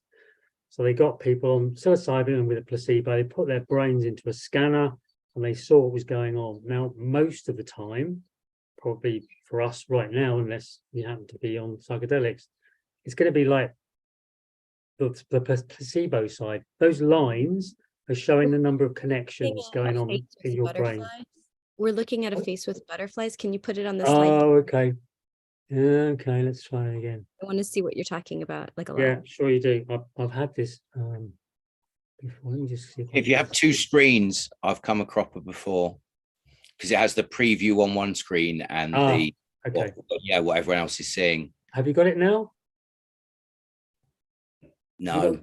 No, okay. You have to share screen again. Yeah, okay, let's do it again. You can see why I don't do the You're doing great, Adrian. We're loving the Yeah. talk. You have such a beautiful voice and you really transmit the information. We're all in deep appreciation. Cool, thank you. Let's see if we can get this up for you. Okay, let's try again. Share screen.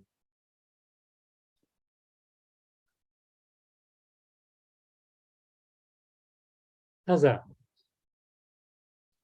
Got it? Yes. Brilliant. Hallelujah. Okay. Praise the technology. So, person on a placebo, just not on anything, in the brain scanner. It looks, you can see the connections there with the placebo. They're not that many. It's pretty much what the brain is used to. When somebody's on psilocybin, specifically in this case, but other psychedelics, the connections just go absolutely nuts. Yeah, these are the connections between different parts of the brain on psilocybin, just bits of the brain that have never ever been connected before are suddenly connected, and it's all over the place. It's all happening at once.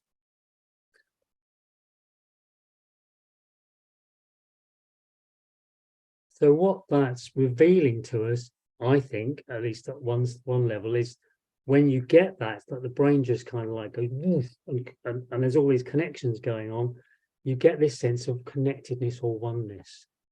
And this is one of the things that the researchers have really honed in on, and reckon that the reason I've been involved with some clinical research into psychedelics and why they're healing for people with depression or anxiety, is connectedness. It's the sense of connectedness or the sense of mystical experiences that seem to be the core of the healing that happens with psychedelics, which to me is fascinating. It kind of, I think, bears out probably the experiences that you've had as well. But we're now taking that and we're trying to get, as governments in the US for sure, in America, in Australia as well, they're taking this on board, and people will be able to have these kind of transformative healing experiences on psychedelics. And I'm very intrigued as to whether there's going to be a knock-on effect from the point of view of environmental activism, because people are going to be hopefully taking psychedelics to treat depression. They're going to be having these extraordinary mystical experiences, and maybe that's going to make a big shift in their awareness of what's happening in the environment and maybe inspire them to get more involved. Watch this space. I'm excited about it, but we don't know yet. But the evidence is there so far that would suggest there's something dramatic going to happen. I'm just going to quote with a lovely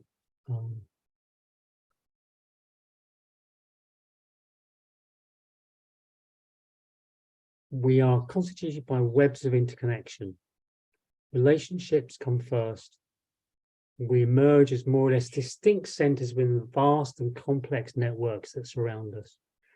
I think that kind of sums up really. That's where I want to close. This sense of connectedness is the core of what we're about, and can really support us in our activism in whatever form it takes. So I would love to hear from you guys how that's landed, what you found interesting, what that stimulated and prompted in you, and your own thoughts about all this stuff.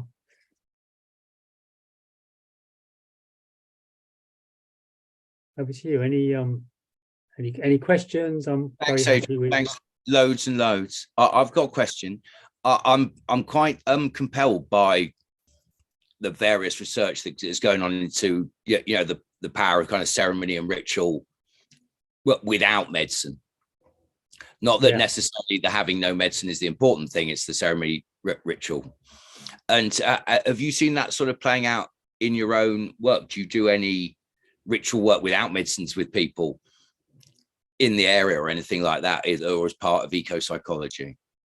I certainly on the eco-pagan side, loads. I mean, that's been pretty core to that. Very occasionally I'll do it because I work as a psychotherapist. Very occasionally a client might want to do some ritual. Not a lot, but I think it's definitely something to do more of. Are you allowed to tell us about the eco magic for the yeah? Are you allowed to tell us about any of that? For the eco pagan stuff. And in terms of the activism as well. No, absolutely. I mean, that's absolutely not at all secret. We want to get it out as much as possible. So the eco magic rituals that we kind of evolved, the core thing was to make them as simple as accessible as possible, right? Because if we turn up at a protest site, maybe people know a little bit about ritual, maybe they don't. You don't want to alienate them and come in and start waving your wand around and just like, so you need to come in and say, look, we're going to do something that's really accessible, so it's very embodied. So we invite the elements in a very physical way with clapping and dancing and stomping your feet. Lots of sound, lots of dance, raising energy. There's 101 different ways of raising energy. Something that might be of interest, we have is runes. Is that something people are, Steve, do you know about runes? I imagine there's people on this call who know more than me. There certainly are people who know about runes. So for those that don't, the runes are an ancient alphabet, really, and each rune has a different meaning to it. And if you combine several runes together, you're combining the energy of those runes. So that was a way we found really valuable, to have a really simple symbol, but with some runes together, and we just get people to focus on that. And that was one of the ways we did it. Do you use the as well? Yeah, sometimes. Yeah. I mean, any as long as it's something that's familiar to people. And the Arwen, have you come across that in the Druid tradition? That's really powerful. Really powerful. And the chanting with the sigils, really just, and if people don't know, they're just making like sounds, right? And like they're just kind of like humming along, but like the resonance is so powerful. I'm bursting to share because I am so in resonance with everything that you're talking about. I live in the New Forest National Park, so like really with the trees and the ponies, like I really love the ponies and the trees and the flowers and everything else. But what I've started doing actually in response to my relationship with the Libbies and the flyagaric, because those are really the two mushrooms that inspired this, through the mythologies of England, Ireland, Wales, and Scotland, because the motifs and the stories are all very similar. The names change and everybody owns King Arthur, but like the motifs are all quite similar. Wasp, I need you to fly out. Thank you. Out. Thank you. So thank you. What we've started doing is running very light sacrament pilgrimages to holy sites. So, like, for example, Holy Well in Penzance. I don't know if you know about this cave with the sacred waters. Like it's a rainbow colored cave of magical healing water, like, right? That's not And so right. to bring the sound healing and to bring the sigil magic, whether that's the Ogham or the runes of the Awen, it depends on the practitioners that join us. But then, like, excuse the word, but even the muggles are like, I don't know what you're doing, but I need to come. And we're just having these very light journey, like super light, barely threshold, but people are having these hugely profound experiences. They're not writing it off like, oh, it was just the mushrooms. Like it's because they're staying, their cognizance is staying present. They feel rooted in their bodies. There's something so subtle and graceful and powerful happening. And I don't know what it is, but I'm really happy to facilitate it. And it's so resonant with everything that you're saying. And I just, thank you. Fab, thank you. Lovely to hear. That was fabulous work. Exciting. Yeah, getting the psychedelics and the ritual together, then you get something powerful happening. At entry levels, like, because my question is, like, here we're preaching to the choir, right? Yeah. We're all converts. There's nobody, we're all in agreement already. We're turning up. There's no resistance, very little. And yet we have this, well, from my perspective, a responsibility to make this accessible, not to force anybody, but to make it invitational. So anybody, no matter how tuned in or tuned out or whatever they are, can feel comfortable to journey in. And because in England, there's so much going down to the pub and numbing out as just socially normative.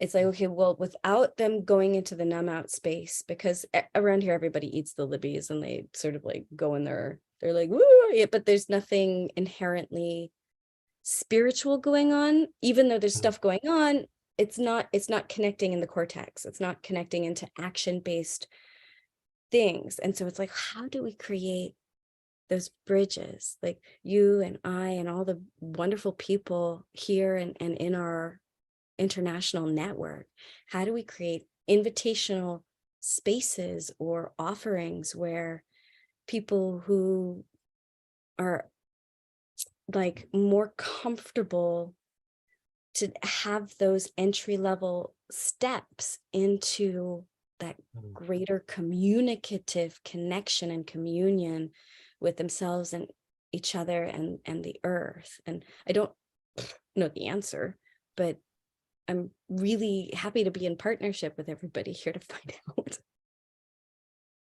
But I think it's starting with something accessible that somebody doesn't know anything about it you can just get them to try. Just try this, something really small, and they go, oh yeah, that was kind of cool.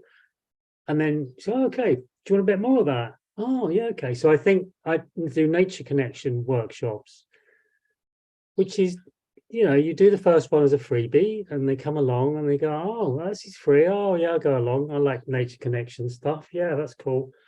And then they do it, and then you take them on a little bit. And the plan is going forward, you gradually, you inch them in a little bit further with each ongoing workshop.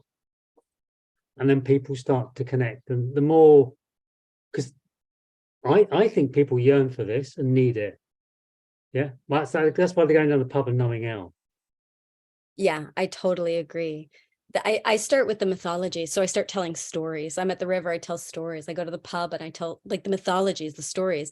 Did you hear about that story about the forest down by Rhineway? Yeah, well, this is what I heard like 200 years ago. Or like, Bistern. And like I just start telling the local stories. Or I go, there's this, and then people get interested and they're like, ooh, I want to touch that magic. Like they can feel it calling. And then that was literally what sort of inspired the whole, there's this desire to return into connection, and like places like West Kennet Barrow are so powerful, and Avebury, Santa, I mean, I don't need to name all the places. I'm sure know all the places and more. Well, some at least, yeah. Yeah. Sure So it's like to be able to go into the Muggle spaces and tell the stories. There's something that's really powerful that is being received there. So we need more bards, is I guess what I'm saying. Yeah, that's good. That's good. Yeah, whatever, any way, that just a gentle way of hooking them in. And stories are great because everybody likes a story. So, yeah. Thank you. You got in the chat. You got any good stories about fairies, Adrian? Seeing as they seem to be coming up in the chat, and I gather Devon the highest, the highest amount of fairy sightings in Europe. I didn't know, Devon. Is that right? That's good to hear. Yeah, if you go to Dartmoor, they're all like, you go to the pub and they're like, oh, be careful of the pixies. Yeah. Well, just through, we're going back to people who aren't normally connected. I took my brother and two nephews to out onto a particular bit of Dartmoor. There's this wood called Higher Piles, which I don't know if you've ever been to. It is fairies, man. They're like really full on. I always do a very careful hi. Is that okay? Yeah, welcome in. You come. So I took my brother down there and my two nephews. They go. I didn't say a word. I just took them and I said, "Wow, this place is like fairyland." And I'm going, yeah, could be. So they got it. They got it just through being there. So some places are so powerful, they just get it. So, yeah, I've had a lot of personal connections with fairies, but not sure that And I mean, the little folk, they've got a dualistic a non-dualistic nature, haven't they? I mean, how do you put kind of animistic? Do you kind of layer a more sort of animistic, sort of ancient, aspects to the your ecological worldview that you use in the psychology? I'm not being very clear, am I? Do you bring any sort of animistic, more sort of less comfortable to the ecotherapy work that I'm doing? Yeah. Depends on who I'm working with, because some people will get it, but at a really simple level, somebody would be they'll get a relationship with maybe a tree. But people go, oh, they'll connect with the tree just naturally, or feel something about the tree that resonates with them. So they wouldn't name it as animism, but they're beginning to get the sense of it. Some clients who do get it, we can kind of. We had doing a session with one of my clients, just in a very natural spot. We were just sitting there, and this bird kind of came up and was just kind of like sitting there looking at us. It was totally chilled, and we both sort of like were like, it was a sense of we both knew that it was some kind of, it was there for a reason. It wasn't just like, oh look, there's a bird. It was kind of, there's something going on here, so we could work with that and try and what's going on here and what's that bringing. So it gets more or less explicit depending on who I'm working with. Sorry, you said you had fairy stories and then you backed away from the stories, and I want to hear your fairy stories. Okay. Just just kind of in summary, because it's a longer story. So I was in Blean Woods, which is in Kent, really beautiful woodland, and I was on mushrooms, taking some mushrooms, just wandering about, having a great time. And I had a bit of a feeling they were there, kind of playing around a little bit. It's like, oh, where am I? Oh, I'm back here again. I thought I was going somewhere else, and kept going round and round. And what the hell? I'm in now. So I come into this clearing. I'm like, there's these two fairies standing there. Going, oh wow, okay. I said, hey, do you want to hear a story? So I'm going, yeah, okay. So I sat down. They sort of look at each other like, we're going to tell a story. So this is okay. I'm going to have to. Oh, this is the story I didn't want to go into, but I'm in now, in for a penny, in for a pound. So they said, so once upon a time, in the fairies way back, they were really concerned because human beings were kind of trashing everything, yeah, kind of wrecking the place. What we're going to do? Humans, the only way is for human beings to learn fairy again. And it was specifically that, to learn fairy, not fairy way, but fairy, like almost like the way of the, anyway, to learn fairy. But how can we? They can't get it. So, well, this one fairy popped up, this young fairy. I said, what? I'm sure that can be done. He said, no, it can't be. No, I don't believe there's no such thing as can't. I'm sure this can be done. I said, all right, okay. If you think you can do this, if you want to take this on, we'll arrange it for you to enter a human. Yeah, you can be incarnated as a human, and do your best shot. So I go, oh wow, amazing story, right? Okay. So this happens. This ritual, this fairy was incarnated as a human. Years passed. This fairy, incarnated as a human, forgot about this thing that promised that he'd made. And just kind of like got involved in human ways and just forgot all about this fairy promise that he'd made, this sacred promise. I'm going, wow, okay, that's not very good. So look at this. So do you know what? No, you're that fairy. I'm going, oh, holy shit. So what does that mean then? Well, over to you now. That's you know the story now. So that's the story I was told in the woods. It took me months, possibly years, to integrate it. I'm not even sure I still have, because it's still like, because what do you do with that, right? Like, it was good because I had close pagan friends I could talk to about it, and they didn't go, well, you're either nuts or just like sew up yourself. It's just like not true, or just full of crap. They took it on board and were with it. And I spent a lot of time working with fairies over the next, still am, trying to tease out what this was about and what I could do with it. So I sit with it now as a story that helps make sense of my reality. So I offer it as a fairy story. I rarely tell that, but I've just gone public with it. So that's Thank you so much. From one incarnate fairy to another. Like my brother, I love you. Oh, thank you. It's a tough gig. It's so fucking weird. Anyway, let's stop there, because it all starts getting very peculiar. I don't know. Fairy. What's that? It ain't easy being fairy. It ain't easy being fairy. And it's weird. It's weird. And I'm always slightly uncomfortable about it, because it just sounds too, just sounds odd. Anyway, there we go.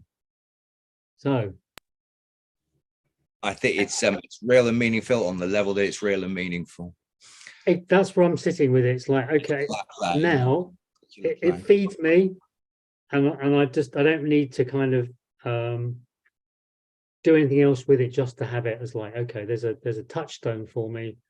I don't need to worry about truth or reality or fantasy or any of that. It's just like this is an experience I had that was powerful and has helped to keep me inspired. There you go.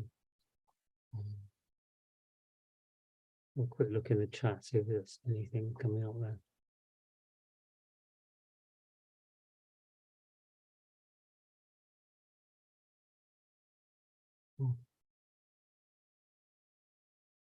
Other thoughts, questions, comments? I had put 2 questions in the chat. One was, can you get Graham Hancock to help you spread your environmental movement? Oh. And then the other one, I just thought maybe he would be some rich soil that you could fertilize and then use his platform to change the world and save everyone. No pressure. And then, and I'm serious.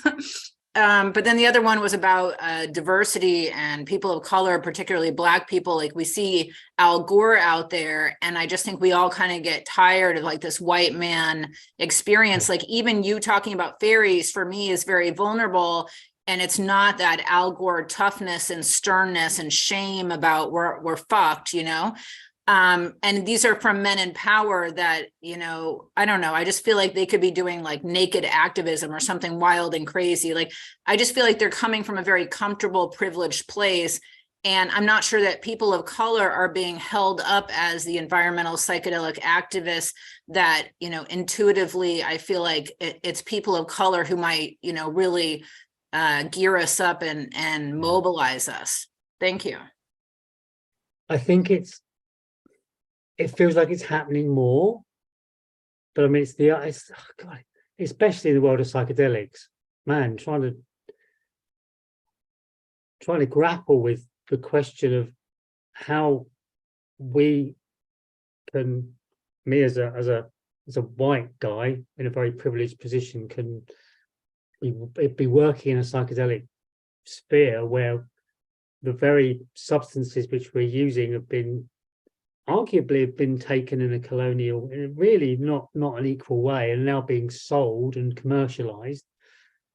Yeah, but I feel it's coming more. There's people having more attention about it, being more honest about it, making more effort about bringing people of color into the space. So it feels like it's moving. Environmentally, probably more of a problem, I think, because yeah, I mean, most environmental groups, all middle-class white folk, yeah. Well, and then in this country, you have Arthur Pendragon in his white ceremonial robe shouting at Tories, and like it's just like not it. Yeah. Okay. Yeah. Arthur and I have had conversations. I'm sure that they didn't go in. But no, okay, that's true. I kind of go, really respect the fact that somebody has the kind of enough front to kind of go, I'm Arthur Pendragon. If you've got a problem with that, come and talk to me. It's just like completely owns it, but he can be a bit of a nightmare sometimes too, because it is this. Yeah. I bet you're being really nice. Well, I mean, okay. I really like him. I love his passion. Yeah. But I feel within the objective of inviting people into the conversation to create sustainable change that really positively impacts ourselves, our children, and the next 7 generations, we can't start wars. Yeah. You know, we've tried that, it doesn't work. So, and I really love the idea about creating this sort of like, whether it's Graham Hancock or Merlin Sheldrake or anybody who has a voice, and it would be nice to include other than white men. Yeah. This would be good. But there's something rich there in Leo's idea. Yeah. Well, I'm sure I can find someone who would know him. say, this is what's happening. Well, I hate to be a white man offering up an idea in this regard, but I am working with Canadian First Nations on something quite fresh in this area, if I may. Bring it in. We have a project called human-assisted photosynthesis, which is where we very rigorously match make specific germplasms with synthetic compounds that they have never encountered in the course of evolution. Okay. And then there's two notions. One is called enzyme promiscuity, and the other is called silent metabolism, which these notions describe metabolism that occurs that the plant doesn't even know it could do, just because it is being introduced to a molecule that happens to have the electrodynamic and space filling and geometrical form that can interact in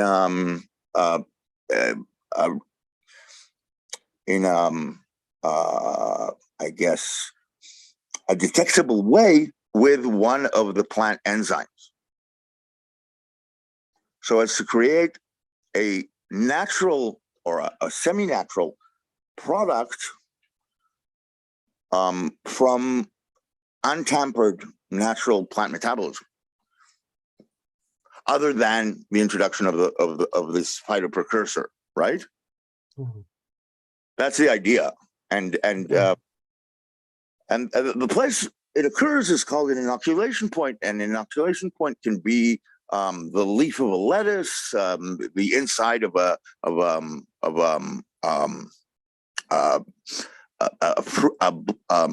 fruiting, a ripening strawberry, right? Where enzymatics are at their peak, right?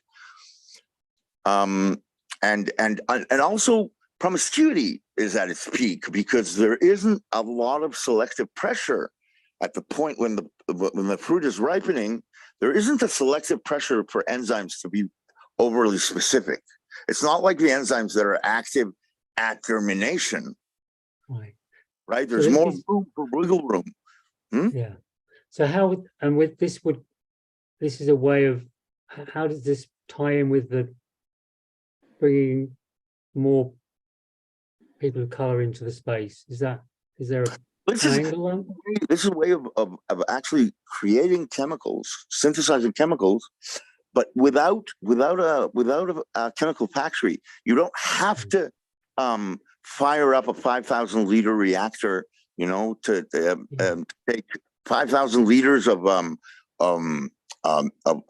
solvent and bring it up to 70 or degrees temperature. I once calculated that big pharma uses up as much power as Belgium. I can well believe it. Yeah. That's the I calculated the amount of joules that it takes to warm up a 5,000 liter reactor, multiplied it by the number of reactors present in the pharmaceutical industry. It was kind of there were a lot of assumptions made, right? And it was kind of back of the napkin calculation, but Doc, we're going to come to a close shortly. Huh? We're going to come to a close shortly. So I just think that I got the order of magnitude right. So big pharma takes up as much energy as the entire state of Belgium. And this would happen in plants at room temperature, right? Without any. Yeah. Awesome, but we've got to do a bit of a wrap up, yeah? Yeah. I think Leo's going to say a few words. Okay. Yeah, I mean, Thank I you. don't, Adrian can end his time, but then Suzanne is going to share a video that she had recorded exploring the indigenous view of plant medicine environmentalism. And we're just going to end there. We're going to like go into a place of silence after her video share and end the 24-hour event. And part of that is to incorporate the power of silence as part of our environmental psychedelic activism, because often with the busy like hive mind or Western mind, we're very preoccupied with thinking, less so with feeling, and have a hard time with silence. So Adrian, we appreciate you so much. Thank you so much for talking about fairies. That was my favorite part. And, you know, just grateful for you and for you showing up. And so feel free, everyone, to check out the chat and so forth, but there will be no talking after Dr. Adrian Harris finishes his hour here. And then as we move into Suzanne, just go ahead and maybe say a few words and then play your video. Okay, thank you, everyone. Thanks, Leo. Adrian, do you want to plug all your stuff? I've just Find put out more a, about ecopsychology. so I put into the chat bodymindplace.org. That's my blog. The other one I've got is the Embodied Pathways podcast. So the Embodied Pathways podcast, I've got two up there, two interviews up there now, a third one coming up with Sam Gandhi, talking all about the more scientific end of what I've been talking about today.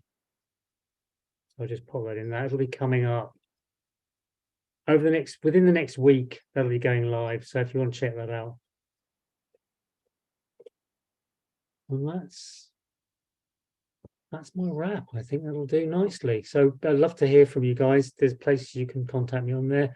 Somebody put a post to Sacred Ecology, which is the paper, the chapter I talked about earlier. Have a read, see if that's of interest. So lovely. Great to talk to you guys. Onwards. Thank you loads, Adrian. Thanks, masses. And thanks everyone else. Avi, do you want to say a few words, Leo? Anyone? I just want to echo all the gratitude, Adrian and Lindsay and Leo and Suzanne and Doc Z, all of you who've contributed. I know I've only really tuned in the last few hours, but I deeply appreciate all the sharing. And Adrian, I really just sincerely, from my own weird WYRD way of relating to being this incarnate being, thank you for sharing your story with us, deeply. Thank you. Yeah. And for all of the work that you do. Sincerely, thank you. All right. Hello, everyone. Good morning. I am joining here from the unceded Musqueam, Squamish, and Tsleil-Waututh territories in so-called Vancouver. I was going to present yesterday at 2 p.m. And kind of had something come up last minute on Friday night that I couldn't refuse. And so I recorded something for yesterday with the times for yesterday. So please ignore the times that are shared in the video, but it's 3 different recordings. Me talking yesterday from my office down at Emily Carr University, and also the presentation that was made for the Women in Psychedelics earlier in spring, as well as the short documentary that I worked on with beloved sister Kim Haxton that was here earlier as well. Around some of the statements from Indigenous nations.